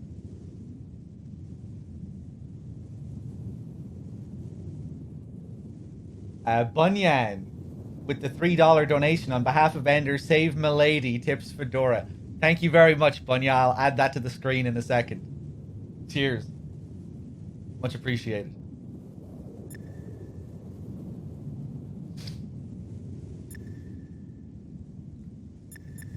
Let's keep calling Master. When the temperature falls down to minus 30 or minus 40 degrees Celsius, you start to get ice fogs. That's when the moisture in the air freezes. It may look pretty at first, but it'll severely limit your visibility. Be careful. So there's only a few areas in the game where you're outside, but Master has quite a few calls that are specific to when you're outside. Kipling, an English poet who also won the Nobel Prize, said that once you go beyond 65 degrees north, you're beyond the reach of divine protection and human law. To survive in such surroundings, you have to be strong enough to not rely on God or anyone else.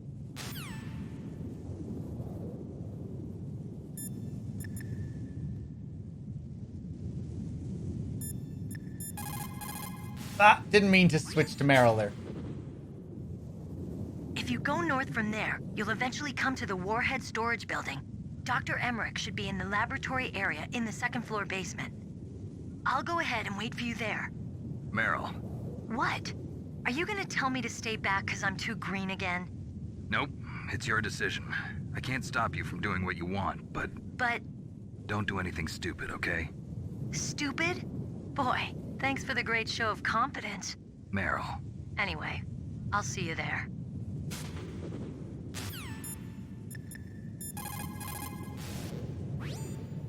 In cold like this, over 70% of your body's warmth is lost through your head. Put on some kind of hat. I hate hats. Is a bandana okay? Well, I guess it's better than nothing.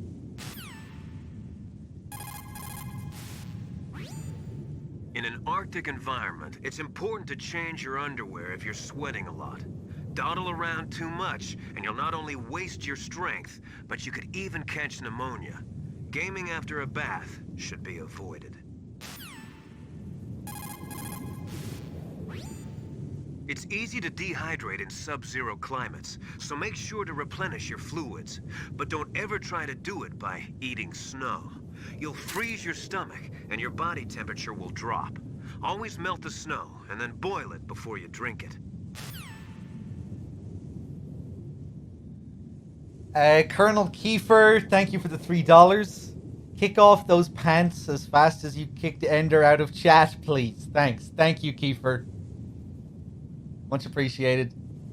I think that was actually the last one. No cold foods or cold liquids for you. That stuff causes a temperature imbalance that actually drains your body of energy. A golden rule in Arctic environments.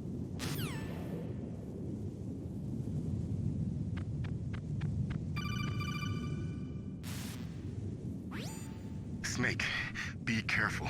There are Claymore mines around there. Use a mine detector. Who are you? Just call me Deep Throat.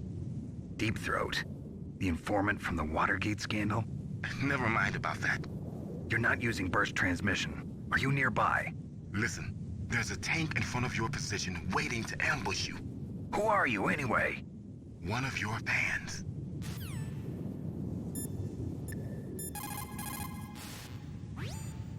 Master, does the name Deep Throat mean anything to you? Deep Throat? What? You mean the guy from Watergate? No, but he uses the same name. Whoever he is, he's not part of our operation, but he's been giving me advice by codec. What?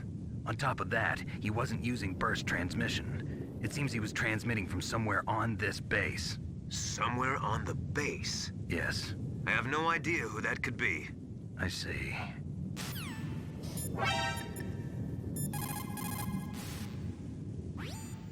Colonel, I got a codec call from someone outside this operation. I know. We were monitoring the call. Mei Ling knows everything about the communication system, so let me have her explain it to you. Well, if somebody knows your frequency, they can call you.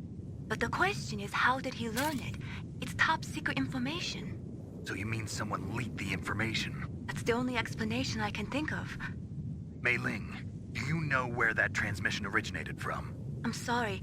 The radio waves were too weak to locate their source, but I'm sure he's near you, somewhere on the base. Snake, you'll have to go through the minefield to advance.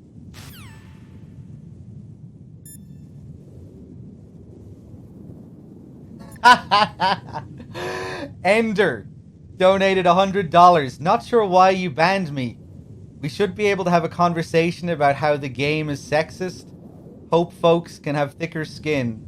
Let's let Meryl live this time. I thought you were suggesting that the donation war was sexist, not the game. That's what I thought you were talking about. Chat, was that not what he was talking about? I thought the argument was against the donation war, not the game.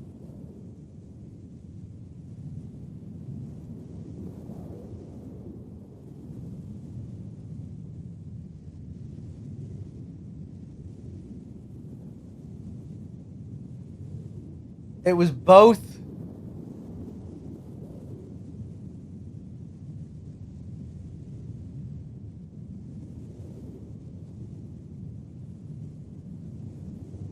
Oh, God.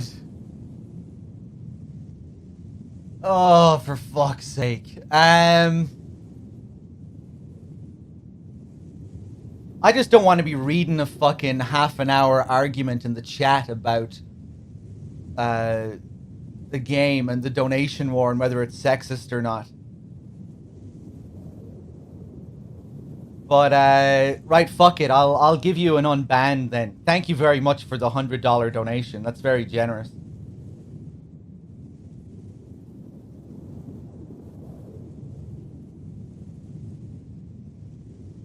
But yeah, I know. I thought he was arguing that the idea of the donation war was sexist. Like, it all depends on intent. I think we never we didn't. This didn't become an idea. It wasn't a sexist idea, you know.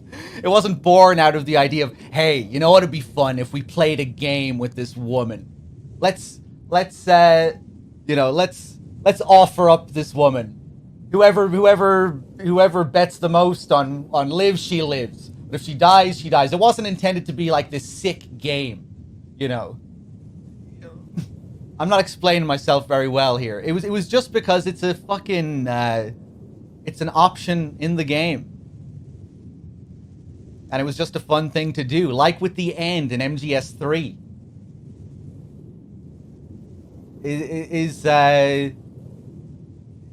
Is what we do in MGS3 fucking elderly abuse or something? I don't think so. It's just because you have options in the game, and it's just fun to make a little game out of it. And it's really good for making money as well. This is my job, and these donation wars go a long way to putting food on my table. That's just the way it is.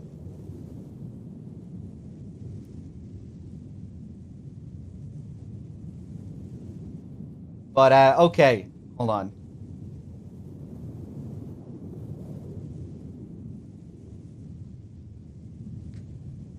What was this? What was Ender's name again?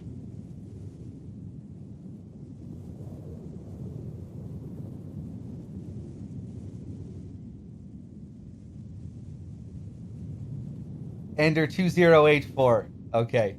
Ender, you're unbanned. But if you're making an argument about the game being sexist, sure, Kojima's games are packed with misogynist and sexist shit. Fucking, if you want a game to complain about, go play Police Knots. You can grope every woman in the game. You can go up to every woman in the game and just feel up their tits. Almost. Apart from your stepdaughter. Oh, well, she's not really your stepdaughter, but, yeah, you can, you know, it's fucking, it's Kojima. Of course. That's gonna be the case.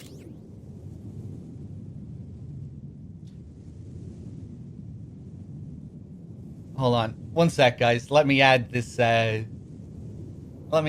donation to the screen.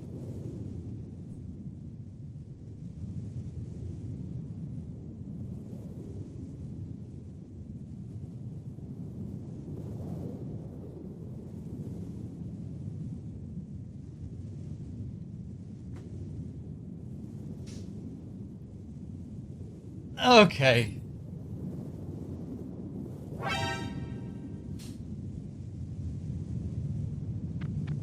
Disney Crack with the 10 months. Thank you.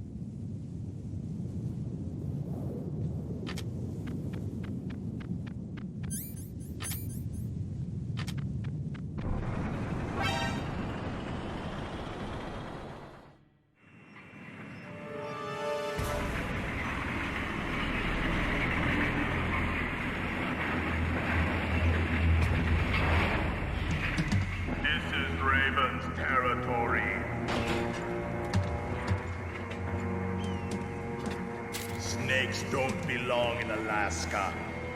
I will not let you pass. Send him a message.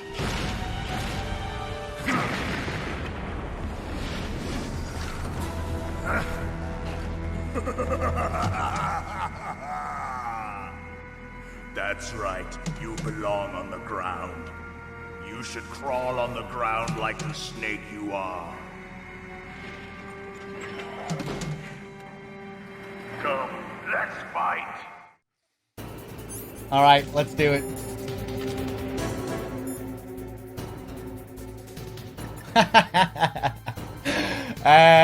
Campbell, what do you have for me?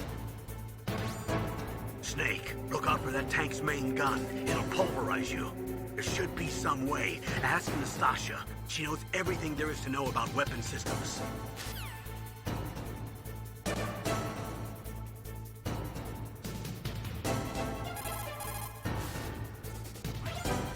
Snake, look out for that tank's main gun. It'll pulverize you. There should be... Yeah. Nastasha, tell me. That M1 tank is equipped with advanced electronics. Once it locks onto a target, it automatically tracks it, and its main gun is effective up to 3,000 meters. To get close, you'll have to confuse its tracking system. Use your chaff. If you can jam the system and get close enough, it won't be able to use its main gun. Use your chaff at a long distance to fool its electronic systems. Anything else, Nastasha? Even if you can get close, the M1 tank's maximum speed is 45 miles per hour. First, you'll have to slow it down. Go after its caterpillars with C4 or grenades. Once it slows down, toss a grenade in the commander's turret. The M1 has exceptionally strong armor. With your weapons, the only way to beat it is to attack the soldiers inside through the hatch. Try to aim at the upper hatch with your grenades. Ender, you're back in the chat. I hope you didn't feel too bad about betraying your own personal morals donating there. You know, reinforcing all this sexism going on. That must have been hard. And it was a big donation, man. $100. Thank you. That's, you know, that's nothing to frown down upon. But that must have been hard, betraying your ideals like that and everything. But cheers, man. Let's see.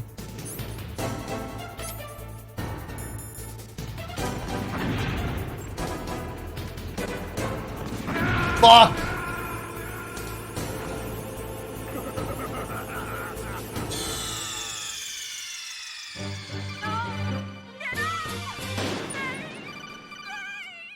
Let's try it again.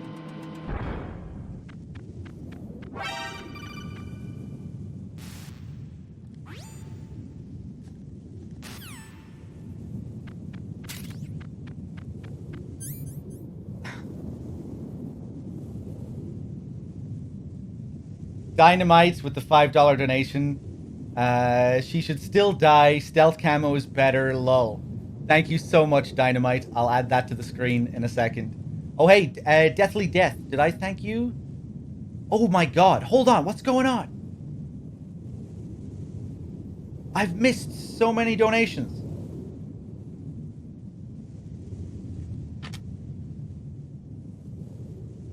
Amazing Blanket donated another $100. Meryl dies. Amazing Blanket. Thank you. My God, sorry that I missed that. It was only like 2 minutes ago. I assume you're still there. Counter Sauce with the $10. Meryl dies because the thought of offering up this woman for money wasn't in our minds until someone else put it there. It was actually the chat who originally came up with the idea. Many years ago now, but it wasn't actually our idea initially. But no, in all seriousness, like I said, these donation wars really do an awful lot to help us pay the bills and everything. So thank you, everyone. Just crazy generosity as always, especially during these marathons. Just the amount of gift sub bombs and donations and everything. You're too generous. Let's see. I need to add all these donations to the screen. Just give me a second.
Okay.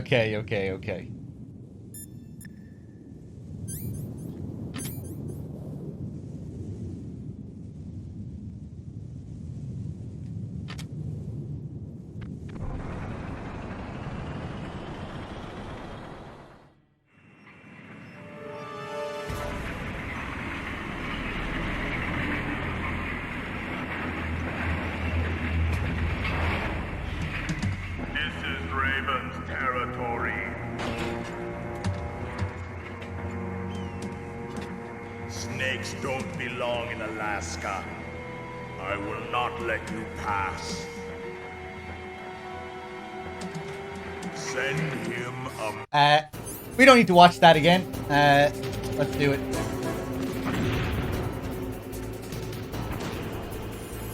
Why did I use a chaff there? I didn't even need to use a chaff.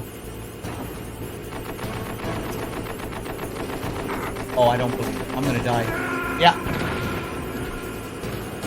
You know what happened there as well? It's because I used the chaff. You won't fire the gun like that if you don't use the chaff. I could have switched to a ration, but we'll switch to the ration this time. Alright, here we go. No fucking around this time.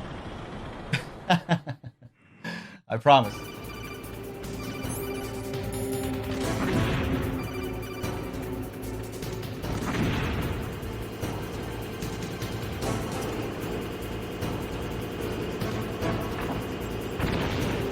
Fuck. Ah!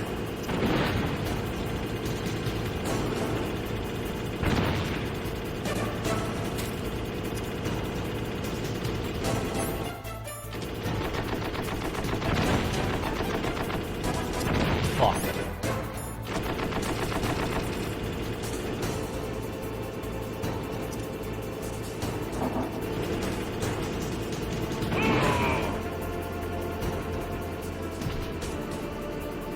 Probably not gonna land this, but See how you like this.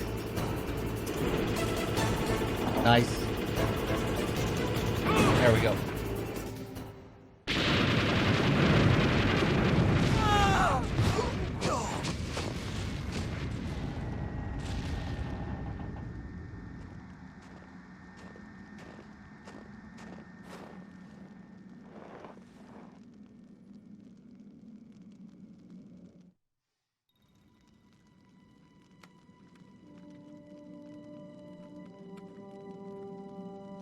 Well, boss, I hope you are happy.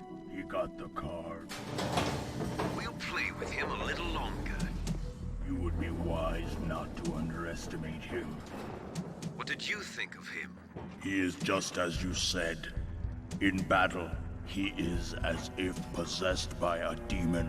Much like you, I would expect no less. See? I told you so. But I will kill him. So, General Ivan, I hear he took your hand as well as your dignity. Watch your tongue, shaman. In the language of the Sioux people, Sioux means snake. It is known as an animal to be feared. Well, Snake is mine now. When I meet him next, I'll take special care of him. Not yet. Don't kill him yet. He and I will meet again in battle. Same prediction as always? Yes, the raven on my head. It thirsts for his blood.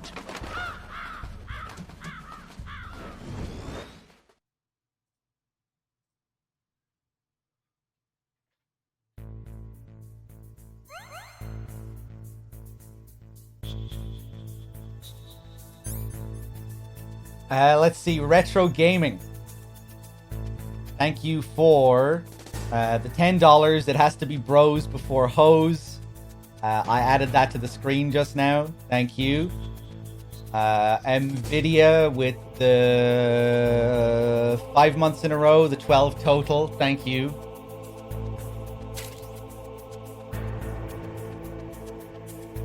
It's Sar with the $10 as well. Just want to donate for your honest and hard work with the series. Hope to see more this Hope to see more this marathon from the best streamers. as you are, guys. Thank you so much, Star. Much appreciated.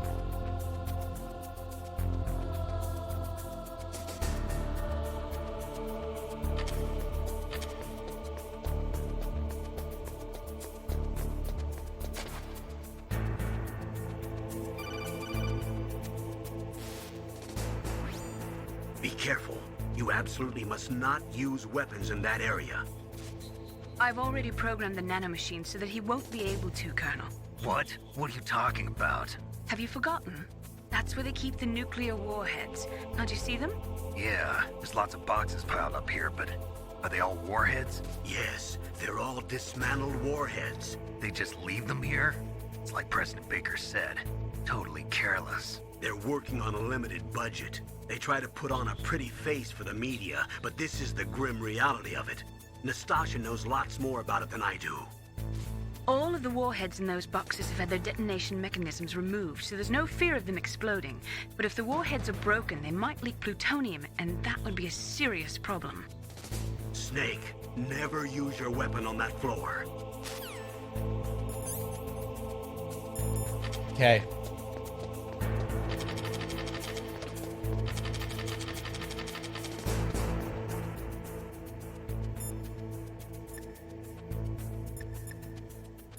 Nastasha, talk to me. Snake, that is a nuclear warhead storage area. Are all these filled with nuclear warheads? Yes, but their detonation mechanisms have been removed. So I don't have to worry about this island turning into a pile of smoking rubble. No, but if the casing is damaged, they may be leaking nuclear materials. Please, make sure you do not use your gun around there.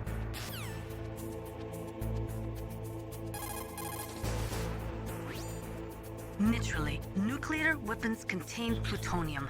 Most of the radiation emitted by plutonium isotopes consists of alpha rays. The ionization effects are strong, but if they are kept in containers, there is no danger of exposure. But if plutonium enters the body through breathing or other contact, it is quickly absorbed into the bones and internal organs. After that, there is no way to remove it. Once that happens, the victim will be constantly exposed to it, and just one millionth of a gram of plutonium can cause cancer. That is why a plutonium leak is such a serious danger. Make sure you do not use your gun anywhere near there. Sorry, it did go through. Yeah, I still need to add it. But yeah, it did. Thank you very much again. Rincon with the 2 months. Thank you. Scientists are currently using gene therapy to try and create a microorganism capable of breaking down plutonium, but they have not yet had any success. The plutonium version of bioremediation, huh? Instead of processing, what about reusing it? I thought that they were working on using dismantled plutonium for civilian applications. For a time, it looked like there was going to be international cooperation for that. But unfortunately, there was too much mutual suspicion and it all fell apart. Oh, never mind, sorry. You didn't even donate for Meryl's fate. Anyway, so yeah, thank you.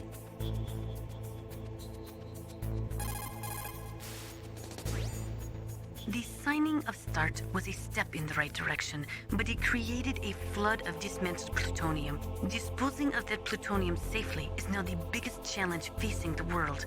Combustion in nuclear reactors, vitrification processing, lots of suggestions have been made, but in reality, no effective solutions have been found.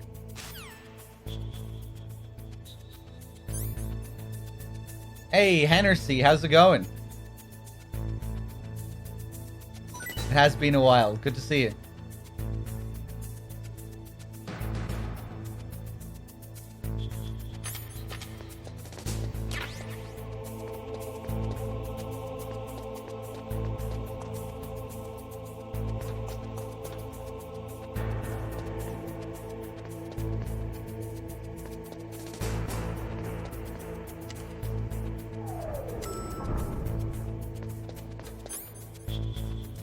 Let's call Mei Ling again.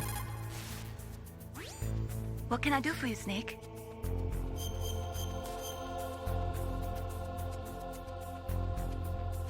Snake, in China they say, you must cross the river before you tell the crocodile he has bad bread. Do you know what that means? It means that the wise man avoids danger first. Use your brain to avoid traps and stay away from the enemy.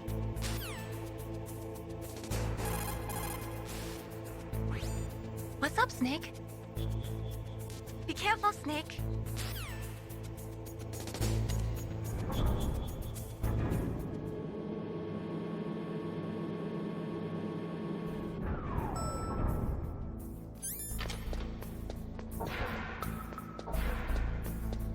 Okay, now we grab our Nikita launcher. Wait for this guy.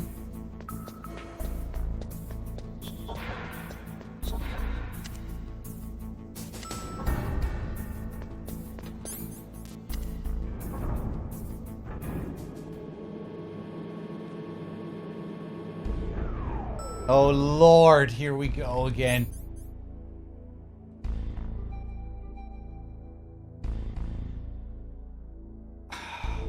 Ender. With the $129 donation, I am opposed to donation wars for women's fate in games. We can and should do better. I appreciate your dialogue about sexism in Kojima's games. Thank you. Now, I want her to live despite the trolls. I've got plenty of time and money. Let's go. Yeah, you're taking the piss, man. Yeah.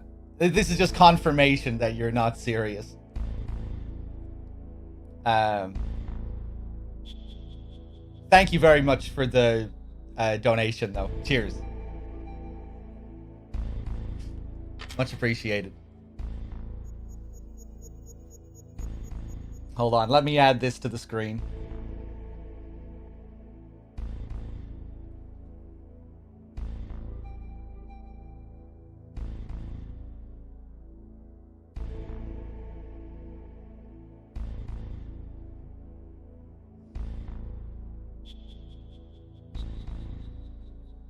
Actually, I'll do it during the next cutscene, because I still need to check the other donations as well. But thank you, Ender.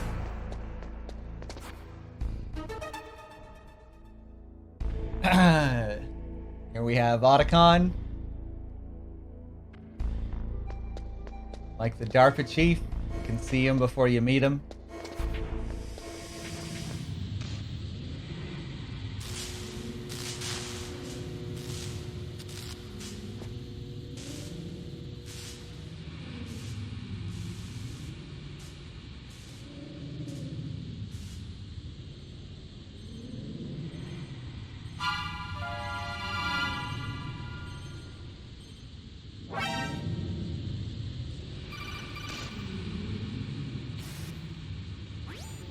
Snake, watch out. That place is filled with gas. Also, the floor is electrified. First, destroy the high voltage switch. It's the switchboard on the northwest wall. But how? I can't reach it. Use a remote-controlled missile. Who are you? Just call me Deep Throat. Deep Throat? The informant from the Watergate scandal? Never mind about that. You're not using burst transmission. Are you nearby? Who are you, anyway? One of your fans.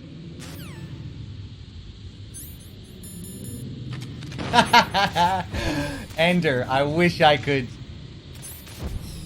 love, appreciate, and stand up for women as much as you. You're a real hero. You know that?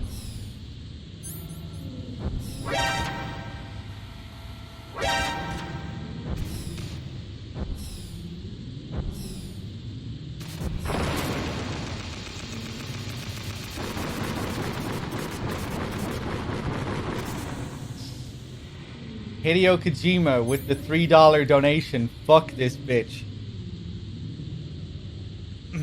That's terrible form, Hideo. You should do better than that. That kind of foul talk. Thank you for the $3. I guess that's going towards death. I don't know. I'm not going to put that towards the donation war. But thank you.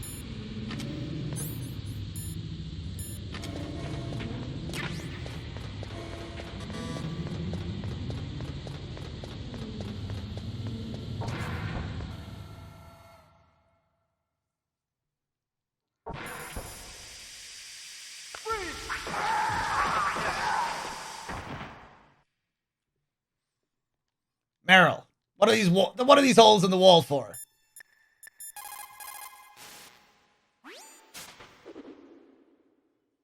Meryl, what are these holes in the wall for? That's an air cleaner for blowing tiny particles of dust off people's bodies before they enter the lab.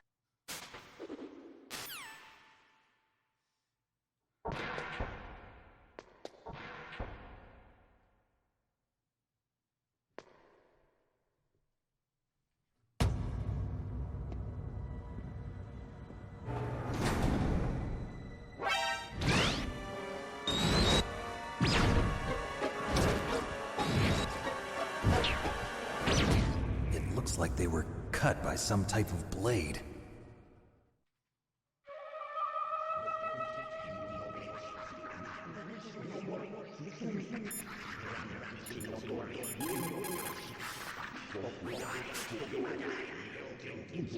Meryl, this pile of corpses, is this your handiwork? No way. I didn't think so. Who could have done that? You got me, but he must be somewhere up ahead.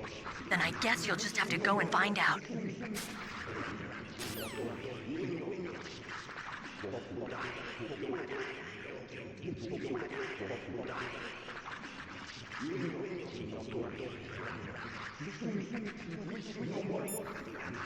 Sorry, I was just adding Ender's donation there.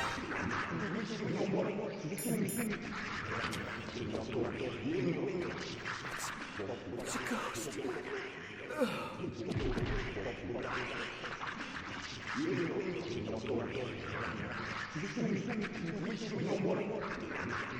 Hey, Out of Heaven with the year. Thank you. And Spec Ops Fox with the 50 months. Thanks a lot, guys.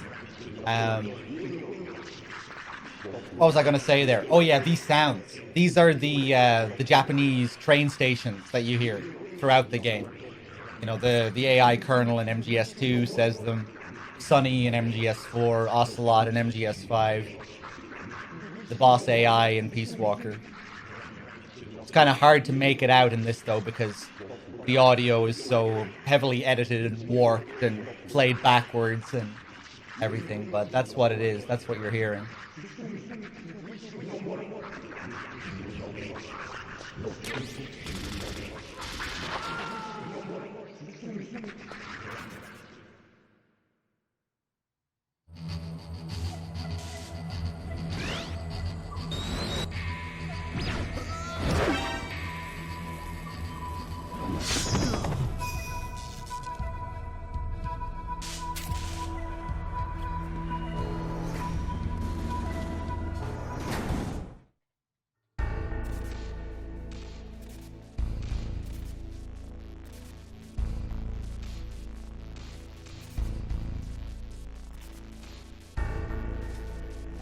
Social Justice Kiefer just donated $3. I'll be damned if I let that Tinkle Dick Ender have the last word on this subject. Put this towards Snipe the End. Thank you, Kiefer. I'm afraid we're not playing MGS3 right now. You should maybe put that glass down, Kiefer, and go get some sleep. But cheers for the $3.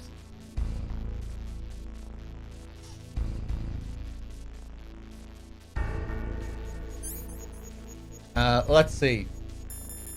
Oh fuck. I don't have the thermals. That's okay. If you have thermals, you can see that you're picking up something from these two. The last two guys you see in the cutscene, still warm. And obviously this guy's even moving up here. Get some cool camera angles here as well. And this guy, the only guy who's using a SOCOM. Kind of a strange detail. Everyone else has a FAMAS.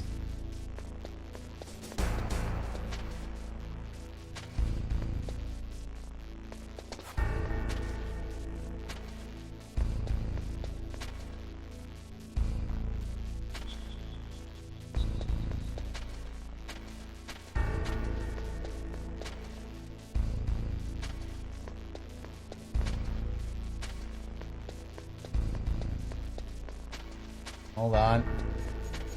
There it is. That's my favorite shot. Really grim.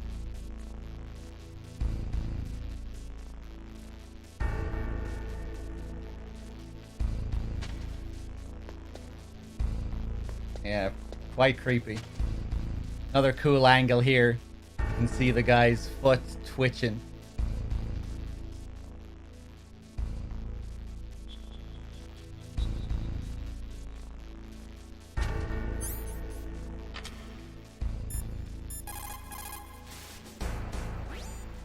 The ninja. What? What? That stealth camouflage. It's him. It must be. Snake, Emmerich's in danger. Hurry and go after him.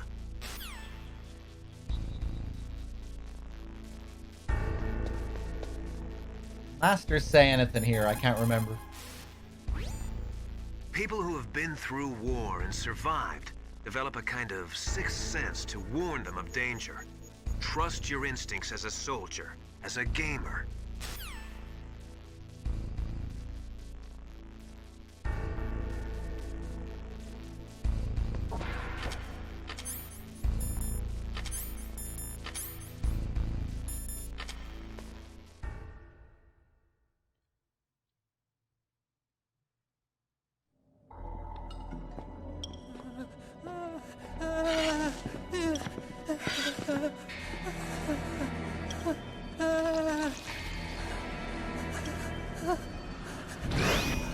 Stealth camouflage? Who are you? Where is my friend? What are you talking about? Oh, what next? Snake. You're that ninja. I've been waiting for you, Snake. Who are you? Neither enemy nor friend. I am back from a world where such words are meaningless. I've removed all obstacles. Now you and I will battle to the death. What do you want? I've waited a long time for this day. Now I want to enjoy the moment. What's with these guys? It's like one of my Japanese animes. I've come from another world to do battle with you. What is it, revenge? It is nothing so trivial as revenge. A fight to the death with you. Only in that can my soul find respite. I will kill you, or you will kill me. It makes no difference.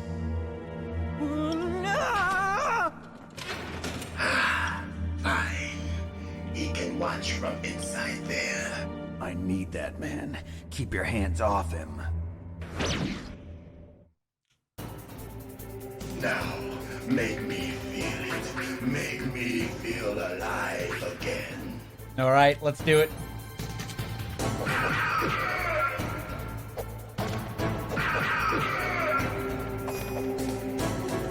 Good. Now we can fight as warriors. Hand to hand. It is the basis of all combat. Only a fool trusts his life to a weapon.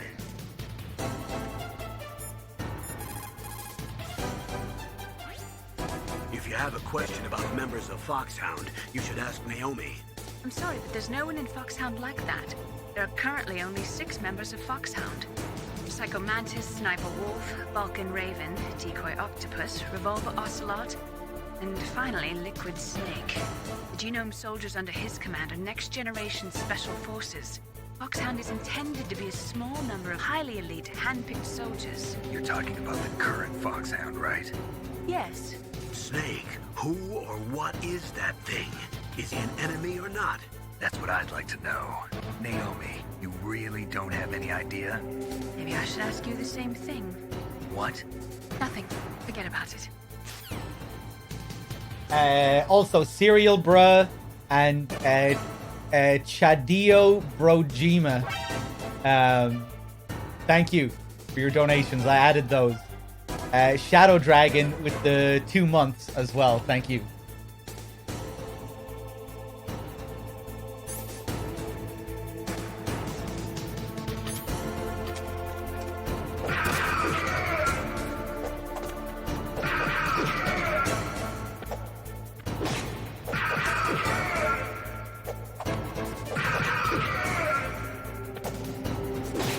Oh!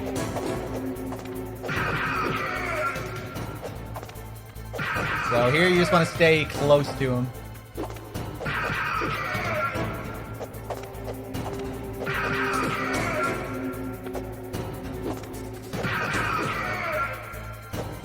Oh!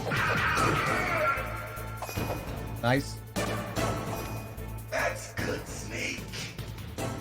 Hurry up and catch me.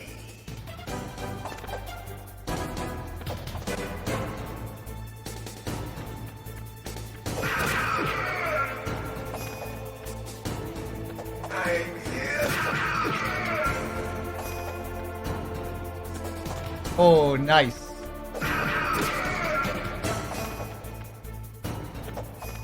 Like old times. I've been waiting for this pain.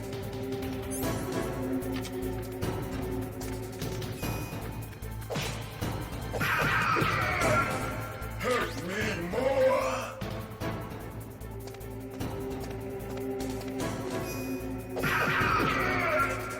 More.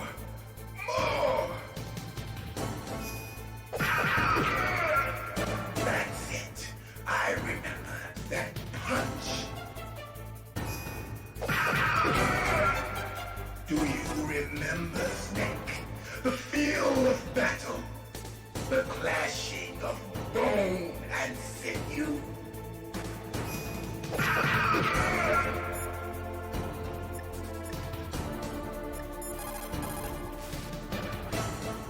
Look at him move. He must have some kind of powered exoskeleton. Powered exoskeleton? You mean like prosthetic arms and legs? No, prosthetics are intended to replace original body parts. That ninja's exoskeleton makes him far stronger than any normal human. He is a true cyborg, a cybernetic organism. So he's half machine, huh? I heard rumors about the experiments, but I had no idea that such a creature really existed. Look at him move. Master, do you have anything to say here? He's just playing with you. Why don't you try throwing away your weapons?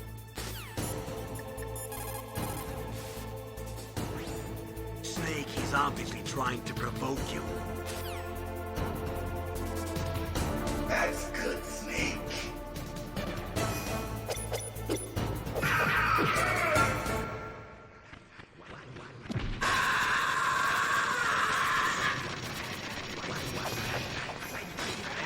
Man, I love all the destruction you can cause in this place. Sheets of paper going flying. The monitors breaking the glass. Really impressive for the time.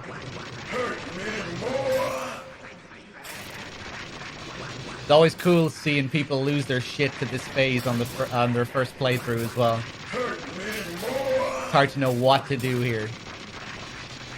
Because you're trained not to use weapons for the entire fight. And then at the end, you're like, well, it doesn't look like I can get close to him, but I was told not to use my weapon.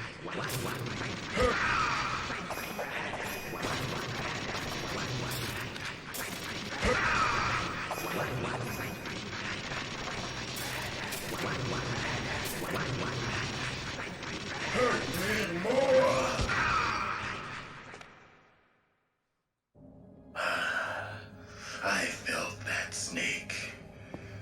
Do you remember me now? Can't be. You were killed in Zanzibar.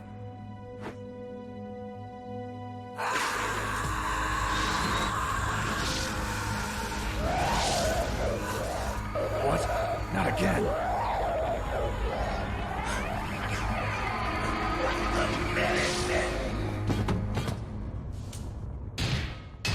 What's happening?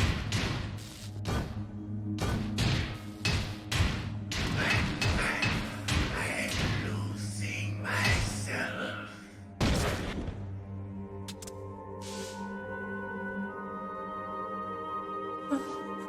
Is it over?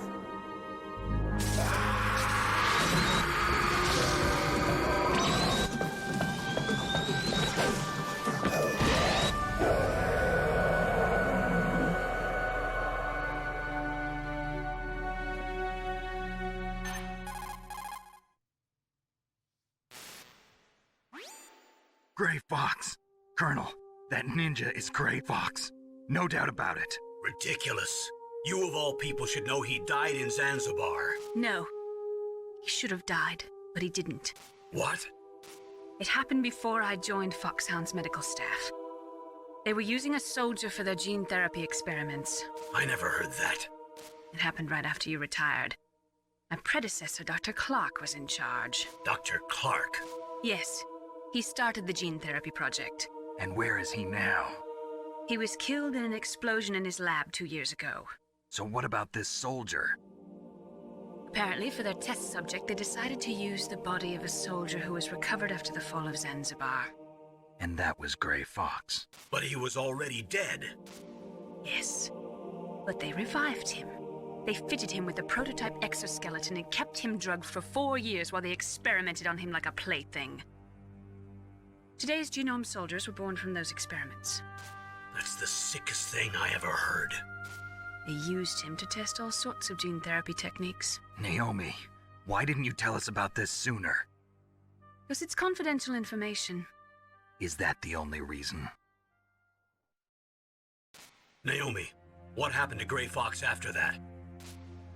The record says he died in the explosion. I see. But even if that ninja is Gray Fox, the question is, why? From what I could tell, he didn't know who he was. Are you saying that he's just a mindless robot? I'm not sure, but he seems intent on fighting me to the death. We'll meet again. I know it. So you'll fight again? Until you kill him? Huh. I'd rather not. But maybe that's what he wants.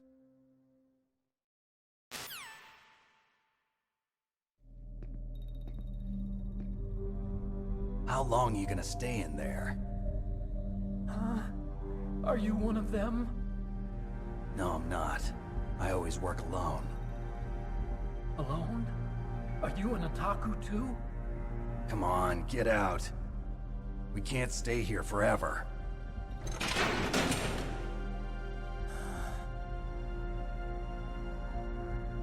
Your uniform is different than theirs. You're the Metal Gear Chief Engineer, Hal Emmerich, right? You know me? I heard about you from Meryl. Oh, so you're here to rescue me? Sorry, but no. There's something that I've got to do first. Oh. Well, at least you're not one of them. Huh. Are you hurt? I'm okay. I just twisted my ankle a little bit trying to get away. Well, if that's all, it's nothing to worry about. I want to ask you something. I need information about Metal Gear. Huh? Metal Gear? Yeah. What's Metal Gear really designed for? It's a mobile TMD. It's designed to shoot down nuclear missiles. Only for defensive purposes, of course. Fire! I already know that Metal Gear is nothing but a nuclear-equipped walking deathmobile. Nuclear? What are you talking about? The terrorists are planning to use Metal Gear to launch a nuclear missile. You telling me you didn't know? They're gonna put a dismantled warhead into Metal Gear's TMD missile module? Wrong. From the beginning, the purpose of this exercise was to test Metal Gear's nuclear launch capability using a dummy nuclear warhead. The terrorists are just continuing the work you started. No, you're wrong. I heard it directly from your boss, Baker. No. A nuclear missile on Rex? So you really didn't know? No. All the armament was built by a separate department, and the President personally supervised the final assembly of the main unit. President Baker? Yeah. I was never told exactly what they armed Rex with. I only know it's equipped with a Vulcan cannon, a laser, and a railgun.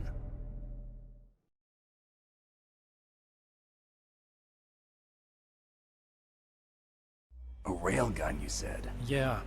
It uses magnets to fire bullets at extremely high velocities. The technology was originally developed for the SDI system and later scrapped.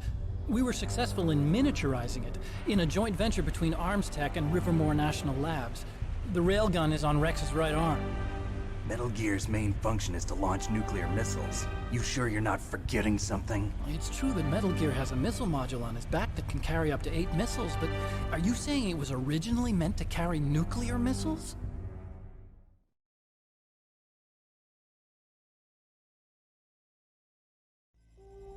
Yeah, but that's not all I think. If Metal Gear fired only standard nuclear missiles, then they should already have all the practical data they need. No. Could it be? Metal Gear's co-developer, Rivermore National Labs, was working on a new type of nuclear weapon. They were using NOVA and NIF laser nuclear fusion testing equipment and supercomputers. So they developed a new type of nuclear weapon in a VR testing lab, huh? Yes, but you can't use virtual data on a battlefield. They would need actual launch data. These are some of the supercomputers. If you link these, you can test everything in a virtual environment. But it's all just theoretical. So this exercise was designed to test the real thing. What did our president do? If the terrorists launched that thing... Damn! Damn! I'm such a fool. It's all my fault.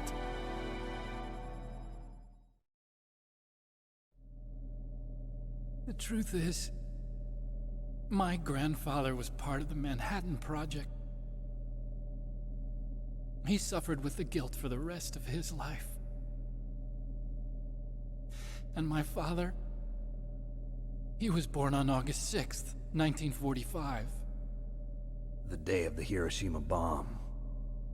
God's got a sense of humor, all right. 3 generations of Emmerich men. We must have the curse of nuclear weapons written into our DNA.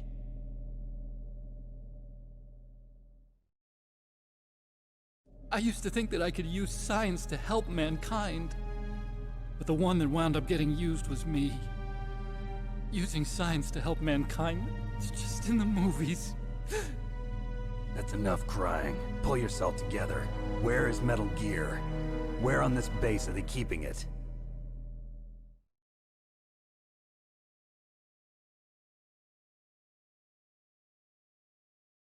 Rex is in the underground maintenance base. Where's that? North of the communications tower, but it's a long way there. The emergency override system for the detonation code is there too? Yeah, in the maintenance base control room. You'd better hurry. If they were planning a launch from the start, then their ballistic program is probably finished. And since they haven't called for me in a few hours, they must not need me. In other words, they must be ready to launch. Meryl's got the detonation code override keys. We'll link up with her. If we can't override the launch, we'll have to destroy Rex.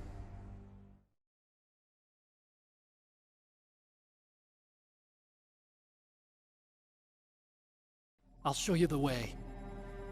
On that leg of yours, you'll just slow me down. You'll need me if you're gonna destroy Rex. I don't need you. I just need your brain. I created Rex. It's my right, my duty to destroy him. If you get a chance, try to escape. When the coast is clear, I'll contact you by codec. How am I supposed to escape from an island? Okay. So what then?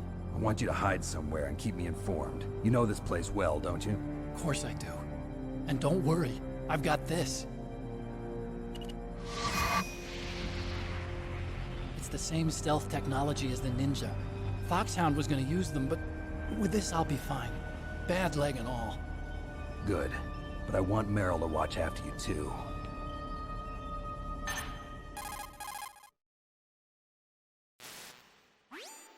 Meryl, the engineer's okay.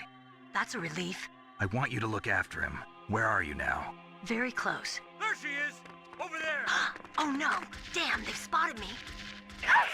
Meryl, what happened? Something's wrong. Did you hear something? Wasn't that some kind of music? What did she look like? She was wearing the same green uniform as the terrorists.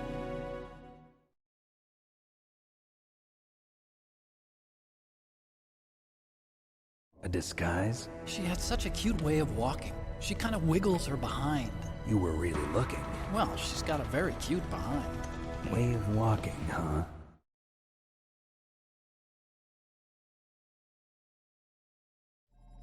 If she's disguised as the enemy, you'll have to contact her when she's alone, huh? There's only one place where we can be sure she's by herself. Where's that? Don't be so dense. Here, use this security card. It's security level 4.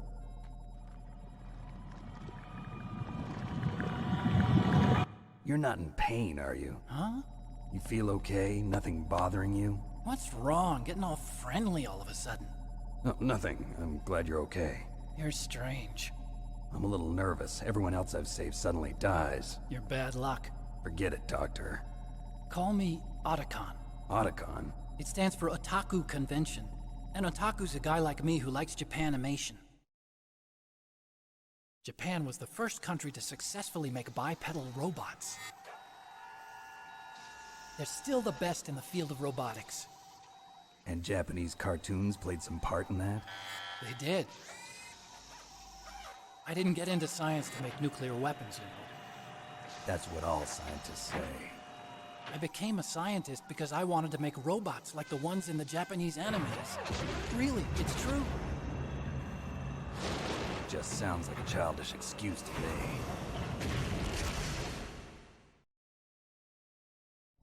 You're right. We have to take responsibility.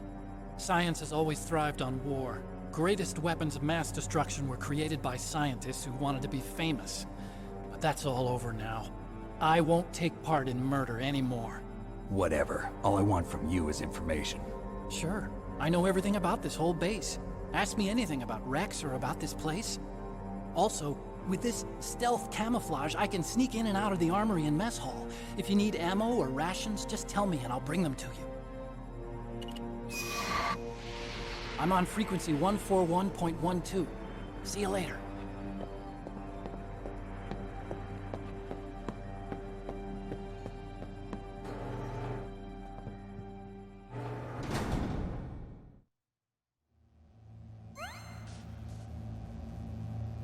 All right, we're back. Before we continue, let me just thank someone, PJ, with the $1.77 donation. Hey, you dictator and you tyrant. Build bonds and save Merrill. Tell that story again. Thank you very much, PJ. Oh man, I can't even remember the details of that story, and I'd have to go looking up whispers and all that. I can't remember. I'd have to think about it for a while. But thank you, PJ. Just way back, there was a guy who called me out for my backseating rules on my solo channel. He said that I should. He said that I was like a tyrant and a dictator, and that I should. I forget what he said. That I should, focus on forming bonds with my chat members and. That I should set an example and all this kind of shit. And I had like an hour-long conversation with him where he sent me all these ridiculous messages. If I have time during a cutscene, I'll try and look it up. I'll go into my Whispers archive and see if I can find it. I can't even remember what his name is though anymore.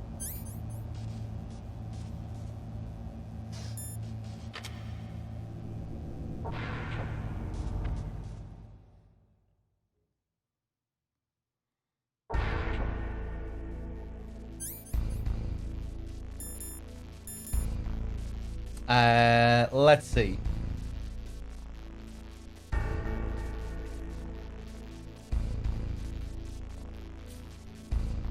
Anything else I wanted to show while I was in there? Oh yeah, we didn't look at the PS1, did we?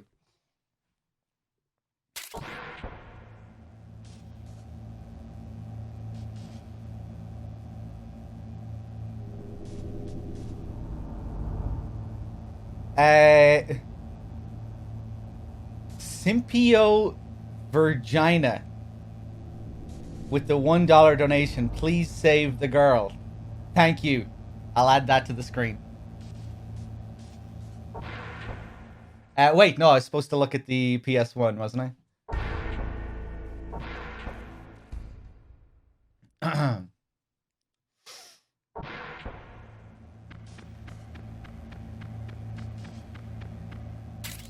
Here it is, chat, in all its glory. Otacon's PS1.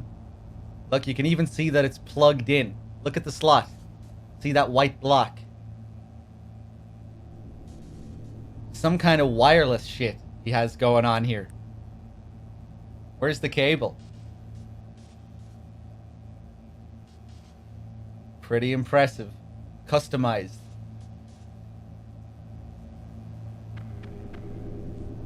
Hold on, did someone else donate?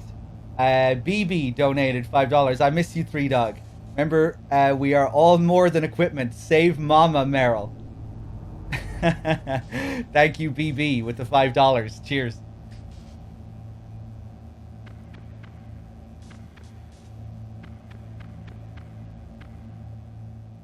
We have our Police Knots posters. You see footage from Police Knots as well during that scene. You know, when he's talking about Japanimation and all that. That's Police Knots footage. Those mechs that you see.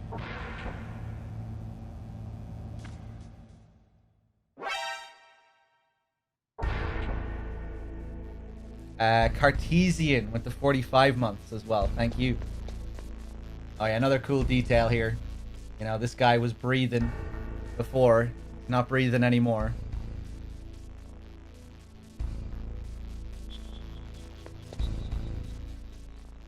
Another thing as well. Yeah, this door is level 4. And when you come here, all you have is level 3. You get level 4 from Otacon.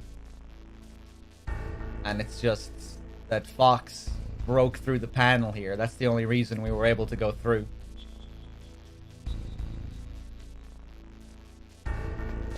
So Fox kind of helped us out in a way. Let's give everyone a few calls. Hey, Ling. Snake, there's an old Chinese saying. A scholar who cherishes the love of comfort is not fit to be deemed a scholar. Einstein said it another way. He said that only a life lived for others is worth living. That's why I entered MIT instead of Princeton or Vassar like my friends. I wanted to do applied physics, not just theoretical stuff. I wanted to make things for people. The Soliton radar system or the Codex system. I just wanted to make something that would be useful for people. I think that it was the same for Dr. Emmerich too. But he was used like a tool, used to make a horrible killing machine. Maybe it would be better if engineers like us just stopped making things. I don't know.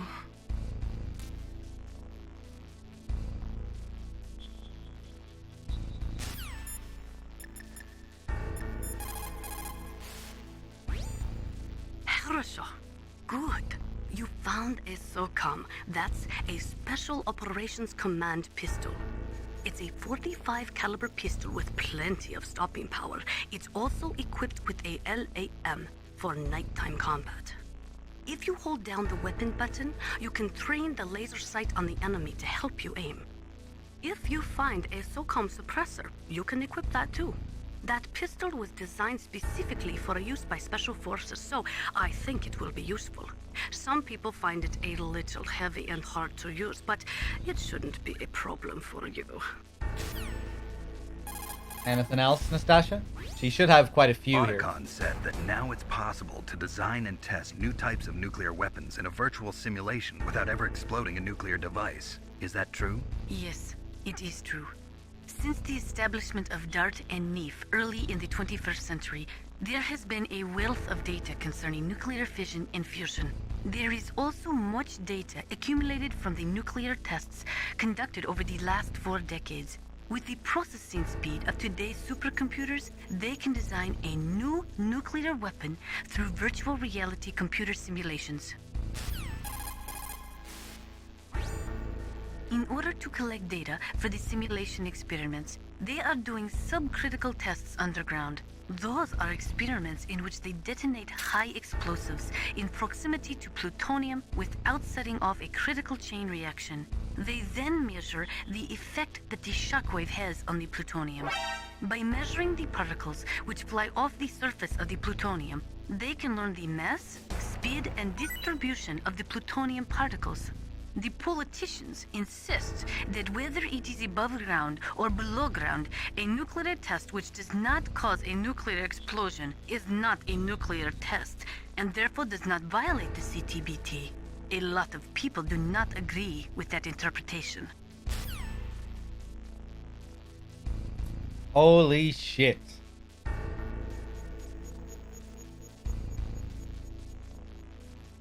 Drunk Pack with the $200 donation.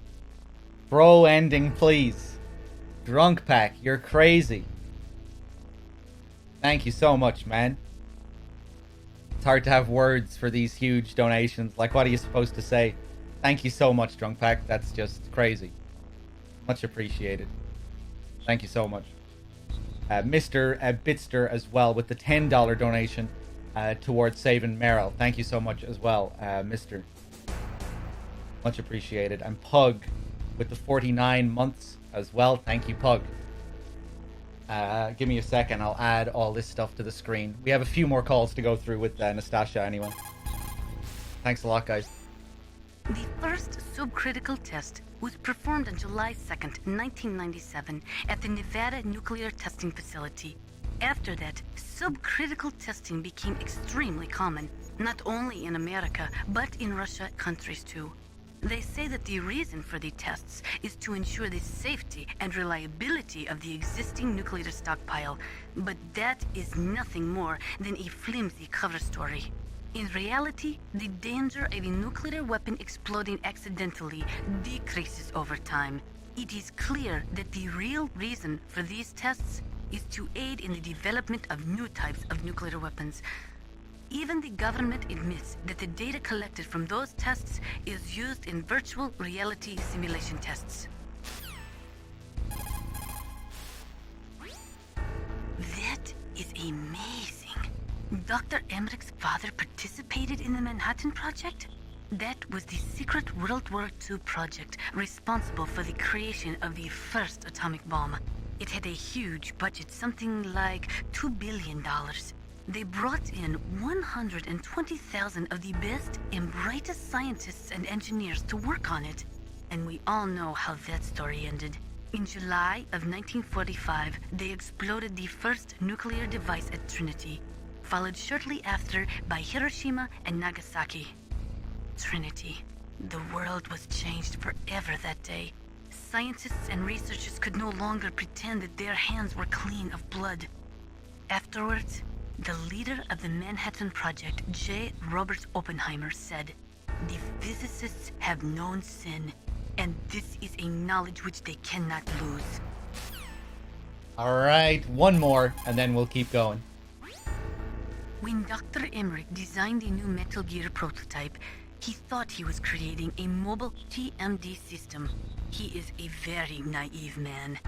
TMD stands for Theater Missile Defense. They represent a shift in defense priorities from dealing with the threat of ICBMs from the former Soviet Union to dealing with small-scale regional conflicts in the Third World. Current TMD systems work by a combination of THAADs, Theater High Altitude Air Defense, which intercept missiles outside of the atmosphere, and Patriot-type missiles, which intercept missiles within the atmosphere. Dr. Emmerich was planning on them using Metal Gear as a low-atmosphere, mobile missile interceptor unit. Alright. Let me just call Mei Ling one more time, because I think we should get some backstory from her soon as well. We keep doing her save calls. Mei Ling, how did you get into this line of work? The truth is, I always wanted to become a fighter pilot. I fell in love with jets watching them in the movies. You'd be surprised how many people say the same thing. But I didn't want to kill people. That's when I heard that the US Air Force needed people to do BDAs, battle damage assessments. Those are the guys whose job it is to confirm how successful a bombing run was. Yeah, so I started to do research into aerial photography and air intelligence. I made it my major. But there are no pilots who only do BDAs. That's right, but by the time I learned that, I was already an expert in my field. All right. Petey as well with the 51 months. Thank you. Cheers. All right, let's keep going.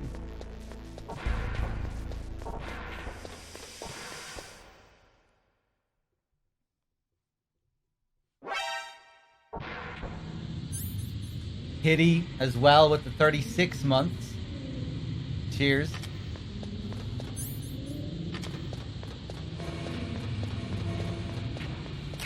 Grab some stun grenades.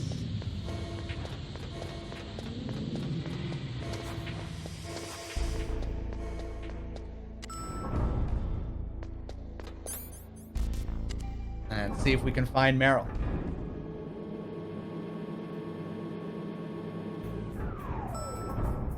Oh, wrong floor.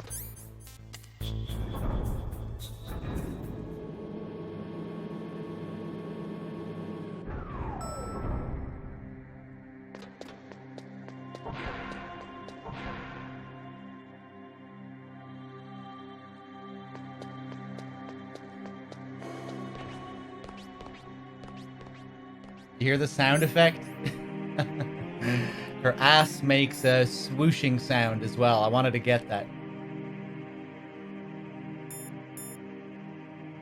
Hold on, let's see if we can get it again.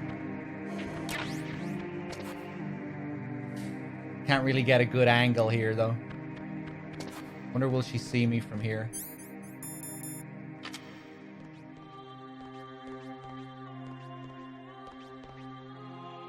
You can hear it. You can hear her ass from here.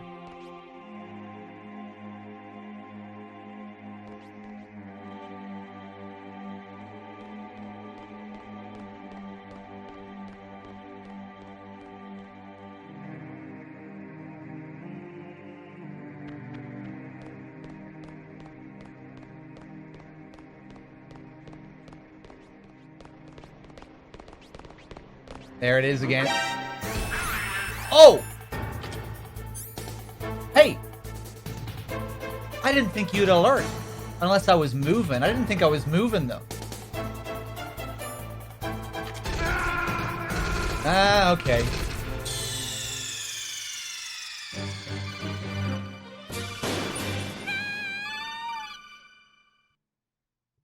Hold on, one more time.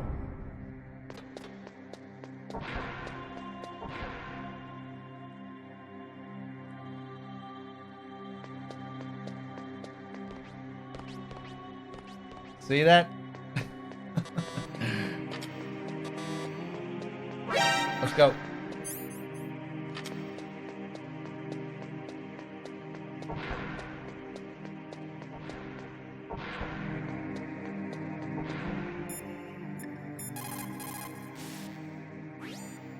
Snake, that's a ladies' bathroom. I know that. Saw Meryl come in here. So you went in after her? Are you some kind of pervert? I won't let you save your mission now. Listen, Mei Ling, this is the only place on the base that I can talk to Meryl alone. Whatever, weirdo. Don't call me again.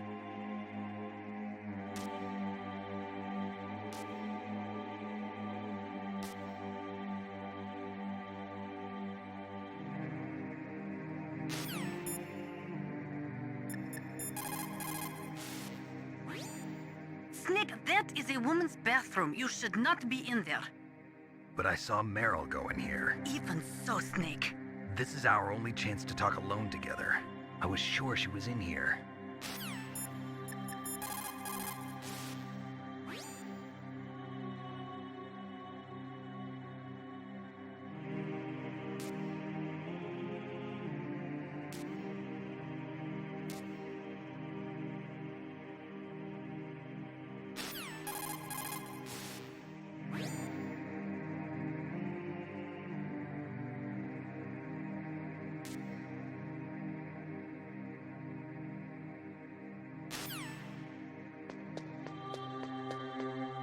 Don't move.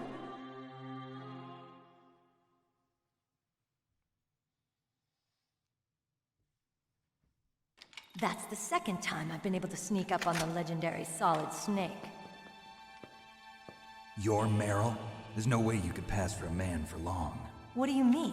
Hey, men aren't allowed in here. I had no idea you were so feminine. This is no time to try and hit on me, Snake.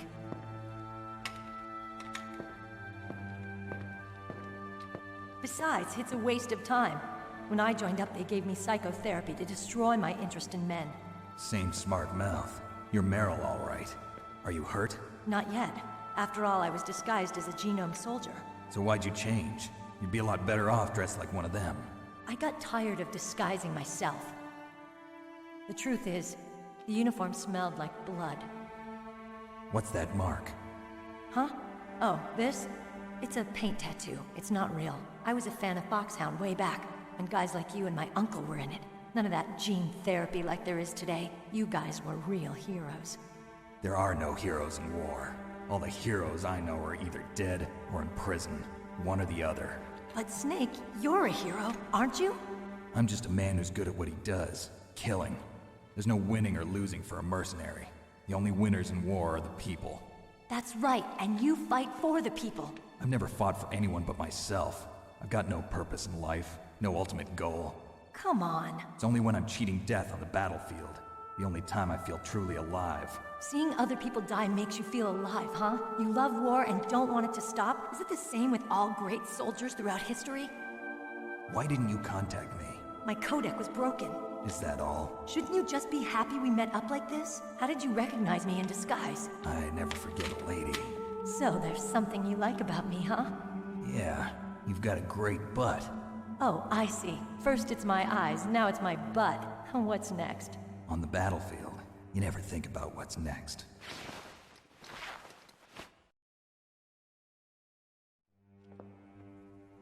So Snake, how are the negotiations going? No progress. So it's all up to you, huh?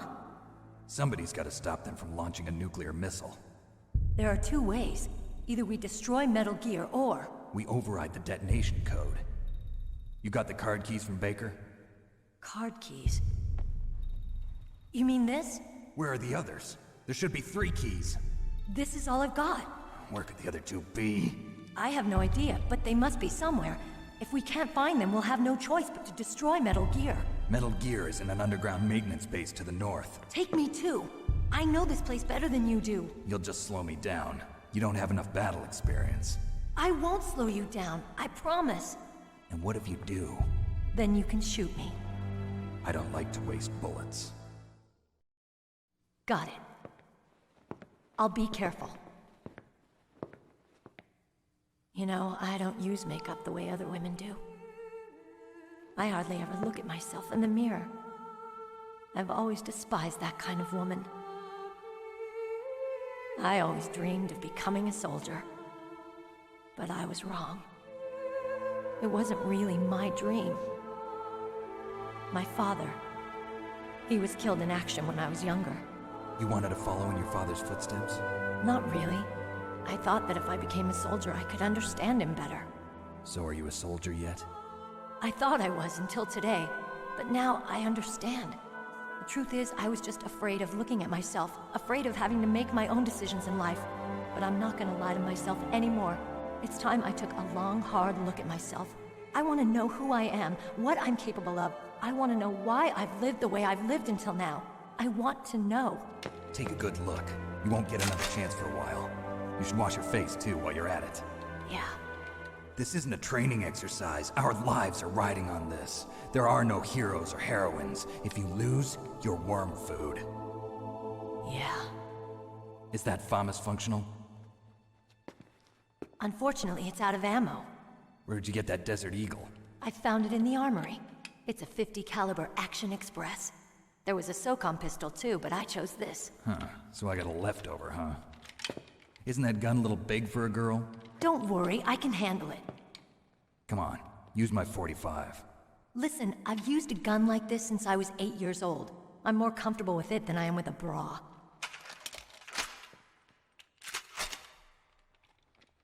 If we're gonna go to the north, we'll have to go through the commander's room on this floor. The overland route is blocked by glaciers. The door to the commander's room is security level 5. This card will open it. It was inside the pocket of the uniform I was wearing. Looks like he must have been guarding someplace important.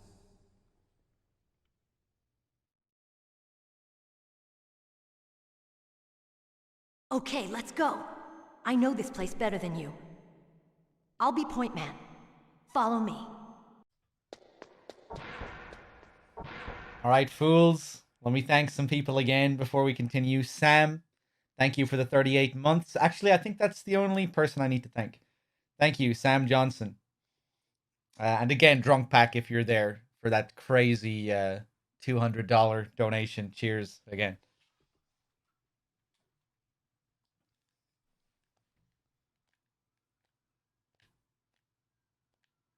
It's a shame the reflection doesn't react to the strafe.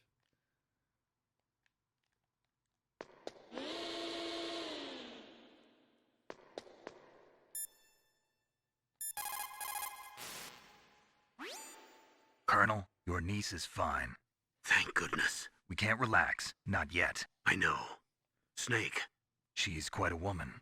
As commander of this operation, I can't ask you to watch after Meryl, but... Duty first? Maybe I was wrong. Sending my own flesh and blood to war. She understands about duty. I know she does. But what I want to know is, what was the real purpose of this military exercise? I don't know. Like I said, I'm nothing more than a middleman. Is this transmission being monitored by the military? Of course. I get it. All the world's a stage and we're merely players, right? Yes, but even players can influence the play. I just hope we can prevent it from having a bad ending. One of the cornier calls in the game. Let's see.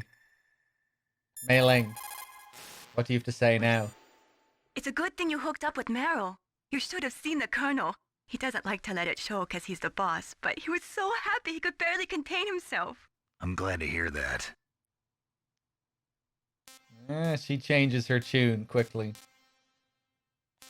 Guess I'll save just in case.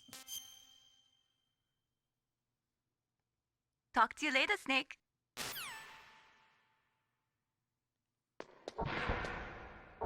That's strange. There's no guard. What happened to the music? I'll keep a lookout. Make sure you're ready, okay?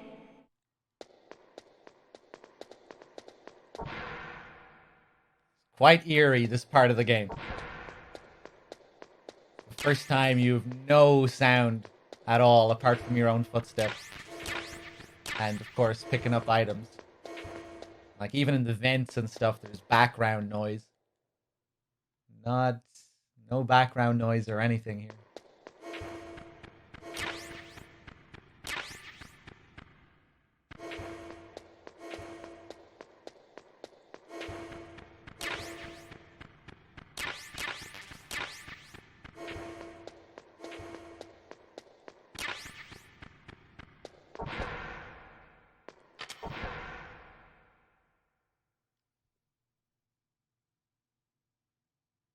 What? What is it?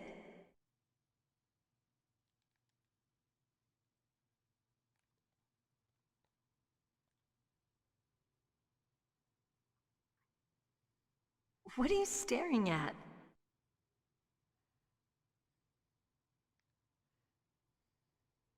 Come on, Snake.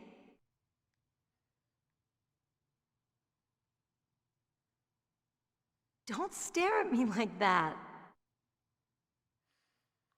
She blushes, yeah. She gets really red. What are you doing? If We've you got keep- to get a move on. Just keep staring at her. She almost explodes. What? What is it? Not just her face either, her entire body. Hold on. What are you staring at? Look at this. Look at her arms.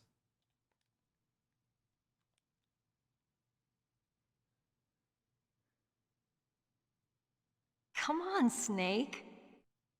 Still going. Don't stare at me like that. That's an Irish tan right there. What are you doing? We've got to get a move on. Oh my god. Is it still going? What? What is it? She's matching her hair almost now. What are you staring at? Oh my god! Oh my god, it's still going. Come on, Snake. Jesus! Look at her arms! Don't stare at me like that. I think that's it. I don't think it's getting any worse than that. What are you doing? We've got to get a move on.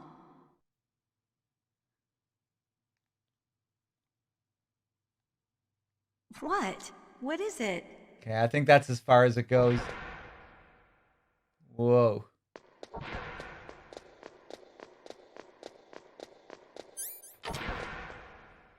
Doesn't carry over into the next room, though.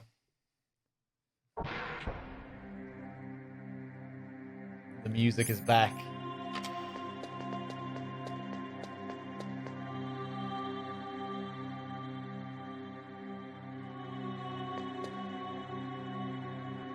My head. Oh, it hurts. What's wrong? Don't come here, Snake.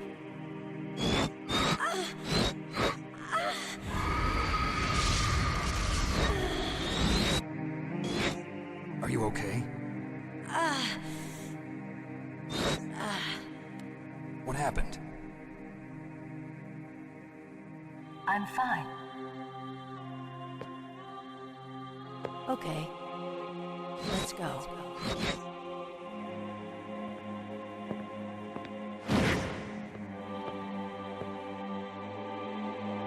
Come on, Mr. Foxhound. The commander is waiting. So now, after that scene, if you look in first person, you don't look through your eyes anymore.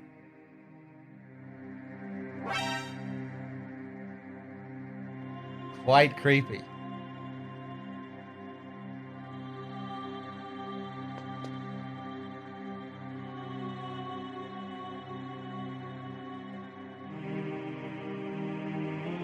And you can use this as a strategy in the fight against Mantis. You know, because he has stealth camo. If you don't have thermal goggles to see where he is, you can use first person to see where he is on the screen. Which is what I'll be doing, because I don't have any thermal goggles right now. Kenahan gifting a sub to Mr. Bitster. Thank you. Enjoy your free sub. Old School Plays as well, converted from a Twitch Prime sub to a Tier 1 sub. Thank you.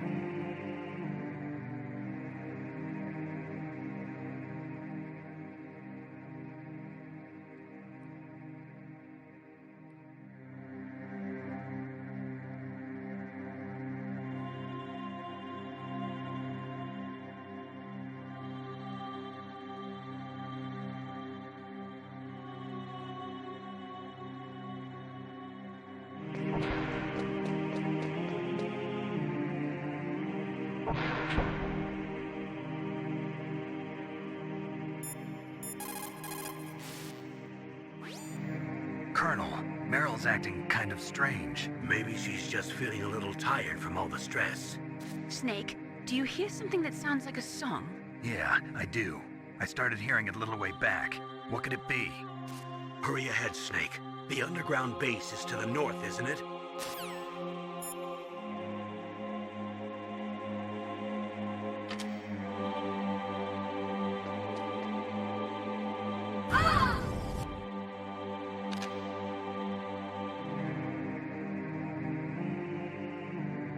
Snake, how do you like me? What the? Do you like me? Hold me, Snake. What's wrong? Oh, hurry, hurry. Make love to me. Oh, Snake, I want you. Who's that?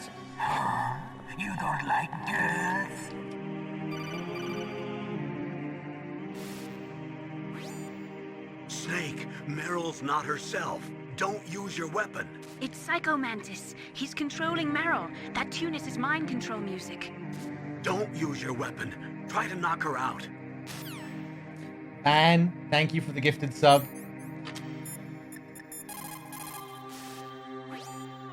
Meryl's just being controlled. You're an expert at unarmed CQB, right? Stop her without using your gun, that's all. There's the CQB reference.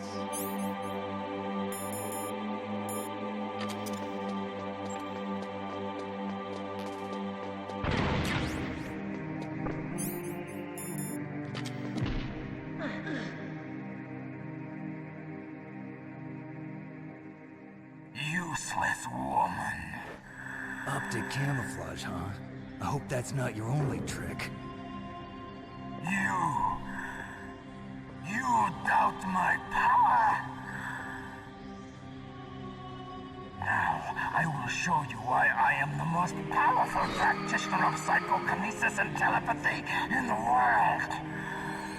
No, there's no need for words, Snake. I'm Psycho Mantis. That's right. This is no trick. It's true power. It's useless, I told you. I can read your every thought. Now, let me read your mind. No, perhaps I should say your past. You are a very methodical man. The type that always kicks his tires before he leaves. You are a highly skilled warrior, well suited to this stealth mission. You are extremely careful of traps. You are either very cautious, or you are a coward.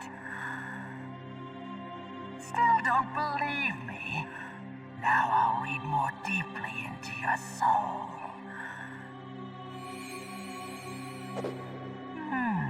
Your memory is completely clean.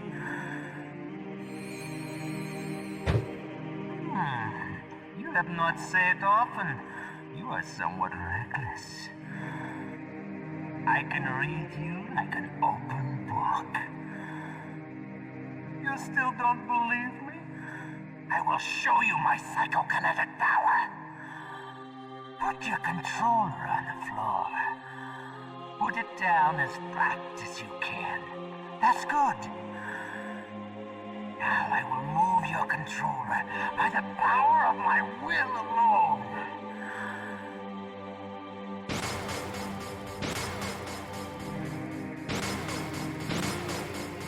What do you think now? Can you feel my power now? The demonstration is over. All right, let's do it. Or not. What's going on? What is this?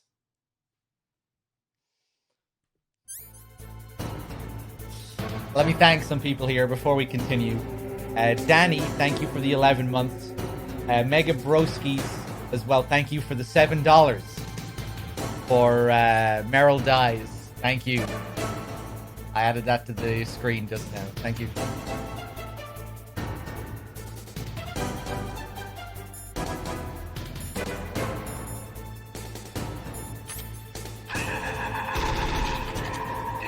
There he is. So here we can use first person. Useless.